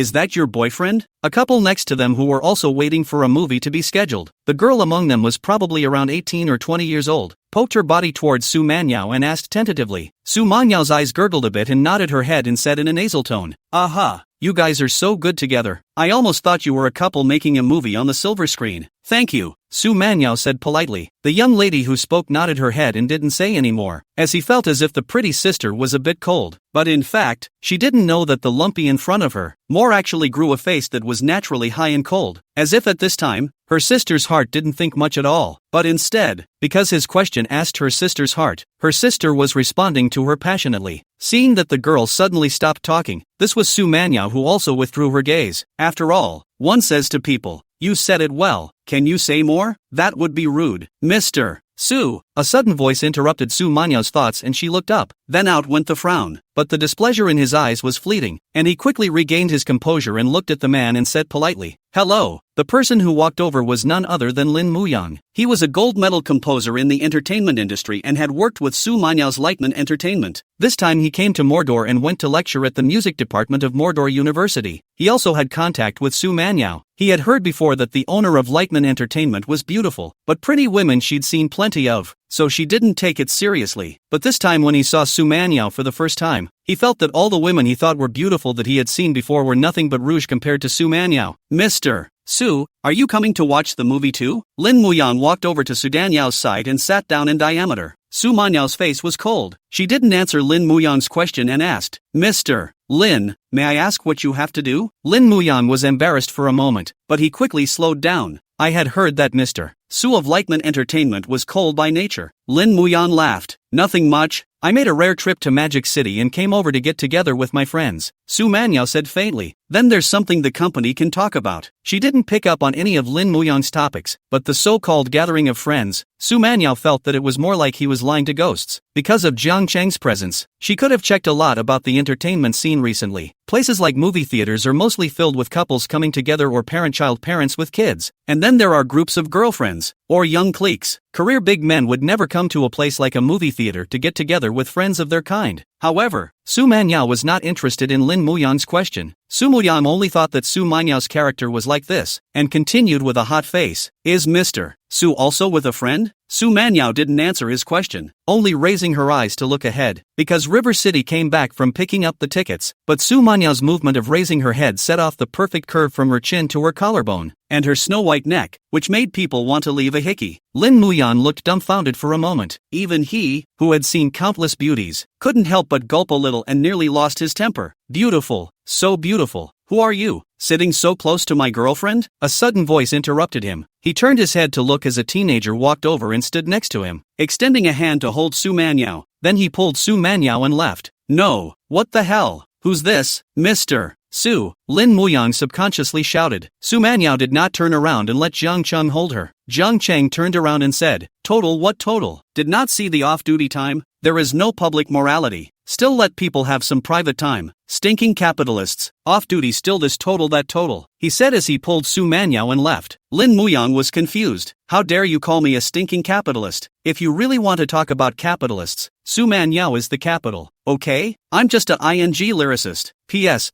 Ask for a wave of recommendations. Please, can you give me a good review?" Chapter 77. I heard that boys don't like to be disturbed when they're playing games. Lin Muyang looked at the back of Jiang Cheng and Su Manyao, who disappeared at the ticket gate. He stood there in a mortar and pestle. His whole body was confused. Who the hell is this? But what shocked him was that he actually saw that man holding Su Manyao's hand, and it was still Su Manyao who took the initiative to put her hand into that man's palm. She had heard that Su Manyao didn't have a boyfriend, so who was this man? But there was no one left to answer him on that question. Jiang Cheng had already walked into the movie hall holding Su Manyao, and after entering the movie hall, the hands that the two of them were holding together loosened up with a tacit understanding. Su Manyao walked in front, wearing slippers on her feet as she stepped on the stairs of the movie hall and walked towards the back row of seats. Jiang Cheng followed behind and saw Su Manyao stop and spoke out. "Go further. Our seats are still in the back row." Su Manhwa looked back at Jiang Chang and did not say anything, walking up another flight of steps before heading towards the seats inside. At this time, the large screen in the business hall was playing an advertisement, and it was dim inside the engine, but Su Manhwa's skin was white like it would glow. Because the aisle between the seats was dark, Jiang Chang could only look down and try to see, but he saw two sections of snow-white calves swing in the darkness as the hem of the long white dress revealed them. There was also a pair of small jiao that were white like they had a glow-in-the-dark effect. As the two of them settled down, Su Manhwa glanced sideways at Jiang Chang and quickly retracted her gaze. Jiang Chang looked at the big screen mother, not squinting. Su Manhwa said, "That person just now only met with me because of his work. He's not familiar with me." Her voice was clear and cold, and she seemed uninviting and bad to talk to. However, the corners of Jiang Chang's mouth could not help but slightly hook up. Is the imperial sister explaining this to me? Don't bother with him in the future. Seeing him is annoying, Jiang Chang said casually. Su Manhwa turned her face sideways to look at Jiang Chang's face, nodded after a 2-second pause and said, "Good." Jiang Chang's gaze looked over. Su Manhwa had already turned her face and looked at the big screen. Jiang Chang was a bit surprised. When could the imperial sister be so submissive? With the character of the imperial sister, even if he was happy in his heart, his mouth would still be unconvinced. She's fallen? Boom! A loud surround sound suddenly came from the theater, and Jiang Chang looked at the screen, so it turned out that the movie was about to start. The reason why Jiang Chang had just walked straight over to interrupt the conversation between that person and Su Manhwa without asking the reason, it was because he turned around after picking up the ticket and saw Su Manhwa's expression from afar. Although Su Manhwa's expression at that time would feel no change if another person looked at it, it was just always so high and cold. But Jiang Chang sensed something different. He saw that Su Manhwa was annoyed with the man talking to him next to him. How he saw it, he couldn't tell himself. It was just a feeling, a strange feeling, but he was sure he was absolutely not wrong. So he didn't even ask at that time. He directly walked over and took Su Manhwa away. Besides, I'm bringing my girlfriend to see a movie at night, and I'm just going to pick up a ticket. And you want to come up and hit on her? Not even the door. Soon the movie entered the main movie. Su Manhwa looked around. The seats in front and back were empty. There was no one else. She pulled her feet out from inside her slippers and curled up into the chair, where she sat on her side and half-pressed her legs, then reached down and squeezed her feet. "Jiang Chang, what's wrong?" he asked as his eyes looked at the slightly reddened hearts of the pale feet near his thighs. Su Manhwa said, "Wearing too many high heels makes my feet hurt." Every time he saw Su Manhwa, he was always wearing high heels, and this was the only time he was seen wearing comfortable slippers. Jiang Chang felt that Su Manhwa did not need to increase her height to wear slippers. In fact, she looked just as good. He said, "Your feet hurt in high heels and you still wear them every day. Can't you wear flats? You're not pressing it right like that. Let me show you." Jiang Chang said and reached out to take the foot from Su Manhwa's hand, then played with both hands.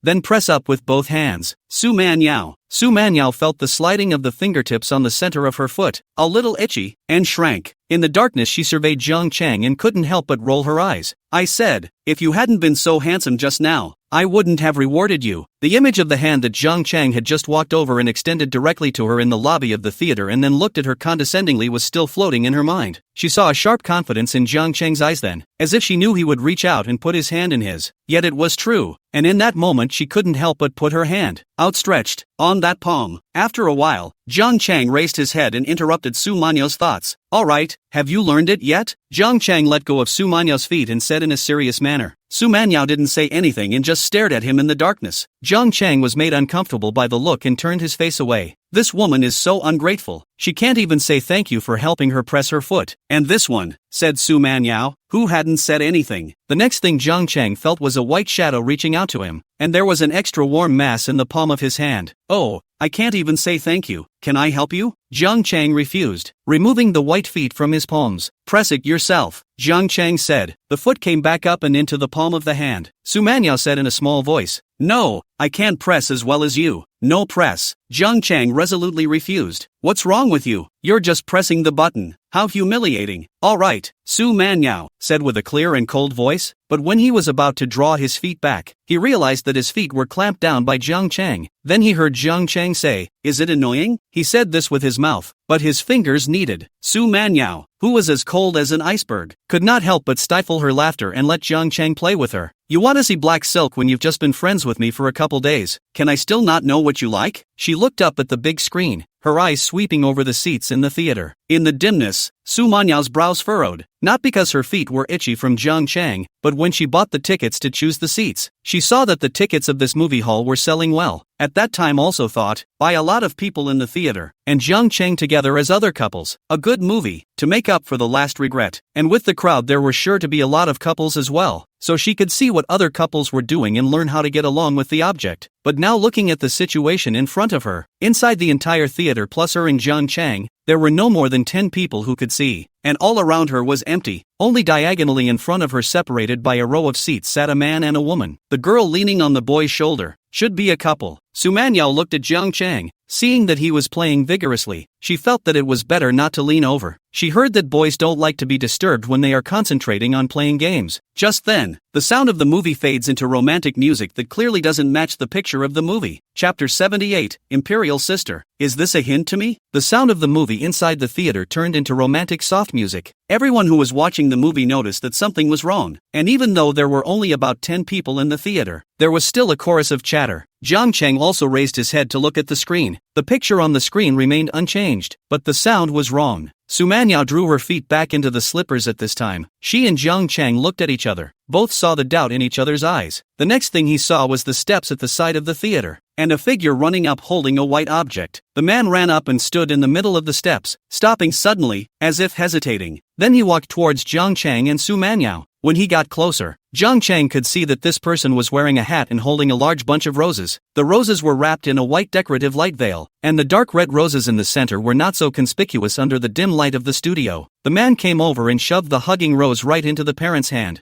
Jiang Chang inexplicably took the large bouquet of roses and saw the man run away without saying anything. I didn't buy any flowers? Jiang Chang watched the man run away, then turned his head to look at Su Manyao with a dumbfounded look on his face. What's this new twist on the Mikado's game? Could it be because the two of them together, from the beginning until now, have never clearly established their relationship, so the imperial sister arranged it this way, hoping to clarify their relationship as a couple with a sense of ceremony? That must be it. Jiang Cheng, who thought clearly about this issue, had a confident smile on his face. The imperial sister has so many tricks. Fortunately, I am resourceful. He stood up holding the rose. In the theater hall, there were hoots and hollers, and it was the not so many dozen or so audience members who were now transformed into a crowd of eaters. Su Manyao witnessed Jiang Chen receive the roses sent by others, and then turned his head to look at him. Seeing that Jiang Chang then revealed a confident light in his eyes, and the whole person suddenly looked a bit spirited. Then he saw Jiang Chang stand up. The Mikado was shocked. What was he going to do? While it had always seemed like she was strong, and he as a person was indeed strong in his own right, that was during the course of the job. Relationships are something she really doesn't know how to do. It's the first time she's ever done it, so being strong and getting along is more often than not nothing more than a pretense. At this moment, seeing Jiang Chang holding a large bouquet of roses, the imperial sister panicked. She stood up shakily and somewhat flustered, a somewhat blank expression on her face. Brush! Just then, a blinding light suddenly lit up in the upper left corner of the large screen in the theater. The lights were in a cylindrical shape shooting straight at Jiang Chang and Su Manyao, surrounding them under a circular spotlight. Su Manyao's little heart fluttered. The high and mighty imperial sister felt her feet a little weak at the moment and wanted to go and hold the chair. As the light poured over the two men, the rhythm of the romantic light music grew long and deep. Jiang Chang knelt down on one knee and handed the rose in his hand to Su Manyao. Royal Manyao, from the moment I met you, it was as if my world was lit up by a warm light. Your smile is like a spring breeze that mesmerizes me. Your kindness, intelligence and unique charm attract me all the time.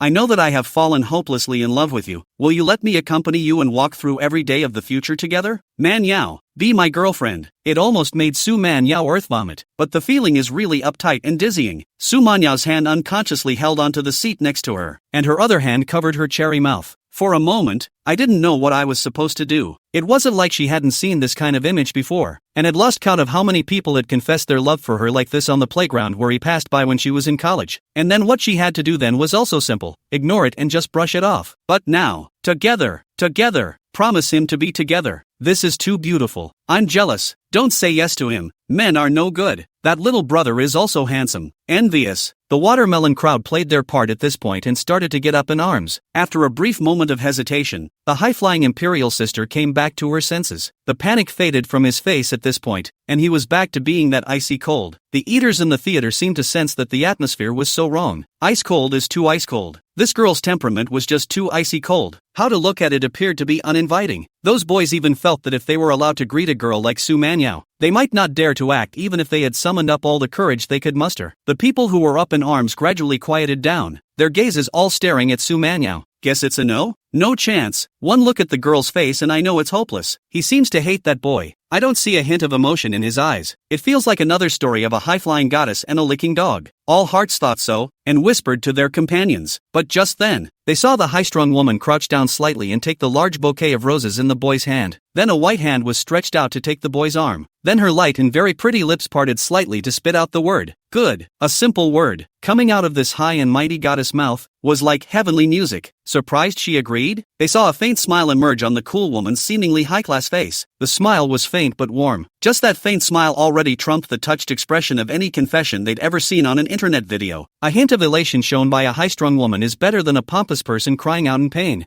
Jiang Chang stood up being led by Su Manyao. He stood in the light and shadow and carefully measured Su Manyao's face. The high-flying imperial sister standing in the spotlight really makes you feel like she doesn't seem to be from the earth. A piece of Jiang Chang's heart also relaxed. This was finally done, and from this moment on, they were already a couple who had a ritualized and established relationship. Is this really my girlfriend now? Jiang Chang looked at Su Manyao and felt that there was something unreal. She is not a young girl who is ignorant. She has maturity and knowledge in her. She is also a professor in Magic City University. She is the goddess that countless people follow and admire. She is strong and high and cold. She loves to save face. But now she is my girlfriend? Well, it's my girlfriend now. Su Manyao was a little uncomfortable by Jiang Chang's look. Holding that big bunch of roses, she slightly sidestepped, avoiding Jiang Chang's gaze and said, "What else do you want to do?" "Doing what? What else do I have to do?" That question stumped Jiang Chang. Is the imperial sister hinting at me? What an asshole. Why didn't I think of that? Kiss her. Jiang Chang read the imperial sister's hint and licked his lips. Then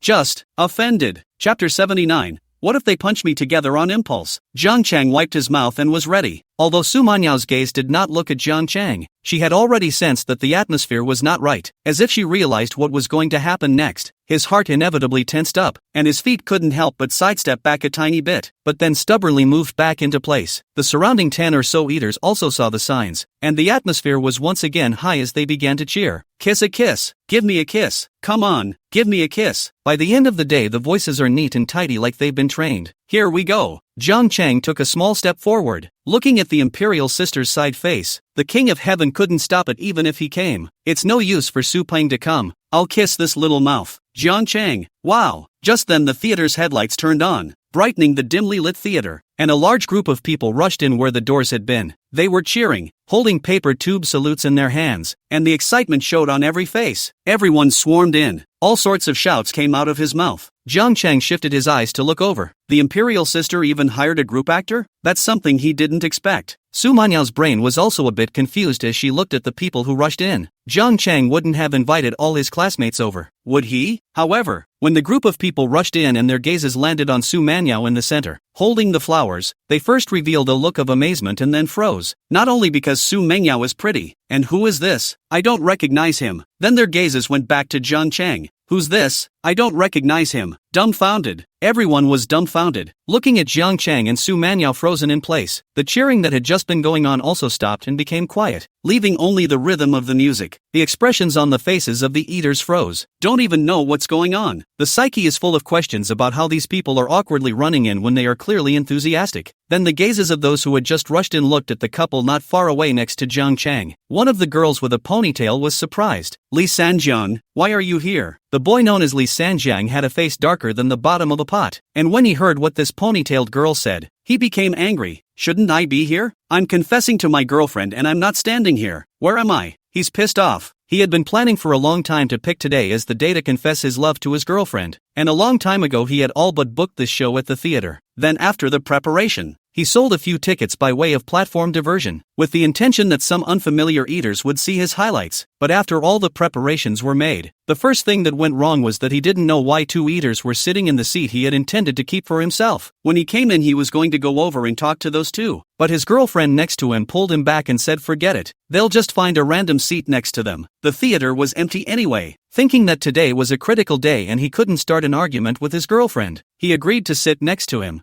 thinking that it wouldn't have much of an impact, and that the light would have the same effect when it hit. But then came the second irreparable mistake. The spotlight, which had been arranged by him in advance, had actually hit the two people he had diverted to sit in his place as munchers, and his girlfriend, also disguised as a foodie, said let that the girl who was confessed to be very beautiful. They are simply a match made in heaven, and was even moved to shed tears. Lisan's family was dumbfounded and didn't know what to do. If I go and interrupt at this point, will I be resented by my girlfriend? Just the time it took him to hesitate was now. What's the situation? Looks like a confession. Wrong person? It wasn't the confession that got the wrong person. It was the arrangement of the person who confessed for someone else. What are you guys still arguing about? Can't you see they're all starting to show their pictures on the screen? The crowd of eaters murmured at the sight of this, all looking towards the screen. I only saw that the screen was showing pictures of Lee Sanjiang and his girlfriend in turn, set to music. I have to say it's a little romantic, but it's really awkwardly keyed up when you think about the scene. The girl with the ponytail also reacted to the fact that the arrangement had been made for the wrong person. The rose was surprisingly delivered to someone else and the spotlight was on someone else. However, as friends of Lee Sanjiang, their gazes at this time looked at Su Manyao, who was holding roses. They simply developed an inferiority complex that dared not look directly at the woman, who was also too beautiful. Suddenly it became clear that it wasn't the fault of the flower delivery person for misidentifying the flowers or the spotlight hitting the wrong place. It was just that it was hard to believe that anyone else could be the main attraction when there was this woman in such an occasion. Their gazes then looked at Zhang Chang, who was also handsome. Compared to Lee Sanjiang is a supporting character any way you look at it. Can you blame anyone else? And this side of River City, a high and cold goddess like Su Manyao was embarrassed. Her neck turned mechanically to look at Zhang Chang as if it was fitted with gears. Zhang Chang touched his nose and whispered, "We seem to have made a mistake." He also saw the picture being shown on the screen, which had nothing to do with him and Su Manyao. Su Manyao let out a small hum and asked, "Then what do we do now?" Slip. After Zhang Chang finished speaking, Su Manyao herself quietly stuffed her small hand into his.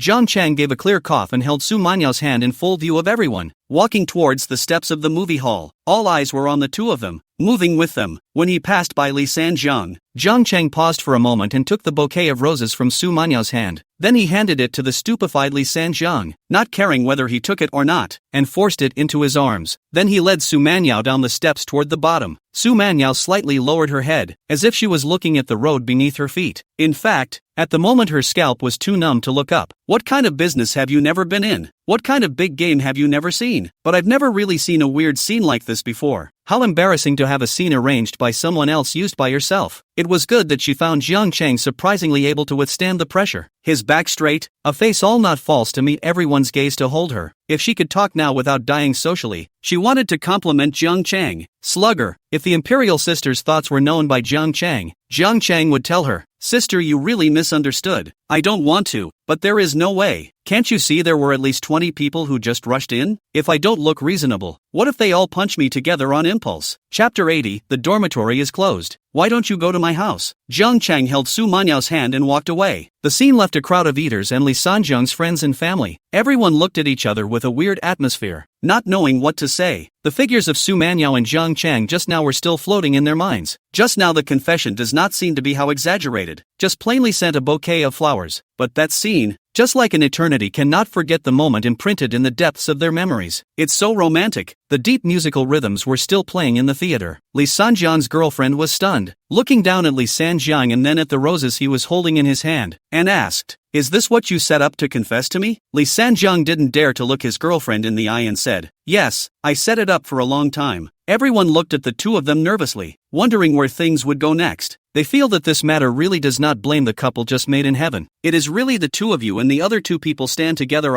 No one will believe that you are the protagonist. Lee Sanjiang's girlfriend, just tearful tears have not yet dried up. At this time tears in the eyes again. "What do you think you can do? You can't do anything right," Lee Sanjiang's girlfriend said with a sobbing, aggrieved voice, then accused Lee Sanjiang. "You see how gentle and considerate other boyfriends are. They didn't even think when they received the flowers. They gave them to their girlfriends to express their love. Do you know what it is? It's love. Can't you learn to be as gentle as others, as considerate as others, as handsome as others?" "Me." Your merchant is confused, like a bone stuck in his throat, unable to speak. "I'm learning to be gentle and considerate? I confess to my girlfriend like him? Here's what I set up, okay? He beat me to the venue I set up, and in turn I have to learn from him? What do I learn from him to learn from him? To take by force the fruits of other people's labor? Nope. Li Sanjiang found the blind spot as he recalled his girlfriend's last words. Can't you be as handsome as others? Spit blood. Li Sanjiang wanted to spit blood. So it's all because he's handsome? Outside of the movie hall, Jiang Cheng held Su Manyao's hand, and after leaving the sight of the crowd, the two of them quickened their pace. Ta-da-da-da-da, and they were off in the elevator, both of them breathing a sigh of relief when they got outside. Su Manyao finally couldn't help but burst out laughing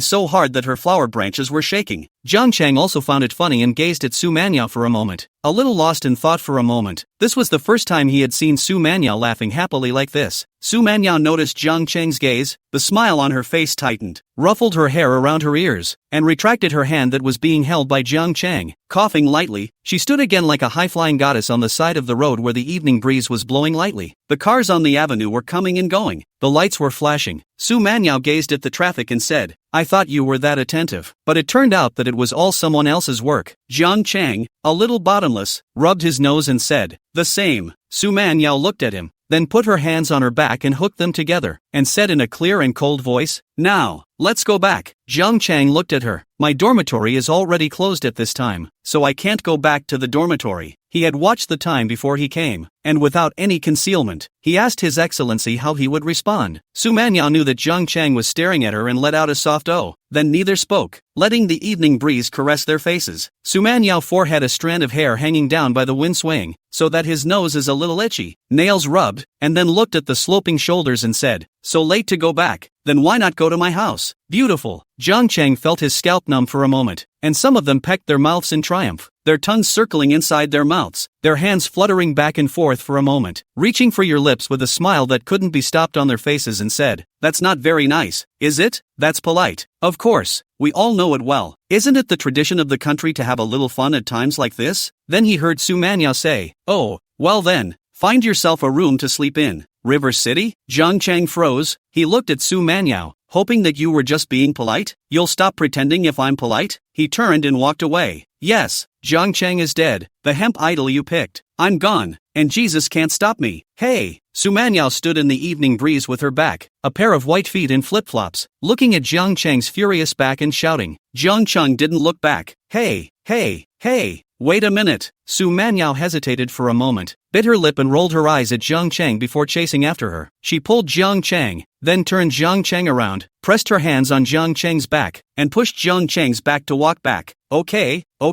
go to my house. No offense, go to my house. Jiang Cheng, it's not good to be so late, is it? Su Manyao, it's okay, it's my boyfriend. Su Manyao's imperial voice stretched out the last word mom, and it became meaningful. Jiang Cheng was pulled back again by Su Manyao and the two of them walked towards the parking lot. Jiang Cheng, if you're not a little more bold, you don't even know who's the big brother. Su Manyao, a younger brother is a younger brother, and in the end I still need to coax him. At this time in Su Manyao's parents' villa, Su Manyao's mom, Wang Lin, is already in the district with her husband. We're just going to check on Manyao, it's fine. Her husband, Su Half City, was worried and said, Manyao is a very independent person. He doesn't like it when we go over there without saying hello. Why don't you give him a call now in advance? Wang Lin was reluctant. Didn't you hear that Jiang Cheng kid yesterday? He's even going to elope with Manyao. Let's not talk about whether he's joking or not, but this relationship is developing in a way that doesn't sit well with me. Our family Manyao has never found a boyfriend. He is the first boy to rumor with Manyao, and said that he has already discussed getting married, and will elope if his parents don't agree, which is very much like Manyao's straightforward and thunderous personality. But again, I don't feel right, and I don't feel comfortable not going to check it out. Su Half City said, then what if we go over there and Manyao says we made a surprise attack and made her unhappy? Wang Lin, just say you're passing through. Su Half City, really? Wang Lin, really? Su Manyao hasn't lived with her parents since college. She was now living by herself in Intercity 1, the top commercial housing neighborhood in Magic City. Jiang Cheng drove Su Manyao's car, followed the navigation and parked the car in the underground garage, then followed Su Manyao upstairs. Chapter 81, Is There So Much Water? Walking into the elevator, Jiang Cheng paid attention to the floor that Su Manyao pressed.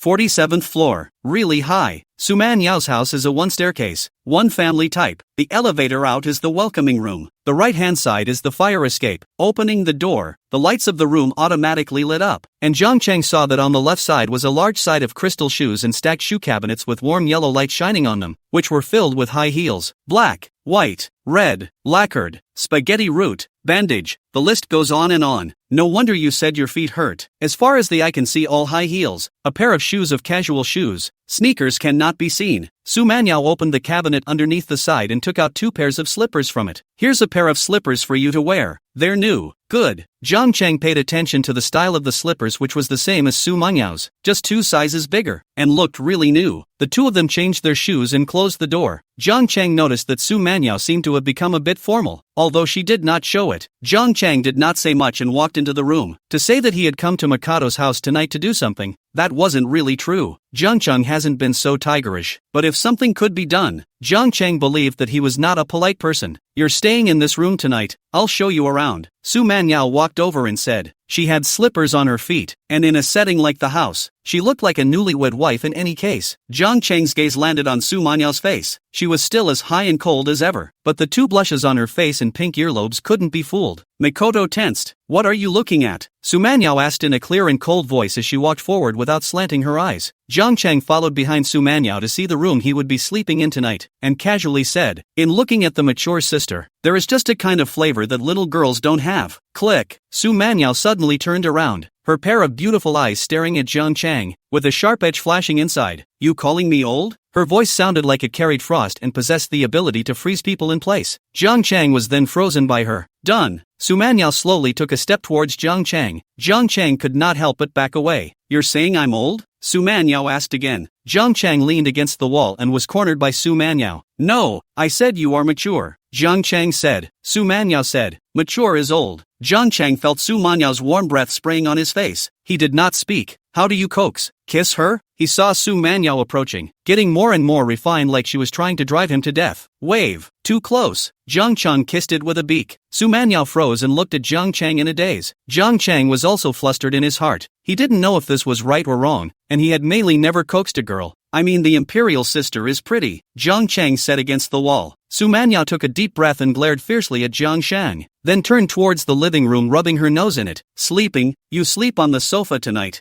Jiang Cheng sighed in relief and summarized the experience by saying anything, not anything related to a woman's age. Speed Celia, exasperated, went back into the living room, smashed himself on the couch, then picked up the remote, clicked on the TV, kicked the slippers off his feet, and scrunched a pair of legs up on the couch. Knowing that Jiang Cheng had come out from the aisle going to the bedroom, he didn't look at it, chilling out and watching TV. Jiang Cheng stood in the living room and looked at Su Manhwa. Angry let him angry. He also do not know how to coax. Dang chi licking dog that said he really cannot learn. Then his eyes went to the kitchen and he asked as he walked over, any ingredients to make food? Eating in the cafeteria every day at school has made Jiang Cheng tired of eating. In fact, when he was at home before attending college, Jiang Cheng would occasionally make things for himself to eat. Now that I live in a dorm, I don't have that opportunity. This was the first time in Magic City to go to someone's home, so Jiang Cheng was a bit of a fan addict and wanted to make some food for himself. After asking but didn't hear Su Manhwa speak, he turned back and saw Su Manhwa's back sitting on the sofa. After 2 seconds he heard Su Manhwa say, there's no food at home. Then after a pause, Su Manhwa's voice came again. I'll call the property to have him send some over. What would you like to eat? Su Manhwa was also a little embarrassed that in such a large house, there were no ingredients at all in the house. This is also because she can't cook herself. She can't even cook an instant noodle. So all the kitchens in the house, from the closed ones to the open ones, have become decorative. The refrigerator was open, but there were only drinks and fruit in it. Jiang Cheng said, ask if there are any shrimp. Ask him to send shrimp, and wontons, onions, ginger and garlic. These condiments also need to be. Jiang Cheng didn't know that the service in this neighborhood could be so good, and there were still people who called to have the properties send ingredients over in the middle of the night. Good, Su Manhwa answered, then dialed the phone. Jiang Cheng walked into the kitchen, intending to familiarize himself with the layout inside first. Su Manhwa's kitchen is very large. Inside the equipment and tools are all available, as well as some condiments, bottles and jars of things all neatly placed, appearing to be very high-end, upscale. I guess a sanitation nanny usually tidies up, and the brand new like never used countertops are dry and clean without a speck of dust. Jiang Cheng drew out the chopper and patted it in his hand before habitually placing it in the dishwashing basin and reaching out to turn on the faucet. Pust! A stream of water instantly soared out as soon as his faucet was turned on. Instead of soaring into the wash basin, the diameter soared towards Jiang Cheng's face. Jiang Cheng was startled and took a step back, but instantly reacted by reaching out to block it, dropping the kitchen knife with his other hand to turn off the faucet. But the faucet didn't come off. Instead, the handle of the faucet came right off. Jiang Chang froze, then went to block with both hands, but the current was so strong that it washed right through him and still didn't clog. Jiang Chang was confused. You have such a high-end home and the kitchen faucet is such a piece of shoddy work? It spikes water when you touch it? Is there this much water? Tada tada tada tada. Behind came the sound of footsteps. Su Manyao ran over. High cold voice at this time, also with a little anxious. I forgot to say to you, this faucet at home is broken, because it has not been used, so I did not let anyone repair it. She stood by the side and looked at Jiang Chang, who was blocking the faucet with both hands as hard as she could, but the water splashes were still soaring towards Jiang Chang's face. Big sister, it's not a matter of whether to repair or not. Tell me how to turn off this water? Jiang Chang said urgently. Any more spray down and you can swim. You called me big sister. Su Manyao's voice was icy cold, like she was gnashing her teeth. You're dead. Then she walked quickly to the side and said, the safety switch is here, just turn it off too. Although he said on his lips that Jiang Chang was dead, he still helped Jiang Chang turn off the safety switch, and the water flow was immediately stopped. Bang, bang, bang. Just then there was a knock on the door outside. Chapter 82 opened the door with no clothes on. Su Manyao glared fiercely at Jiang Chang before running to open the door, and then returned with a bag of ingredients, placing it on the counter. Seeing that Jiang Chang was all wet, Su Manyao hesitated and said, go take a shower first, don't catch a cold. She also had some apologies in her heart. The faucet was broken and she forgot to tell Jiang Chang, otherwise Jiang Chang wouldn't get wet all over. Jiang Chang stood there with his feet covered in water. His clothes were all wet with water. He pinched his clothes with his fingers to hold them up, not letting the soaked clothes stick to his flesh. This is a little difficult. The first time he came to the Imperial Sister's home and did not have a change of clothes. To say that after a while the attack, maybe here to hang his clothes, but now what to do? Su Manyao's just now that anger obviously gave out quite a lot. Once again said, I'll call the property, let him send you clothes over again. You go to take a shower first. There are new bath towels in the bathroom. The first time he came to the Imperial Sister's house and got like this. Jiang Chang was in a bit of a trance and stood there without moving. The Imperial Sister came over and didn't care that all the water under her feet, reached out and pulled Jiang Chang and said, why are you still frozen here? You come with me. Like a big sister who would take care of people, he dragged Jiang Shan right towards the bathroom, then pushed Jiang Chang in and closed the door. The bathroom in Su Manyao's house was also big. Jiang Chang couldn't figure out, wouldn't a person feel empty living in such a big room? Is this the life of the rich? He walked in and surveyed the bathroom. Everything in it looked like new, including the toiletries. Even the bath towels were new and wrapped in packaging on the outside. I think there should be more than just this bathroom in the Imperial Sister's house, and usually this place should be useless. So relieved, and not afraid to see something embarrassing, he quickly undressed and turned on the hot water and stood under the nozzle. The hot water drenched down from the top of his head, and Jiang Chang's emotions gradually soothed. Coming out from inside the bathroom, Jiang Chang directly wrapped himself with a bath towel, but his six-pack abs and lumpy flesh were exposed. Actually, it's just naked. Anyway, the relationship is already established. The Imperial family is here, and even took a bath. So is it like that to be so squirmy? He came out with a towel around him and saw Makoto sitting on the couch, her head down, picking at something. Walking over to see what the Imperator was holding was a pair of white casual flats with two pink decals on the side of the shoes like new. The Imperial was concentrating on her shoelaces, only they were a mess. Jiang Chang didn't get it. How come new shoes have to wear their own laces? You sit here and wait for the properties to send the clothes over right away? Su Manyao said, looking up at Jiang Chang. This look confused Su Manyao. His gaze unconsciously slid from Jiang Chang's chest to his abs, then stared blankly, for a moment like time was frozen. His expression was all caught in Jiang Chang's eyes. Confused.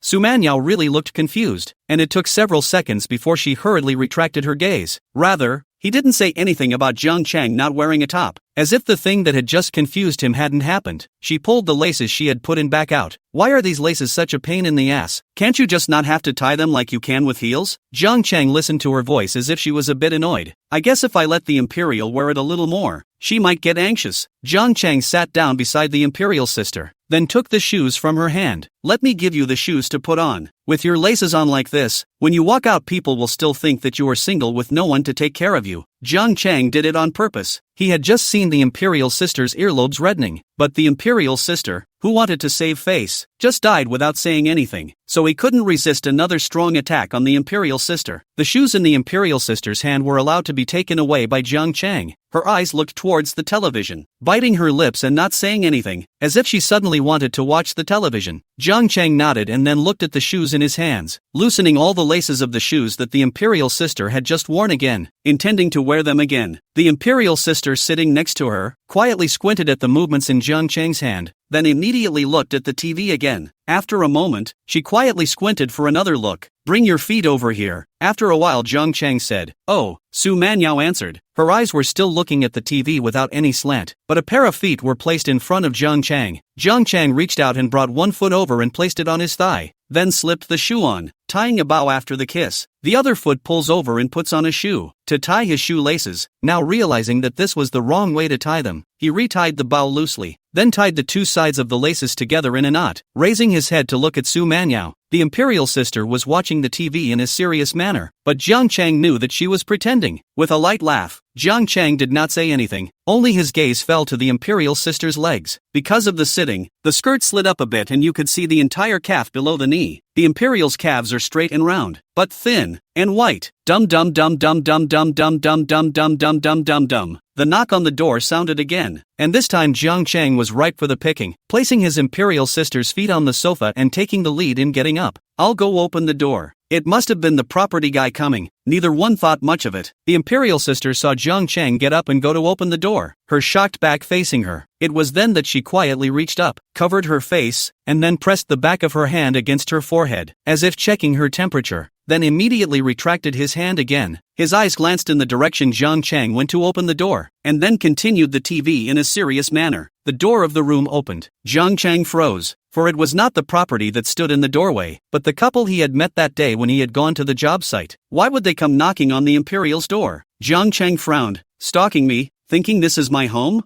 Mr. Su, are you guys up to something?" Jiang Chang said with a cold voice. Standing outside the door were none other than Su Half-City and Wang Lin. The door of the room opened and they saw Jiang Chang. They were also baffled and were shocked speechless. They came to their daughter's house and the one who opened the door was Jiang Chang? Eyes swept over Jiang Chang's body, and he was still naked with a towel around him?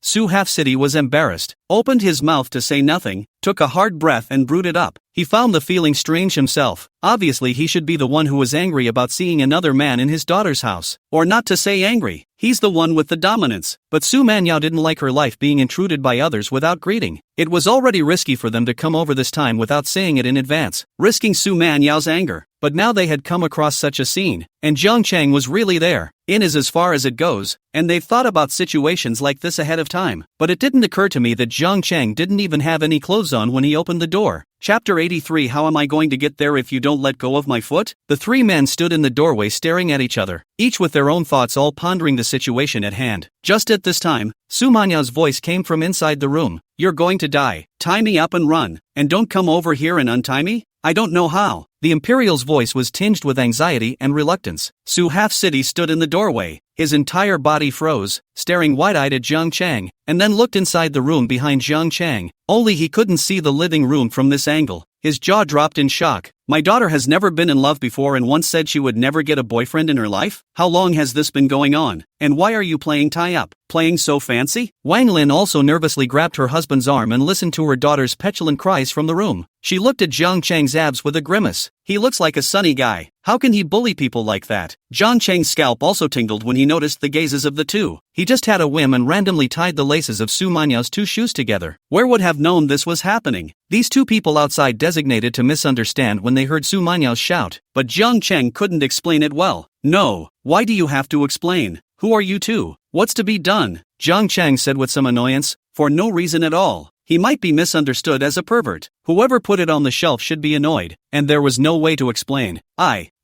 Su Ban Chang and Wang Lin looked at each other, and the two of them couldn't wait to find a place to drill in. Coming unannounced and raiding your daughter's home. Who knew you'd encounter such a scene? If Man Yao knew about it, he probably wouldn't care about the two of them for the rest of his life. "Brother Jiang, you come here." Su Half-City suppressed his voice and beckoned to Jiang Chang. "Say what? Whatever you brother." The person who spoke was not Jiang Chang. It was Wang Lin, frowning and glaring at her husband. "What's with the brotherhood? He's Manyu's boyfriend. Do you know that? You're Manyu's dad. You know that?" Su Half-City also reacted. "Oh." He walked forward, reached out and put his arm around Jiang Chang's shoulder, and lowered his voice. "I am Manyao's father." Jiang Chang heard, immediately unhappy. I am still your father. No, you are the imperial sister's father? In the latter half of the sentence, Jiang Cheng's voice also suppressed, staring at Su Half-City with wide eyes. Shhhhhhh. Su Half-City made the gesture of silence, showing on Jiang Cheng's shoulder. Xiao Jiang do me a favor, don't tell Manhwa that I've been here. The two men's brains were close together, and Jiang Cheng looked at Su Half-City. I really don't know how this old deng gave birth to such a beautiful daughter. But then looking at the noble woman next to her, who should be Su Manhwa's mother, he instantly understood why Su Manhwa could be born so beautiful. Why? Jiang Cheng asked. When things go wrong, they go wrong. The man in front of him was Makoto's old man, and now he was in Makoto's house by himself, a strange man, and naked and shirtless. I'm surprised that Papa Makoto didn't care, but instead said not to say that he had been here. What kind of operation is this? Normal operation. This time Lao Deng must not find a stick to drive yellow hair? But Jiang Cheng asked this question, which put Su Half-City on the spot. He stared at Jiang Cheng in a daze and fixed his eyes for 2 seconds, then reached out and pulled out a small notebook with a fountain pen clipped to it from his pocket in his arms. Opening the small notebook, he used a pen to brush on it, not knowing what he had written, and then tore it off and slapped it onto Jiang Cheng's chest. Here's my check. It's blank above the amount. Fill it in yourself. Checks, textbooks not used, but it was good stuff, and Jiang Cheng covered it with one hand. It's not because of greed for money. The main fear is that the check is on the ground. What is this Olden trying to do? Offer me $1 million to leave his daughter? Uncle, you misunderstood. I am not that kind of person. No matter what, I will not leave Manhwa. If you increase the money, it will be difficult for me. Jiang Cheng pressed his voice and said righteously. Su Half-City? So the price is difficult, but there's still room for negotiation? I meant for you not to tell Manhwa that I was here. Oh. I won't say anything. Don't worry, uncle. Jiang Cheng patted his chest and assured. Are you here yet? Can you hurry up? How did you tie this? I can't untie it. Su Manhwa's voice came from the room again, as if it was very difficult. Su Half-City was startled, tiptoed to look inside and said, Xiao Jiang, then it's a deal. Make sure you don't say I've been here. I'll just go ha. Su Half-City finished panicking and pulled his wife towards the elevator. Go. Come on, let's go. What are you looking at? Wang Lin seemed to still be a little reluctant, looking at the room behind Jiang Cheng, and then at the bare-chested Jiang Cheng. The elevator door opened, and the property people happened to come out of it to speed the two of them who were doing the paperwork, and the undead went in and clicked the door shut, leaving the property people outside. The staff of the property carrying clothes in their hands looked at the closed elevator behind them, and then looked at the bare-chested Jiang Cheng. Can't you wait a few more seconds for me? But this is something he definitely can't say. Spitting in his heart but with a smile on his face, he handed the clothes he was carrying in his hand to Jiang Cheng. Sir, the clothes you ordered. Jiang Cheng closed the door back to the living room with his clothes attached. Su Half-City's check was left behind in the bag of his clothes. Jiang Cheng hadn't really thought about asking for his money, but it wasn't too good to lose it just like that. Was it? Right? What are you doing taking so long to come back? You was obviously getting a little resentful, her shoes still tied together and one leg resting on the couch. Jiang Cheng looked at her helplessly. If you really want to feel bad, don't you just take off your shoes? He was only tying the laces of the two shoes together, not tying one of the Makoto's feet tightly. So in the end, this was simply a case of the imperial sister not wanting to take it off herself and wanting to play such a game with him. I don't think Makoto likes to be tied up, do you? What are you looking at? Don't hurry up and untie me, Su Manhwa said. Jiang Cheng also did not point out to her and walked over to sit next to her, then smoothly untied the laces of the two pairs of shoes tied together, took off the shoes and placed them next to her. What were you just doing? Being outside for so long? Su Manhwa asked suspiciously. It's okay, the guy from the property asked me if my clothes fit. The parent made a random excuse. Daddy Sentinel wouldn't let him tell anyone that he'd been here. Jiang Cheng didn't know what was going on yet, so of course he couldn't just sell Lao Deng out. At least now, judging by Olden's attitude, he wasn't resisting him very much, so Jiang Cheng felt that in order to avoid any complications, then he should not say anything for the time being. Did you come back at night to take a bath? Jiang Cheng changed the topic and said, why don't you go and take a bath first? When you come out after washing, it's just right to eat. I'll go and do it now. Of course I'm going to wash it, Su Manhwa said without any good humor. Jiang Cheng looked at Su Jiang Cheng sitting on the sofa without moving and said, then you go. If you don't let go of my foot, there's no way I can go. Chapter 84, The Imperial Sister has gagged. Oh, I'm sorry. People pick up whatever's next to them when they're talking. Jiang Cheng then realized that his hands had been squeezing the jade feet without letting go at some point. Su Manhwa helplessly glanced at Jiang Cheng and put her feet into the slippers, then stood up and twisted her waist towards the bathroom. When she left Jiang Feiqing's line of sight, Su Manhwa looked down at her feet, her 10 toes fighting inside her slippers. Was it really fun? Jiang Chang got up and went to the kitchen. The faucet that was broken before. It was definitely too late to fix it tonight. Luckily the kitchen was big enough to have more than one sink. Jiang Chang opened the bag that Su Manyao had brought in earlier. Inside was the ingredients that the property had sent up. There were pre-made dumplings, and tomato and egg, lean meat, and condiments. The package of the pre-made dumplings also states that it is filled with tomato and egg. The property is still very attentive because tomato and egg dumplings can be interpreted as tomato and egg filling or dumplings cooked in tomato and egg broth. But the property Mr. Liang is all prepared. Whichever you say, he can't be wrong. Then Jiang Chang began to clean the tomatoes. Since the ingredients for both kinds were prepared, it was of course all of them. Adults never make choices. This side of the bathroom, Su Manyao had already retired, her clothes standing in front of the bathtub, which was draining, and she was holding her cell phone in her hand. Talking to my girlfriends at the moment. I'm going to your house now too. I'm going to sleep with you tonight. I bought a very sexy set of sleep. I'll wear it for you then. Zell sent a message with a picture. The photo was of a set of black lace pajamas spread out on a bed. Su Manyao, not tonight. He's coming. Zell, him? What him? Degree Omicron degree. Su Manyao, my boyfriend. Shellen was shocked. Then came a series of shocked emoji swipes. Oh, don't swipe. Swipe again and pull the plug. Su Manyao barked out a reply to the message, looked at the bathtub to see that the water was almost released, lifted one leg and toes to test the water temperature, and then stepped into the water. Both feet went in and then slowly squatted down to soak herself in the bathtub. You're together? Siren asked in shock. Su Manyao raised her head and thought for a moment before replying. Well, he confessed to me tonight. Su Manyao, a person with a high and cold nature, didn't have many friends since she was a child. She didn't need or want to get along with unnecessary people. Si Lian is considered one of the handful of friends. To Su Manyao, such a pure person, recognized by her friends, that is what there is to say. Plus the fact that falling in love was something that would have been a pipe dream for her in the past. She had absolutely no idea how it was supposed to work, so she would ask Si Ling about a lot of things first. When Si listened to Su Manyao's reply, he was shocked. I thought you were kidding. Are you serious? Su Manyao said.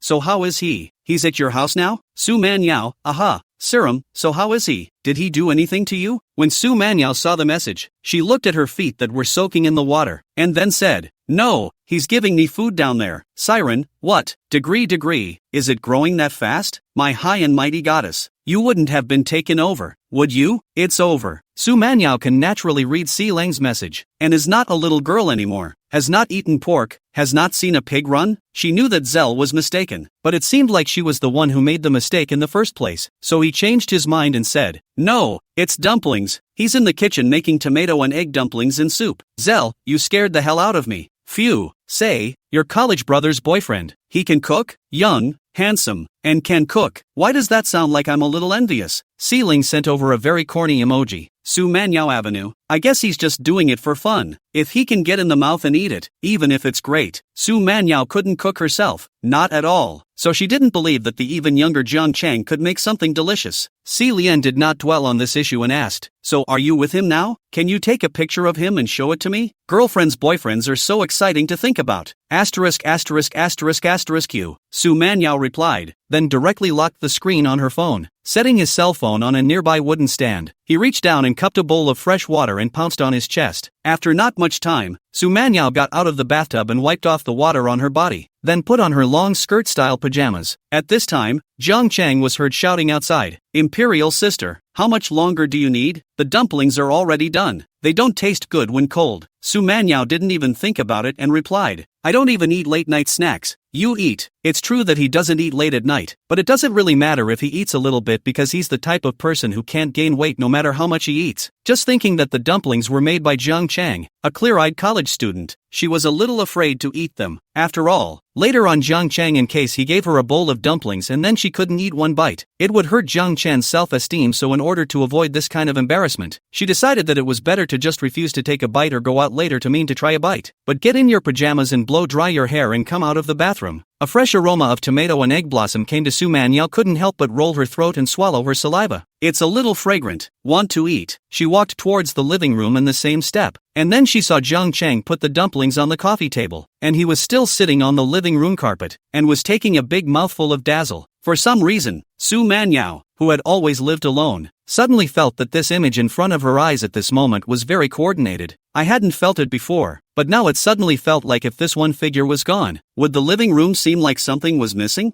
Jiang Chang looked up when he heard the footsteps, and the dumplings he had just put into his mouth slipped out and fell to the ground with a blat. Jiang Chang swore that he was definitely not an old sex maniac, but the woman in front of him was just too lawless, and she's a teacher at her own school. This meets in the school have to shout Professor Su good. Is this my girlfriend? He looked at just out of the bath, such as hibiscus out of the water. Skin white wearing pajamas is standing there on the body like there is still some moisture. Su Man Yao, with such a watery face, it should take him a long time to cry when he's given a brain crash, shouldn't it? Jiang Chang silently pulled out a paper towel and wrapped up the dumplings that had fallen to the ground and threw them into the trash. Su Man Yao walked over in her slippers, and that pair of feet with dark red nail polish stood right in front of Jiang Chang. Jiang Chang looked up again and saw Su Man Yao's big eyes that were fan-fluttering. To eat. Su Man Yao softly and coldly said 2 words, but Jiang Chang saw her gulp. Chapter 85. If you ever yell penis again, I'll eat it. No law. Jiang Chang said. Ha! Makoto showed a lost look. She seemed to have forgotten who had just told her best friend in the bathroom that it was already impressive to be able to swallow what Jiang Chang made. And who was it that just yelled from the bathroom that they don't eat at night? Jiang Chang had the same thing in his heart, wanting to look at the imperial sister. Suddenly, I felt a little bit of a pathetic look on the Mikado's face, so he got up and said, there's still 2/3 of the remaining ingredients in the fridge to do a little work, and I'll go cook you another one. Jiang Chang walked towards the kitchen after he finished speaking. Mentally, he didn't blame the imperial sister for the trouble. From the time we've known each other until now, your royal face and body are enough to kill most women, and he's a teacher, too, and buff's full of it. But the imperials are so much better than the fairies who think they look good. So to recook a dumpling for the imperial sister, Jiang Chang didn't find it difficult. Su Manyao looked at Jiang Chang's back that was very quick and went to the kitchen. The corners of her mouth couldn't help but float into a smile. Her gaze went to the 2 remaining dumplings on the coffee table, gulped and tried to eat. But let's wait, you can't lose your temperament. She really didn't expect Jiang Chang to be able to take an ordinary bowl of dumplings and make the aroma so pure that it smelled appetizing. It didn't take long for Jiang Chang to bring out the dumplings when they were ready. Su Manyao was sitting upright on the sofa in the living room. Seeing Jiang Chang come out, a pair of beautiful eyes quietly glanced twice, and immediately retracted to look at the TV. Don't pretend, eat, Jiang Chang said as he put the bowl with dumplings on Su Men, then the coffee table in front of him. Say I'm loaded? Su Manyao's gaze glared over, staring at Jiang Chang making a gnashing of teeth. Then seeing that plus not being scared at all made her feel really hungry. Well, that's not loaded. He. A smile crept onto the Mikado's face as she slid off the couch and sat down, cheerfully picking up her chopsticks, picking up a dumpling and touching it with her pink lips. It seemed a little hot.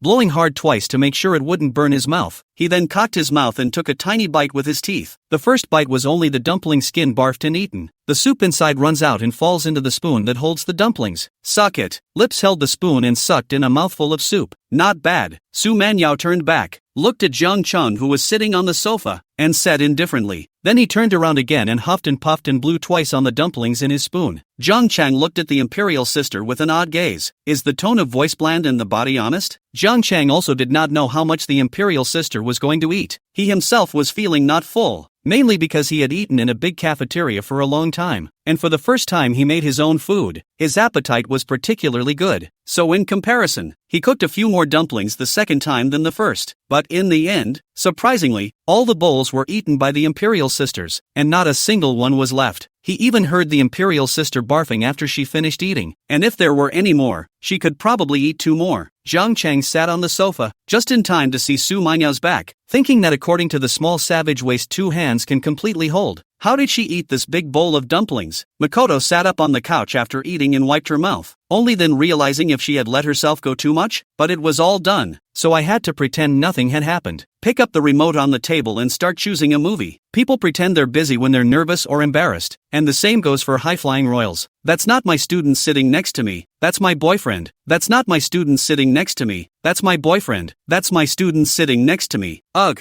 Makoto was silently brainwashing herself as she chose the movie she wanted to watch. Before, he hadn't thought much about it, or didn't dare to think about it in detail, but today Jiang Cheng confessed, and she agreed. Really think about it vicariously afterward. It was only then that the imperial sister suddenly realized that this was a student at her own school, and she was a teacher. How could I? Is this supervised theft? Jiang Cheng suddenly felt that the imperial sister was a bit cute, but this cute imperial sister's house was a bit big and was probably not cheap. It seems that he still needs to move bricks to make money, or else he will be designated to go out and be said to be eating soft rice in the future. Jiang Cheng didn't like pots like soft rice. It's not like he's Chao De Hua of the Serious Crimes Unit. Unless this soft food he is really tasty and flavorful. Jiang Cheng thought about it. The imperial sister has now eaten the dumplings she made. Her anger should have subsided. Not so much that she would let herself sleep on the sofa again, right? He hesitated and said, "Could." Before Jiang Cheng could finish his words, the imperial sister suddenly hit him like she had exploded and said, "No."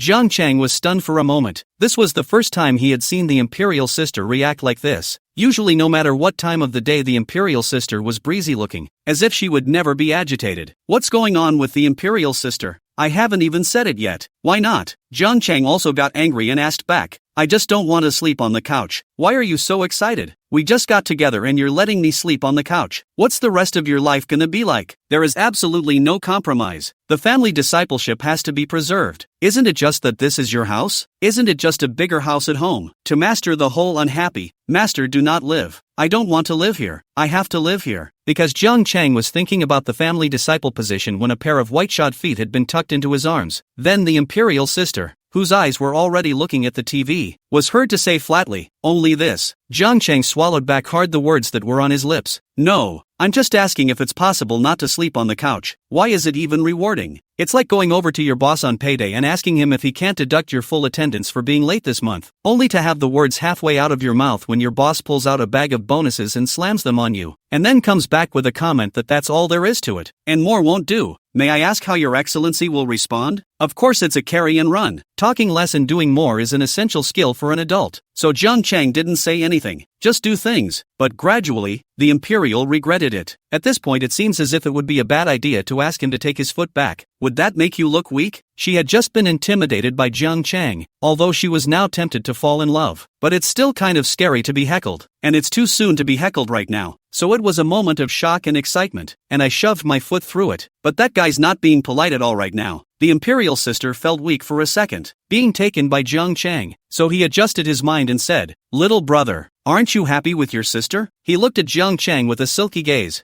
Jiang Cheng raised his head and locked eyes with the imperial sister. "How dare you call me brother?" He grabbed the imperial sister's white and tiny feet. "If you dare to shout little brother again, I'll eat it." Su Man Yao. Little brother. Chapter 86. How long have you been with your boyfriend? This night Jiang Cheng mixed into the second bedroom to stay. The imperial blushed and went back to the master bedroom. Don't ask Jiang Cheng why he hadn't blended into the master bedroom. He'd thought about it, but vaguely encountered. The Mikado came to a relative. This put Jiang Cheng hated his teeth. Hard to rebel against the Big Dipper to press the imperial sister on the sofa. A slap served. Apparently this was all arranged in advance by the imperial sister. The calculated time to ask herself to a movie and call herself to her house on this day. To say that the imperial sister didn't do it on purpose, Jiang Cheng couldn't believe it to death. The next morning Jiang Cheng woke up, the imperial sister wearing pajamas, sleepy eyes out, gave Jiang Cheng an explanation of her day. No classes, do not go to school. Want to sleep. Then he hurried back to his bedroom. Jiang Cheng saw that the imperial sister's expression was obviously unnatural, obviously still thinking about last night's undersea moon exploration, so he ran thief fast. Jiang Cheng felt that this is really not to blame him. Pressed up when the imperial sister and did not push. Love to the natural place hand always needs some action.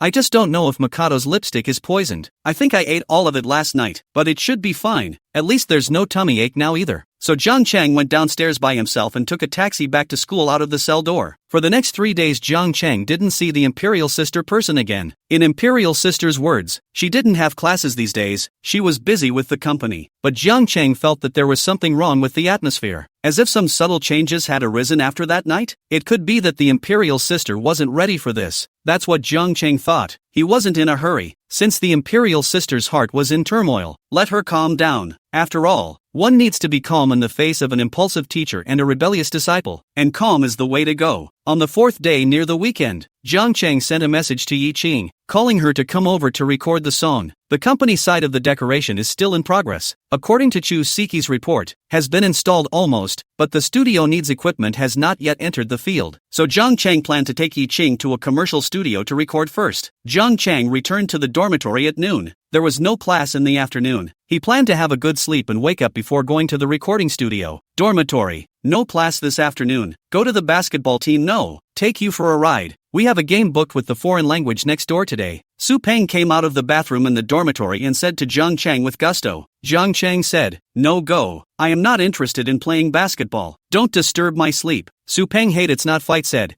"You this person is when crepe. The old get like a scholar. Smother yourself, on your face value. If I go with me to the basketball team, that the girls look at it shall not scream it? I'll let you in on a secret. Almost every game there are girls who pretend to go to basketball games with the intention of looking at cute guys." Zhang Chang flung himself onto the bed and said, "Not interested." Su Peng saw that there was no way to shout at him for not moving, so he could only run to the mirror himself and scratched his hair, then went downstairs. Su Manyao had actually been to the school for classes during these 3 days, but she just didn't tell Zhang Chang about it. For the past 3 days, the scene from that night on the living room couch kept coming back to his mind every day as soon as he was idle. Every time she thought about it, her body went weak and her scalp tingled. It caused her sleep routine at night to be a bit disorganized. On the afternoon of the third day, after Su Manyao finished her work in the company, she finally decided to make an appointment with her TCM Health and Wellness Manager, Dr. Chen. It was Dr. Chen who told her in the first place that she needed to find a boyfriend to regulate her physical condition. She had listened to Dr. Chen and had now found a boyfriend, but in the past few days she had found that her body was not only not toned down, but was even more out of shape. "Can you tell me about your time?" A quaintly scented consultation room that smelled of medicine. Sung Chen Louise, a woman in her 40s, sat behind the table with narrow-framed myopic glasses and looked at Su Manyao and asked in a thin voice. Su Manyao was wearing a black casual suit. Her black silk-wrapped ankles were exposed under the suit pants, and her feet were wearing black lacquered red-soled fine-heeled high heels. She looked around after hearing Dr. Chen's words to make sure there was no one else in the consultation room, and asked, "What time?" Dr. Chen cocked his head and reached out to clap, then quietly look at the woman in front of him, whose beauty makes women jealous. Su Manyao pursed her lips. The high and cold imperial sister was like an unresponsive for a moment. Dr. Chen didn't wind up and snapped and clapped again. "It can't be just a minute or two." "No," Su Manyao immediately said. Dr. Chen calmly said, "Even if it's not, I guess it's about the same. Otherwise I see that not only has your endocrine not been regulated back, but it's even more messed up. It must have been repression that didn't get released, and I guess the timing wasn't right." Su Manyao once again vetoed and said, "It's not that the time isn't there. We're almost 2 hours in. For if you count from the very beginning." "What?" Dr. Chen stood up in response, his eyes wide and his lips trembling in shock as he asked, "What did you say? Do you realize what you're saying? Are you sure? Your boyfriend's kidneys are made of iron?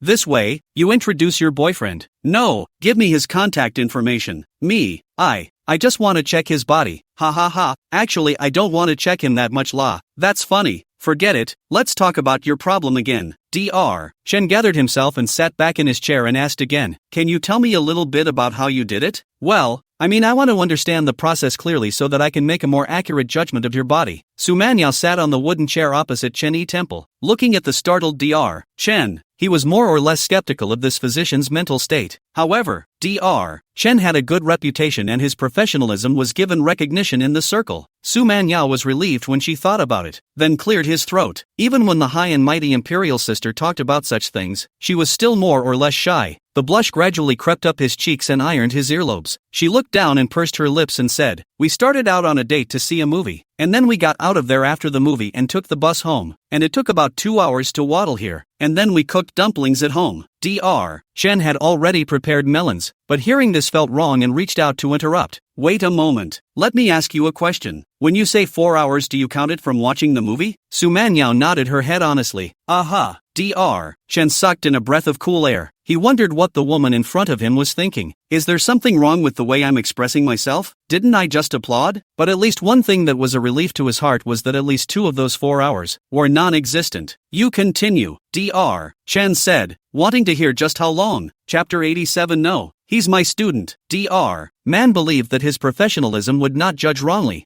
3 minutes at most. It can't be more than that. Su Manyao continued. "Then we went home together, and he gave me food down there." Finally hearing useful information, Dr. Shen nodded his head in relief and waited for the good show to begin, but Su Manyao immediately said, "No, I was wrong. It was the dumplings that were cooked for me to eat," and then he cooked a second bowl for himself. Dr. Chen froze. Reaching out again, he interrupted, saying, "Wait a minute, I'll run you through it. You've been together for 4 hours, and then it took over 2 hours to watch the movie, and boiled dumplings twice, so I guess it took over an hour?" Su Manyao thought for a moment and said truthfully, "Cooking the dumplings probably took about 2 hours as well, because shouting for someone to deliver the ingredients took some time in the middle." Su Manyao held the attitude of not hiding anything from the doctor. Dr. Chen looked at Su Manyao's sincere gaze and didn't know what to say for a moment. After a few seconds of slowing him down, she was able to steady herself and took a breath and asked, "That's over 4 hours, 2 hours for the movie, 2 hours for cooking dumplings, and then the rest? The rest of us sit in the living room and watch TV." Su Manyao said. Dr. Chen said, "How long did you see him?" "About half an hour." Dr. Chan, "No, it's over 4 hours total. It took over 2 hours to watch the movie, 2 hours to cook the dumplings, and another half hour to watch TV, so how long is left?" Su Manyao said, "He said he was watching TV and needed something in his hand, so he put my foot in his hand." Su Manyao said this and looked at Dr. Chen. She acted in a serious manner, but her face was actually already red. Dr. Chen smiled. "It's finally time for the main event, isn't it?" But there was only so much time left at the end of the count. This meant that her judgment was indeed not wrong, otherwise she'd have to question her expertise. "Well, it starts in the back, doesn't it?" Su Manyao nodded her head with a yellow face. "Aha. Then he lunged and touched me." In the last few words, Su Manyao's voice was as small as a mosquito. "Ran into you?" Dr. Chen epileptic. She really wanted to have a seizure. She felt that if she didn't have a seizure, she didn't deserve to talk to Su Manyao. Su Manyao hadn't realized the problem yet, lowered her head and whispered, "Well, he touched me, then I pushed him away and ran into the bedroom. Ran. A total of more than 4 hours. Dr. Chen was subdued. Did the so-called 4 hours just start here? Some hope was born again in her heart as she looked at Su Manyao and asked, "And then he followed you into the bedroom as well?" Su Manyao shook her head. "No, I slept in the master bedroom. He went to the second bedroom." Bumped up. Dr. Chen heaved a few ragged breaths and tried to calm himself as he asked, "So when you say 4 hours, you're counting from watching the movie and then ending with going into the bedroom, right?" Su Manyao nodded. "Right. I'm sorry.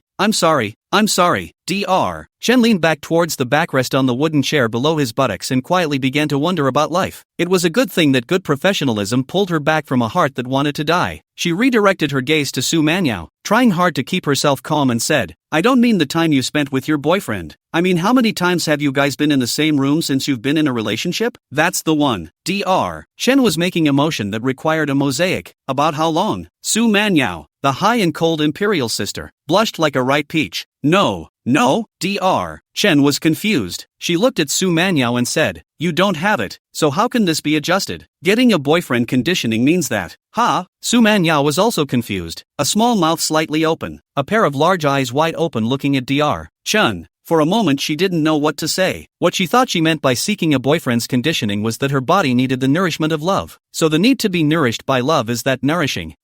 Coming out of Dr. Chen's place, Su Manyao had a heart that was thumping, unable to calm down. From the moment the scene on the couch happened that night, her heart felt like a big rock had been thrown down on a calm lake. Before that, whether it was holding hands or hugging or kissing with Jiang Chang, it was of a different nature than the one on the couch. She thought a lot after that night. She thought about her status as a professor of Magic City University, while Jiang Chang was just a student who had not yet graduated. Never on your own. Originally she'd felt like she'd been out of line, like she'd been on the couch the other night. But now Dr. Chen told her that she had misunderstood, not only to be nourished by love, but also to be nourished by love. "No can do. I can't do it. He's a student of mine." By the time Su Manyao came out of Dr. Chen's place, Jiang Chang had already gotten up after sleeping all afternoon. He sleepily held a basin of fresh water in the bathroom, washed his face, put on his clothes and left the dormitory door. Then he took out his cell phone and sent a message to Yi Qing, who said to meet him at the school entrance. Jiang Chang agreed, as there were several recording studios open together not far from the school. On the way to the school entrance, Jiang Chang thought in his heart, although he didn't have any resources in the entertainment industry, but he had works. As long as his works so that Yi Qing can release them, it is inevitable that there will not be a lack of people who like them. So he wasn't worried about the issue of him not being able to guarantee Yi Qing's interests after she she came to his company. As for the market aspects of the addition, to think very simple. Everything has a first step. As long as they have goods, the latter things can take a step to see a step. His mind rambled on, mostly still awake, and the man seemed scattered, like an otaku who'd been bored in his dorm room playing games and reading comics for months. River City? Before he even left the school gate, Jiang Cheng heard someone calling out to him, raising his eyes to look over. It was the class president Zhou Zixin. Zhou Zixin pushed a bicycle, accompanied by a female student Jiang Cheng also recognized. It was Gao Xiaoman from his class. Where are you going looking like you just woke up? It seems to me that you rarely sleep in. Going out with a friend. Jiang Cheng walked over and responded. Then his gaze fell on the bicycle Zhou Zixin was pushing in her hand. Zhou Zixin's appearance was born with an ineffable mischievousness. She cocked her head and looked at Jiang Cheng. What are you looking at? Do you know how to ride a bicycle? Jiang Cheng said. Of course I can ride it. I used to ride it every day when I was in high school. Zhou Zixin blinked and asked, oh, you're a walk-in student too? Then be honest and tell me if you're so handsome. Have you ever hitched a ride on a bicycle with the prettiest classmate in your old high school class? Being asked by Zhou Zixin, Jiang Cheng's mind unconsciously flashed through images of previous memories. Speaking of which, what's more than hitching a ride with the class flower every day? Okay, ho, there definitely is. Gao Xiaoman, who was next to Zhou Zixin, saw Jiang Cheng's expression and immediately coaxed, saying, I got you, didn't I? Chapter 88. I remember you were on the news. Super handsome. Jiang Cheng revealed a smile and did not answer the question, but reached out and put his hand on the faucet of Zhou Zixin's bicycle and said, you can't use the bicycle today, can you? Lend it to me. Well, you take it and use it. Zhou Zixin pushed the bicycle directly in front of Jiang Cheng and let him hold it. We just came back from outside. We're not going out today. We can't use this bike, so sis generously lent it to you. Zhou Zixin said mischievously with her hands behind her back. Thanks then, Jiang Cheng said. Let's go. There were several recording studios not far from the school, and Jiang Cheng thought that it wasn't far anyway, so it would be okay to ride a bicycle there. And I used to ride every day when I was studying, but I really haven't ridden a bike in a long time since I went to college, and there's something nostalgic about that. Zhou Zixin saw that Jiang Cheng was about to leave and asked, did you ask a young lady out? Jiang Cheng glanced at her and didn't say anything, intending to ignore the issue and just go. It was true that he had asked Missy out, but it might have been a little different from what Zhou Zixin had said he had asked out. He's on the job, Zhou Xiaoman said at this time. Jiang Cheng, I think I really should say you. That is to say, your face value is so high. You cannot dress up a little bit. A little dress up can be fascinated by a piece of young ladies, including me. Look at you now, waking up from a nap without washing your eye boogers, just like those geeks. Gao Xiaoman's words were more of a joke, of course, and a tirade between friends. Zhou Zixin revealed a very heartfelt expression and deliberately said, you will only say that Jiang Cheng can't fight. I'm different. In my eyes Jiang Cheng is handsome at all times. It was said that 3 women are a drama, and with only 2 women here, Jiang Cheng felt that he was a bit overwhelmed. Hurrying to push the cart and run said, okay,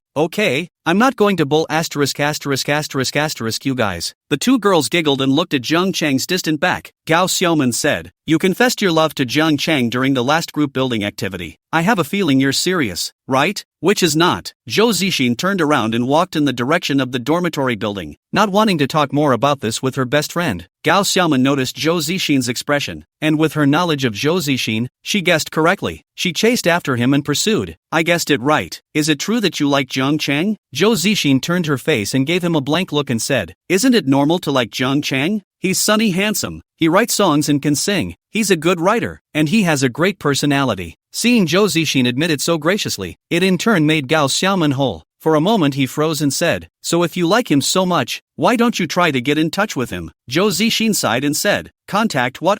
People are only a couple with Professor Su. Gao Xiaoman revealed a very surprised expression and said, it can't be that you still remember the interaction between Jiang Cheng and Professor Su from the last group building, right? Zhou Zixin didn't say anything and considered it a tacit acceptance. Gao Xiaoman said, this is your fault, having something in your heart and not saying it. You should have said so, or I would have told you. Jiang Cheng knows Prof. Su very well just because Prof. Su's own brother is Jiang Cheng's roommate, and one of them is a student and one of them is a professor, okay? Gao Xiaoman's words caused Zhou Zixin to stop and turn her head to look at him, waiting for her to continue. Gao Xiaoman said, don't talk about students and professors, that's Professor Su from the music department, okay? You go and inquire what kind of person Professor Su is. How could he have an incestuous relationship with a student of the school? No way, absolutely no way. Are you saying that Jiang Cheng and Professor Su are just ordinary friends? Zhou Zixin asked uncertainly. Gao Xiaoman said with a glare, of course. Think about it, on the one hand one is a student and one is a professor, and a high-flying goddess professor at that. Also Jiang Chang is the roommate of Professor Su's brother. Would Professor Su's brother allow his roommate to pick up his sister? Zhou Zixin shook her head mechanically. Indeed it wouldn't. For anyone else, who can stand it when their roommate is with their sister? Isn't that right? Gao Xiaoman said. If you like it, go after it. Zhou Zixin pursed her lips and didn't say anything. It took a few seconds to say,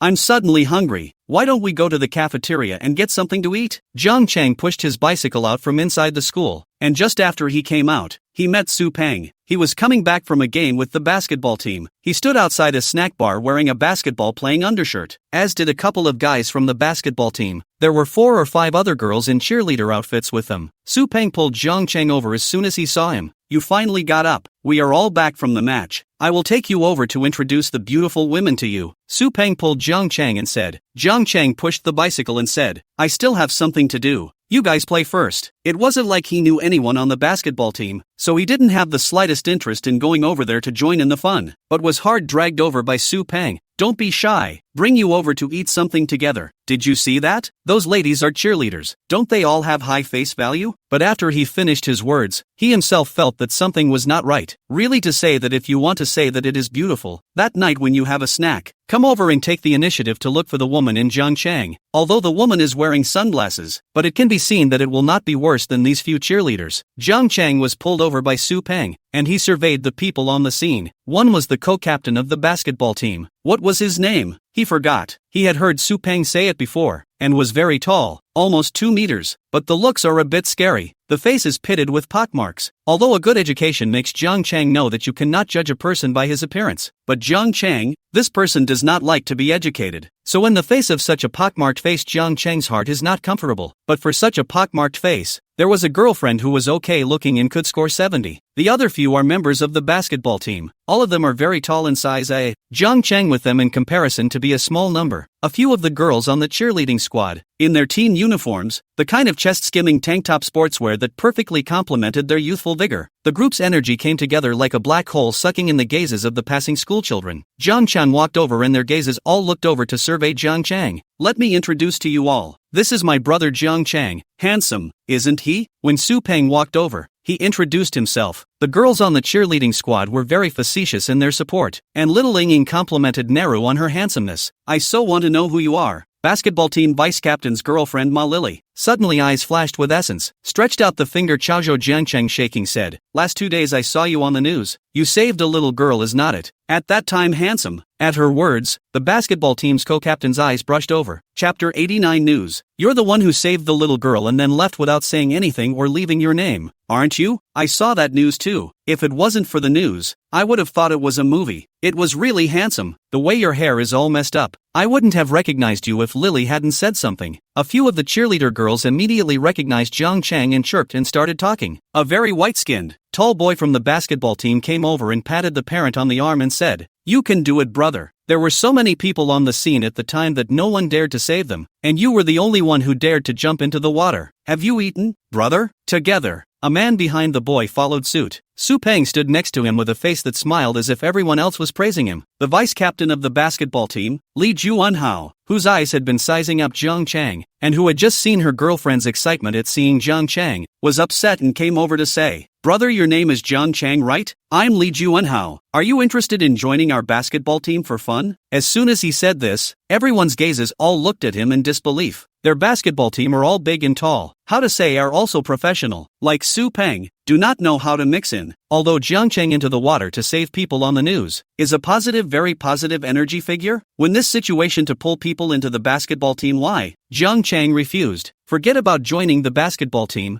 I don't know how to play basketball and I'm not a sports student. Li Junhui smiled with one side of his mouth. That's right, looking at your weak appearance, you should have very little activity in your spare time. Usually nestled in the dormitory playing games and reading comics? Jiang Chang turned his eyes to look at him, then laughed lightly. It's not bad. He sensed the unkindness in Li Juanhui's tone, but somewhat inexplicably did not know where he had offended this person. Su Peng immediately frowned, stepped forward and pulled Jiang Chang with one hand. as if explaining, how can I say this? Talking about my brother like a geek, what's going on? He's just a bit more literary as a person, not one of those inert geeks. But a few of the girls on the cheerleading squad had their eyes surveying Jiang Chang's mountain with a skeptical look on their faces. Though they didn't say anything, Li Juanhao laughed. Why, I can see that it is indeed literary and handsome. Merrily, beside her, heard her boyfriend's tone and pulled on his arm, but Li Junhui ignored her and stood in front of Jiang Chang, saying somewhat condescendingly one street higher than Jiang Chang, don't harbor the great world outside. Don't have a girlfriend, do you, or I'll introduce you to one. Jiang Chang wanted to leave, but Su Peng brought him here. He didn't want to be less than Su Peng's face and said, no need. Su Peng said, don't worry guys, my brother doesn't need it at all. His girlfriend is beautiful. The girls next to him heard Su Peng's words, smiled and didn't even open their mouths. Obviously didn't take what Su Peng said seriously, just as if he was defending his brother's face. Li Juanhao thought the same way. He ignored what Su Peng said and said towards a cheerleader girl next to him, Song Xiaolan, you don't have a boyfriend anyway. I'll introduce you to one. Look at Jiangcheng, how about seeing righteousness is very handsome. Song Xiaolan froze for a moment. He had just seen that Li Junhui was very upset with Jiangcheng. He just didn't expect that in the twinkling of an eye, Li Junhui would pull him out. So she reacted by immediately biting her hand and trying to avoid the look. Special. I don't like geeks. No fun at all and scruffy. Asterisk asterisk asterisk asterisk, what do you mean? You look good, don't you? Su Peng directly retorted. Looking like that, if the other party was not a female, he might have already ate up. Song Xiaolan was obviously shocked and said unconvincingly, I'm telling the truth. She also glanced at Jiang Cheng's bicycle when she finished. Ma Lily was the first person to recognize Jiang Cheng and was also Li Juanhao's girlfriend. She couldn't see past it and pulled Song Xiaolan's hand, persuading. Alright Xiaolan, you say less. When Li Juanhao saw his girlfriend speaking for Jiang Cheng again, a flash of resentment flashed in his eyes before he forced out a smile and said, forget it, it's my fault. I'm fine talking about introductions. Jiang Cheng, let's go. Jerk off. Su Peng got angry in his heart and pulled Jiang Cheng to leave, which was stopped by Li Juanhao. Don't get mad. Don't get mad. Why bother with girls? Then he gazed at Jiang Cheng. You're riding a bicycle. What are you going to do? I'm telling you, from now on, don't ride out even if you have a bike when you go out. To say that Jiang Cheng didn't know what he was playing at would be a joke. It's just that it's completely pointless to get into a fight with a college student, or not get a fight about jealousy. Jiang Cheng looked at him with a smile on his face, wanting to hear what he had to say. Then he saw Li Juanhao pull out a black object from his pants pocket, and when he looked at it, it turned out to be a car key. Li Junho took the key and pressed it, and a bully not far from them lit up with yellow lights. Li Junho pointed at the car and said, see, girls won't like it if you go out and ride a bicycle. Next time you go out you have to learn to be smarter. Also drive a car out. Naturally not afraid of not being able to find a girlfriend. Like Song Xiaonan, that's not to be found casually. His aunt's tone in teaching Jiang Cheng how to get a girl was, in reality, nothing more than showing off that car of his. Song Xiaolan was treated as a unit of measurement next to her, and instantly became unhappy and said, what are you talking about? I don't like the person I don't like is not like, there is a car I don't like. Okay,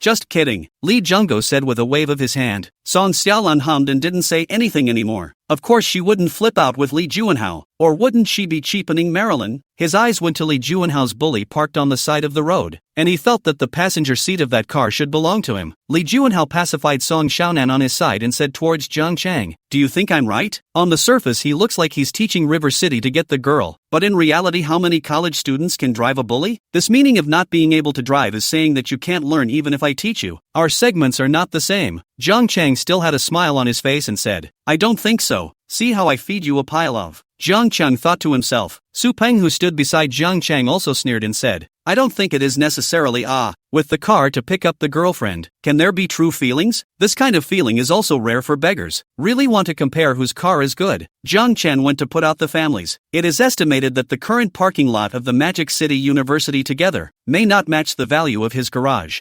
That's just not true, Li Jungo said. But just as his words fell, he heard a very gentle female voice. Brother Chang, I'm coming, said towards a cheerleader girl next to her. Chapter 90. Why didn't you buy a car after you got your driver's license? The person who spoke was naturally Yi Qing, who was getting out of a cab and waving towards Jiang Cheng. She was wearing a white dress with long hair over her shoulders. Her face was painted with light makeup, and her pearl earrings looked jumpy and pretty, obviously well-groomed. Especially that pair of long legs, with a voluptuous body, plus a young but slightly charming face, killed a large swath of female students around them. Her appearance instantly caught the eyes of the surrounding crowd. Jiang Cheng glanced at Yi Qing, then turned his head towards Li Juanhao, whose gaze had become dull, and said, I have to go beforehand, you guys keep eating. After saying that he patted Su Peng, I have things to do jerking off and I won't go. Su Peng was also stunned to see Yi Qing's appearance. What's the situation? Did Zhang change his date again? The woman he saw last time at the late-night snack bar was wearing sunglasses, but he still recognized her. Definitely not the pretty girl in front of him. The two of them had different figures. The woman at the late-night snack bar had a good figure, but she didn't have this kind of flavor. Fine, Lao Jiang, you go ahead. I'm going back to the dormitory, Su Peng immediately said, as a good brother. Of course he didn't want to disturb his brother's good deed. It's not too late to wait for the night. No, wait until tomorrow when Zhang Chang returns. Go. Zhang Chang pushed his bicycle and walked over. Bike ride? I'll give you a ride, Zhang Chang said. Yi Qing's gaze was like hiding a bay of autumn water. Flashing proof looking at Zhang Chang, is it really okay? I'll sit in the back and you ride me. Brother Chang? It's fine, as long as you trust me not to take you wrestling, Zhang Chang said with a smile. Yi Qing laughed. It's fine,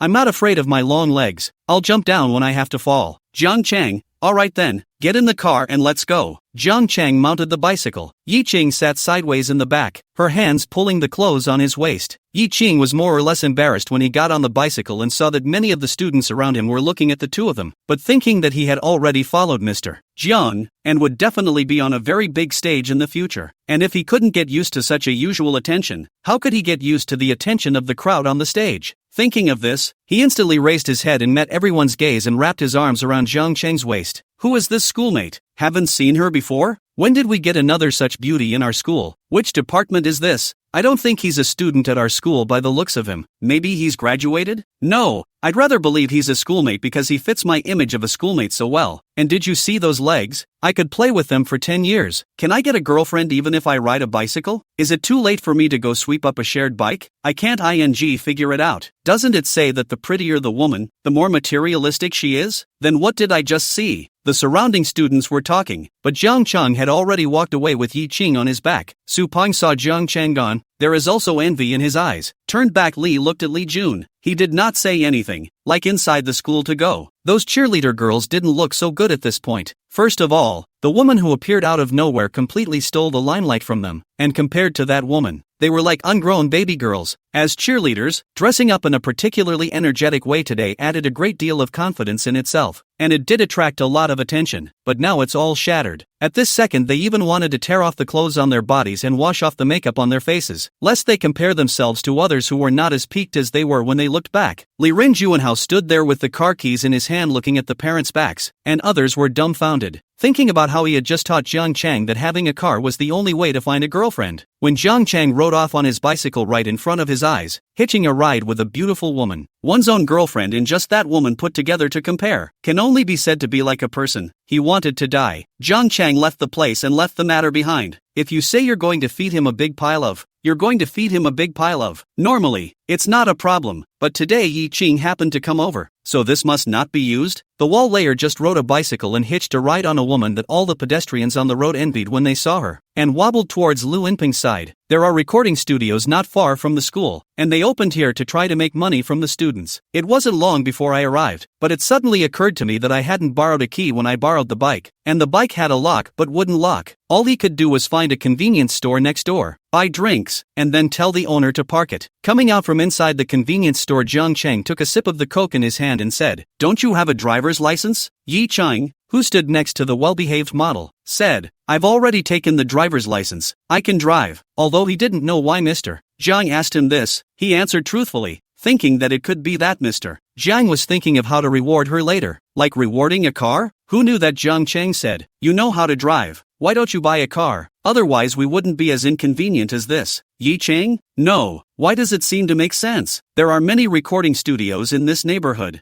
Zhang Chen looked at the signboard and found one that looked as if it was reliable. The location was on the second floor. He had already prepared the score and words for the saga before he came, and when he went upstairs, Zhang Cheng turned around and asked, "How's your status today? Is there any problem with deer?" Yi Ching said, "There's no problem, Brother Chang. Believe me, my condition today is simply not too good." He shouted Brother Jiang Chang because he had been shouting Mr. Jiang before, but Jiang Chang disliked this title, and he was unwilling to let her shout his name, so with each taking a step back, she shouted Brother Chang. "Okay, you don't have to be nervous, just sing whatever you want. You can record it later on in the formal." The two men talked their way into the camping shed business room on the second floor. A receptionist immediately came out to greet you just as you walked in the door. Now that there is a free studio, record a song, Jiang Chang said. Yes sir, this way please. The young lady at the front desk gave Jiang Chang a please gesture. The side of the hall just came out of the restroom Lao Lu. He just passed by a hurried glance, directly got in place. What is this woman, coming to record a song with us? A third-rate little singer? A lot flashed through Lao Chen's mind as he saw Typhoon's powerful singer temperament in Yi Qing's body. Simply put, he saw the shadow of a big star from Yi Qing, but he was pretty sure that the woman in front of him was not a familiar star. He immediately wiped the water on his hands haphazardly onto his pants and walked towards Jiang Chang and the others. You go ahead and get busy. Leave this side to me. Old Chen immediately sidetracked the young lady at the front desk. Then his gaze went to Yi Qing. Beauty, may I ask what song you want to record and what level of recording studio you need? Chapter 91. She's just young and doesn't know any better. Jiang Chang and Yi Qing sat down in the lounge area of the recording studio,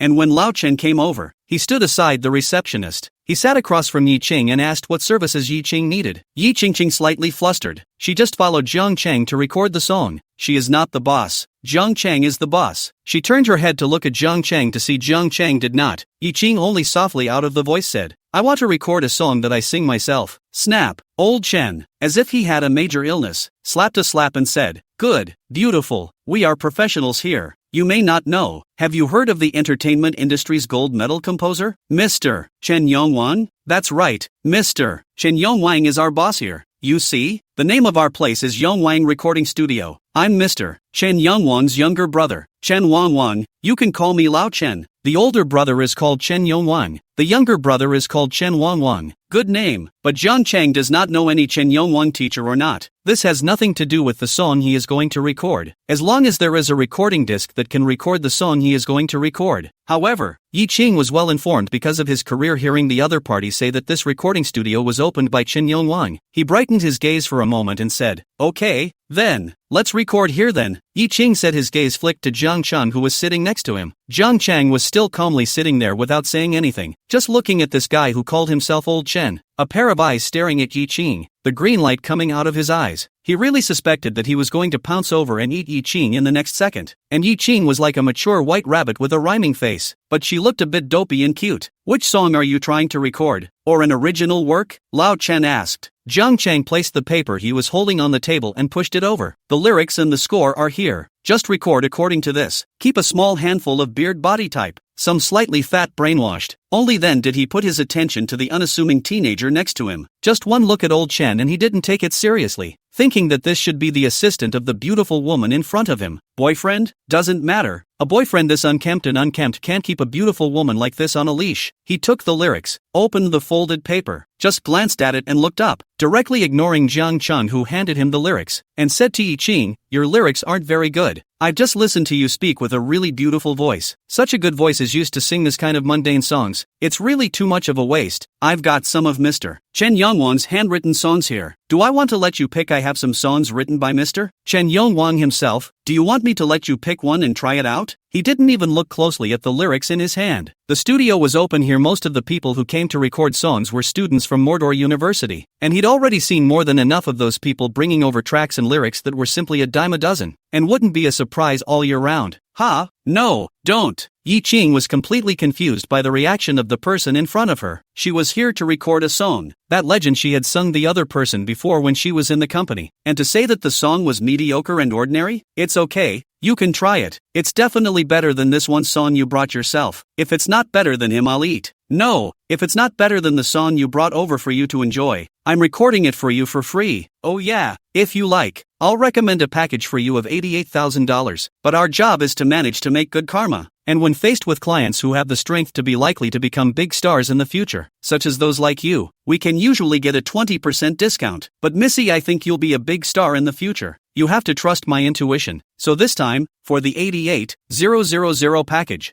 I'll only charge you 20,000. Yi Qing hadn't recorded a song outside and turned her gaze toward Jiang Chang. Jiang Chang nodded his head and said, No problem, just say so. You guys get it. I'll sit next to you and take a rest. I haven't slept well in the afternoon. Then added, do you have a photography business here? If so, film the recording of the song later. If not, get me in touch. Zhang Chang finished speaking. The person got up and sat down on the sofa next to him, lying down on it in a kudzu position. The price of recording a song adds up to the inverse until it can be done for anything from a few thousand to tens of thousands of hundreds of thousands of dollars. And 20,000 for a single recording plus a soundtrack isn't cheap, but it's definitely not expensive. The old city building eventually talked about the price. Platting is next to the young man. The psychological instantly determined that maybe these two people are couples. This woman looks beautiful. Just figure this man's money. But look at this man also does not look like a very rich look. So it can only be said that the beautiful woman in front of you has not yet had any social experiences. Too simple. This interest will be very good. Force will be very good to deal with. Let's go. You come with me. Let's go over there and pick a song. Old Chen got up and said. Yi Qing was confused. She had come to record the legend, but the legend was surprisingly described as ordinary by the person in front of her, and the boss surprisingly didn't say anything. So she went off to pick out a song with doubt in her mind, wanting to see what this man's claim to be able to sing more fine songs than the legends was like. Yi Qing was a professional after all, and after choosing the song, he familiarized himself with it for a while before entering the recording studio. Outside the studio, the tuner sits with Lao Chen. The tuner is a long-haired, mouth dangling a cigarette. Take a look at the figure of Yi Qing inside the recording studio. His eyes are getting brighter and brighter. Toward the side of the old Chen said, what's this beauty's origin? This timbre of his is purely gifted type. It's too distinctive. There's a lot of potential for development. Old Chen licked his lips, took down the monitor worn on his ear, stood up and said, today really picked up the treasure. This girl is a customer who just came, or a pure white, not much experience. Otherwise, with his face value, it has long been taken away by some bosses, but he is following a student. Extremely fine. Can this be spared? Hurry to find a way to collect it, the tuner said as he exhaled a mouthful of smoke, his eyes glowing. Then, as if he thought of something, he frowned and asked, she's got a boyfriend. Does her boyfriend meddle in bad things? Old Chen glanced at the tuner and said, what's your hurry? One step at a time. This girl is not yet understand? When she does, will he still look at such a young student in his eyes? You watch here. I'll go out and give Aeon a call. He happens to be in Mordor. This girl is a potential stock today. Can't miss it. Old Chen turned around and walked out of the listening room when he finished speaking. He was going to call his brother. Opened a recording studio. Not their main business. Can only be considered a side business. They really make money by the back of the opening of the agency. Signed to discover a number of female artists, singers. Those like Yi Qing, who were discovered by them in the recording studio, could make money for them if they were able to sign under the company and cultivate them some more. Chapter 92. How come you're still cheating on food and drink? After about half an hour of work, a song was recorded. The recordings were of tracks provided by Aeon Recording Studio, which according to Lao Chen were written by Aeon Chen himself. Chen Yongwang is quite a famous songwriter though, with a track record of doing 3 songs on the Hot 100. But there were some credits for writing lyrics, and would often write lyrics for small singers. So Old Chen was very confident. Seeing Yi Qing come out, the others got up and asked with a smile, how does the beautiful woman feel? Does this song make you very involved? Yi Qing's expression was a bit unnatural. He felt as if he had just eaten a fly. But facing the enthusiasm of the recording studio boss, Yi Qing could not say anything to force a smile and said, it's not bad. The old Chen only when Yi Qing is no social experience of the white, shy, happy, let him position said, come to the beautiful girl, you sit here, you listen to yourself to see if you are satisfied? I dare you to hit the invoice. You are absolutely satisfied and love it. The tuner sat next to him, his eyes glancing over Yi Qing. He had seen a lot of female college students who came here to record songs, and many of them had pretty good face values, but compared to the woman in front of him, it was like a heaven and a earth. He looked at Yi Qing's face, the youthful yet with a slight sense of maturity charm that made the tip of his heart tingle. It's so damn cheap for that college student. The tuner mind like this glanced at Zhang Cheng who was sitting on the sofa outside. Yi Qing sat down next to him, and the tuner immediately smelled a faint fragrance. It was the smell of the beautiful woman in front of him, and the tuner felt like he was in love. Yi Qing put on the monitor headphones, then his gaze went to the tuner next to him. The tuner's entire body froze when Yi Qing stared at him like that, and for a moment, he didn't know where his hand should be placed. After several seconds, Yi Qing reminded, don't you want to play it for me to hear? The tuner then responded, oh, I'm sorry, just a moment, right away. Old Chen stood by the side, secretly saying that this kid was really no good, but his own gaze once again fell on Yi Qing. Heart all of a sudden, the heart of the heart up. This is if my girlfriend I work a day shift. To rest at home for 3 days, do not go out. The tuner tapped the play button after adjusting it, and the song was soundtracked with a monotonous beat for the time being. Yi Ching couldn't help but frown after listening to the 2 sentences. It's hard to call this song good or bad, but it definitely doesn't have that wow factor that Legend brings to the table. After listening to 2 more lines, Yi Ching removed his headphones and turned his head. Or should I just sing the song I brought? The smile on Old Chen's face froze for a moment as he asked, is it this song that's bad? If you don't like this song, we can change another one. Yi Ching, this person is not good at dealing with people, otherwise it would not be in the previous Chingman company, was bullied to raise their heads, bit his lip and said, I. Before she finished her words, her afterglow saw Jiang Chan walking over. Yi Ching immediately stood up, came out from behind the chair and stood behind Jiang Chang. The appearance appeared to be well behaved, and from his behavior, it could be seen as if he had a bit of reverence for Jiang Chang. When the tuner and Old Chen saw Yi Ching in this state, a heart involuntarily throbbed. The pretty woman acted as if she was afraid of the young man in front of her, and there was only one thing they could think of as the cause of this situation. Normally this young man is domestic violence against his goddess? A lot of good-looking women get a boyfriend when they're young and have the bad luck to meet a scumbag and get abused. They were heartbroken. Jiang Chang looked at the tuner and Old Chen and asked, how did it go? Yi Ching was the first to whisper, I still want to sing Legend. Jiang Chang said, then sing. Old Chen was puzzled. What legend? Where do I have a legend here? Yi Ching said, it's the song we brought. Old Chen froze for a moment. Not that I'm talking about beautiful women. Why did you have to sing that song? Isn't my song here good? Didn't even overcharge you. Yi Ching didn't know what to say and stood behind Jiang Chang with her head down without saying anything. Jiang Chang turned his head to look at Shan Yi Ching. What was just recorded wasn't a legend. Yi Ching, however, looked deeply at Jiang Chang, then shook her head and quickly lowered it again.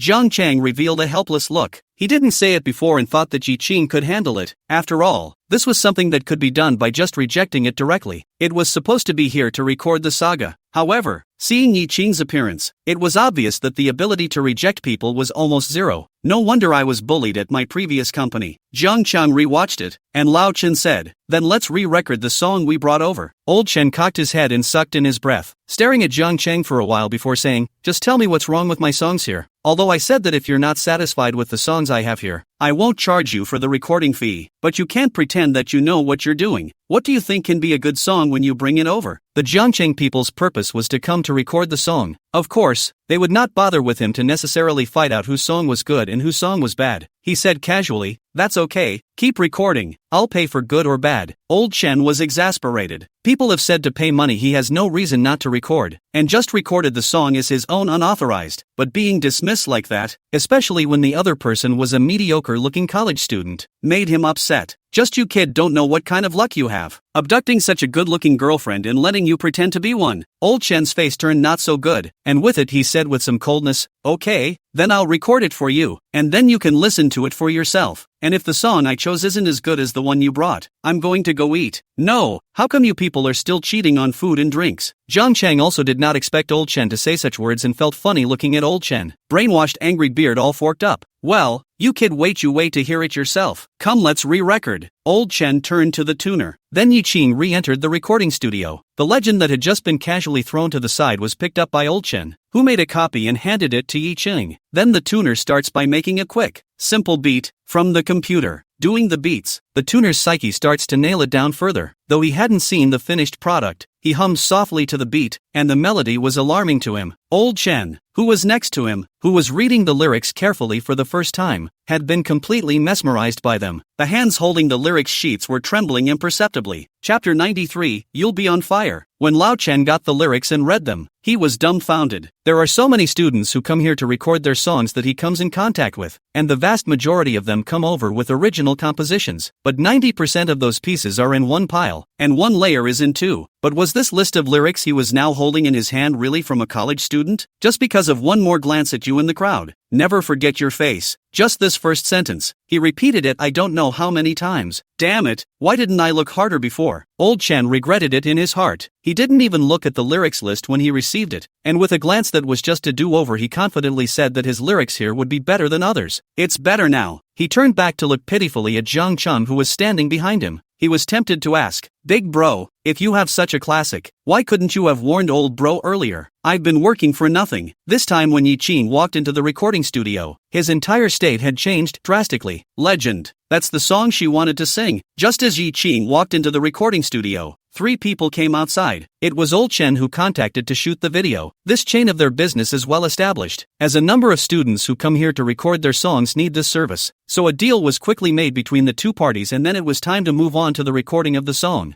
Jiang Chang stood back a bit to make room for the photographer who was shooting. He didn't want to be in the picture. The tuner sat outside with Lao Chen, both wearing monitor headphones. The 2 of them would not be in the picture, but the table they were working on and the action of the operation in their hands could be captured by the camera. So the photographer, who smoked without leaving his hand, held back and wasn't lighting up his cigarettes. When Yi Qing's ethereal voice came, the 2 looked at each other, both saw the shock in each other's eyes. Just looking at the lyrics, they had already realized that the song was unusual, and with a good track soundtrack, it would be a masterpiece. But now that they heard the beautiful woman open up, they realized that they still underestimated the song. This is simply a classic, especially this woman's voice. With the rhyme of the song, it's as if the song was written specifically for this woman. But thinking of this, someone too looked at Jiang Chang and then at Yi Qing inside the recording studio, suddenly realizing that they were thinking as if they were right, that the song should have been written for this woman itself. Damn, careless, Old Chen said viciously in his heart. And as for the previous matter of mixing food and drink, he directly sexually chose to forget. The song had a short recording session for the outtakes, and was recorded in 10 minutes or so. It was also mainly because Yi Qing knew the song so well. She had recorded it once before when she was in Su Manyao's company. Moreover, coming out from Su Manyao's company, he had always had this song on his mind, and would lightly hum 2 lines from time to time. Yi Qing came out from inside and saw that the expressions of both the recording studio's owner, Lao Chen, and the tuner, looked a bit serious. Wistfully, she asked, "How did you just record it? If it doesn't work, I can record it again." Old Chen molded calmly and said, "The recording is fine. There's no need to re-record it." Lao Chen didn't lie. The recording is really good. It's a classic. However, because Old Chen's own tawdry maneuvers earlier had made him a bit embarrassed, the more excited he was at this time, the more he showed his inner feelings, the more he slapped his own face, and he could only hold it in. The tuner is also in a state of holding his heart. If he had a choice, he really wanted to jump up, hug Yi Qing and kiss him hard a few times to tell him how great he was. But at the moment, he looked at Old Chen's face like the bottom of a pot, and he could only hold his tongue. It was the best song he'd heard since he'd been a tuner here, the most beautiful woman he'd ever seen and the best voice he'd ever heard. There isn't one. The photographer next to her was a girl with a high bunched ponytail wearing smoky makeup and a tight, short-sleeved jersey with muddy, massive strength. He saw that Yi Qing's face was stunned, but the expressions of Old Chen and the tuner made her feel like she was so tired and exhausted from working that she was skeptical. In the back of my mind, I couldn't help but wonder if this good-looking girl's singing was that bad. Make a tuner who works with sound every day skeptical? Yi Qing was also a little uncertain as she looked at the 2 men's expressions. "I'll listen." Old Chen made way, then handed Yi Qing the monitor headphones with a new protective film. Jiang Chang also walked over. The tuner handed Jiang Chang the other headset. Pressing the play button, Jiang Chang listened to a section and then said, "It's okay, that's it, no need to record anymore." Yi Qing instantly raised his eyebrows and smiled. Just now, when he saw Old Chen's expression on their faces, Yi Qing's heart panicked, but getting the boss's affirmation was more important than anything else. The young lady standing behind Jiang Chang, who was in charge of taking the video, said curiously at this time,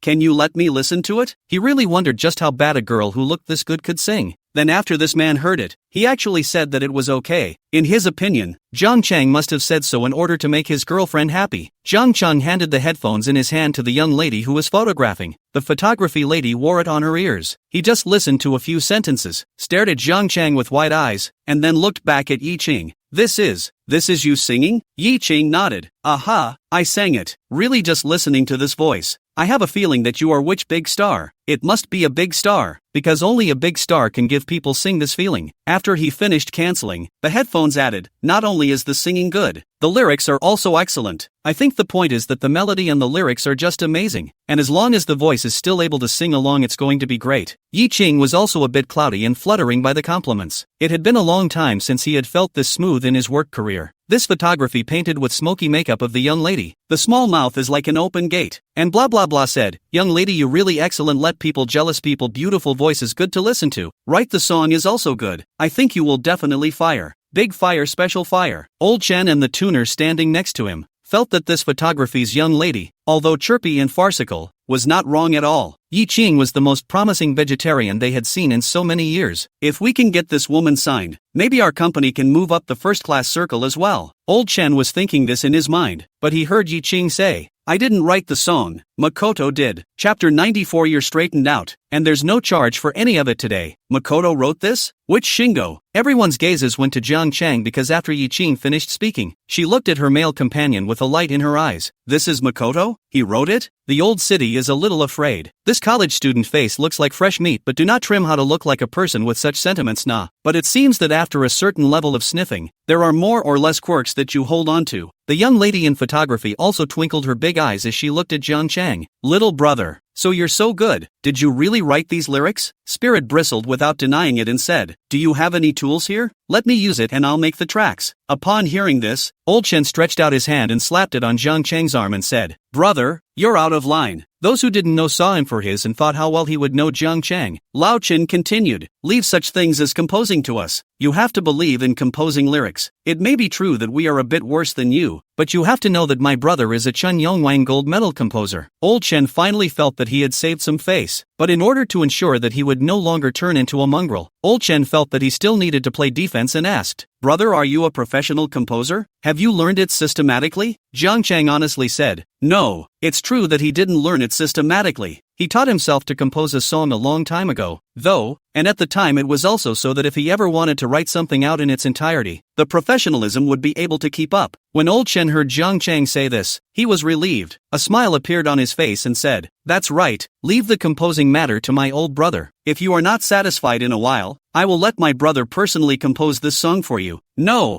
I'll do it, Jiang Chang said. No, let me do it. Brother, Old Chen hurriedly stopped it. I'll do it, Jiang Chang said. Old Chen patted his chest and assured, let my brother do it. You have to trust my brother's skills. Next to do photography of the young lady. This time interjected, you let the Old Chen. The Old Chen is a professional. I often come to him here to shoot. He did marry others are very satisfied. The young lady also thought that the song she just sang was just too good. It simply sang to her heart. So more or less a little bit of love for the house. Do not want the composition of that song was ruined. Although this young brother wrote good lyrics, but the composition of the song he believed more in the Old Chen. Just now this little brother also said that he hadn't learned it systematically, but Old Chen was a professional. River City. He looked towards Yi Qing. Before he thought that it was because Yi Qing was too good at talking and didn't know how to refuse. As a result, now that it was his own turn, he realized that it wasn't a matter of not knowing how to say no. It was a matter of not being able to say no. Jiang Chang had no choice but to take a look at Old Chen's professionalism. Thinking that he couldn't really say that he had really come up with something different, Weenie had sat down in the chair and started operating the equipment. The beat of the track had already been written by Jiang Chang. He only needed to make the accompaniment according to the beat. Composing took some time, and Jiang Chen and Yi Qing sat outside on the sofa. The photography lady followed her out. Jiang Chang really turned his face aside when he saw him coming. Don't want to see it. If she hadn't intervened just now, maybe I would have declined. However, the young lady sat directly on the sofa next to Jiang Chang and asked enthusiastically, pretty boy, how do you write such great lyrics? Jiang Chang suddenly thought if he hadn't settled the bill with him yet, that's why he didn't leave. So he turned his head and said, how much is the setup here? I'll transfer it to you, and you give me the material for the shoot. Don't. Our shoots are included in the Old Town package. No need to check out separately. The young lady leaned on the arm of the couch, one leg stacked on top of the other with her heels cocked. Jiang Chang didn't want to listen to her explanation. He just wanted her to leave quickly. Then don't you need to go back to your store after you're done? The young lady's movement of lifting her heels stopped and said, to go back but I want to hear what the effect of that song just now with the soundtrack.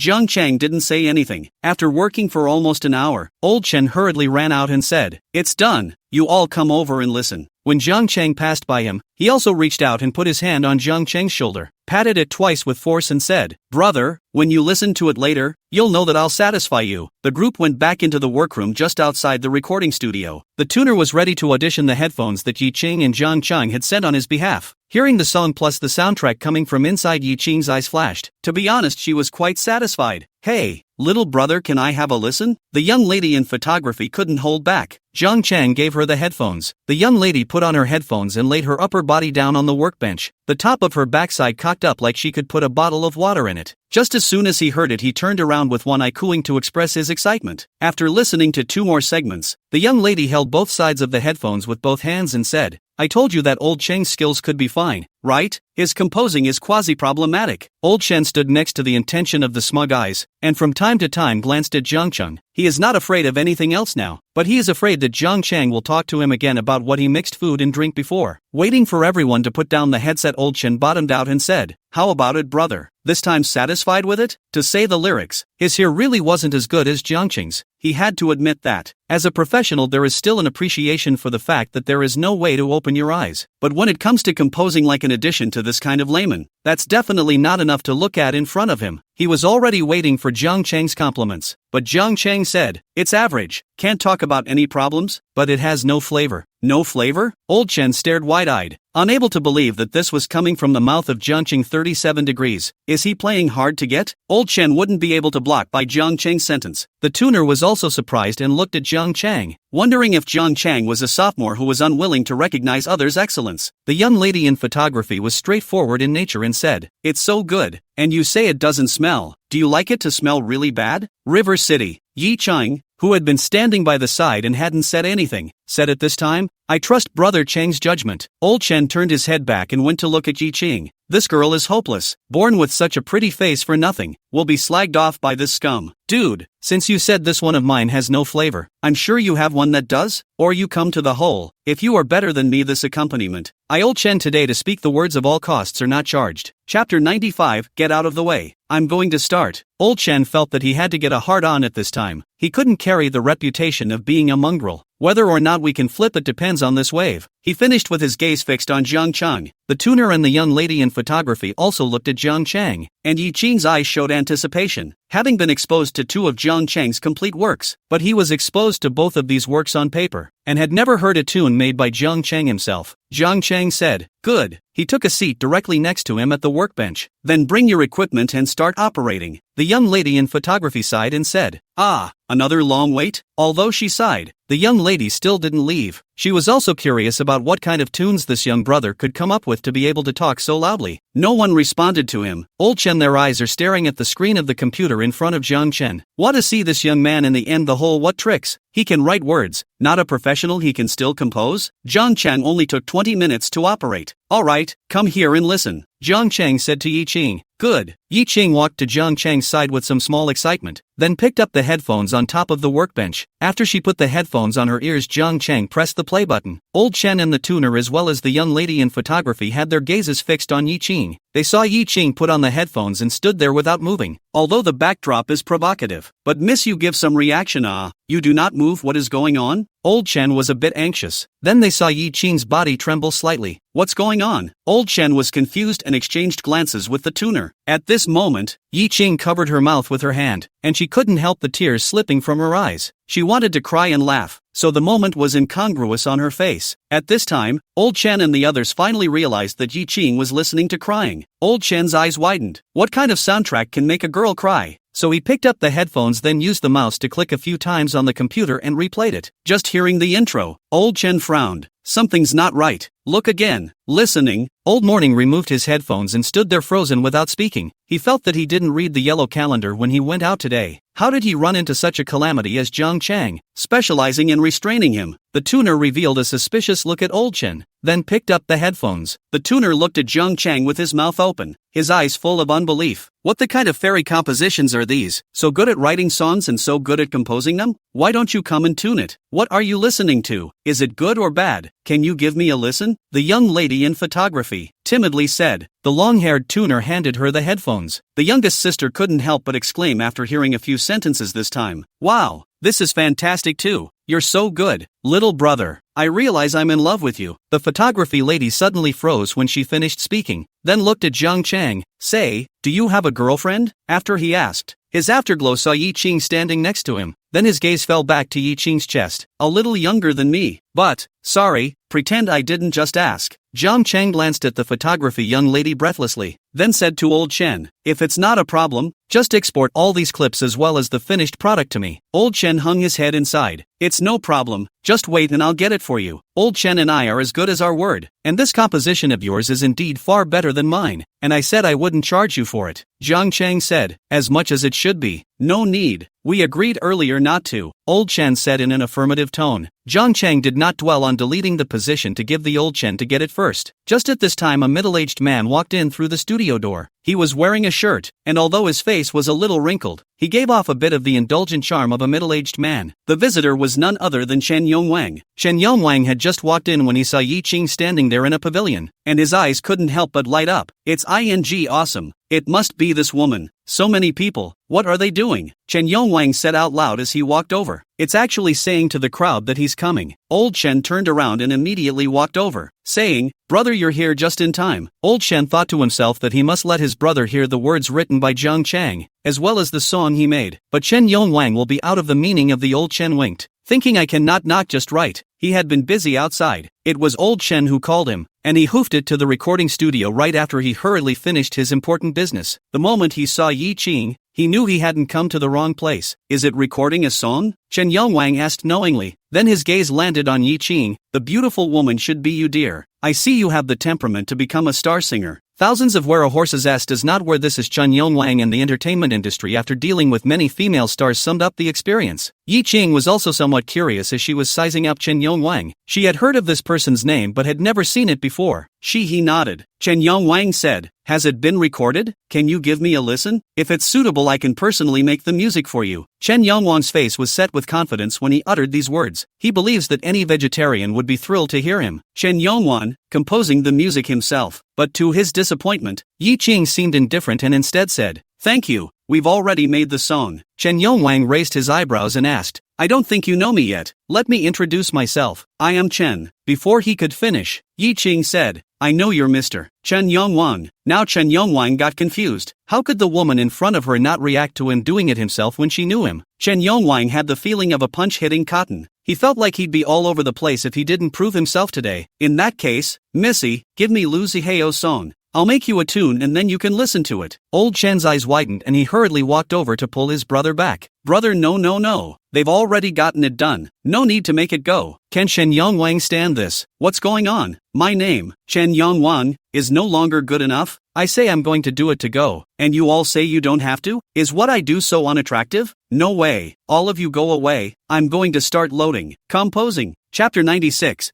There's nothing to hear about him doing it for fun. "Brother, no. Really don't. No, don't bother." The tuner also rushed to sit down Chen Yongwang, but Chen Yongwang will listen to him, shrugged off his hand directly took the mouse, the computer desktop or workbench. As a professional, he just glanced at a few eyes will read. The mouse clicked a few times. It will be Jiang Chen, just the score dragged to the side of the recycling box. Turning back to the tuner, he asked, "That's the song this pretty girl is singing, isn't it?" The tuner with a face of despair gazed at the Old Chen, only to find that the Old Chen eyes looking at the side first did not notice what happened over here. A hand is picking his nose. "Don't you look at me. I've just advised him. He won't listen. I'm already a mixed bag anyway, so it's not surprising that the tiger fighter pulled him along." So the tuner stopped talking too. Chen Yongwang put on the headphones and asked, "Is there any sheet music? Bring it to me." The tuner handed the sheet of music to Chen Yongwang in a lifeless manner. Chen Yongwang took the sheet music and put on the headphones, clicked the play button, and the moment he heard Yi Qing's voice coming from the headset, he shook and turned his head to look up at Yi Qing. Although when he had just talked to Old Chen on the phone, he had already heard Old Chen talk about Yi Qing's timbre, but he was still blown away when he heard it himself, and for that voice to be thrown in the entertainment industry, it was definitely top-notch. Whether or not a person can live tone color is only one aspect of it, though. That voice sounds amazing to me. What a voice to be born with. You have a lot of potential. Beautiful. Chen Yongwang gave Yi Qing a thumbs up. Yi Qing smiled without saying much. In his heart at the moment, he was also a bit curious. How much worse would the song made by Chen Yongwang be than Jiang Cheng's? He did not think that Chen Yongwang's compositions would be able to surpass Jiang Cheng, and did not even think about it, but was only thinking about guessing how much worse it would be. If Chen Yongwang knew, he could definitely be so angry that he could spit out blood. Moving on to take a look at the whole thing, I can't help but nod my head in disbelief at how well written the lyrics and compositions are. Then watch me make it next. Chen Yongwang's composing speed was also fast, his fingers crackling on the keyboard. The tuner stood next to him. His heart was cold. If he forcefully stopped Chen Yongwang now, It was undoubtedly to hit Chen Yongwang's face in front of everyone, but if you don't stop it, Lao Chen stood next to. Do not know why at this moment the heart actually a little happy. Instead, it was the young lady in photography, with her big eyes full of curiosity, lying on her workbench and staring at the computer screen. He thought in his heart that even the soundtrack made by an unprofessional little brother sounded so good, that the famous composer Chen Yongwang made the song and then matched it with that young lady's song. Wouldn't it sound even better? She's not leaving. I'm not going to work the shift today. I'm not going to play the sauce. I have to listen to the song before I leave. About half an hour passed, and Chen Yongwang's tune was ready. He put down his headphones and stood up and said very confidently, "How about you guys listen to this?" Zhang Chengtrance seems to see in his face the look of the old Chen before, not worthy of the truth of the two brothers. And old Chen picked his nose at this time and took out a tissue from the side and wiped his handkerchief. He didn't bother to pick up the headphones that Chen Yongwang handed over. Instead, he had reached out and held the mouse, then clicked a few times to drop the finished soundtrack that Zhang Chen had made earlier. Chen Yongwang thus stood there, looking at his brother's operation, some of the puzzled. Then he saw his brother Chen Yongwang handed him the headset. Chen Yongwang foxed the resultant headset. "Listen to this," old Chan said, jerking his mouth. Friend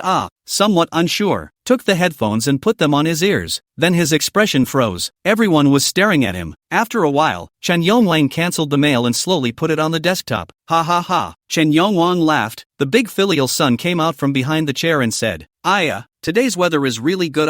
Outside should be dark now. I'm hungry. Ha ha ha. In fact, I'm not so much want to do to go law. Ha ha ha. Not bad. That what? You guys get busy first. Ha ha. I'm meeting a friend. I have to go check it out. Ha ha ha." Chen Yongwang smiled as he walked, heading outside the recording studio. It soon disappeared from the crowd's view. "What's wrong? Why is Mr. Chen gone?" Miss Photographer, who did not understand the situation, asked suspiciously. No one answered him at that time, so the young lady reached for the headphones and said, "Let me listen to the song made by Mr. Chen can?" Old Chen hurriedly reached out and pressed. Don't. He's doing it for fun, nothing to hear. If you listen to this, then you've got to get the cover up is not just torn, not listen to everyone and pretend this never happened." He had already thought that after Chen Yongwang, he would definitely try to find a way to fix him, but that didn't matter. He had already mingled today, and had to pull his brother down. "What are you going to send this song to?" When Jiang Chang and Yi Qing were about to leave, old Chen asked. This time he didn't ask Yi Qing again, but directly asked Jiang Chang.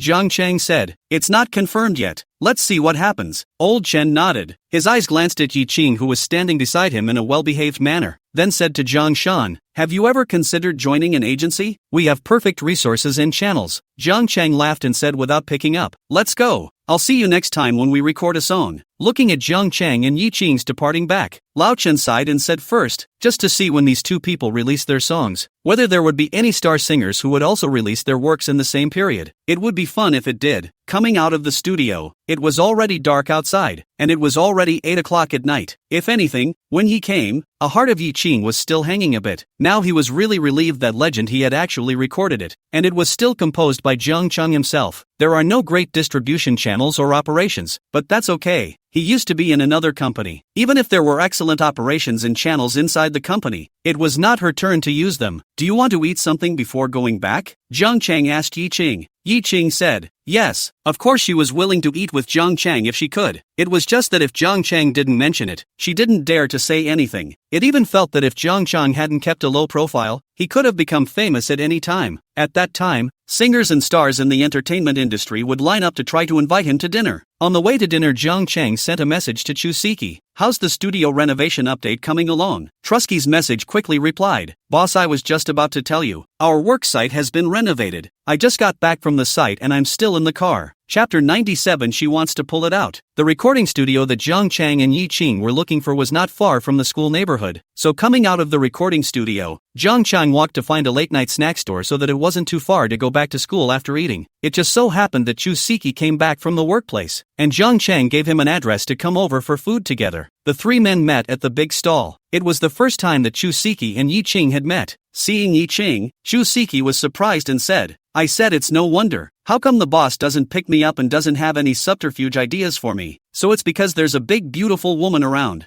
Jiang Cheng almost spat out a mouthful of tea. "Not, so you're still waiting for me to subvert you?" He sipped his tea silently, pretending not to hear. Yi Qing was a little embarrassed by what Chusiki said, sneaking a glance at Jiang Cheng. Seeing Jiang Cheng leaning back in the plastic chair drinking tea and not saying anything, she was slightly relieved and said politely, You're pretty, too. Who knew that Chushji was not surprised by her words? How long have you been with our boss? Ha? Yi Ching was shocked. Am I misunderstanding? She looked at Jiang Chang and then at Chushji. What do you mean together? True Sky said. Fall in love with our boss otherwise what else is there together? She asked as a matter of course. The main reason was that the last time he went with Jiang Chang to look for a venue, he remembered that others asked Jiang Chang if he had an object. Jiang Chang answered firmly at that time, and also said that he had a good relationship with his object. The sister in front of me is so pretty and with the boss. Isn't she the boss's date? Ha? No.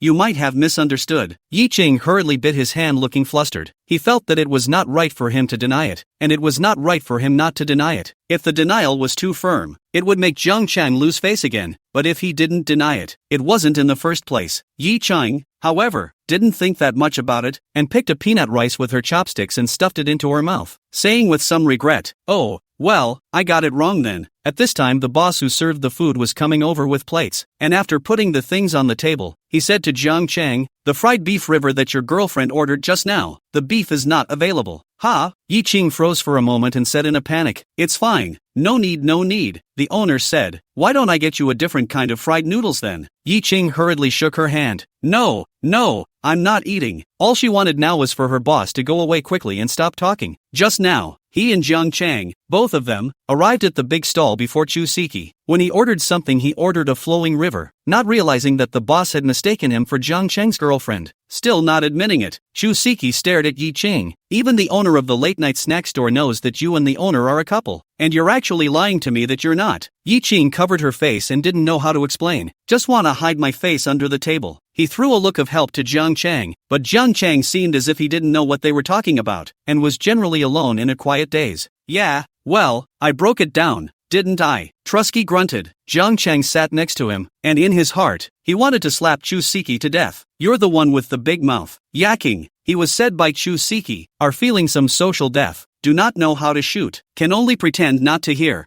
Soon the things were served. Jiang Chang was also starving and picked up his chopsticks and started eating. The other hand took out a cell phone. He hadn't seen Makoto in a couple days, and Makoto seemed to have slowed down in responding to messages. "Are you free tomorrow?" Jiang Chang sent a message to the imperial sister. "I didn't expect Su Manya's message to reply quickly this time. Busy tomorrow." "Why?" Jiang Chang said. "So when are you free?" "Su Manyao, don't know yet before you say it." "It's not right." Jiang Chang's hand holding the cell phone paused. "It's not right. 8% not right." Jiang Chang sensed it. It was like the imperial sister was intentionally avoiding him these days, with his inertia since he had been spending time with Sister Yu. The imperial sister's answer, even if she really didn't have the time, would be to say exactly how long later. But now the imperial sister's answer was to talk about it later. Was I too fast that day? Did he put his foot in my hand first? Jiang Chang felt that something had gone wrong at the imperial sister's place. Mustn't be done. Have to go tomorrow to see what's going to be a cooked duck. Can I let her fly from my mouth? You all won't admit it, right? Chushji said while eating. "Boss, let me ask you then. What kind of girls do you like?" The parent didn't think twice, chewed something in his mouth and whimpered. "Boiled duck.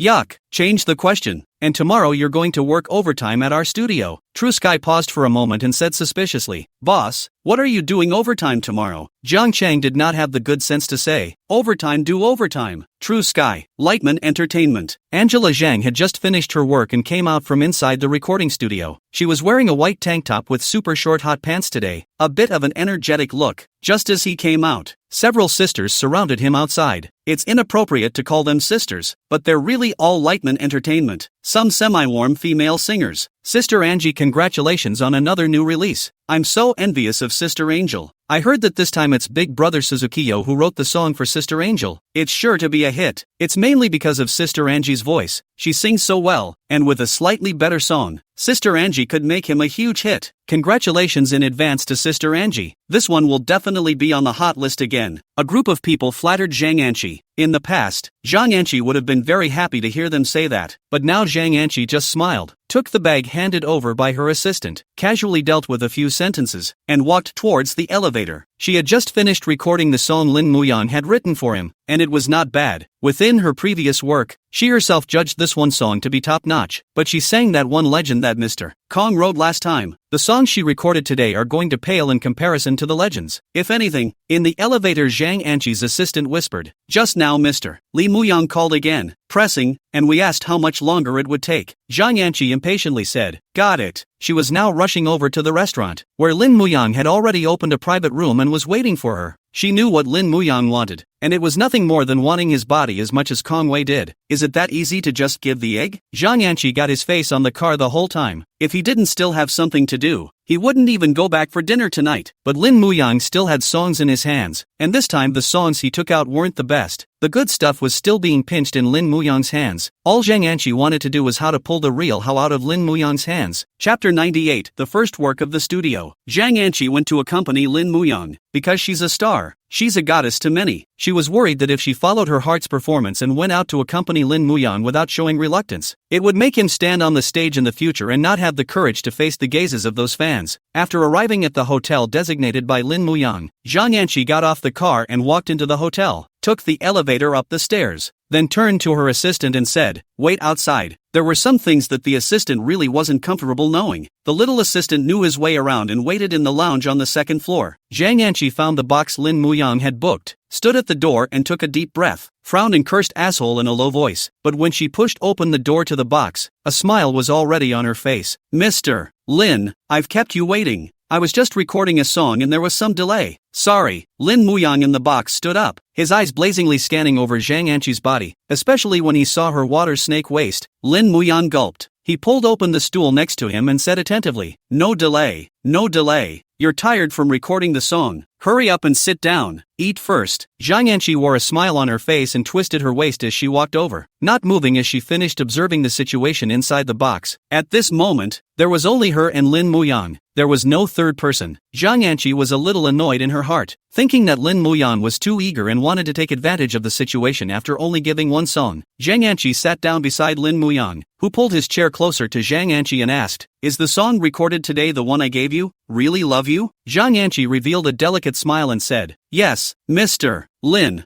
You've written me a song. How can I even look at another song? Even if you record it for me, I don't want to record it." Lin Muyang revealed a confident smile and asked, "How was the recording? Is it okay?" It was an inquiry, but there was confidence in his eyes. Angela Zhang said the recording went very smoothly, mainly because Mr. Lin's songs had superior melodic beats, and she recorded them in 3 takes. Lin Muyang nodded and said, "Then I wish you a big fire." He picked up a glass of wine. Zhang Anqi picked it up as well, and the two of them clinked glasses. After a glass of wine, Zhang Anqi realized that Lin Muyang's hand was on her leg. Zhang Anqi's eyes rolled, and she said without moving, "This time I'm releasing a single, and I'd like to release an album in a while, so I wonder if Mr. Lin can write a few more hit songs for me?" Lin Muyang lowered his hand and pinched it slightly harder, causing Zhang Anqi to giggle. "Then we'll see if we're happy working together," Lin Muyang said as he stared at Zhang Anqi with an extremely aggressive gaze. Suddenly, a figure flashed through Lin Muyang's mind, the back figure he saw in the theater lobby, but immediately his face changed because there was a man next to that back figure. "Damn it," Lin Muyang unconsciously said. When Zhang Anqi saw Lin Muyang's face change suddenly, her heart tightened and she asked suspiciously, "What's wrong?" The next day, Angie Chang's single is released across all channels. The company had been campaigning for her for a long time before the release of the single, although at that time it had not yet been decided which single would be released. Later, she saw the song written by Lin Muyang and wanted to release that one, but she didn't expect Lin Muyang to suddenly say that he wouldn't sell it. Luckily, at this time, Kong Wei found Lin Muyang, so the single that was originally going to be released for Jiang Chang was changed to Lin Muyang's. Once the single was released, the heat was instantly pulled, thanks to the long hours of preparatory publicity and momentum that preceded it. At noon, Zhang Anqi was in her office watching the concert video of her peers when the office door was suddenly pushed open and the little assistant ran in. Angela Zhang frowned and asked, "What's the panic for?" The little assistant came up for air and said, "Sister Angie, your single is on the Hot 100. Zhang Anqi's eyes lit up as she asked, "Where's the hot list? Bring it over for me to take a look." The young assistant said, "Twitter and Shake It Off are on the hot list." Zhang Anqi took over her phone to check it out, and the topic of her single had rushed to the 3rd place in terms of hotness on Weibo, and the topic of hotness on Jiayin had also rushed to the 5th place. Instantly, a smile appeared on her face that had just been gloomy. "Great." Then, Zhang Anqi looked at the little assistant and asked, "Right, how is the information on Mr.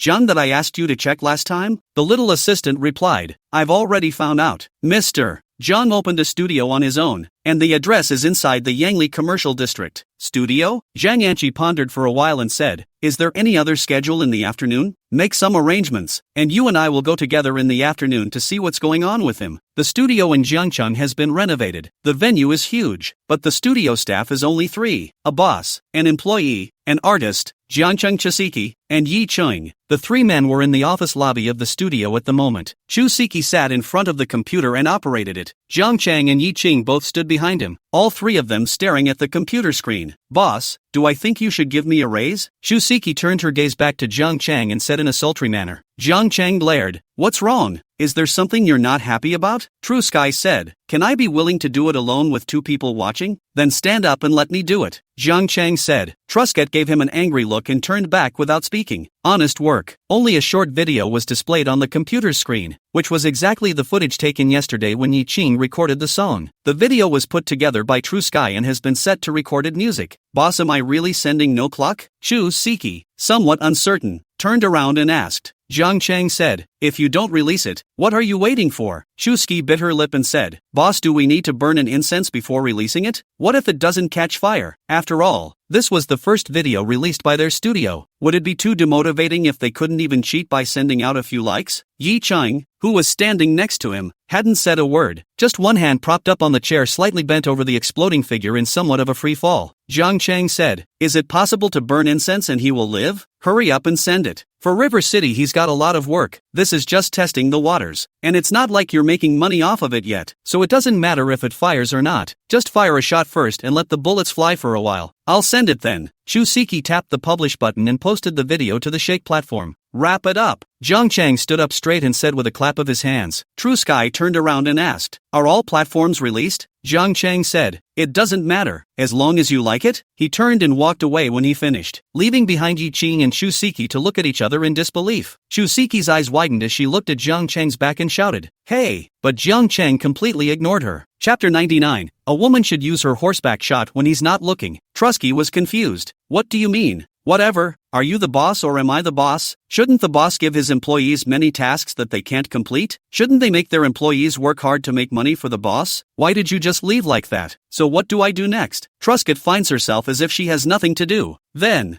post it on all platforms, as long as you don't want to pay for all of them. It is the dehumidifier took the company's business license, began to crackle to register an account. The night rider stood behind him. It was neither right to leave nor wrong to not leave. He didn't know what he should do, but it was his work that was being released now, and it seemed like a bit of an overkill for him to leaving the chef's chair here to work on it if he walked away. Chu Siki turned back and said in a very understanding manner, sister-in-law is not Yi Ching, so go ahead and go about your business. Yi Ching, say it's okay, I'm not busy. Trusket revealed a blank stare and said, but you're disturbing me, Yi Cheng. It turned out that he was disliked. Yi Ching was a little ashamed and hurriedly turned around and ran away. She got her own dedicated office pretty big. It's not because she's good. It's not because he has a good track record. And it's not because Jiang Cheng sees her. It's purely just because the studio space is too big. And then there are only 3 of them on the staff. So she can still pick a bigger office if she wants to. Back in the office, Yi Ching laid down on a small sofa. Slowly, he let out a breath, and a smile involuntarily appeared on his face. Although he wasn't making any money right now, he was really relieved. He didn't think that he could become the first artist of Jiangcheng Studio. She lay there as if she saw a bright future ahead. Then Yi Ching took out his cell phone and boarded the Shake Shack account, then started searching for the video Zhang Anqi had just released his work. As soon as he typed out the keywords, the first video received shocked his work. At this point the work had just been posted and there was a like on it. She wasn't sure if it was clicked by True Sky herself or by a user who had already pushed the flow of Jitterbug, but Yi Ching double-clicked himself and added another nod. Then the video played. Although he had seen it countless times, this was the first time he had seen this work on a public platform, and his heart was indescribably excited. After listening to it 2 more times, Yi Ching began to swipe the video when suddenly a familiar figure jumped into her eyes. It's Angela Chang, a clip of a song by Angela Chang. She only stayed for 2 seconds before paddling away, because she didn't want to see Zhang Anqi. This person was too hateful. Yi Ching thought she wasn't a narrow-minded person, but for Zhang Anqi, she was holding a grudge from the bottom of her heart. That's why she didn't want to see anything about this person. She felt that even if Angela Zhang went to her death tomorrow, she wouldn't be touched or even a little happy. But just as he paddled past, he froze, because the song in that video just now seemed like something she'd never heard before. She returned immediately. Really never heard of it? He saw that the title said it was Angela Chang's new song. This video is just a fan account. The clip was posted even so the video reached 12,000 likes and over 4,000 comments. Yi Ching clicked on the comments section. My goddess has released another new song. Love it, finally.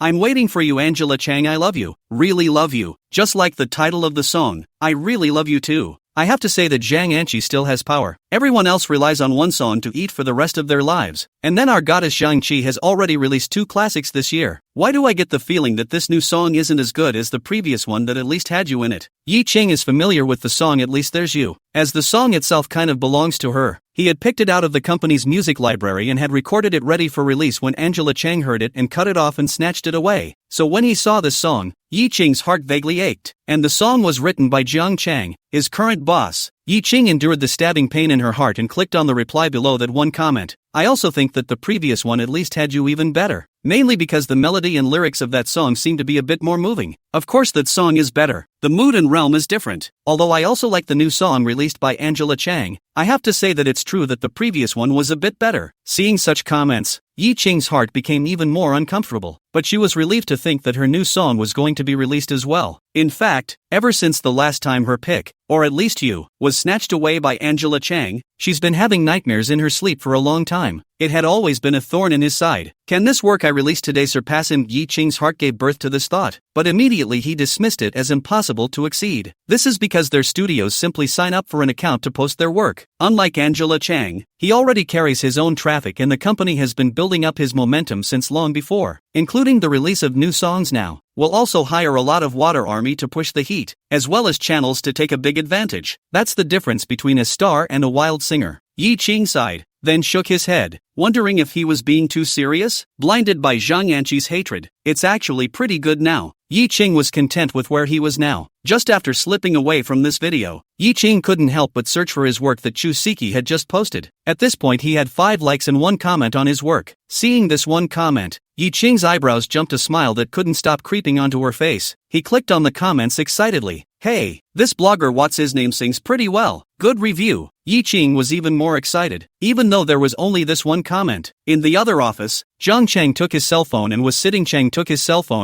there in a daze. He was pondering the question of whether or not to send a message to Makoto. Most of the time in the past, it was Makoto who initiated the messages to him. But since the last time he went to the Imperial Sister's house, the Imperial Sister had never taken the initiative to send him a message. And Jiang Chang, this person was not a proactive personality, so there was very little contact communication between them inside these days. Jiang Chang noticed the problem. The Imperial Sister was a bit different compared to before. Punching a master is really risky. You can't be too hasty in your heart. You need to progress step by step. Last time it was probably just too much of a rush and that's why it went wrong. Jiang Chang summarized the problem, hesitated, and decided that it was better not to send a message to the Imperial Sister. Jiang Chang had read in a book that the more you move forward when a woman is resisting, the more she resists. Might as well take a step back, let her calm down, recall how she felt before, and then come back with a juggernaut when he wasn't looking. Chapter 100. Are we going to be bombarded with 100 classics? Jiang Chang decided not to take the initiative to contact the Imperial Sister for the next 2 days, and would talk about it in a few days. After this matter was put down, Jiang Chang came out of the office and went to the office in the hall, which was where the chef level worked. There are 3 rows of workstations, each with its own computer. Everything here was arranged by the property, and was also promised by Su Half City when Jiang Chang met him when he came to rent the venue before. When Jiang Chang saw that Chushji was burying her head in her work, he went to the back row and found a random workstation, then turned on his computer. Jiang Chang's idea of the studio's development is simple, and the core tenet is to take one step at a time. It's just 2 items, songs and movies, and then the creation of IPs. First of all, the creation of the IP. Jiang Chang think it is not the time to consider now. Then comes the song, music. Jiang Chang thinks it is much simpler. It is just to write the song and then find the right person to sing it. Do not even need to train artists. As long as the song is publicized, there are fans and people listen to the child song copyright in the company that the future operation of the space is very large. Then there is the movie and television side. Jiang Chang felt that the movie and television side would be relatively troublesome, and he roughly thought about it. There were several ways. One of them is that he writes the script and then finds a director's crew to work with to get the piece filmed. The other way is for him to come up with a script, and then the company shoots it independently, but the cost would need to be very high to do so. And even at the beginning, when only some low-budget movies are made, the cost is estimated to be $1 million upwards, as there are also distribution channels to be taken into account afterward. But all of that comes afterward. The more important thing at the moment is to get the script out first. Previously, Jiang Chang wrote a script for God of Gamblers and intended to sell it to Li Chen, only for the deal to be cancelled later. But the script is still in Jiang Chang's hands. It's just that the script is a simplistic version of River City, with the intention of perfecting it. After having these intentions, Jiang Chang sat down in front of the computer and crackled and started working. "Boss, there's a push stream for the piece we sent out." Jiang Chang didn't know how long he had been sitting in front of the computer and working. His thoughts were interrupted by Chu Siki's sudden loud talk. Lifting his head, Jiang Chang said with some dissatisfaction, "What's wrong with staggering?" Yi Qing ran out from the office inside as well. True Sky said, "The video we sent out earlier now has 120,000 plays, 3,000 likes, and over 800 comments." When he heard 120,000 played, Jiang Chang was still happy for a moment in his heart. He didn't usually post videos on these platforms, so he didn't have a deep concept of 120,000 plays. It just sounded like a lot. But when he heard 3,000 points of praise,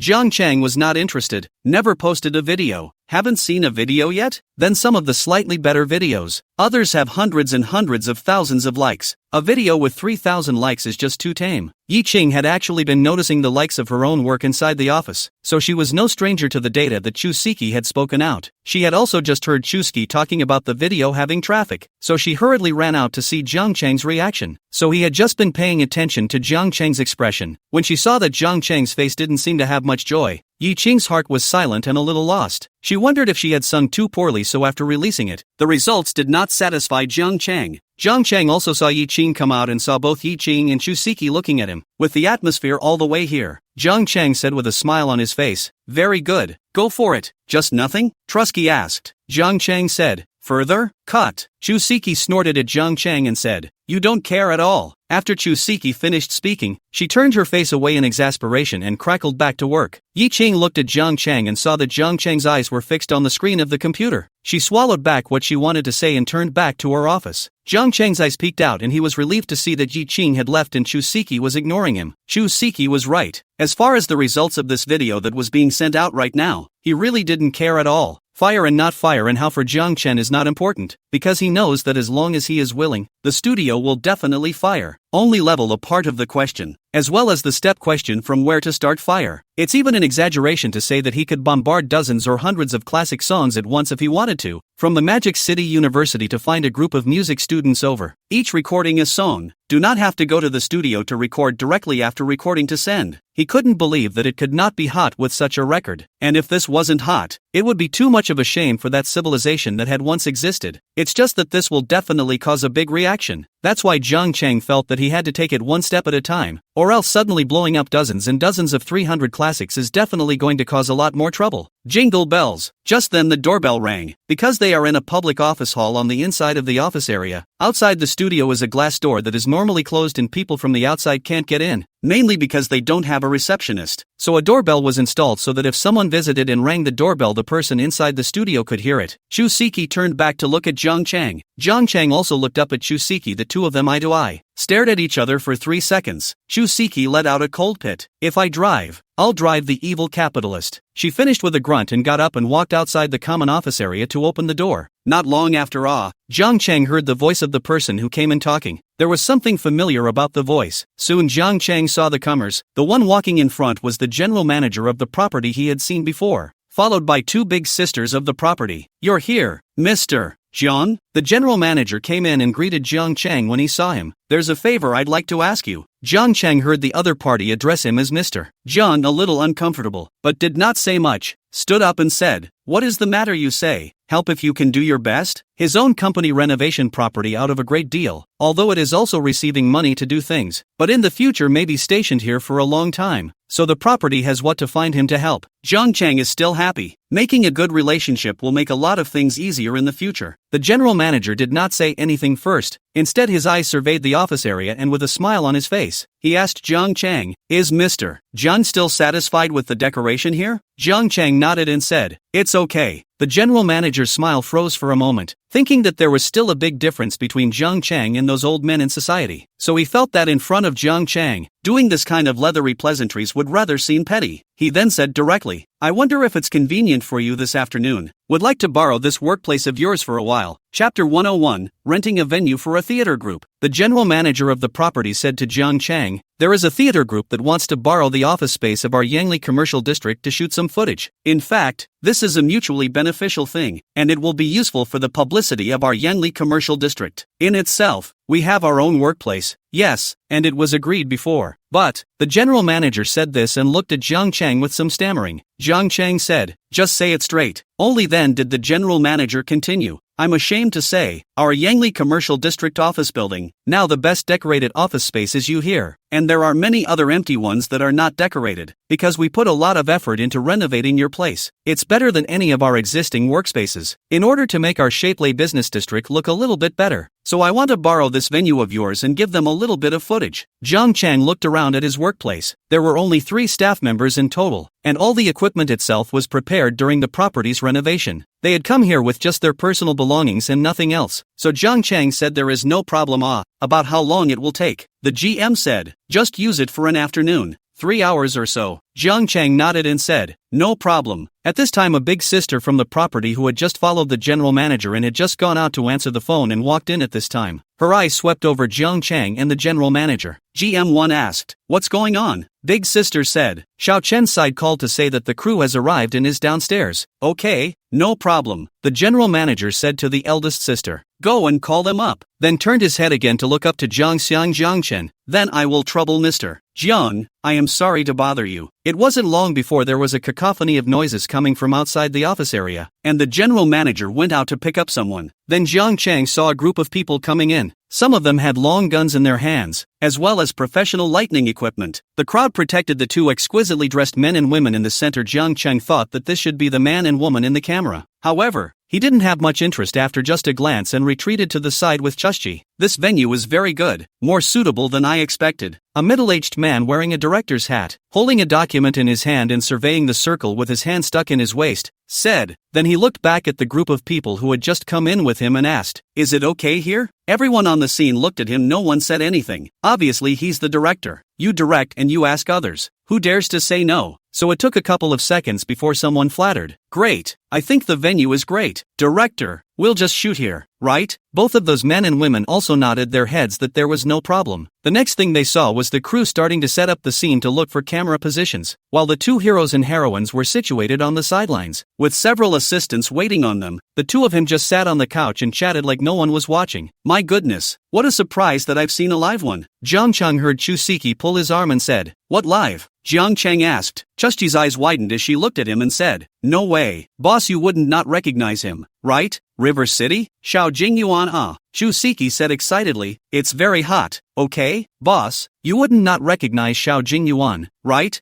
Jiang Chang said, don't recognize. Then Truscott rewarded him with another big blank stare. Jiang Chang really didn't know much about these stars. Yi Qing also walked out of the office at this time and stood next to Jiang Chang watching the crew in the office area setting up the venue. Every movie he has made since his debut has been quite hot, Yi Qing said as she explained for Jiang Chang. Jiang Chang turned his head and casually asked, do you know him? Jiang Chang thought that Yi Qing, who he had signed, was also considered a small artist, but of course he just asked casually and did not think that Yi Qing would know any big stars. Chu Siki said, definitely no. Xiao Jingyuan is so hot. The movies he acted in are all very good. She thought Jiang Chen was asking if she knew the star like he did. Yi Qing also nodded and said, recognize. Yi Qing? The 3 of them were chatting when they suddenly heard someone call out Yi Qing's name, and Jiang Chang looked up. It was Xiao Jingyuan who stood up from the sofa and walked towards Yi Qing. He walked in front of Yi Qing. His eyes glanced at Jiang Chang and Chu Siki, and asked, Yi Qing, why are you here? Yi Qing acted a little cold, but still smiled politely and said, working here. Move over, don't come near us. Jen, hey, move over. Suddenly someone gave Jiang Chang's arm a push and said to Jiang Chang, it was Xiao Jingyuan's assistant, like a lapdog. spreading his arms to protect Xiao Jingyuan and Yi Qing, making an appearance of separating Jiang Chang and Chu Siki. What are you doing? Chu Siki instantly frowned and said unhappily. Xiao Jingyuan turned his face and swept a glance at Jiang Chang, then said to his assistant, "It's okay, you go and rest first. I heard that you've left the company, and I was thinking of finding you to talk to after I finished working on this movie." Xiao Jingyuan said and scanned the circle and said, "What can you get out of this kind of place? Do you have any difficulties? You can talk to me, I will definitely help you." He spoke in a soft and gentle voice, like a scumbag in a TV show. Yi Qing awkwardly bit her hand and took a step back with an awkward smile on her face and said, No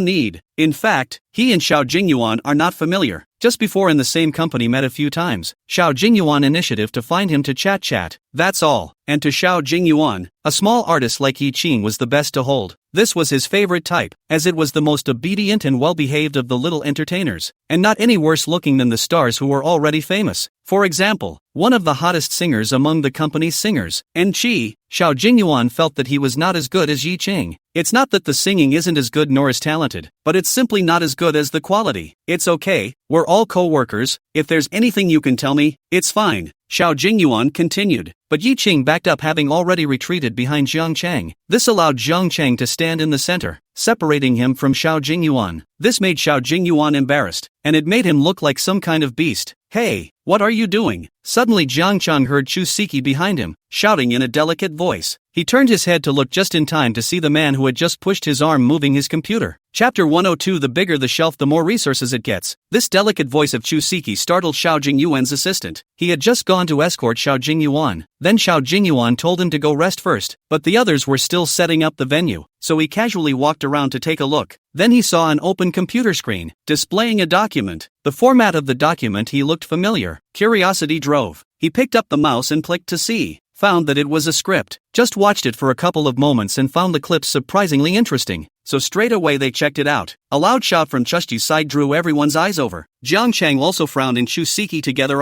walked over there. Chu Siki didn't have the excitement she had when she first saw Xiao Jingyuan before. He frowned and beamed. A small face yards of atmosphere muttering, "These people are so annoying, touching random people's things?" The chef's machine just got louder, so a lot of people looked over at the director and asked, "What's going on?" The screenwriter with the glasses stood next to him and said, "Go over there and see what's going on." "I don't know what's going on." Jiang Chang walked over and picked up the mouse to check the computer. "Isn't it just a look? What's all the fuss about?" The assistant next to him, who had just been startled, said with disdain. Yi Qing stood behind Jiang Chang. Her face did not look too good either. Xiao Jingyuan also walked over at this time. "How's the boss?" Trusky asked. Jiang Chang put down the mouse, stood up and said, the files inside were deleted. The detailed script he had just written was gone. The main problem is that this software it has just been used without a membership, so there is no recycle bin feature to delete it and it's really gone. Why are you like this? Just touching people's things. Chu Siki was angry and scolded Xiao Jingyuan's assistant. The director and screenwriter also knew what was going on, somewhat annoyed, and looked at Xiao Jingyuan and his assistant without saying anything, wanting to see how they would handle it. Xiao Jingyuan walked over and showed Chu Siki the usual smile of a male lead in an urban drama and said, "It's not much of a problem. He shouldn't have done it on purpose either. Why don't you give me some face?" Trusky was flustered for a moment by his look. After all, this had been one of her idolized qualities on the screen, but at the moment it didn't feel that good anymore. And with some annoyance in his heart, he said, "Then you can't just touch other people's things. It's hard to see your boss working with you, but it turns out your boss's files have been deleted." This made Chushji feel uncomfortable in her heart. Standing next to Xiao Jingyuan's assistant, with its disdain said, "It's not a good thing. What's the big deal? You said it very well." Jiang Chang glanced at him, then reached out and pointed to the outside of the office area and said expressionlessly, "There's nothing good here. All of you go out." The crew looked at each other and glanced at each other, not knowing how such an unexpected situation could suddenly arise. The crew looked at each other in disbelief, wondering why such an unexpected situation had arisen. Xiao Jingyuan's face was a little not so good. Look at Jiang Chang and said, "Things, although he is not right, but I think you have this attitude." Jiang Chang interrupted him and looked straight into his eyes and said, "My attitude is that I am very upset right now. I am letting you guys out. Are you upset? If you are not cool with it, then go. How do you talk to our Jen? Do you have any idea who Ginge is?" The assistant next to him raised his voice. Jiang Chang said, "I don't care who you are. This is my company's place. I'll ask you to get out. Okay, go ahead. The assistant gritted her teeth and took out her cell phone and said, if you're capable of continuing to talk, look, I'll film it for you. And when you get cyberstormed, don't blame me for not warning you. The people in residence cringed when they heard him say that. The director walks over and pushes it away with a direct handful of gun help. What are you pulling here? Originally, he was giving Xiao Jingyuan face and didn't say anything more, but the people around Xiao Jingyuan were getting more and more excessive. He is aware that Xiao Jingyuan is of great value, so a lot of things are based on tolerance. Although Xiao Jingyuan curry is high, but things are getting out of hand. It's just an assistant. He's nothing if he doesn't give face. That assistant was pushed away by a handful of him and wanted to curse, but once he saw that it was the director, he shut up and his eyes went to Xiao Jingyuan. We're sorry for the trouble you've caused, little brother. Why don't we see if there's any way we can remedy the situation? The director looked at Xiao Jingyuan to withdraw his gaze and said to Jiang Chang, there's salvation. The writer who was checking out the computer's time spoke up at this point. The director looked over at them. The scriptwriter said, I can get the file back although it was deleted, but the script can be found through local. About how long? The director asked. The writers said, maybe order time for 10 minutes or so. The director looked at Jiang Chang and said apologetically, why don't we wait a bit on the side and let him retrieve the documents first, so as to avoid your loss? Jiang Chang did not say anything. He just looked at Xiao Jingyuan and then walked towards the office next to him. Yi Qing hurriedly followed over. True Sky didn't go away and sat down on the couch next to her. No, she had to keep an eye on it. The site writer was in charge of helping the parents find the paperwork, and the rest of the group worked again. Granted, it had just caused the main character here to be upset, but that wasn't what they were thinking about. The director said they couldn't stop without stopping. Xiao Jingyuan's assistant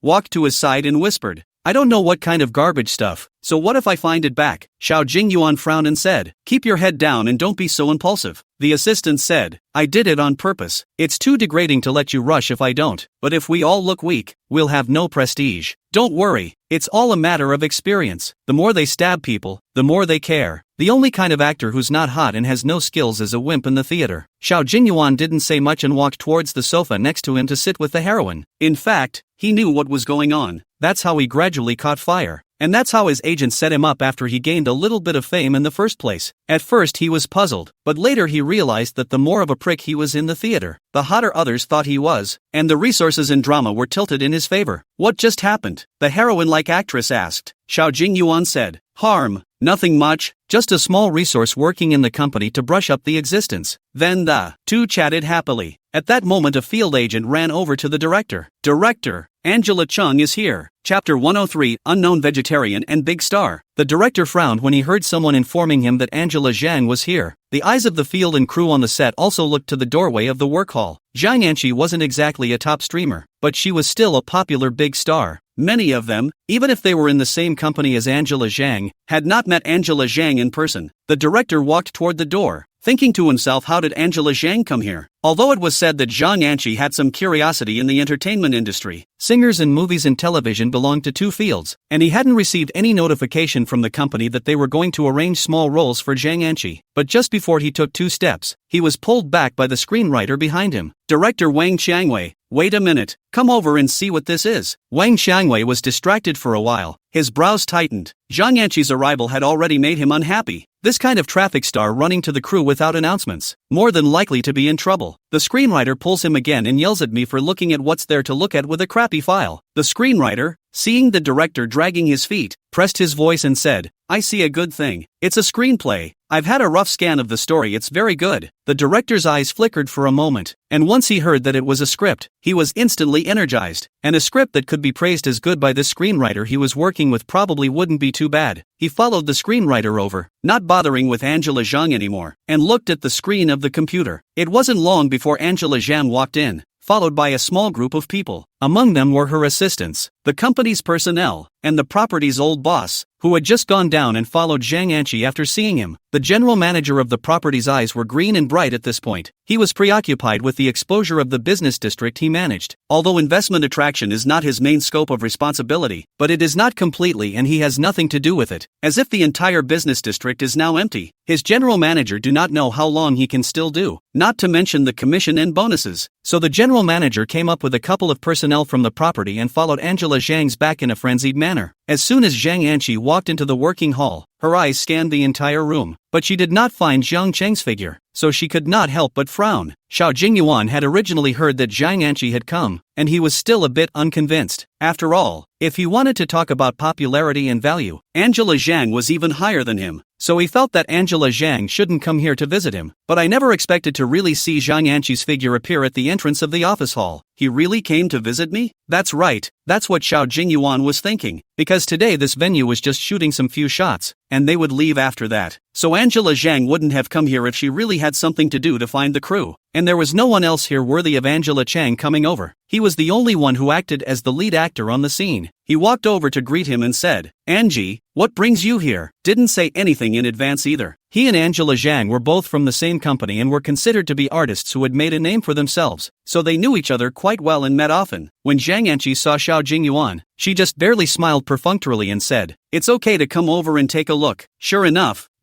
it came to see me. They're still setting up the scene, so why don't you take a seat? Come sit with me over here. Xiao Jingyuan made a gesture of invitation. Zhang Anqi swept her gaze around without seeing Jiang Chang and absent-mindedly followed Xiao Jingyuan inside. It's really Angela Chang, so beautiful. Her face is so small. It's true that just like on TV, she seems a bit prettier in person than on screen. Did you guys listen to that new song she released last time? I really like it. It feels like her style has changed. Also, the last time you posted a new song, you are outdated already. Yesterday Zhang Anqi posted a new song again. Did you see that? It's all already on the 5th of the hot list topic. Ah, really? Let me see. I think there's another song down here that made the Hot 100 too. Is Angela Zhang pretty? Don't you guys think that the girl you don't know in this office just now is much prettier than Angela Zhang? I noticed that too, but she was wearing light makeup, so I snuck a couple glances and didn't say anything. So you're the same. You've all seen it too. And I also feel that she's better looking than Angela Zhang. When the crew saw Zhang Anqi walk into the office hall, they murmured in lowered voices. Jiang Chang heard noises coming from outside from his office compartment inside, and he wondered if the documents had been found. The fact that the file was lost wasn't a big deal to him, because it was just the original version. It would have to be changed later on, and even redoing it wasn't much of a hassle. But it's upsetting to have someone else touch your stuff for no reason. He pulled the door open and stepped out of it, thinking that he'd almost found it too. Just as he came out, he saw the original location where he had been working. The director and a man with glasses were slumped over his computer desk, as if watching a movie, both with eyes glowing. Jiang Chang walked over. "Jiang Chang!" Suddenly a voice shouted. Jiang Chang turned his head to look over and saw Zhang Anqi. He frowned. Why did this woman appear here again? He disliked Zhang Anqi. Originally there was no injustice, but if he didn't see it or didn't intercede, Jiang Chang treated it as if it was a person from two worlds. But the other side disgusted him, and then to find him personally to continue to disgust him, and now found his company to this makes him very disgusted. Then Zhang Anqi stepped on her high heel, dropping Xiao Jingyuan, and walked quickly to Jiang Chang. The scene crew all looked at each other. They did not expect the big star Zhang Anqi to come to the crew, actually not to find Xiao Jingyuan, not to find the director, but to find this place a young man who was not known. With a mindset of eating, they perked up their ears and focused all their attention. Xiao Jingyuan's face was also dumbfounded, his head full of question marks. How could a high and mighty showbiz star know a small employee like that? And like he came over to see him specifically, not to visit? The little assistant standing next to Xiao Jingyuan, who originally had a face that was blossoming with smiles, also froze at this time. When he saw Zhang Anqi come over, his heart didn't say how happy he was. The only one who can compete with Zhang Anqi here in the curry is his own little master Xiao Jingyuan. Then at this time Zhang Anqi came over. If she could sidestep Xiao Jingyuan to speculate a little bit of scandal, it would be great exposure for both of their traffic. It was a win-win thing, but the one who was more glowing was Xiao Jingyuan, and Zhang Anqi would suffer a little bit of a small loss. So although he didn't know why Zhang Anqi was willing to eat this little bit of a small loss, he was happy in his heart. But now we see Angela Chang eagerly walking towards a vegetarian who was nothing.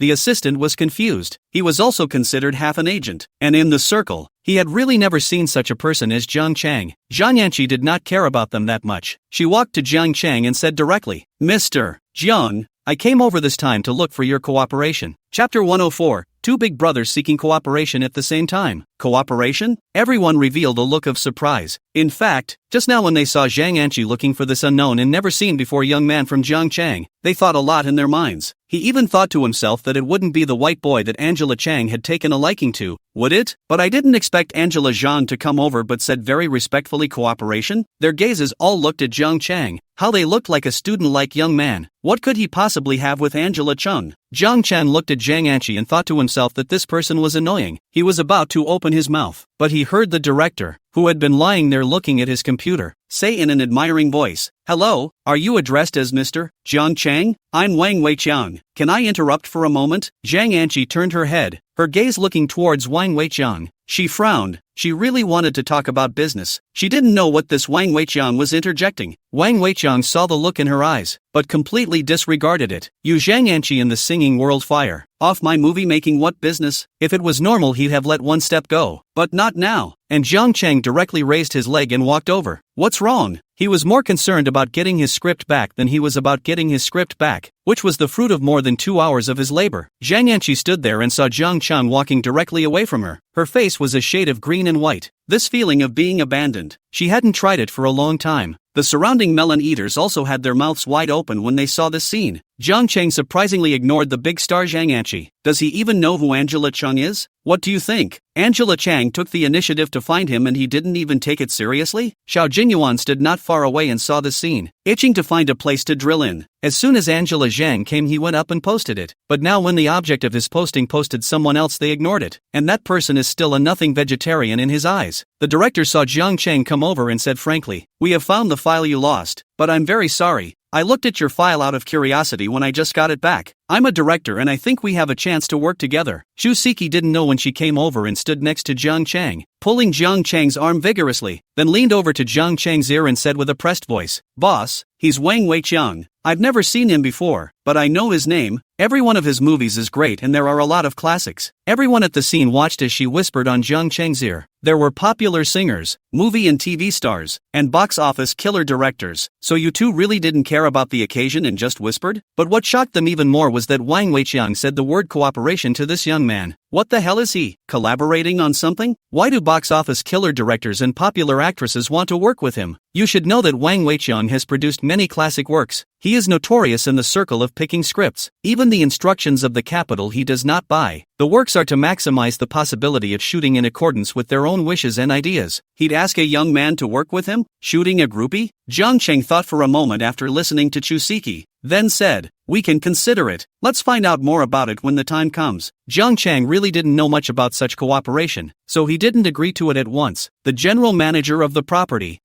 was so excited that he almost jumped up when he heard what Jiang Chang said. Just now when he heard that Zhang Anqi was looking for Jiang Chang to work with him, he was so excited. But Jiang Chang even ignored Zhang Anqi. Instead he was shouted away by the director, which made him anxious, but he was not in a position to say much. After all, Jiang Chang didn't charge him any money. If Jiang Chang could work with Angela Zhang, it would be a huge wave of free exposure for their business district. But I didn't expect to turn around and see that a big director like Wang Weiqiang had also said the word cooperation with Jiang Chang. This caused a heart of the property general manager to fall together like a roller coaster. It only felt like the whole person was so tired and his legs were a bit weak. "My own big brother, how do you have to facilitate a pile of it?" Luckily, he heard Jiang Chang say he could think about it. The director also looked happy, took out his cell phone and said, "Let's add a contact first, and then we'll contact each other specifically when the time comes. And if there's anything you don't understand or have doubts about, you can ask me directly. I've read your script and the story is very good. I'm confident that I'll get it right and I hope you'll trust me to do the same." Script? Everyone heard director Wang Weiqiang talking about the script. He was known for being very picky about scripts, but he didn't expect that when he came here today to shoot an outtake, in such an obscure and small company, there would be a script that would make even Wang Weiqiang care. Jiang Chang said, "Okay," then exchanged contact information with Wang Weiqiang. "This kid is going to soar. I think he should have just graduated, and he's directly able to have the opportunity to work with director Wang Weiqiang like this. Debut is the pinnacle. Do you think they'll actually collaborate on a classic movie and then this young man will follow suit and become famous? The masters are in the people. I did not expect to look at the mediocre. Just now also love to people. Turn the eye is high. If they really cooperate, I still work in the theater. I have to be regarded as an assistant of his command. Don't worry, don't we still have Angela Chang waiting around to work with him as well?" The curiosity of the finance people and the property people around them was all heightened. There was even some excitement on their part, as if they were the ones the director was going to work with. They just wanted to see if the young man in front of them could strike a deal with two pivotal figures in the entertainment industry right in front of their eyes. Then Zhang Anqi, who had been standing there without saying anything, saw that Jiang Chang did not push back Wang Weiqiang's invitation to cooperate. A cold smile couldn't help but appear at the corner of her mouth. You still think you're so noble? You're not pretending? You still want to cooperate and make money? At the same time she breathed a sigh of relief. If Jiang Chang had been in a state of oil and salt, she really couldn't do anything about it. But as long as River City wants to make money and cooperate, she only wanted the song in Jiang Chang's hands. After seeing Jiang Chang and Wang Weiqiang exchanging contact information with each other, Zhang Anqi walked towards Jiang Chang with a smile on her face. Here it comes, here it comes, here's the point. Angela Zhang went over there. That's awesome, 2 big shots looking for him to work with at the same time. What do you think Angela Zhang would be looking for him for? Angela Zhang is a singer and can't act. He's great at writing scripts. What kind of cooperation can he have with Angela Zhang? Chapter 105. What are you pretending to be? Everyone was curious as to what kind of thing Zhang Anqi would be collaborating on by looking for Jiang Chang. The director also looked at Angela Zhang curiously. What's he got to do with you singing? Then at this time Yi Qing, who had been inside the office, walked out. She didn't know that Angela Chang was here and only saw it after she walked out. When he saw Zhang Anqi, Yi Qing froze. Her eyes couldn't help but start to redden. This is the same person who stole her songs, the first and then the second, and the same person who forced her out of her original company. If it wasn't for Jiang Chang, she wouldn't even have a place to go right now. And then she had no grudge against this person. And yet she was targeted like this. Jiang Chang also saw Yi Qing come out, although he hadn't asked. He could also learn from what Yi Qing had revealed that there was a feud between Zhang Anqi and her. At least Zhang Anqi stole Yi Qing's song,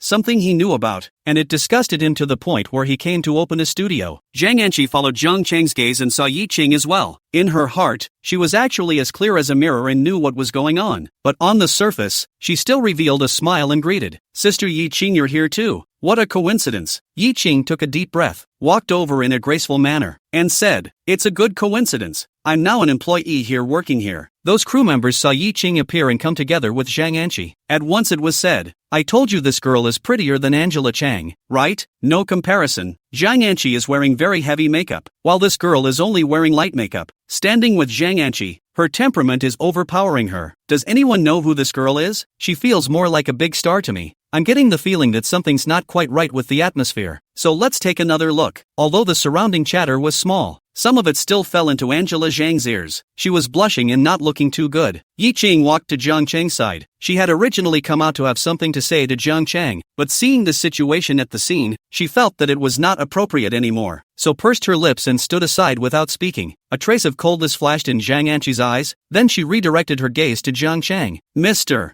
Jiang himself has a studio now. The purpose of my coming over is to find Mr. Jiang to cooperate and invite you to sing." Zhang Anqi's words fell. Jiang Chang directly said, "I'm sorry, I don't have any more songs on hand." Zhang Anqi's original smiling face stiffened violently. She did not expect Jiang Chang to reject so quickly. You should know that just now Wang Weiqiang looked for Jiang Chang to say cooperation. The specific details of cooperation are not even said, just made a self-introduction. Jiang Chang then said that can be considered. The words can then be considered, which in most cases means an agreement that we can talk about it in detail. But why did he reject it outright when it came to himself? Against me? Zhang Anqi's face became unsightly. But the people around them were the ones with the best expressions. Angela Zhang is actually asking him to write a song. Isn't he a script writer? How come he writes songs? Even though they are both writing things, there is a big difference between a script and a song. It's totally different, okay? And he still looks so young. Aren't Angela Zhang and Wang Qianwei making a bit of a fuss? You can question Big Brother's character, but please don't question Big Brother's vision. Immediately, someone retorted. But now Zhang Anqi not only invited this young man to sing in front of them. Instead, this young man even refused. Yi Qing stood by the side staring blankly at her boss's back, who said that it was the boss's freedom to write songs for whoever he wanted. But seeing her boss directly reject Angela Zhang, a warm feeling inexplicably grew in her heart. Though it was said that the great likelihood of the boss rejecting Angela Chang had nothing to do with her, but it doesn't matter, as long as it turns out that way. Shashchi, who was standing next to her, was also sizing up Zhang Anqi carefully. She had already recognized Angela Zhang, the one who had run to their table and taken Jiang Chang away that night during the late-night snack. Previously, she had always thought that it was Jiang Chang's girlfriend, and it was only in this moment that she reacted to the fact that at that time, it must have been while her own boss was drunk, and this woman had, without authorization, taken the boss away. That's why when she hesitated to get a room in front of the school afterward, she saw her boss return alone. Thinking of this, Chu Siki's favorability towards Zhang Anqi, the big star, was infinitely close to zero in her heart. Zhang Anqi adjusted herself and then said, "Mr. Jiang, are you really not going to think about it? I told you I don't have any more songs on hand. They're going to shoot a movie soon,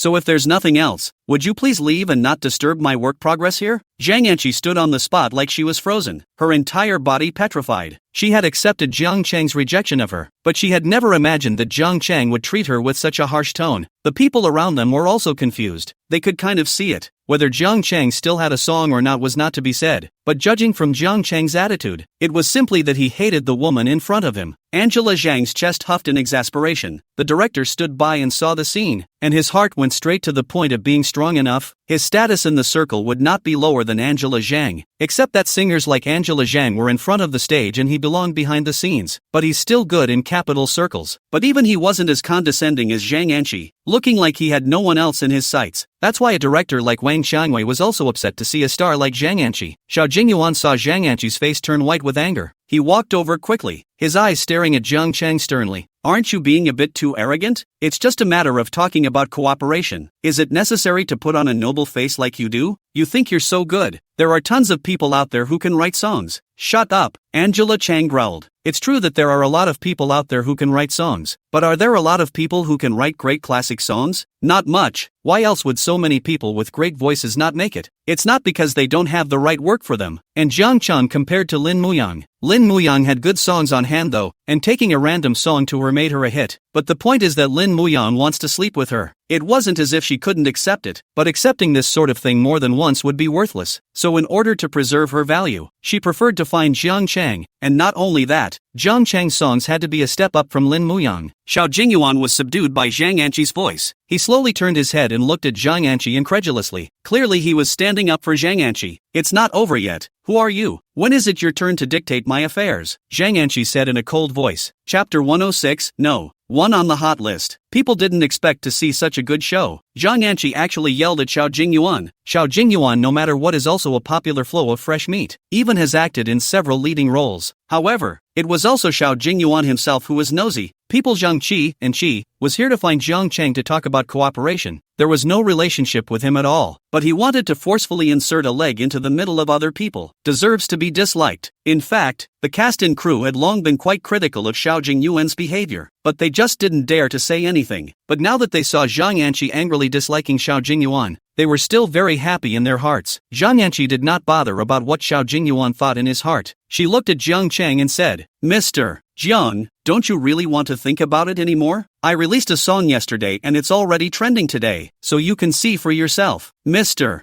Jiang has also opened a studio now, and when you open a studio, you need business. So if the song you wrote for me becomes a hit, and at the same time, you're also doing publicity for yourself, it's bound to be good for the future development of your studio. It's a win-win thing, so I'm asking Mr. Jiang to seriously consider it. Angela Chang came up with the killer. She felt so humiliated today, but letting her go like that was even more humiliating. Say whatever you want to take down River City. Luckily, she still had the bottom card in her hand, which was that the song she had taken from Lin Muyang yesterday had become a hit after it was released. This amounts to the heyday of her flow and is an extreme temptation for any studio or songwriter. After her words, the people around her and Chushji and the others also took out their cell phones. Sure enough, they saw the song released by Angela Zhang on the short video platform and the topic had rushed to the third. No one had the heart to listen to what Angela Chang was singing at this time. They opened the comments section. I would like to call Zhang Qi and Qi the strongest of the year. No one can deny it. Only a few months ago she had a hit song and now she has a hit single. May I ask who else? Nowadays, our little fairy Angela Zhang is considered top stream, isn't she? That definitely counts as a top stream. Is there anyone else's work that's even been a hit this year? Isn't it all based on rubbing off on the news? Should I say no?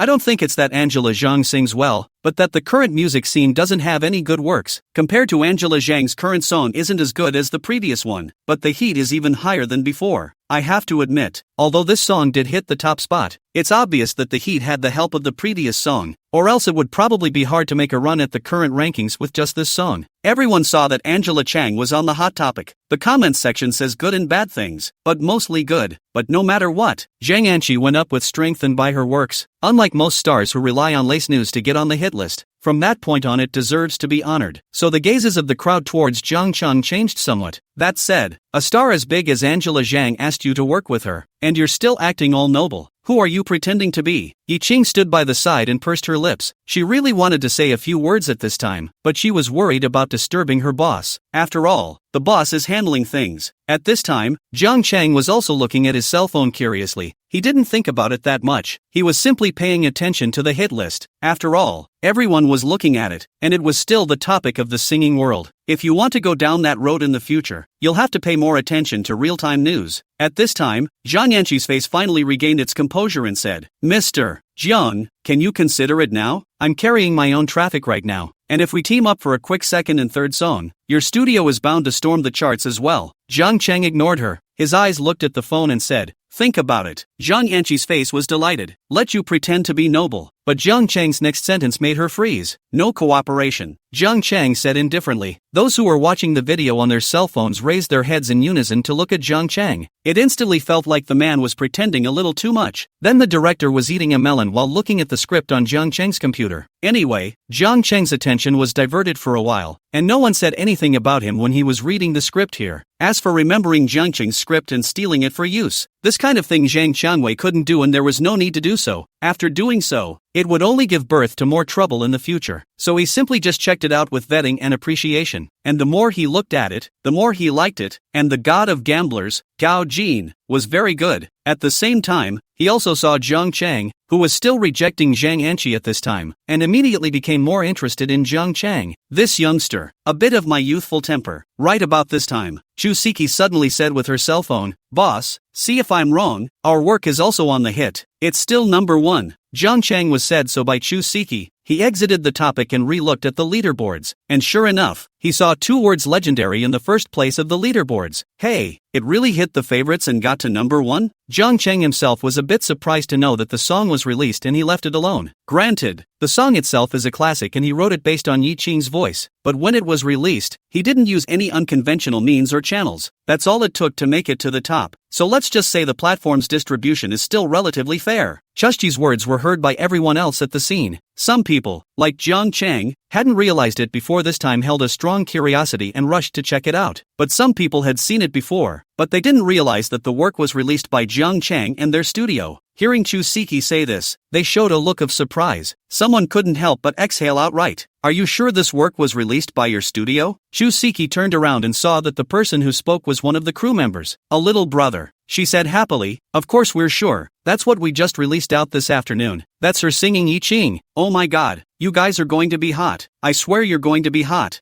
I've just quietly listened to it. It's so much higher than Angela Chang's new release. I don't know how many levels higher. The man was so excited that he spoke directly from his heart. But only a small number of people looked at Zhang Anqi and then at the person who spoke after they realized it. But soon their minds went to the song that was number 1 on the Hot 100 chart. Let me hear it. Is it that good? My goodness. Open need. No, I must loop it. I can't believe I've witnessed the release of a song so classic. I bet it'll still be a classic 10 years from now. Zhang Anqi stood there with a grimace on her face. Reacting, she hurriedly grabbed her cell phone from the assistant behind her and checked it. Chapter 107. The peach in your mouth can't fly away. Zhang Anqi opened her own phone to check the popularity of the short video platform. And now the topic of her new song had rushed to the 3rd most popular. But the word legend stands out in the 1st position. She clicked on the video and saw that face of Yi Ching. The song Legend was also familiar to her, as she had recorded it when she cut it off from Yi Ching. It's all ready to be published after it's recorded. But just as he was about to finalize the rights agreement, songwriter River City said he wasn't selling. That's how she lost touch with the song. Now when I see the song again, the song has returned to its rightful owner and is firmly in her favor. Just now she thought her new song was a hit and the topic was her killer. But the funny thing is that she's 3rd and people are 1st. Zhang Anqi's gaze was fixed on the screen of her cell phone, and her face changed for a while. After a few moments, she looked up and tried to keep a smile on her face, but the smile she squeezed out was worse than crying. Mr.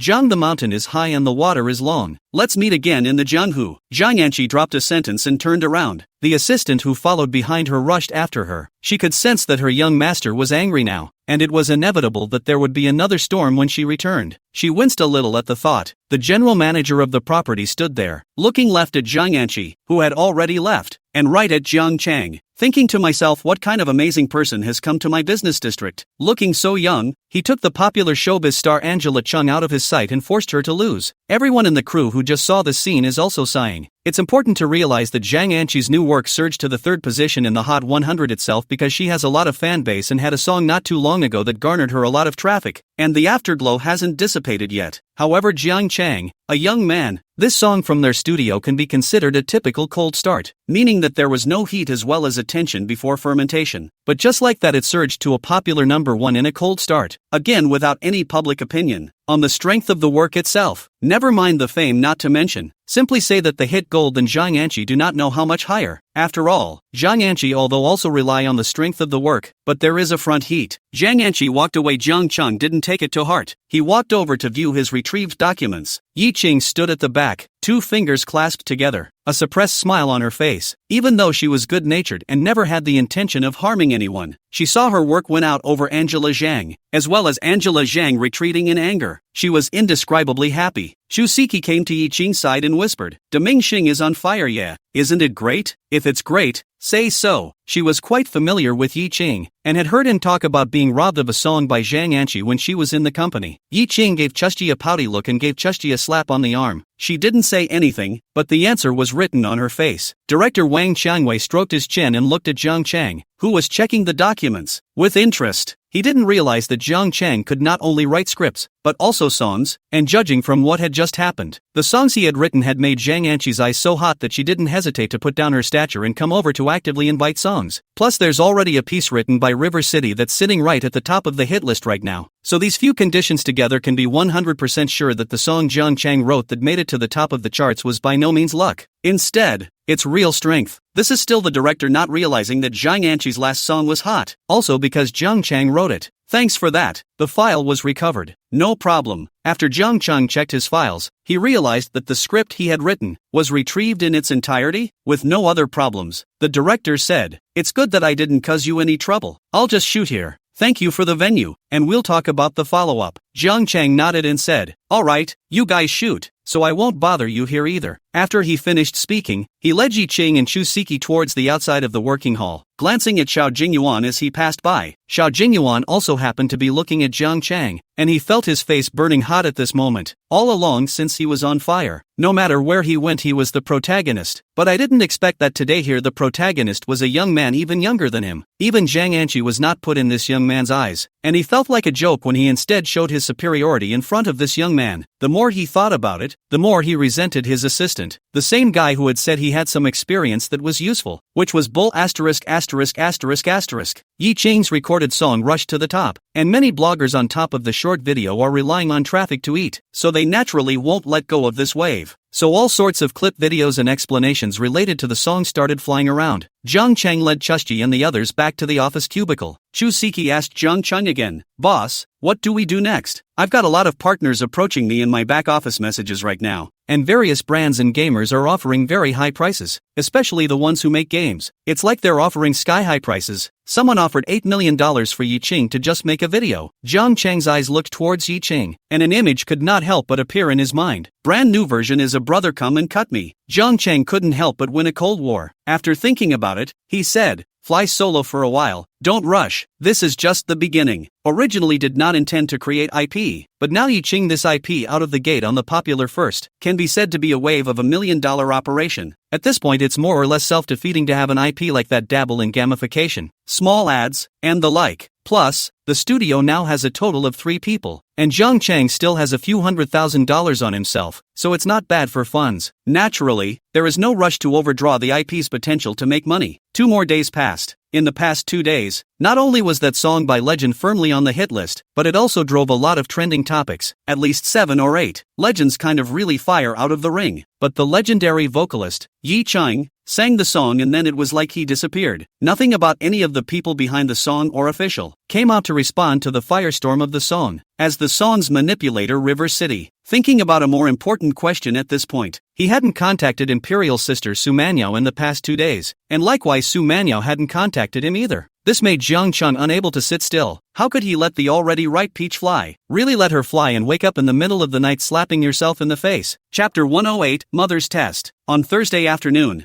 Zhang Chang went to the library after 2 classes, which was his usual habit. Usually light music is played in the library, but today it was The Legend that was playing, and Zhang Chen heard it as soon as he entered the 2nd floor, so he didn't need to think about it to know that it must have been playing on a loop. This made Zhang Chang's mood all inexplicably better. This song was written with the hope that I could listen to it when I was bored. He picked up a random young adult pain novel from the shelf and then found a seat with a table. Just as he took his seat, he heard the 2 girls next to him whispering about it. I listened to this song all night yesterday and I never tire of it. Me too. I've converted it to MP3 and downloaded it into my Walkman. I think it's going to be the best song of the year. It goes without saying. The person who wrote the lyrics to this is just amazing. A very talented person, I suppose. The first line of the lyrics mesmerized me. Zhang Chang was acting as a passerby, listening to people's compliments on himself, when his cell phone rang at this time. Luckily, he had set it on mute and there was only the sound of vibration. Zhang Chang picked up his cell phone and walked to the side. The call was from the director Wang Qiangwei, whom he had met 2 days ago when he was at the studio. When the phone was connected, he heard Wang Qiangwei say, "Xiao Jiang, what are you busy with these 2 days?" Zhang Chang said, "In class." "Classes? You're still a student?" Wang Qiangwei asked in surprise. Zhang Chang rightfully Wang Qiangwei said, "That's also right. Looking at you that day,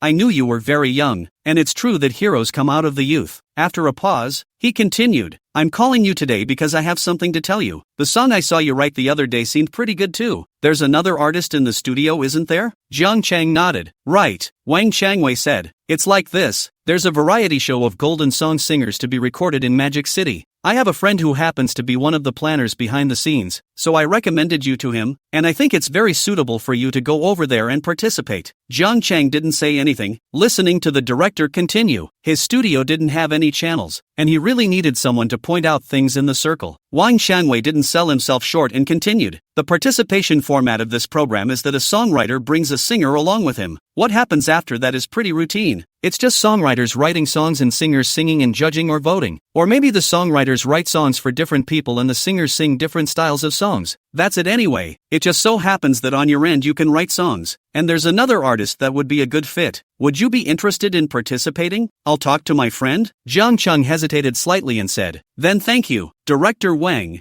I'll go over and take a look to understand the situation first." "Okay, then let's say, I'll give you the address later, and then you can go over and see for yourself," Wang Weiqiang said. Then the 2 of them casually exchanged pleasantries and chatted for a few sentences. When they were about to hang up the phone, Wang Weiqiang said, "Are you free in a few days? I happen to have footage to shoot back at the indoor studio by then. If you have time, I'll give you a call then. Come over and take a look to learn more about making a movie." After Wang Weiqiang knew that Zhang Chang was a student, he could be sure that Zhang Chang did not know much about making movies, so intentionally invited Zhang Chang to go over to have a look first, and then talk about the rest of the things slowly. Anyway, he still has the movie in his hand now being shot. Zhang Chang agreed. "Good, I am really curious about the filming of the crew as well." "Okay, then it's a deal. I'll call you then." In Su Man Yao's office. Today, Su Man Yao was wearing a long black textured dress. Her hair was high bunched with diagonal bangs, and she was wearing bright red lips. On her feet she wore bandage heels and her white toes were dark red nail polish. Sitting in her office chair, her legs folded together like a cold queen, she was about to explode foul at this point, just like her costume. "Zhang Chang actually didn't come to see me for so many days, and it's been 2 days since I've been messaged. Does he want to die?" The thing that Yi Qing from Zhang Chang Studios Yi Qing sang Legend on the #1 short video hit. Su Man Yao also saw it. She knew that song was good and Yi Qing's vocals weren't bad. She didn't make a name for herself in her company, and that was for multiple reasons. Someone was suppressing it and also because there was no representative work. But there were many more artists in her company, and many more who had the ability to not make a name for themselves. So she didn't need to be a president to be in charge of this kind of thing. Unless she's ironically trying to hold someone up. The fact that Yi Qing's song made it to the top of the charts is inextricably linked to the lyricist and songwriter. But if he's good at writing songs, can he stop contacting me? So Su Man Yao was furious. But her character did not allow her to take the initiative to find Zhang Chang at this time. Although she was resistant to the fact that Zhang Chang was a student and her brother's roommate. "But so Zhang Chang can stop contacting me. He must have wanted to die. After handling the work, Su Manyao pushed the documents to the side. The more she thought about it, the more annoyed she became, and she couldn't help but kick off the high heels on her feet. Her bandaged heels flew into the center of the office, and she stood up barefoot with her hands crossed, her mind thinking about what she was going to do with Jiang Chang. See if I don't use my foot on him next time. Just at this time her cell phone rang and she picked it up to see that it was her mom Wang Lin calling. Wang Lin also didn't contact her for many days. Su Manyao thought about picking up the phone. Manyao asked you to come home for dinner last time and you haven't come back yet. Su Manyao said, the company has been very busy lately. I may not have time to go back. She was bored out of her mind. Where did she want to go home? Wang Lin said on the phone,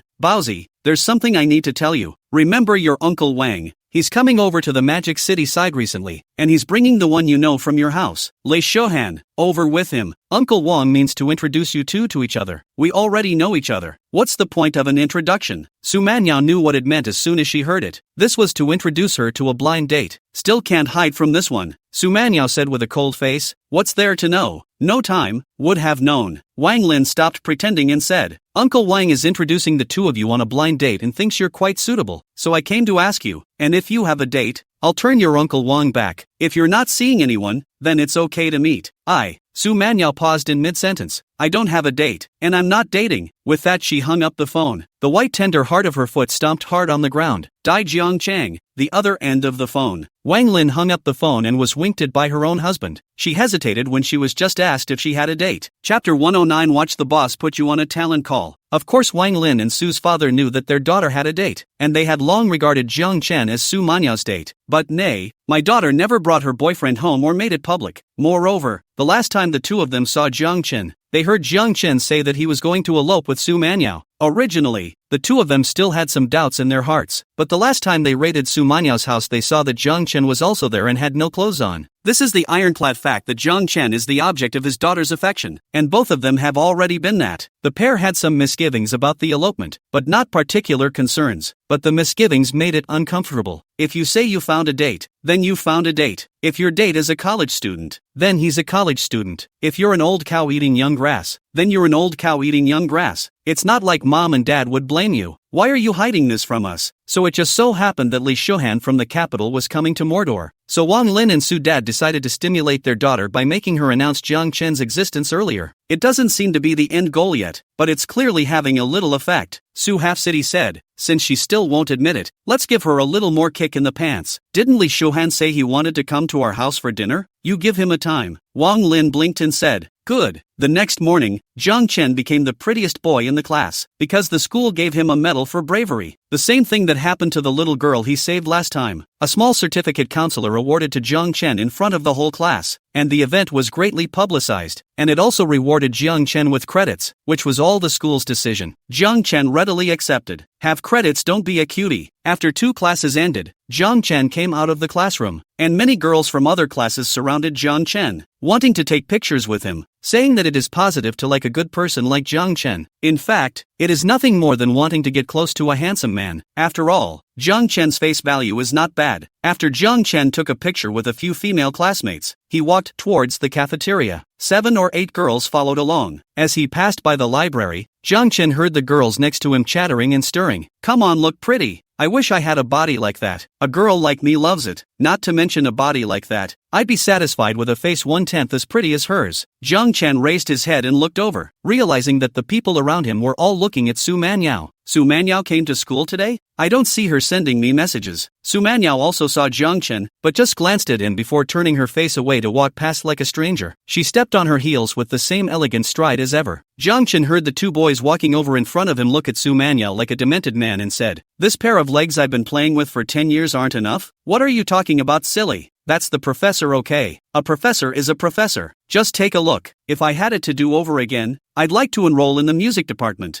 Jiang Chen also looked at the pair of legs. Can you play for 10 years? It should be more than that. Jiang Chen felt that the time was almost up. If he continued the Cold War with the imperial sister, he might really have to get cold, and then he wouldn't know in whose arms this pair of legs would be placed in the future. After noon, Jiang Chen called over to Yi Qing and brought her to enroll. It's the program introduced by director Wang Qiangwei, the Golden Song singer. The enrollment place is not far from the University of Magic City. Say far away. Say close to not close to take a taxi to more than half an hour. The two got out of the car under the building where the program was being recorded. After checking in, I went through security to the 23rd floor. Found a pretty big line in the building to sign up. As soon as Jiang Chen and Yi Qing walked in, a lot of people's eyes gathered on them. The main thing was that Yi Qing had a graceful and charming face that looked like a star. Plus Jiang Chen was young and handsome and sunny. Is it to sign up? Sign up this way to take a number and get in line. A uniformed young lady at the doorway said out loud while getting high on melon. Jiang Chen filled out the information and took the queue number. And there were 9 more in front of him. Next, a room on the side with 2 doors opens and the door opens to reveal a large inside. A recording studio-like hall. At that moment there was someone standing in the doorway shouting. Then a man and a woman, a combination, got up and walked nervously in. Inside, the same combination came out. 2 girls, one of them disheveled and head down, the other wiping tears from her eyes and huffing away. Jiang Chen and Yi Qing found a place to sit for a bit. Yi Qing saw some nervousness in the gazes of the people around him and picked at his fingers. Jiang Chen turned his head to look at him and said, "You're already nervous after just one application. Will you be able to do it if you stand on the stage in the future?" Yi Qing said with some panic, "Boss, I can do it. I really can. Every time I go on stage, I'm not me anymore." Jiang Chen said, "Who are you if not you?" Yi Qing lowered her head and stammered for a while. Jiang Chen couldn't help but let out a light laugh and didn't tease him anymore. At this time, a man with pigtails next to him leaned over and said to Jiang Chen, "Brothers, are you guys coming to sign up too? If I say this program is really nothing to participate in, the people who sign up for this 10 people have not seen a person over. I say UQ is also a waste of time." Jiang Chen looked at him and said, "So are you standing in line, not wasting time as well?" Dreadlocks chuckled, "My time is worthless." Jiang Chen said, "Me too." Dreadlocks was so embarrassed that he uttered nothing. "If you don't believe me, wait and see. It's just a waste of time. It's very demanding. What songs have you prepared? Can you show me?" Jiang Chen said, "Not prepared. Making fun?" Mustache scowled and moved his ass to sit off to the side. After about half an hour in line, there were only 3 people reported in front of me, and those 3 were still all eliminated. Jiang Chen looked at the time. "How long does this have to be lined up?" Yi Qing honestly sat next to him and said, "It's okay, let's wait a little longer." Jiang Chen had brought him to a program like this, and he was honestly thrilled in his heart. It's also nerve-wracking, and he's worried about being eliminated just for signing up, because a lot of this kind of thing cannot be said, as if now looking at this kind of enrollment is passed or not passed, it is decided by the teacher of the jury. Then this would not be a practical standard in many cases. As he was thinking this in his heart, he saw Jiang Chen pull out his cell phone,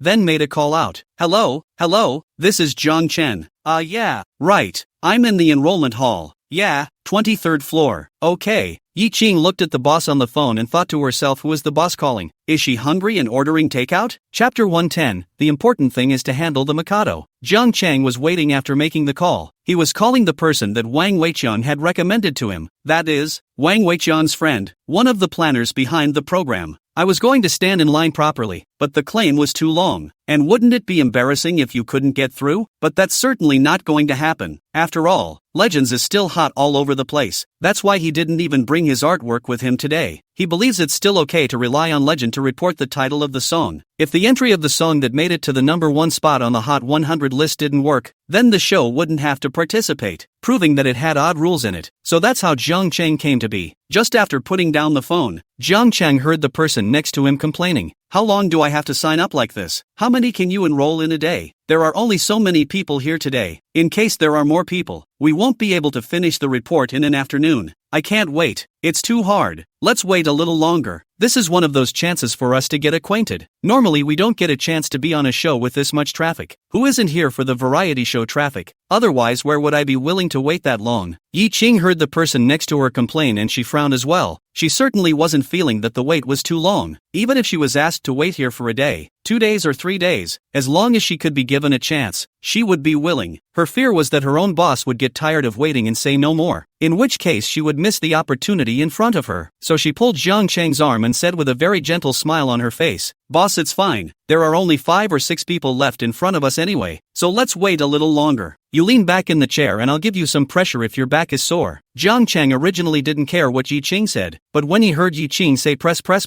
his eyes instantly lit up. Good. Then Yi Qing stood behind Jiang Chang and stretched out her slender fingers on Jiang Chang's shoulders and gently rubbed and pressed them. This can make the eyes of the male counterparts around you purple with envy. Pigtail looked at the singer he brought over and said, Rong, you press me? Ronnie, go to hell. Dreadlocks, River City? Just then inside the recording studio for the audition, a middle-aged man came out and shouted. Everyone looked towards the middle-aged man. Asterisk asterisk asterisk asterisk this is the producer of the program. He's not a producer. I know him. He's a planner. Jiang Chang stood up and walked towards the middle-aged man. Yi Qing hurriedly followed over. She also heard the comments of the people around her and became apprehensive. I don't know why the show's planners suddenly named the boss. We're not even in the sign-up line yet, are we? The gazes of those present in the queue also fell on Jiang Chang. Jiang Chang walked in front of the middle-aged man and said, "Hello, Mr. Chen. I am Jiang Chang." The middle-aged man who was called Mr. Chen by Jiang Chang saw Jiang Chang and a smile appeared on his face. He patted Jiang Chang's arm, sizing Jiang Chang up, and also said, "Sure is young." Then his gaze went back to Yi Qing, who was standing behind Jiang Chang nervously. Nodding, he then said to Jiang Chang, "Have the enrollment materials been registered?" Jiang Chang said, "It's already registered there." Mr. Chen said, "Okay, then I'll let you know when the program starts, so you guys just go back. It's hard to line up here." Jiang Chang said, "Okay, then thank you, Mr. Chen." Then he turned and headed outside. Yi Qing's entire body froze there. "What do you mean? That's all it takes? Notifying us when the show starts?" After a few seconds, seeing Teacher Chen strangely looking at her, she reacted by hurrying to catch up with Jiang Chang's footsteps. "Boss, wait for me." The people lined up to sign up on the spot were wide-eyed and dumbfounded with their mouths open. "I'm not convinced. We're all lining up together. Why does he get to cut in line and not even have to be interviewed? He just passes? Shady, absolutely shady. Right before my eyes I see shady. I'm going to expose you guys. You promised a fair talent show, but you're blatantly shady. What do you think we all think we are? We're standing in line here. What gives him the right to pass? I'm not convinced. I want an explanation." The people in the hall were already at least 2/3 more than when Jiang Chang first arrived, and they were all in an uproar at this time. Mr. Chen stood there with a smile on his face without saying anything, and when the sound of their commotion died down, Mr. Chen said, "None of them are convinced, are they?" "Yes, I'm not convinced." "What's wrong?" "I'm going to report you. I will expose you. We must be given an explanation, or you can't leave today." Without skipping a beat, Mr. Chen asked, "Do you guys know Legend?" The scene was full of songwriters and singers, so of course they were concerned about this aspect of the topic, and immediately someone said, "Of course I know it. It's the hottest song right now. So what if you know about Legends? What does that have to do with it? Give an explanation, or you're not leaving today. I'd like to see what you have to say about that. Blatantly shady in front of us, not treating us like human beings at all." Mr. Chen said with a smile on his face, "Those two guys just now are the singers and songwriters of Legend." Quiet. The scene was as quiet as a deserted, rotting building, with only the whirring of the air conditioner and the cool breeze coming in toward the distance. Mr. Chen continued lightly, "The program can have traffic, relying on the participation of people like them who bring their own traffic, without them bringing their own traffic. May I ask how much exposure the program can have? Do you get traffic from the people who sign up for it? Have exposure? Or do they have the same power as the Legend?" The people on the scene stopped talking, and Mr. Chen turned around with a slight smile and entered the hall. "Cool, it's so cool." Mr. Chen straightened his clothes and wiped a handful of his hair, feeling exhilarated for that second just now. It's like Legend is his song. The people outside in the sign-up line looked at each other in disbelief. Those two were the singers of Legend just now? That's fine. A few of the people who had just spoken the loudest also sat down conversationally. "This ING guy song was at the top of the charts 2 days ago, and you're asking them if they want to line up with you? It's a sign of respect for people to come to this hall and enroll with you, okay?" Inside the elevator, Yi Qing finally caught up with her boss. At this moment, she stood beside Jiang Chang, her hands clasped together, carrying her bag, and the corner of her mouth was harder to suppress than an AK-47. She still thinks that way. Choosing to join this nothing studio in Zhangcheng is the best choice she made in this life, bar none. The time to participate in the program was taken care of, and Zhangcheng had a preliminary plan in mind for the studio's next development. But this is not even the most important thing. The most important thing now is to screw the Imperial Sister. No, to fix the Imperial Sister. Chapter 111, you can step on the gas all you want. I can take it. Just after returning to the dormitory in the evening, Jiang Chang received a message from the program team. The first thing it says is that he enrolled and passed. Then there's the timing and some of the modes of recording the show. The exact entrance time is not set, but it is mentioned that the taping will be from 6 p.m. to late at night, and that the exact time on the stage will depend on the progress of the taping. So Jiang Chang thought about it and decided to take a shower and go out. Screw the royal girl to go. No,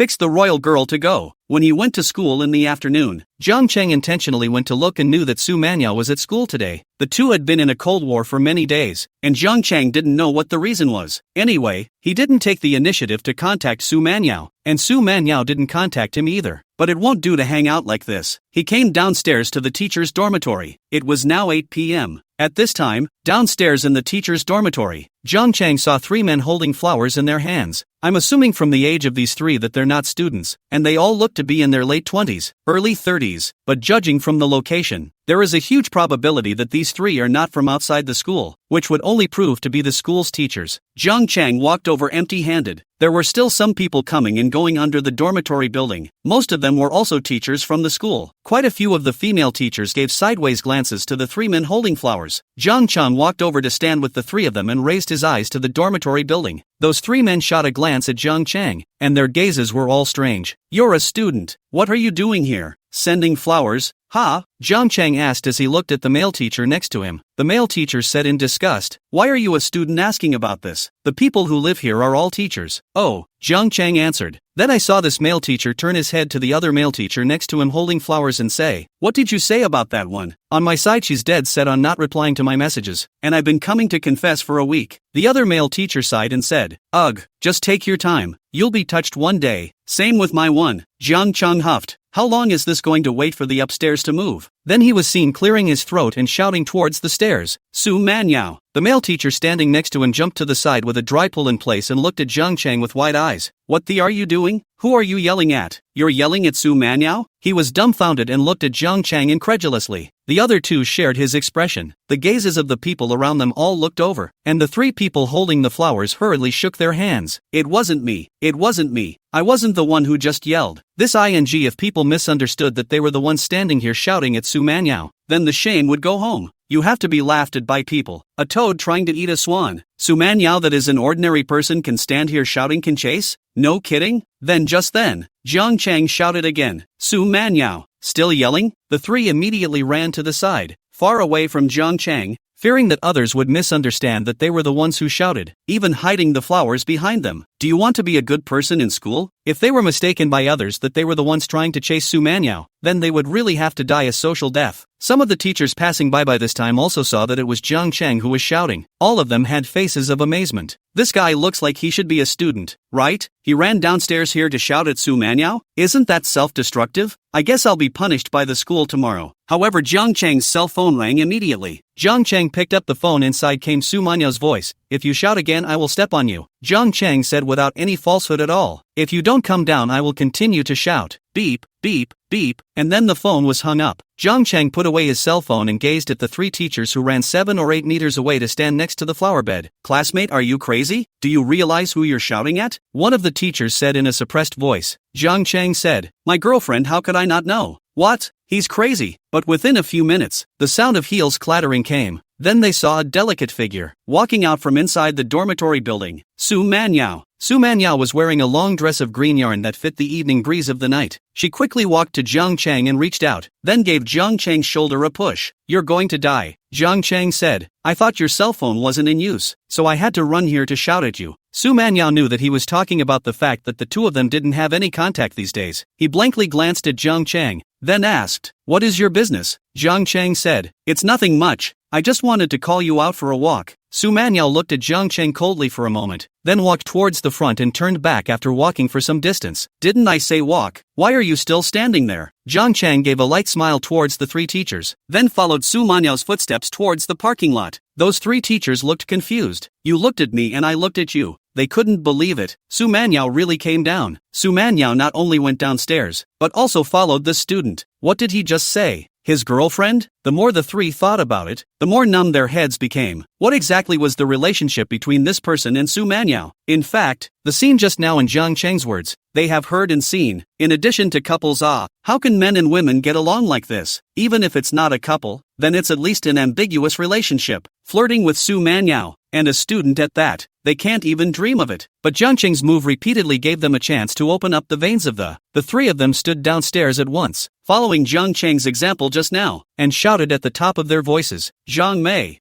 Wang Sui Hua, Wang Gang, the three shouted after the teacher passing by downstairs exclaimed. Just now Su Man Yao went downstairs and followed a male classmate at night. It had already shaken them to the point where they couldn't do anything. These three teachers gave them another shot. Is it crazy? This world? Asshole boy. Yell again and I'll kill you. Wow. 3 tubs of foot-washing water splashed down from above. The 3 teachers hurriedly dodged and turned their heads to the direction Jiang Cheng had just left. In his heart, he secretly regretted that he hadn't just asked for a proper lesson on the essence. Su Manyao walked in front with a cold face, her hands clasping her chest. Jiang Chan walked behind with his hands in his pockets, silently following without speaking. The two walked to the parking lot. When she reached the front of Su Manyao's car, she flung the car keys in front of Jiang Chang, her red nail polish painted fingers hooking the keychain. Coldly, he said, "Leave." Jiang Cheng took the keys and walked towards the driver's seat and asked, "Can I blast the gas harder?" Su Manyao pulled open the car door with an expressionless face. The coldness was full. "The car is for you to drive. You can step on the gas as much as you want. I can stand it." Chapter 112, The Imperial Sister Has Been Taken Over. Jiang Cheng drove Su Manyao's car out of the school gate. Neither of them spoke in the car. After all, the Cold War had been going on for almost a week. It's inappropriate to say anything else at this point, but it doesn't make sense to talk about the Cold War's own problems. Anyway, just the last time he came out of Su Manyao's house, after separating, he had less contact. Jiang Cheng drove his car and took Su Manyao to a clear bar that was far away from the school. This time he checked the location on his cell phone before he left the house. In response, Su Manyao didn't say anything, followed Jiang Cheng into the clear bar. Jiang Cheng finally sort of realized firsthand why many people said that a woman was a man's face, because when he walked into the clear bar, there were already quite a few people in the bar, but it wasn't noisy except for the music. Everyone's eyes looked at the two of them, especially the males, with deep envy in their eyes. There were also young ladies who were all of a sudden talking to each other and discussing, obviously discussing Su Manyao. However, Su Manyao acted as if nothing was wrong, and very naturally took the initiative, walking in front to find a seat. Instead of sitting on the couch at the card table, she settled into a high chair at a small round table. The figure in the dress accentuates the attractive curves as it sits on the high chair. Jiang Cheng took a seat on the stool next to her, and immediately a woman of great charm came over with a very large book. This is the owner's wife of the clearing bar. She'd observed when she'd come over and could obviously tell that the female was more mature than the male, and while the female was pretty too, she still couldn't rule that out. So as soon as she came over with a smile on her face, she handed the order form to Su Manyao. "What can I get you to drink, pretty lady?" Su Manyao just glanced at it and didn't say anything. Her body gently leaned back and gave way to Ben. The boss's wife was also a human savant, and knew that the two had fallen out as soon as she saw the situation, but at the same time, that possibility is ruled out. If it was really that kind of relationship, there wouldn't be any conflict, and the woman would just slap the man if she was angry. Slap on the wrist. After all, that's what she is, and that's what her sisters are like. So let's just say these two are a normal couple. So she hurriedly handed the book to Jiang Cheng and said, "Pretty boy, what do you want to order?" Jiang Cheng took the list. His gaze went to Su Manyao and asked, "What would you like to drink?" Su Manyao coldly said, "Whatever, let's have a bottle of Mingji." Jiang Cheng looked up and spoke to the boss's wife, then closed the wine list and added, "And a small fruit plate." "Okay, hold on a second." The owner's wife took the drink order and added on her way out, "Boy, your girlfriend is pretty." The boss's wife left after that. Su Manyao's gaze glanced over and fiercely glared at Jiang Cheng.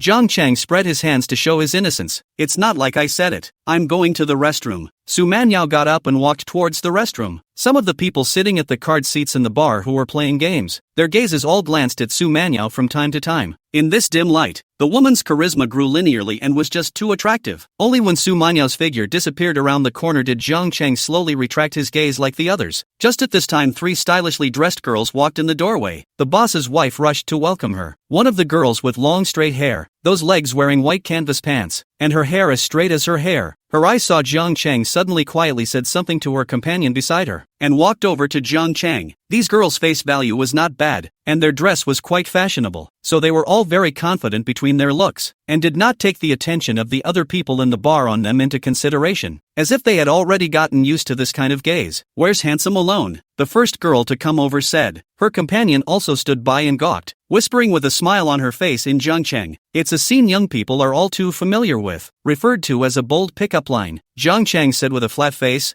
With a friend. Apparently the girls weren't actually paying attention to that and took out their cell phones and said, "Handsome guy at AV chant, get to know each other. My name is Chan Chan." Jiang Chang scratched his head and saw several tables next to him looking at him here. "No way, I don't have a phone card." The girl's companion snorted out a laugh. The girl who asked for the contact information felt ridiculed, blankly glanced at Jiang Chang and laughed unconcernedly. "How come you're still shy on it? What you ordered hasn't been served yet," she said and sat straight down. "Why don't we share a table? Together, we're bored without our little brother anyway." Jiang Chang didn't know that all the girls out there were this bold. Unconsciously, his gaze went over to the restroom. It just so happened that he actually saw that one figure coming out of the restroom, so he didn't say anything. Su Manyao walked over, her face calm and her demeanor subdued. Then she sat down in her chair, tossing her bag onto the table and leaning her body lightly into the chair, her gaze going to the girl sitting across from her. "Just watch quietly without speaking." The smile on the girl's face froze. The woman in front of her had an overpowering aura. She stammered, unable to speak at once, and stood up unconsciously. Her companion was sharp-eyed and eloquent, immediately pulled her back, then nodded to Jiang Chang and Su Manyao and said, "Sorry for the disturbance." Then hastily dragging the girl with him, he ran towards the far end of the clear bar and found a booth to sit at. That girl who was just looked at by Su Manyao didn't come back to her senses for a while. Only when the girl left did Su Manyao turn to look at Jiang Chang. Su Manyao didn't say anything, but Jiang Chang read it. She's saying, "I've only been gone for a little while and you're hooking up with someone else?" Only then did Su Manyao blankly retract her gaze at Jiang Chang. Soon what Jiang Chang ordered was served. Then a waiter poured wine for them in bullet glasses, and added ice cubes inside the two men's glasses.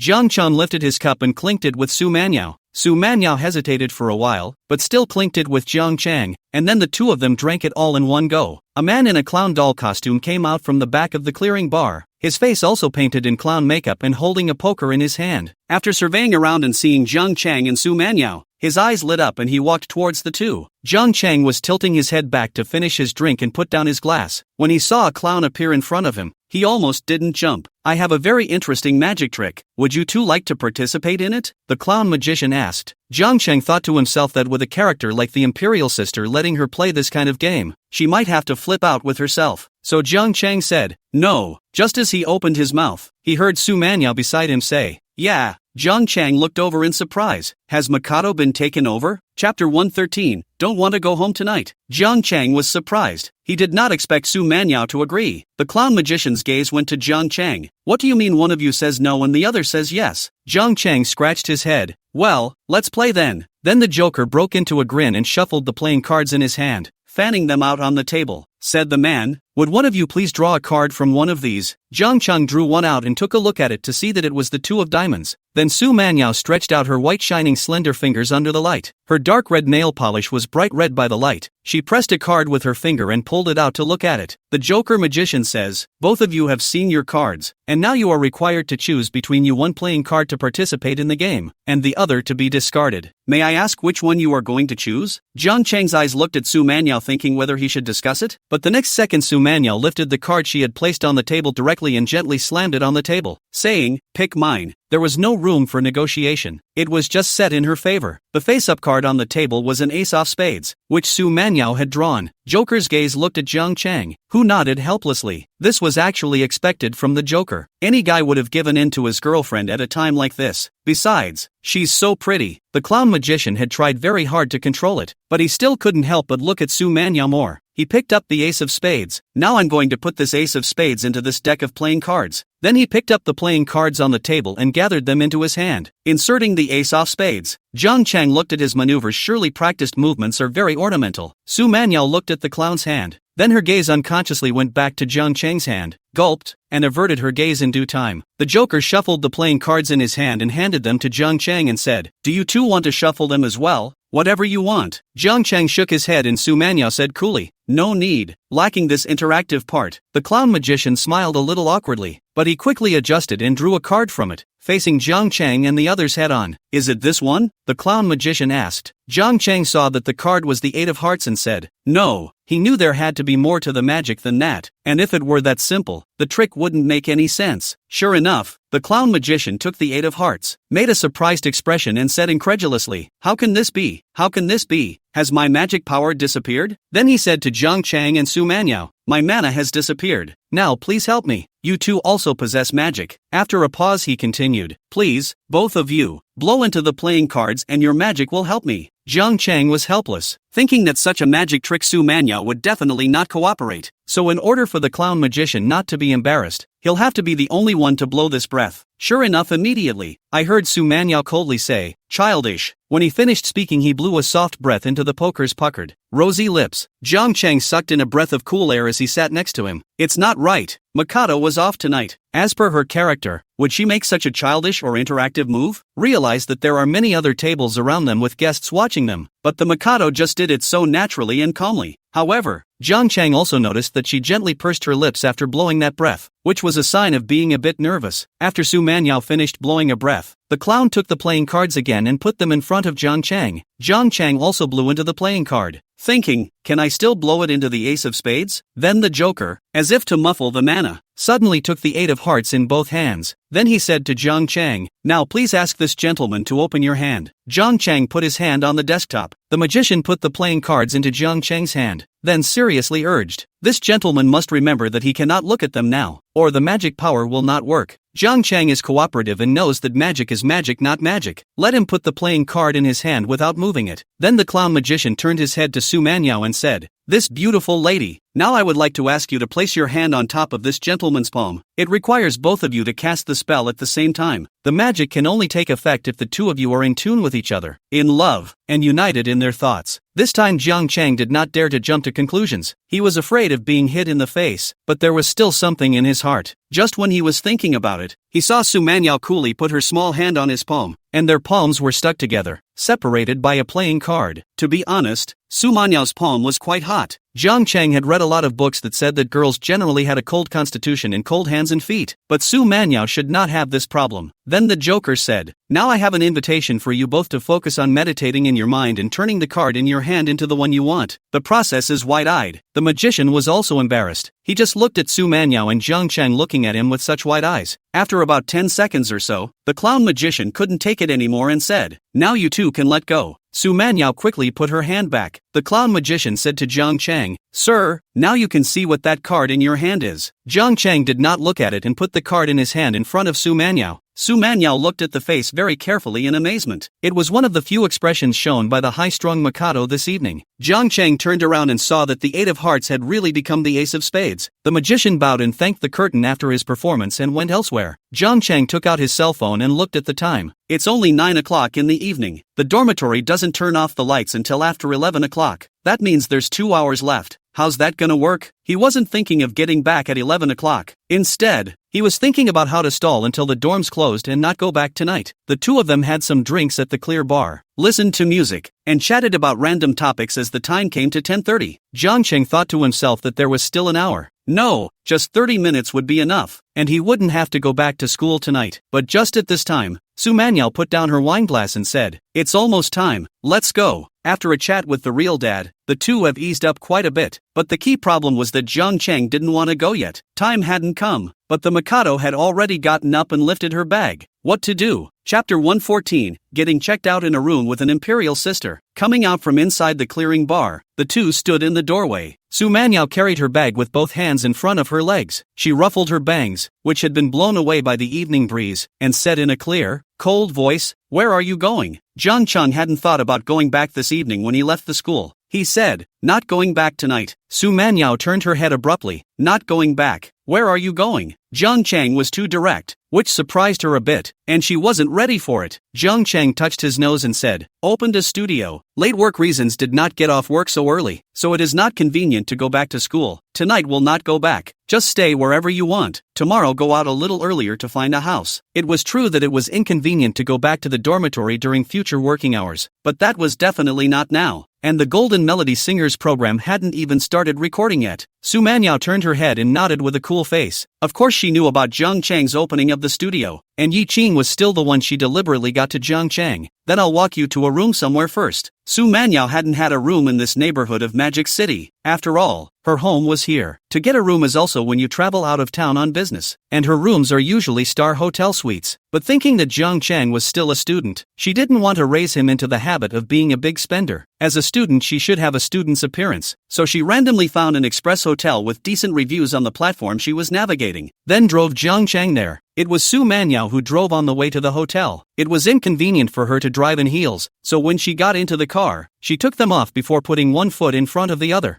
Jiang Chang looked at it. This pair of legs of the imperial sister was really long enough. The gap between the driver's seat and the steering wheel was almost the same as when Jiang Chang was driving, but anyone with shorter legs is going to be unable to step on the gas. Was it good? Su Manyao obviously noticed Jiang Chang's gaze. She asked out loud while driving the car. Jiang Chang froze for a moment. That said, although the imperial sister was cool and unassuming on the surface, sometimes the words she said were really comparable to the words of a tiger and a wolf. Good looking. Jiang Chang was not vain. Mikado said, "It looks good, and I haven't seen you look at it for so many days." Jiang Chang knew that she was talking about the Cold War in these recent days. I didn't expect it to be the imperial sister who brought it up first. Jiang Chang said, "The studio just opened these days, so it's a bit busy." He didn't say what kind of studio he was opening, and Su Manyao didn't ask. Jiang Chang thought to himself that perhaps the imperial sister's business was quite big and could not raise any interest in a small studio run by a college student like him. In fact, Su Manyao was for Jiang Chang to open the studio thing already no, but indeed also as Jiang Chang thought, she did not take the studio opened by Jiang Chang seriously. It's just a little studio run by college students. Like a joke. Su Manyao just laughed coldly. He. Then he did not speak again. Soon they were parked in front of a shortcut hotel. Jiang Chang got down from the car first, and Su Manyao parked the car to the roadside in front. Jiang Chang waited for Su Manyao to park her car and walked into the hotel with her. There are 3 men at the front desk of the hotel who are getting rooms. The combination just seems a bit odd. Those 3 people heard the sound of the door opening and turned around to see Su Manyao. Instantly their eyes sprouted green light. Their eyes were like razor blades scraping on Su Manyao's body, hating that his eyes could cut through the suspenders of her dress and see through her. The little girl at the front desk's eyes also lit up when she saw Su Manyao. Su Manyao turned a blind eye and walked to the front desk and asked, "Are there any rooms left?" Jiang Chang had a feeling of being taken care of as he stood next to the imperial sister. As humiliating as this feeling is, those who have enjoyed it know that it's really good. The little girl at the front desk took her mouse and clicked a few times, looked up and said, "There are no more king rooms." Su Manyao frowned a bit and reached out to ruffle her bangs, ruffling the 3 men who were in the room next to her. She said, "So what's the room?" King bedrooms were usually only for couples, and the front desk thought of her and Jiang Chang as such, but the receptionist wasn't wrong. At this time they hadn't reached that intimate point, so Su Manyao didn't explain. The little girl at the front desk checked again and then said, "There's another double room. Do you need it?" She finished her gaze to Su Manyao and Jiang Chang. River City can't wait to say nothing about housing, but in fact, just think so in the heart. High and cold imperial sister, Magic City goddess professor, and how will be with him in this kind of hotel inside the roomette? Who knew that the next second he heard Su Manyao say, "Double room then, it just so happens that I don't want to drive tonight." Jiang Chang sucked in a breath of cool air. What did the royal lady say? You're not going home tonight? You're staying in a hotel with him? Then when the time comes to actually turn the lights off, there's no responsibility for what happens behind the scenes. Su Pang, brother is sorry for you. Tonight brother is ready to use one. Jiang Chang thought silently in his heart. Then both he and Su Manyao took out their ID cards and handed them to the front desk. You always bring your ID card when you go out? Su Manyao looked at Jiang Chang and asked. Jiang Chang panicked for a moment, but immediately thought that he was worrying unnecessarily. I was going to bring my ID card to get a room tonight. Didn't I already say so? I'm going out to look for a house tomorrow, and I'll need my ID card as well. Su Manyao showed an odd smile on her face as they spoke and looked at Jiang Chang before picking up the room card handed over by the front desk and walking towards the elevator. High heels clacked crisply on the white marble tiles. Jiang Chang followed her into the elevator. The 3 men standing at the front desk withdrew their gazes at that moment. This chick is looking hot. Give me cold all night without sleep. What's one night without sleep? I don't sleep every day. Their rooms are on the 7th floor. This whole way, Jiang Chang always felt that the atmosphere was a bit strange. The imperial sister even came with him to this quick little hotel. Su Manyao, who was walking in front twisting her waist to reveal a marvelous back to Jiang Chang, said without any warning, I'm just wearing high heels and my feet hurt and I don't want to drive, so don't take it personally. Jiang Chang said, I know, entering the room and closing the door. Su Manhwa kicked off the shoes on her feet, as if her feet were really uncomfortable. Jiang Chang looked at it. The pair of jade feet were white and jade. It was really called jade feet. Each nail was coated with dark red polish in a standard shape. You sleep on the left, I'll sleep on the right, Su Manhwa said as she threw her bag on the bed. Then she surveyed the room and frowned slightly and unnoticeably. Obviously the environment here was uncomfortable for her. She didn't say it out loud though. Just then the door to the room was knocked on. Jiang Chang went over with the intention of asking who it was, but before his hand could touch the doorknob, the door to the room was opened. 4 policemen stood outside and walked right in. Check the room. Chapter 115, an agreement with the imperial sister not to mention things again. Jiang Chang opened the door and his brain buzzed when he saw 4 policemen standing at the door. Check the room. After the policeman standing at the front said that, he directly walked into Jiang Chang's room. He also used his shoulder to squeeze Jiang Chang out of the way. Su Manhwa stood up with bare feet and frowned at the person who walked in. What do you do? Those few policemen were all shocked to see Su Manhwa. It wasn't because they knew Su Manhwa, but they were sweeping pornography and fighting blackmail, and they had seen all kinds of demonic goods. But like this woman in front of them with such a noble temperament, this was the first time they had seen it. Routine check, please cooperate, please take out your IDs. Jiang Chang walked in with a dark face, knowing that he had encountered a pornography crackdown. He walked over to Su Manhwa's side. Forget it, they're just being routine, just cooperate. He was the first to take his ID out of his pocket and hand it to the police officer. After the policeman took the ID card, he looked at Su Manhwa and said, "What about yours?" Su Manhwa was angry, but still picked up the bag on the bed and went to get her ID card from inside. May I ask what your relationship is? Is it an illegal transaction? Illegal transactions? Su Manhwa also heard what these police officers were here for. Her mouth was slightly open and she looked at the police with an incredulous expression. How could anyone think of her in that way? Immediately she felt a hand climb up to her waist, then brought her body along. Jiang Chang took Su Manhwa into his arms and said, "Uncle Policeman, this is my girlfriend." No matter how old people are, when they shout out the word police, they like to add the word uncle after it. The policeman took the ID card from Su Manhwa's hand and then asked Jiang Chang, "Do you know what her name is?" "Su Manhwa," Jiang Chang said. Then he looked at Su Manhwa again and asked, "Is this your boyfriend?" Su Manhwa bit her lips, her eyes staring fiercely at the questioning police officer. After several seconds, like she was gritting her teeth, and said, "Yes." "What's his name?" the policeman asked. Su Manhwa was exasperated, her chest heaving together as she said, "His name is Police, River City." This was the first time Jiang Chang had heard an imperial sister cursing. He only felt a chill down his back at this second. The 4 policemen looked at each other and returned the documents to Jiang Chang and Su Manhwa. They could be sure of it, these two were indeed a real couple. Those who aren't a couple wouldn't say that. He just couldn't help but look at Su Manhwa again on his way out. The door to the room was closed. The high and cold imperial sister Su Manhwa smashed the bag in her hand on the bed. "Pissed me off." Jiang Chang stood beside him shivering. He also did not expect that it was not easy to bring a royal sister to open a room, but ran into the pornography sweeper. Jiang Chang walked over and reached out to put his arm around Su Manhwa, wanting to comfort. He really just wanted to comfort Su Manhwa. There were no other thoughts. Jiang Chang could swear, but Su Manhwa pushed him away with an icy face. "Jiang Chang, you're dead. You're pissing me off." Jiang Chang pursed his lips and didn't say anything. "I'm innocent too. They're the ones who want to check the room. I didn't ask them to check the room. Not anymore. Let's go," Su Manhwa said as she picked up the bag that she had smashed on the bed. "Good," Jiang Chang said. Then Su Manhwa put on her shoes, but probably because of her anger, plus the fact that she was standing again, she never put them on well. The tall figure twisted around and almost fell. Jiang Chang could only walk over to her and hold her up with one hand, then squatted down to help her hook up the laces of her high heels. That's what allowed her jade foot to step in smoothly. Su Manhwa bit her lips and looked at Jiang Chang, who squatted down to help her hook her shoelaces. When both shoes were on, Su Manhwa turned her face away and Jiang Chang stood up. "Go." Without saying a word, Su Manhwa turned around and walked away, opening the door of the room towards the elevator. Jiang Chang followed. When they came downstairs, they also saw the 4 policemen they had seen earlier. At this time, in front of the hotel downstairs, there were 3 police cars parked, or the kind of van can seat many people. The 4 policemen were leading the men, 3 of them men and 3 of them women. The girls are lightly dressed in sultry clothes. It doesn't take much thought to realize what's going on here. Su Manhwa looked even more angry and walked towards where she parked her car. After both of them got into the car, Su Manhwa said, "Don't ever come out to a room again. You'll stay at my house." "Good," Jiang Chang said. The Imperial said something about staying at her house. Just not sure if it was just for tonight or if they were all staying at her house from now on. "We don't dare ask. It's not often that an Imperial sister who has always been cool and proud in nature, gets angry like this. At least it was the first time Jiang Chang had seen it. In the car, Su Manyao suddenly said in an icy tone, "Jiang Chang, you pissed me off today." Jiang Chang didn't say anything, and he didn't know how to coax, mostly because he's pretty innocent too. After a while, he heard the imperial sister add, "Let's see if I don't punish you properly today." Jiang Chang pursed his lips, pretended to be dead, and did not speak. After Su Manyao finished speaking, while driving the car, her eyes glanced at Jiang Chang's fingers. She couldn't help but gulp again. "I said, he's not going to see my fetish, is he?" It didn't take long to finally arrive at Su Manyao's house. Just after entering the door, Su Manyao hadn't even walked to the living room before she smashed the bag in her hand into the sofa. Kicking off the high heels on her feet, she quickly walked towards the living room and sat her butt on the sofa and said sternly,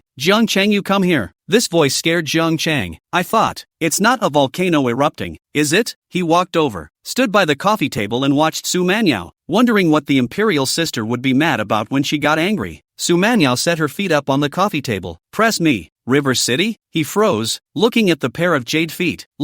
I don't think the imperial sister knows about my fetish, does she?" Su Manyao's gaze flickered for a moment, and she cast her face aside with a condescending expression. "Don't you think too much? I'm punishing you. Sure, it's a punishment, not a reward?" Jiang Chang sat down on the sofa and reached out to take that pair of legs over. "Ah!" Su Manyao's body lost its center of gravity and let out a delicate cry, hurriedly holding the armrest of the sofa steady. Then she saw Jiang Chang's eyes, staring at her feet. She had a feeling Jiang Chang looked like he was about to drool. "Think of the last experience," Su Manyao said faintly. "No eating, lean." Jiang Chang pushed Su Manyao's legs away, glaring at Su Manyao. "What do you mean? Being pretty makes you great, isn't it? Last time we agreed that thing can't be mentioned. You still say it." Su Manyao was at a disadvantage and lowered her head without saying anything. It was because she had promised Jiang Chang that the last time was not to be mentioned again, and she started the trouble last time too. Seeing that the imperial sister didn't say anything, she conceded. It was only then that Jiang Chang reswept Su Manya's legs over. "Just wear less heels if your feet hurt." Chapter 116, Living with an Imperial Lady. Jiang Chang reached out to hold it and said, "If your feet hurt, you should wear less high heels." "Meh," Su Manyao sneered. "If I didn't wear high heels, would you be staring?"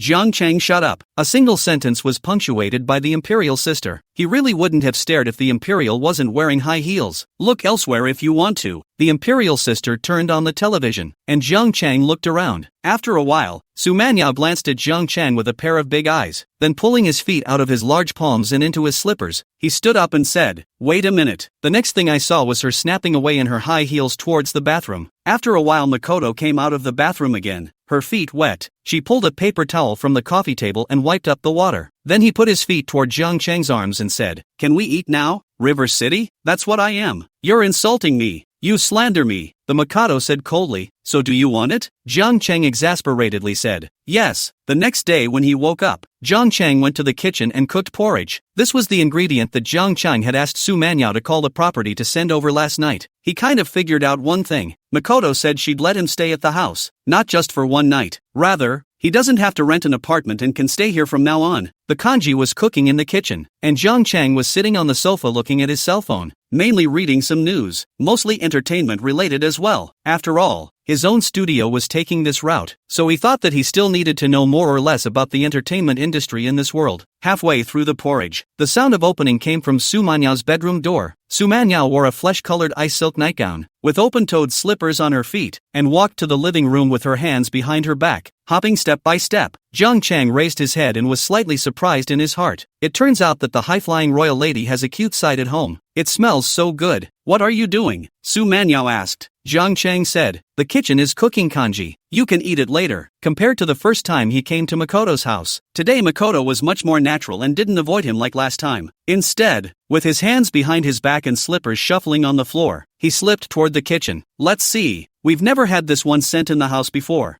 Jiang Chang got up and followed. Seeing the imperial sisters foul back, the icy silk pajamas could not be wrapped at all. He saw the imperial shrug and say, "I can't help but want it already." Jiang Chang stood next to him and said, "I can't help but want to eat it too." Su Manyao turned her face to Jiang Chang glaring at him and said, "You can't eat during the day. River City? He looked at the Imperator and looked down again, yelling, "We agreed last night that we wouldn't mention it when it was over." The high and cold Imperial sister was yelled at by Jiang Chang like a small blade of grass in a raging storm. The Imperial was yelled at, angry, but justified. Sitting on the couch, crossing his legs and not saying a word, he waited for his porridge. But it was obvious that the Mikado looked much better today. A fair face with a rosy glow. "My girlfriends are coming over tonight," Su Manyao, who was sitting on the sofa, suddenly said. Jiang Chang was in the kitchen looking at the kanji he had made. He froze for a moment and turned back to say, "Okay, got it." To be honest, Jiang Chang was a little upset in his heart. The royal lady let herself stay here, and then her best friend came and tried to keep herself from showing up. It didn't feel that unreasonable, but there was still some loss in my heart. "What's the matter? You're not willing?" Su Manyao asked. Jiang Chang said with anger in his heart, "Didn't say no. I'm happy." Su Manyao could see that he looked obviously unhappy, so she said, "Then what did you say you were going to do?" "Ha, let me out and mind what I do." Jiang Chang said, "I'll do whatever I want. Ask a few female classmates to go out to eat, sing, talk about life and ideals." Su Manyao stood up fiercely and stared at Jiang Chang.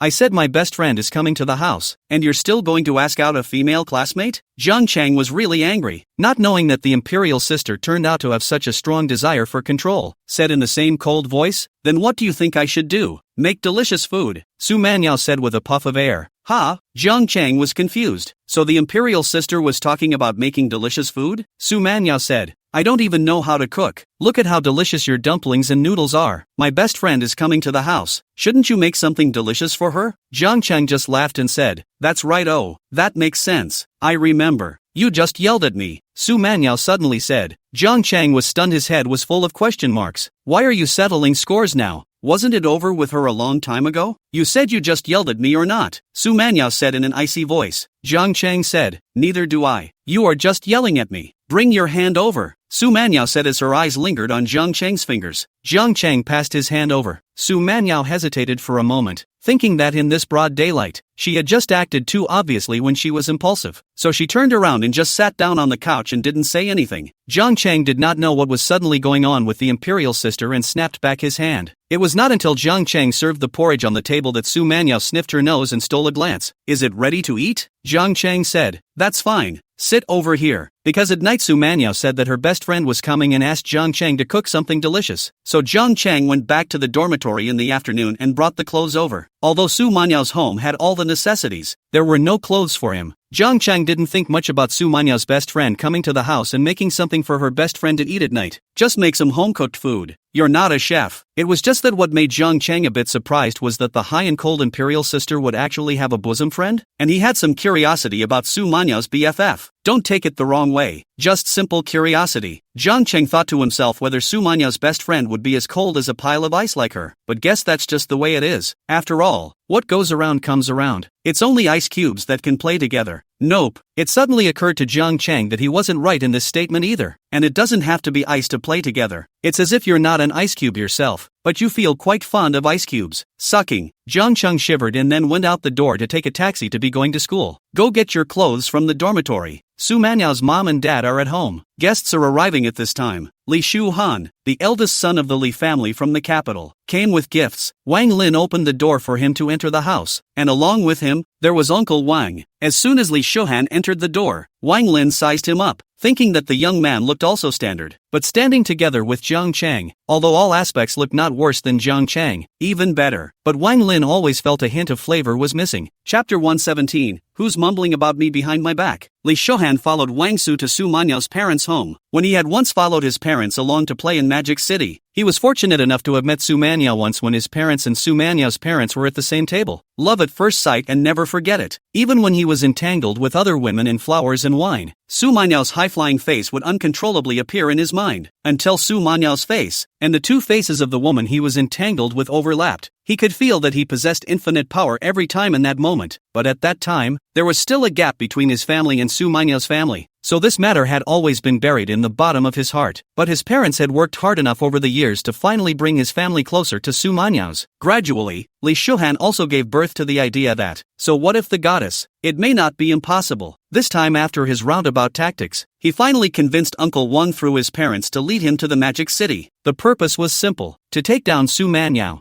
This was not only his aim, but also the aim of their Lee family, because taking down Su Manyao meant that they could get the resources of the Su family. 2 splashes of riches in one fell swoop. As soon as he entered the door, Lee Shuhan shouted uncle and aunt, shouted the old suite. The hands of the personal gifts are cordyceps and birds' nests, as well as some special skincare products, which is like an unusual family but the most sincere visit to the etiquette. Lee Shuhan life is also rare to do a few times. Truth be told, he was apprehensive before entering. He was worried that Su Manyao's parents would not agree. In this kind of family, the parents' advice was important enough to influence their children's right to choose, which was more significant than in ordinary families. Upon entering the door, a piece of his heart was put down because Su Manyao's mom, Auntie Wang, was unusually warm to him, and Su Manyao's dad also greeted him with a smile on his face and admiration in his eyes. Steady on, this wave. At the dinner table, Lee Shuhan sat in the seat next to him, quietly eating his meal and listening to Su Manyao's parents and Uncle Wang chatting. Old Wang, back then you lived next door to me, when we both just started out. How did we ever think that today we could spread the stall so big? Shubang Tang drank some wine and blushed slightly. Uncle Wang held a glass of wine in his hand and laughed. Yes, that said, your kid is also powerful, when there is nothing, but also found a girlfriend to marry a wife. Can be our gang of brothers to envy the bad. Su Hafcheng's wife, Wang Lin, sat next to her with a flirtatious smile and gave her own husband a blank look, as if to say, then you got lucky. Su Hansheng smiled smugly. Hey, that's also because my wife has the vision to see such an excellent me in a sea of people. Lee Shuhan sat on the sidelines, and he realized that when the true brothers of the older generation got together and bragged, it was no worse than when he was pretending. Su half of the city then said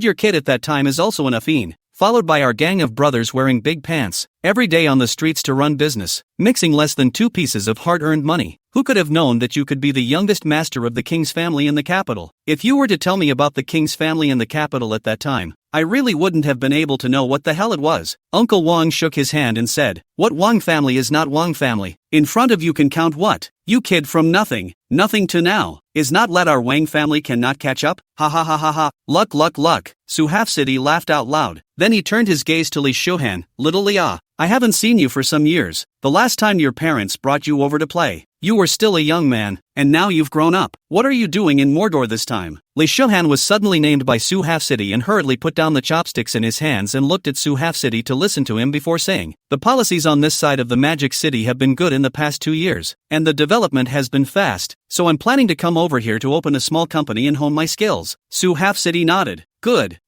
Young people just need to break in more. He said so with his mouth. Where would he not know that Lee Shuhan's purpose of coming to Magic City was nothing but to come at his own daughter? Moreover, what this kid did in the capital city was known as the Kyoto youngster, and he was looking for someone to investigate. The heart is in the right place. If he really wanted his daughter to be with Lee Shuhan, Su Half-City's heart would have to beat for 2 years less. But now he didn't care, because he knew that her daughter Su Manyao actually had a boyfriend, and had a good relationship with her boyfriend Jiang Chang, so good that she had already brought Jiang Chang to her home, without clothes. The eldest daughter was dead set against publicizing her romance, and this was what Su Half-City cared about the most. How long is my daughter going to drag out her relationship like this? So if there is someone to stimulate her daughter, Su Half-City thinks that it is not a bad thing, just have to stimulate her to announce it earlier. With this thought in his mind, he turned his head to look up at his wife, Wang Lin, and asked as if inadvertently, that Manhwa. Manhwa seems to have gotten a company as well, and it's doing okay, right? Wang Lin said cooperatively, I've heard it's okay, I don't know anything about what he's getting, and I haven't paid too much attention to it. As soon as Lee Shuhan heard it, Su Dad took the initiative to bring the topic to Su Manyao. His eyes lit up. Then out of the blue, he said, Manhwa has opened an entertainment company, which I am aware of, and has produced quite a few works, and has some status in the domestic entertainment industry. I came to Mordor this time. Manhwa is my role model and I hope to do the same with the company as she did. Su Half-City shook her hand. Where can she be a role model? Just a small fight. Go along with her. Lee Shuhan nodded and didn't argue. He knew that this was Su Half-City being modest, to really treat Su Manyao's entertainment company, which was already considered a behemoth in the country, as a small fight, that would really be unaware of what was going on. Then he looked up and asked, Manhwa's company is doing so well, I wonder if she's talking to someone now. Su Halfway and Wang Lin looked at each other. Wang Lin revealed a somewhat confused expression and said, I don't think so, right? Su Half-City also seemed to be thinking, then said, "That means no. I haven't heard about it." Lee Shuhan sat next to him and became more and more excited the more he listened. He didn't think that Su Half-City and Wang Lin were both stupid enough to not see what he was up to, but right now neither of these two had an attitude that was very resistant to him. Steady. So Lee Shuhan,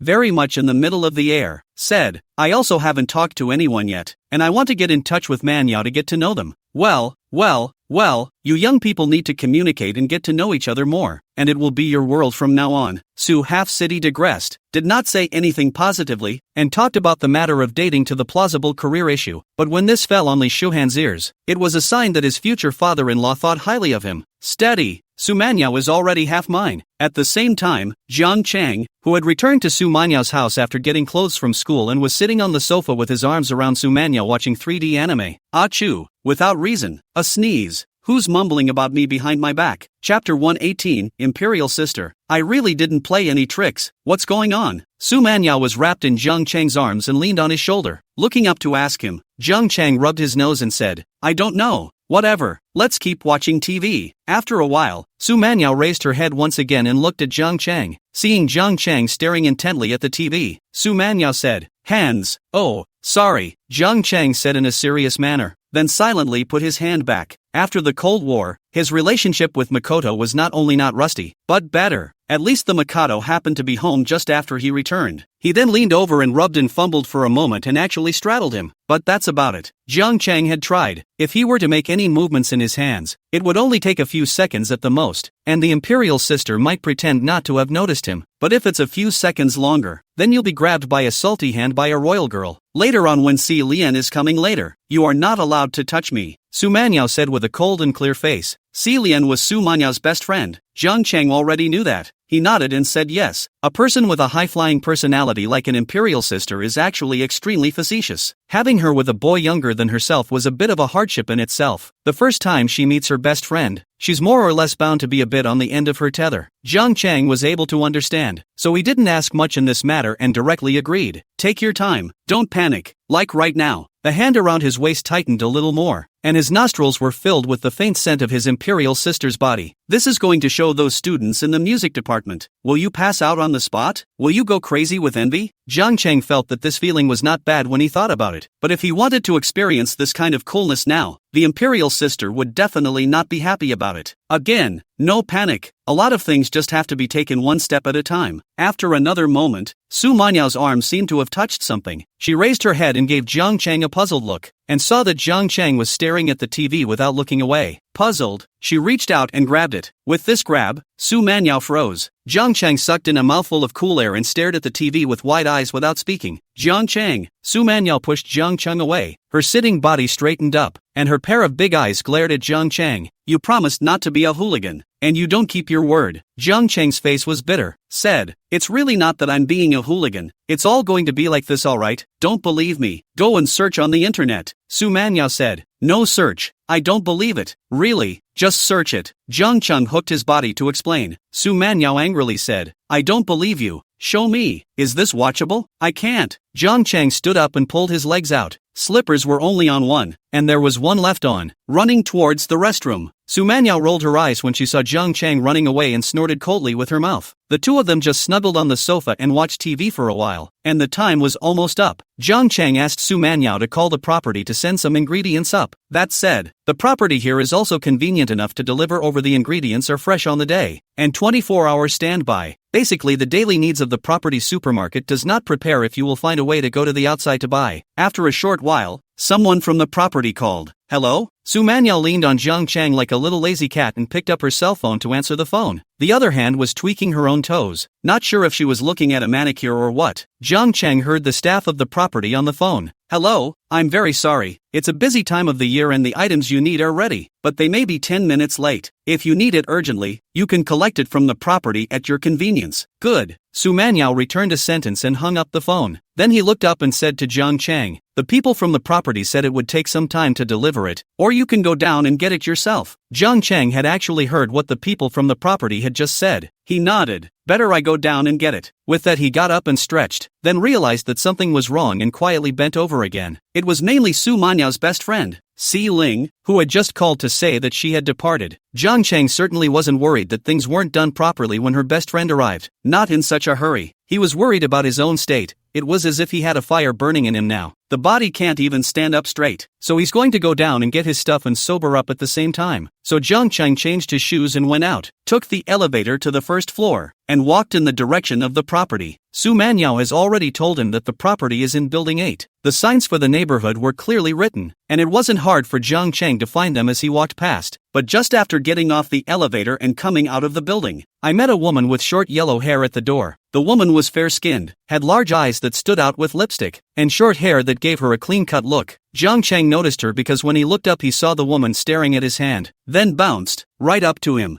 "Handsome, can you add a contact?" Jiang Cheng didn't react for a moment. I thought to myself, are all the ladies in the neighborhood so bold?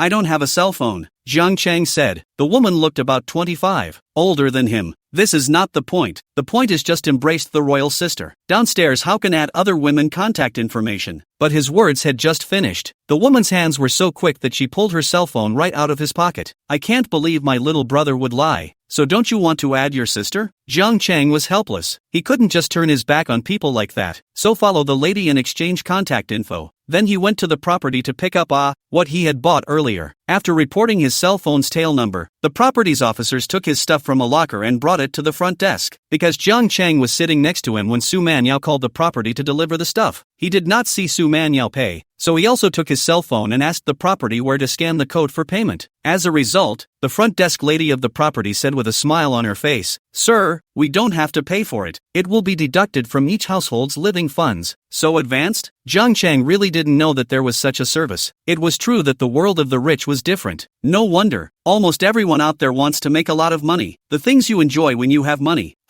It does make a difference. His carry came up. He already knew the fingerprints and codes for the door locks in the house. So after opening the door with his fingerprints, he put his things on the counter as he started to change his shoes. Instead, he heard Su Manyao's voice speaking, so he raised his head to look, and at this look Jiang Cheng froze, only to see two women sitting on the sofa. One was Su Manyao, and the other was a girl with short yellow hair. Chapter 119, Awkward Moments with Royalty's BFF. Jiang Cheng entered the door and saw the woman with short yellow hair, sitting on the sofa with Su Manyao. He froze on the spot. Wasn't the woman with the short yellow hair the one he had just met downstairs and asked for his contact information? Si Ling, who was sitting on the sofa, was also dumbfounded to see Jiang Cheng. "I just saw a very clean-cut brother downstairs and was in a good mood to tease. Turns out this is Manyao's boyfriend? What's wrong?" Su Manyao sat next to her and sensed that something seemed to be wrong, and asked out loud. Si Lian hurriedly said, Nothing.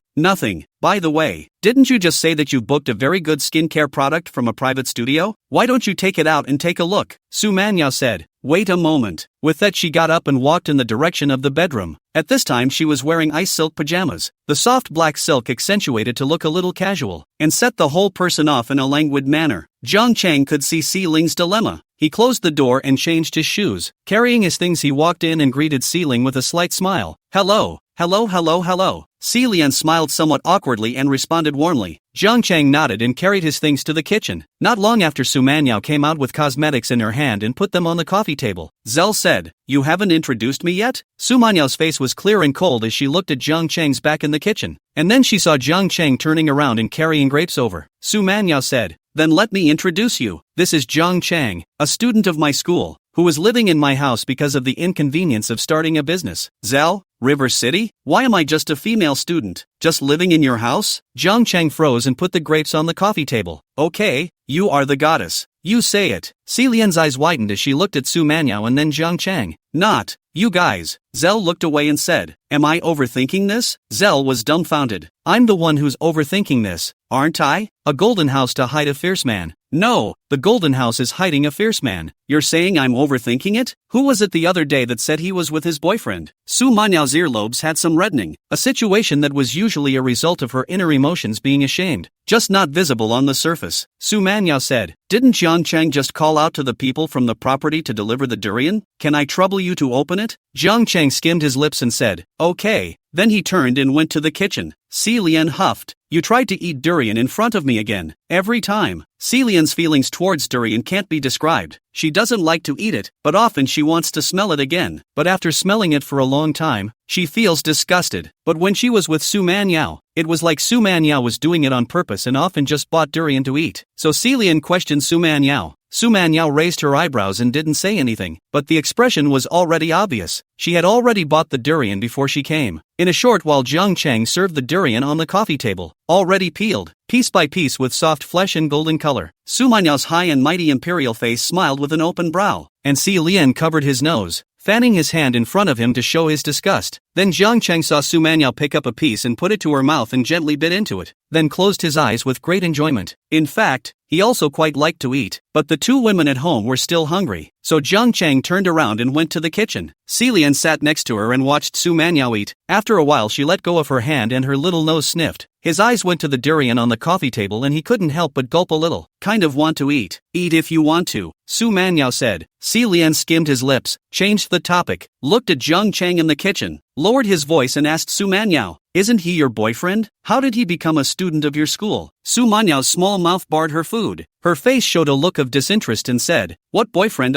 It was originally a student at my school, just my brother's roommate, so he's boarding at my house." Celeste asked with wide eyes, "Don't you like him?" Su Manyao threw the durian shells in her hand into the trash can, picked up another piece, and said after gently taking a sip, "What do you like or not like? I've already said that he's a student in my school. I'm a professor, all right. How can I like a student?" Celian looked at her and didn't know what to say for a moment. He himself came over here today because he wanted to eat melon. But Su Manyao, this dead woman, even denied it. Did she really not like it? Celian turned his head and quietly glanced at Jiang Chang. He had big eyes and short yellow hair that looked refreshing. The whole thing has a fresh air about it. She had noticed Jiang Chang's fingers when he came over just now. She was a hand controller, and when she used to be abroad with Su Manyao, she would often talk to Su Manyao about her hands. Jiang Chang's hands are just beautiful. Unable to eat the melon, Celian was again attracted by the smell of durian on the table. She barred her mouth and carefully picked up a piece. Su Manyao sat next to her and took in the scene, a flash of cunning under her eyes. She knew that Celian was like this every time, and she wanted it again before she ate it. But after a few bites it was too much. Sure enough, Celian took the durian, held it between two slender fingers, and gently took a sip. "It's okay. One more sip. It's okay." Then taking a sip, Celian frowned and wanted to put down the durian in her hand, but Su Manyao was quick on her feet and held her wrist. "It's not to be wasted. It has to be eaten." Su Manyao's hand slightly exerted force, grabbing Celian's arm and sending the durian towards her mouth. Zell refused, dodging left and right. The two women just played around on the couch, probably not paying attention for a moment. Celian's two fingers holding the durian were slightly hard, and his fingers plunged directly into it. She paused suddenly, then screamed violently. "Ah!" Su Manyao directly covered her ears and hid in the corner of the sofa. In fact, she had ducked just before Shellen let out a scream. She knew Celian too well. A bite every now and then was fine, but letting her get her fingers in the flesh of a durian was something she couldn't stand in any way. Jiang Chang was also startled in the kitchen. He turned his head, and saw Celia crying and running towards the kitchen on her slippers. The body trembled. That said, looking at a slim and slender figure is a powerful thing. "Where's the water?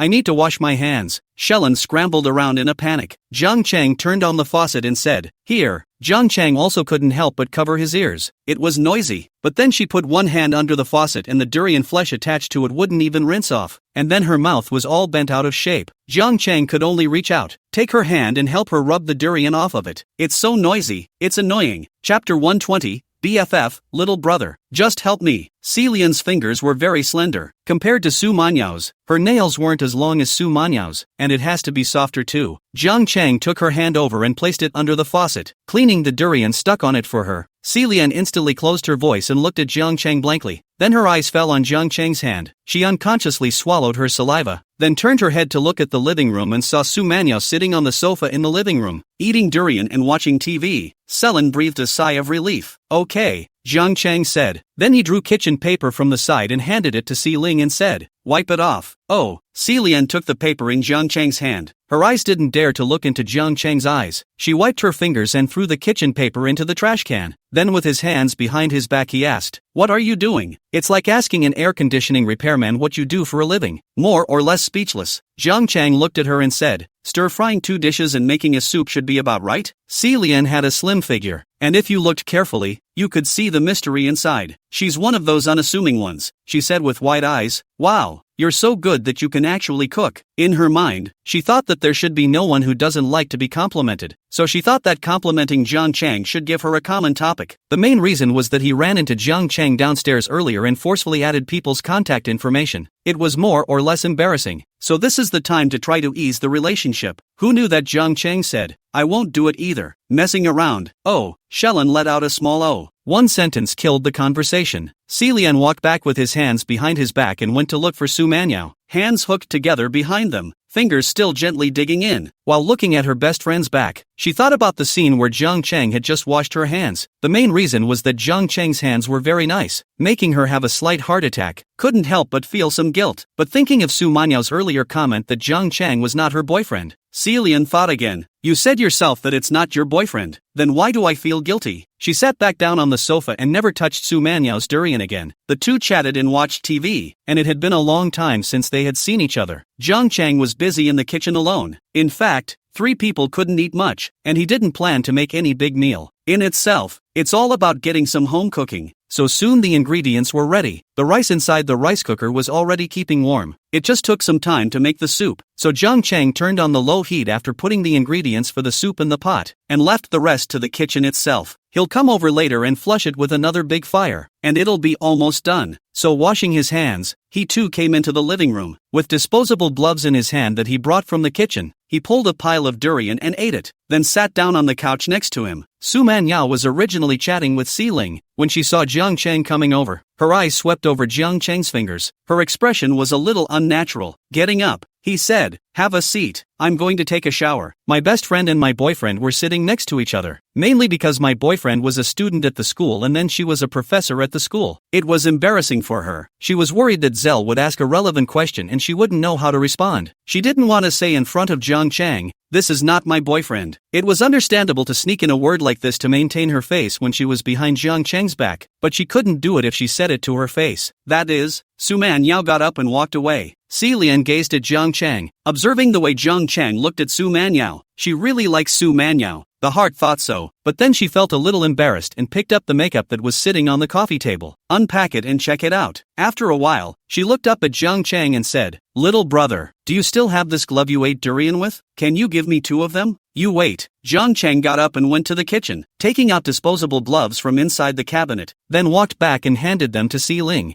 Zell took the disposable glove and said, "I want to make a hand mask out of this glove." Jiang Chang did not understand this and nodded to sit next to him. Then he saw Zell open his gloves, then taking out bottles of lotion from inside the box of cosmetics. She selected a few bottles of lotion and poured them into the disposable gloves, muttering, "Could pour more while she's gone." Then his eyes looked at Jiang Chang and smiled cheekily. "You're not allowed to snitch." "Oh, this is for rubbing on the face, but I like to use the cream as a hand mask." "But using the cream as a hand mask will use a lot of it, and she'll definitely scold me if she finds out." Jiang Chang nodded and said, "Okay, I won't say anything." Then Zell picked at it seriously. Jiang Chang didn't really think that Celian was taking advantage of Su Manyao's absence to use her things maliciously. What can't you afford in Imperial's condition and won't care about that? It's just a fun thing that people do between their little sisters. That's why Jiang Chang leaves cooperation. After a while, Celian poured quite a bit of cream inside both disposable mitts, mixing several things together. Then she sat cross-legged on the couch and slipped one hand into a disposable glove. After the fit, she picked up another disposable glove that had been filled with a number of creams and other lotions. After picking at it for a moment, he looked up and said, "Could you open it for me a bit? I can't get it right with one hand." "Okay."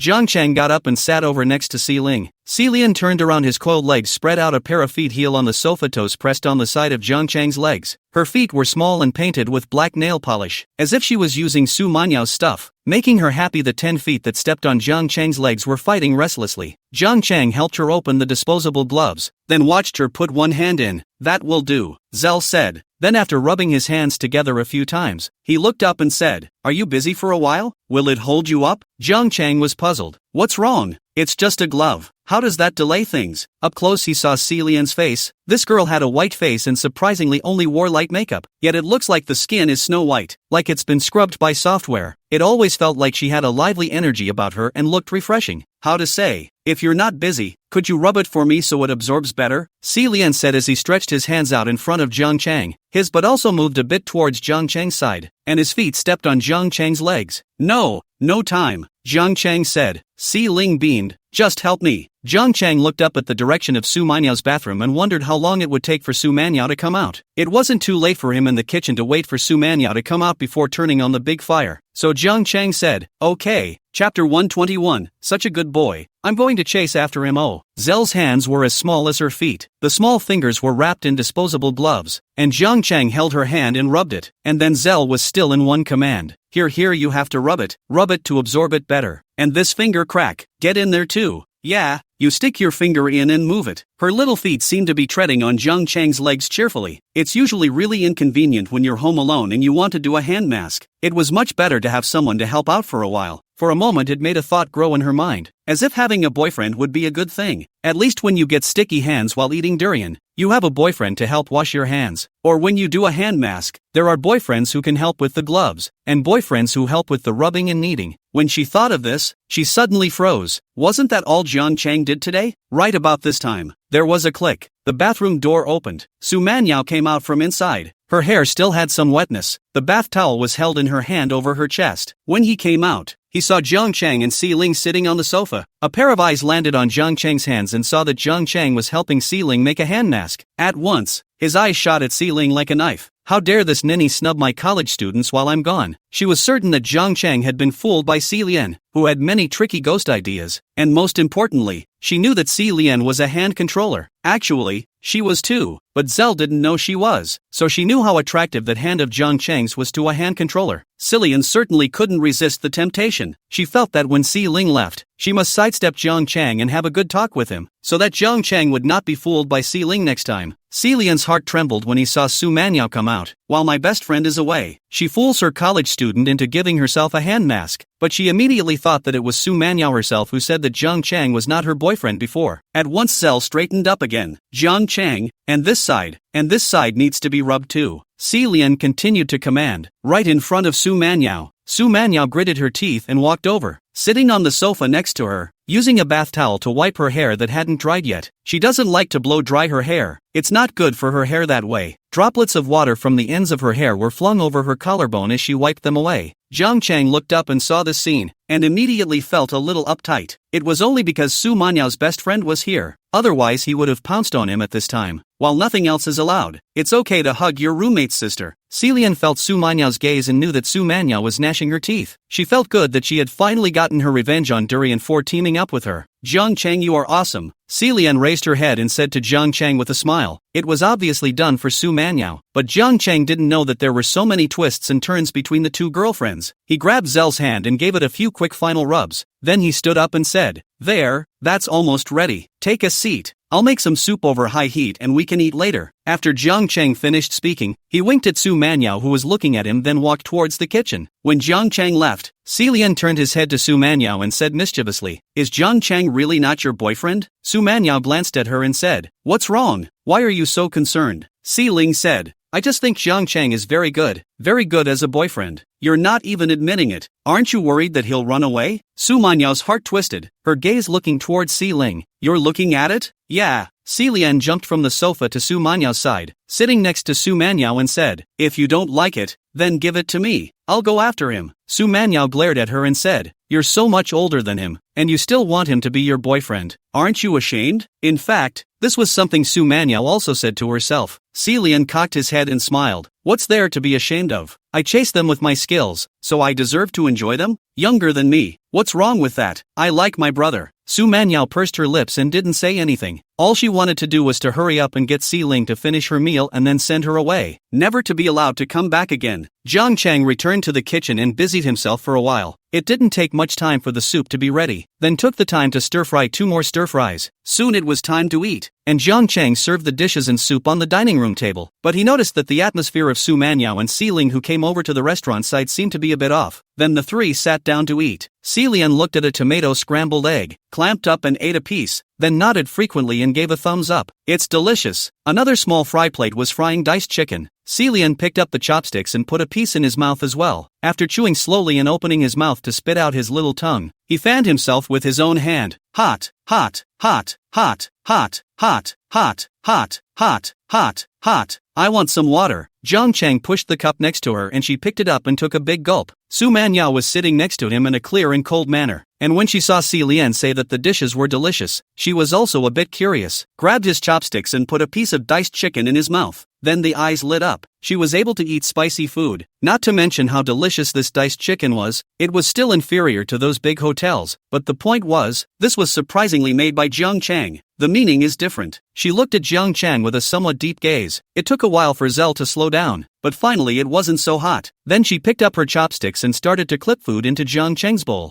Jiang Chang, you need to eat more. I don't think you can make your own food in school. This spoke to Jiang Chang's heart. Nodding his head, yes, so yeah, not being at school I wanted to make something to eat myself. Si Ling said, then eat more. It's amazing. The cooking is so delicious. Su Manyao sat next to her, her eyes bubbling with cold light. She wanted to throw Selen out now, but the only person to blame was herself for not recognizing Jiang Chang as her boyfriend before. Now it just feels like a load of gas. Pissed off.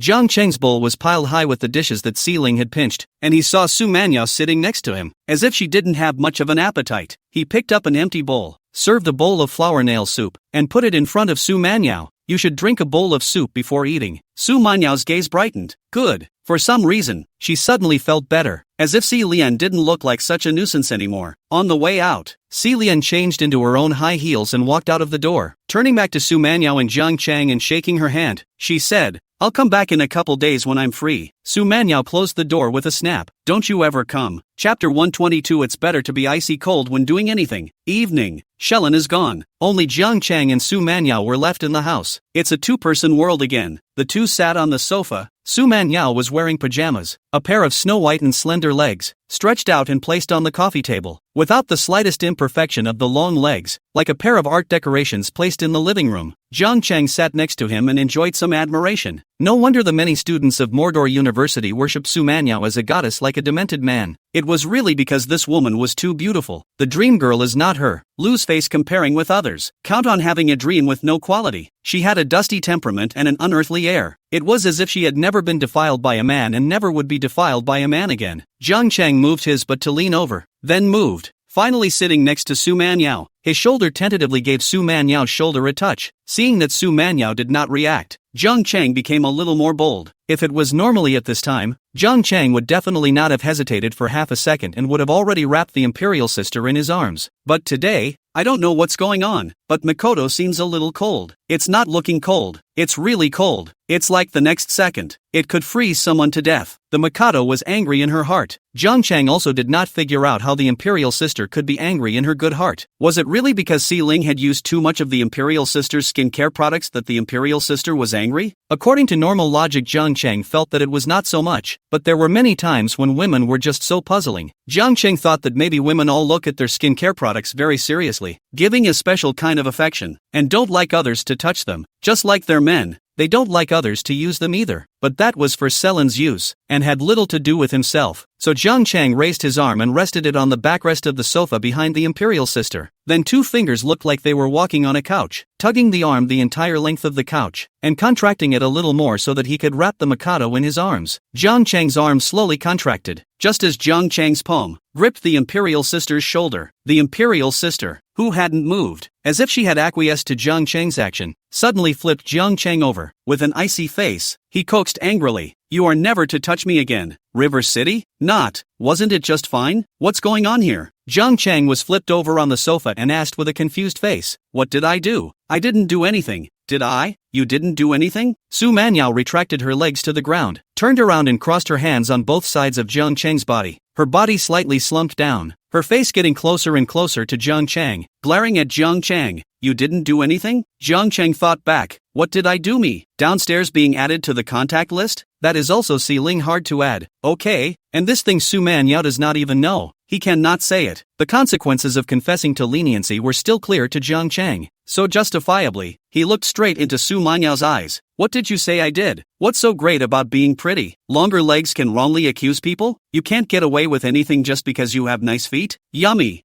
Su Manyao looked at Jiang Chang with an icy gaze. Her voice sounded like it had frosty special effects, and said, "Think for yourself what you've done." After she finished speaking, she sat her body and leaned back on the couch with her arms around her chest, looking at the TV with an exasperated look on her face. River City, come on, if you can't mess with me, you can't hide from me? Maybe there are always a few days a month for women. Jiang Chang sat back against the armrest of the sofa and decided to ignore the imperial sister. Inexplicable. Not many moments later, the imperial sister turned her head, looked at Jiang Chang and asked in a cold and clear voice, "What are you doing?" Without thinking, Jiang Chang said, "No, Su Man Yao, I asked what you're doing. I'm watching TV, why don't you come and coax me?" River City? Not. Has Makoto started studying online? Is that something she would say? Jiang Chang looked at Su Manyao. Su Manyao locked eyes with Jiang Chang for a second and turned away her face. Her earlobes were slightly red. Degree Lulu, Dulul Yalu. Just then, Jiang Chang's cell phone rang. Su Manyao sat next to her. Her big eyes glanced towards Jiang Chang's side, but her head did not turn around. Seeing Wang Weiqiang's name on top of Jiang Chang's caller ID, Su Manyao's gaze flashed for a moment. Wang Weiqiang is a famous director in the circle, especially in these 2 years alone. He has produced several acclaimed works, but more importantly, Wang Weiqiang was her company's man, or her employee, so to speak. The good works made by Wang Weiqiang in the past 2 years are all from her company. Jiang Chang hooked up with Wang Weiqiang? Su Manyao got curious. Hello Director Wang, is something wrong? Tomorrow could be. Good, okay, you're hungry, so bring. I'm hungry, okay, so that's it for now. Jiang Chun hung up the phone after using very little time to communicate with Wang Weiqiang. Su Manyao, who was still angry and ignoring Jiang Chun just now, asked curiously, "What is it? Something at work?" Jiang Chang heard the imperial sister's voice easing up, put down his cell phone, sat over and said, "Yeah, a director asked me to visit the set tomorrow. You're going to be an actor for a movie?" Su Manyao asked curiously. Jiang Chang looked at the curious appearance of the imperial sister. An arm was put over and placed on top of the sofa backrest at the back of the imperial sister, and then said, "No, where do I know how to act? He wants to get me to collaborate on a movie with a script I wrote." Su Manyao turned her head, because the two of them were close to each other themselves, so this time she turned back. The two faces almost came together. "Wow, you're so good," Su Manyao said. Jiang Chang felt the heat wave help on his face with a light fragrance. Just Su Manyao's words sounded like a compliment, but the tone was flat as if there was not a trace of emotion, clear and cold. If you did not hear what she said, listening to the tone alone, you would have thought that she was stating something insignificant, but Jiang Chang didn't care at all. The high-cold imperial sister's nature was like this, and she liked the icy cold strength. It's just nice to be high and icy and cold like a queen in everything you do. It's all about the flavor. His hand pulled slightly, his palm gripping the imperial sister's shoulder and tightening it into his arms, saying, "Of course, I write awesome scripts." Jiang Chang bragged with his mouth, but his hands were not honest. I don't know if the imperial sister was attracted to his bragging, but she didn't push him away this time. Being wrapped in his arms, he asked, "And then what?" Then he said he invited me to visit the theater tomorrow, just as an investor came over. If I can be valued by the investor, it is going to take a lot of detours, and with a steady stream of money it can be filmed. Jiang Chang bragged. Su Manyao said, "I'm going too." River City. He looked over at Makoto with some thought. "Since when does Makoto care about my work issues?" "Good," Jiang Chang said. Then with a beak, he kissed towards Su Manyao's face. Chapter 123. Driving a car and looking at your legs can get you fined. You can be fined for driving and looking at your legs. Jiang Chang guessed that it should be because the bragging had just worked. So at this moment, his hand had wrapped around the imperial sister, and the imperial sister did not resist. Maybe women like to brag? So beautiful women fall for scumbags? So Jiang Chang struck while the iron was hot and kissed him with his beak. He was already imagining what it would feel like to be plastered on the imperious girl's face in the next second. Pust. But as he was about to touch the imperial sister's face, a hand drifted over, pressed Jiang Chang's face, and with one hand, he toppled him onto the sofa. Su Manyao stood up and said without looking back, "Sleep." Then it was off toward the bedroom. The next day, Jiang Chang first got up and went to school. Business had to be done, but learning couldn't be left behind. Although it didn't matter to him whether he learned or not, the other 3 people in the dormitory, not surprisingly, didn't come, so Jiang Chang didn't run into them, or else he might have to be envied again for the fact that he could now live outside the school. Just Jiang Chang thought, if Supine knew that he and his sister were living together, how would he react? Would he copy the chopper and chase himself to screw? Just thinking about it, Jiang Chang shivered. Shall not be allowed to say it now. It wasn't that he was afraid of his brother, but he didn't want him to be in a bad mood. When you're a brother, you do what's best for your brother. Silently being nice to his sister behind the scenes is just as good. In the evening, at the time Jiang Chang and Wang Weiqiang agreed, Su Manyao really came back to go with Jiang Chang. wait for me. Is it alright if I take a shower? Su Manyao said as soon as she arrived home and saw that Jiang Chang was already packed and ready to go. She put her bag on the cabinet. Jiang Chang was a bit surprised. He thought Su Manyao was talking about it yesterday. After all, the Mikado flipped out behind her last night and wouldn't give a kiss. Flipping out? Then surely what was said earlier doesn't count. It's like a lot of couples who say vows at key moments in the night. Like I love you, I only love you in this life. But breaking up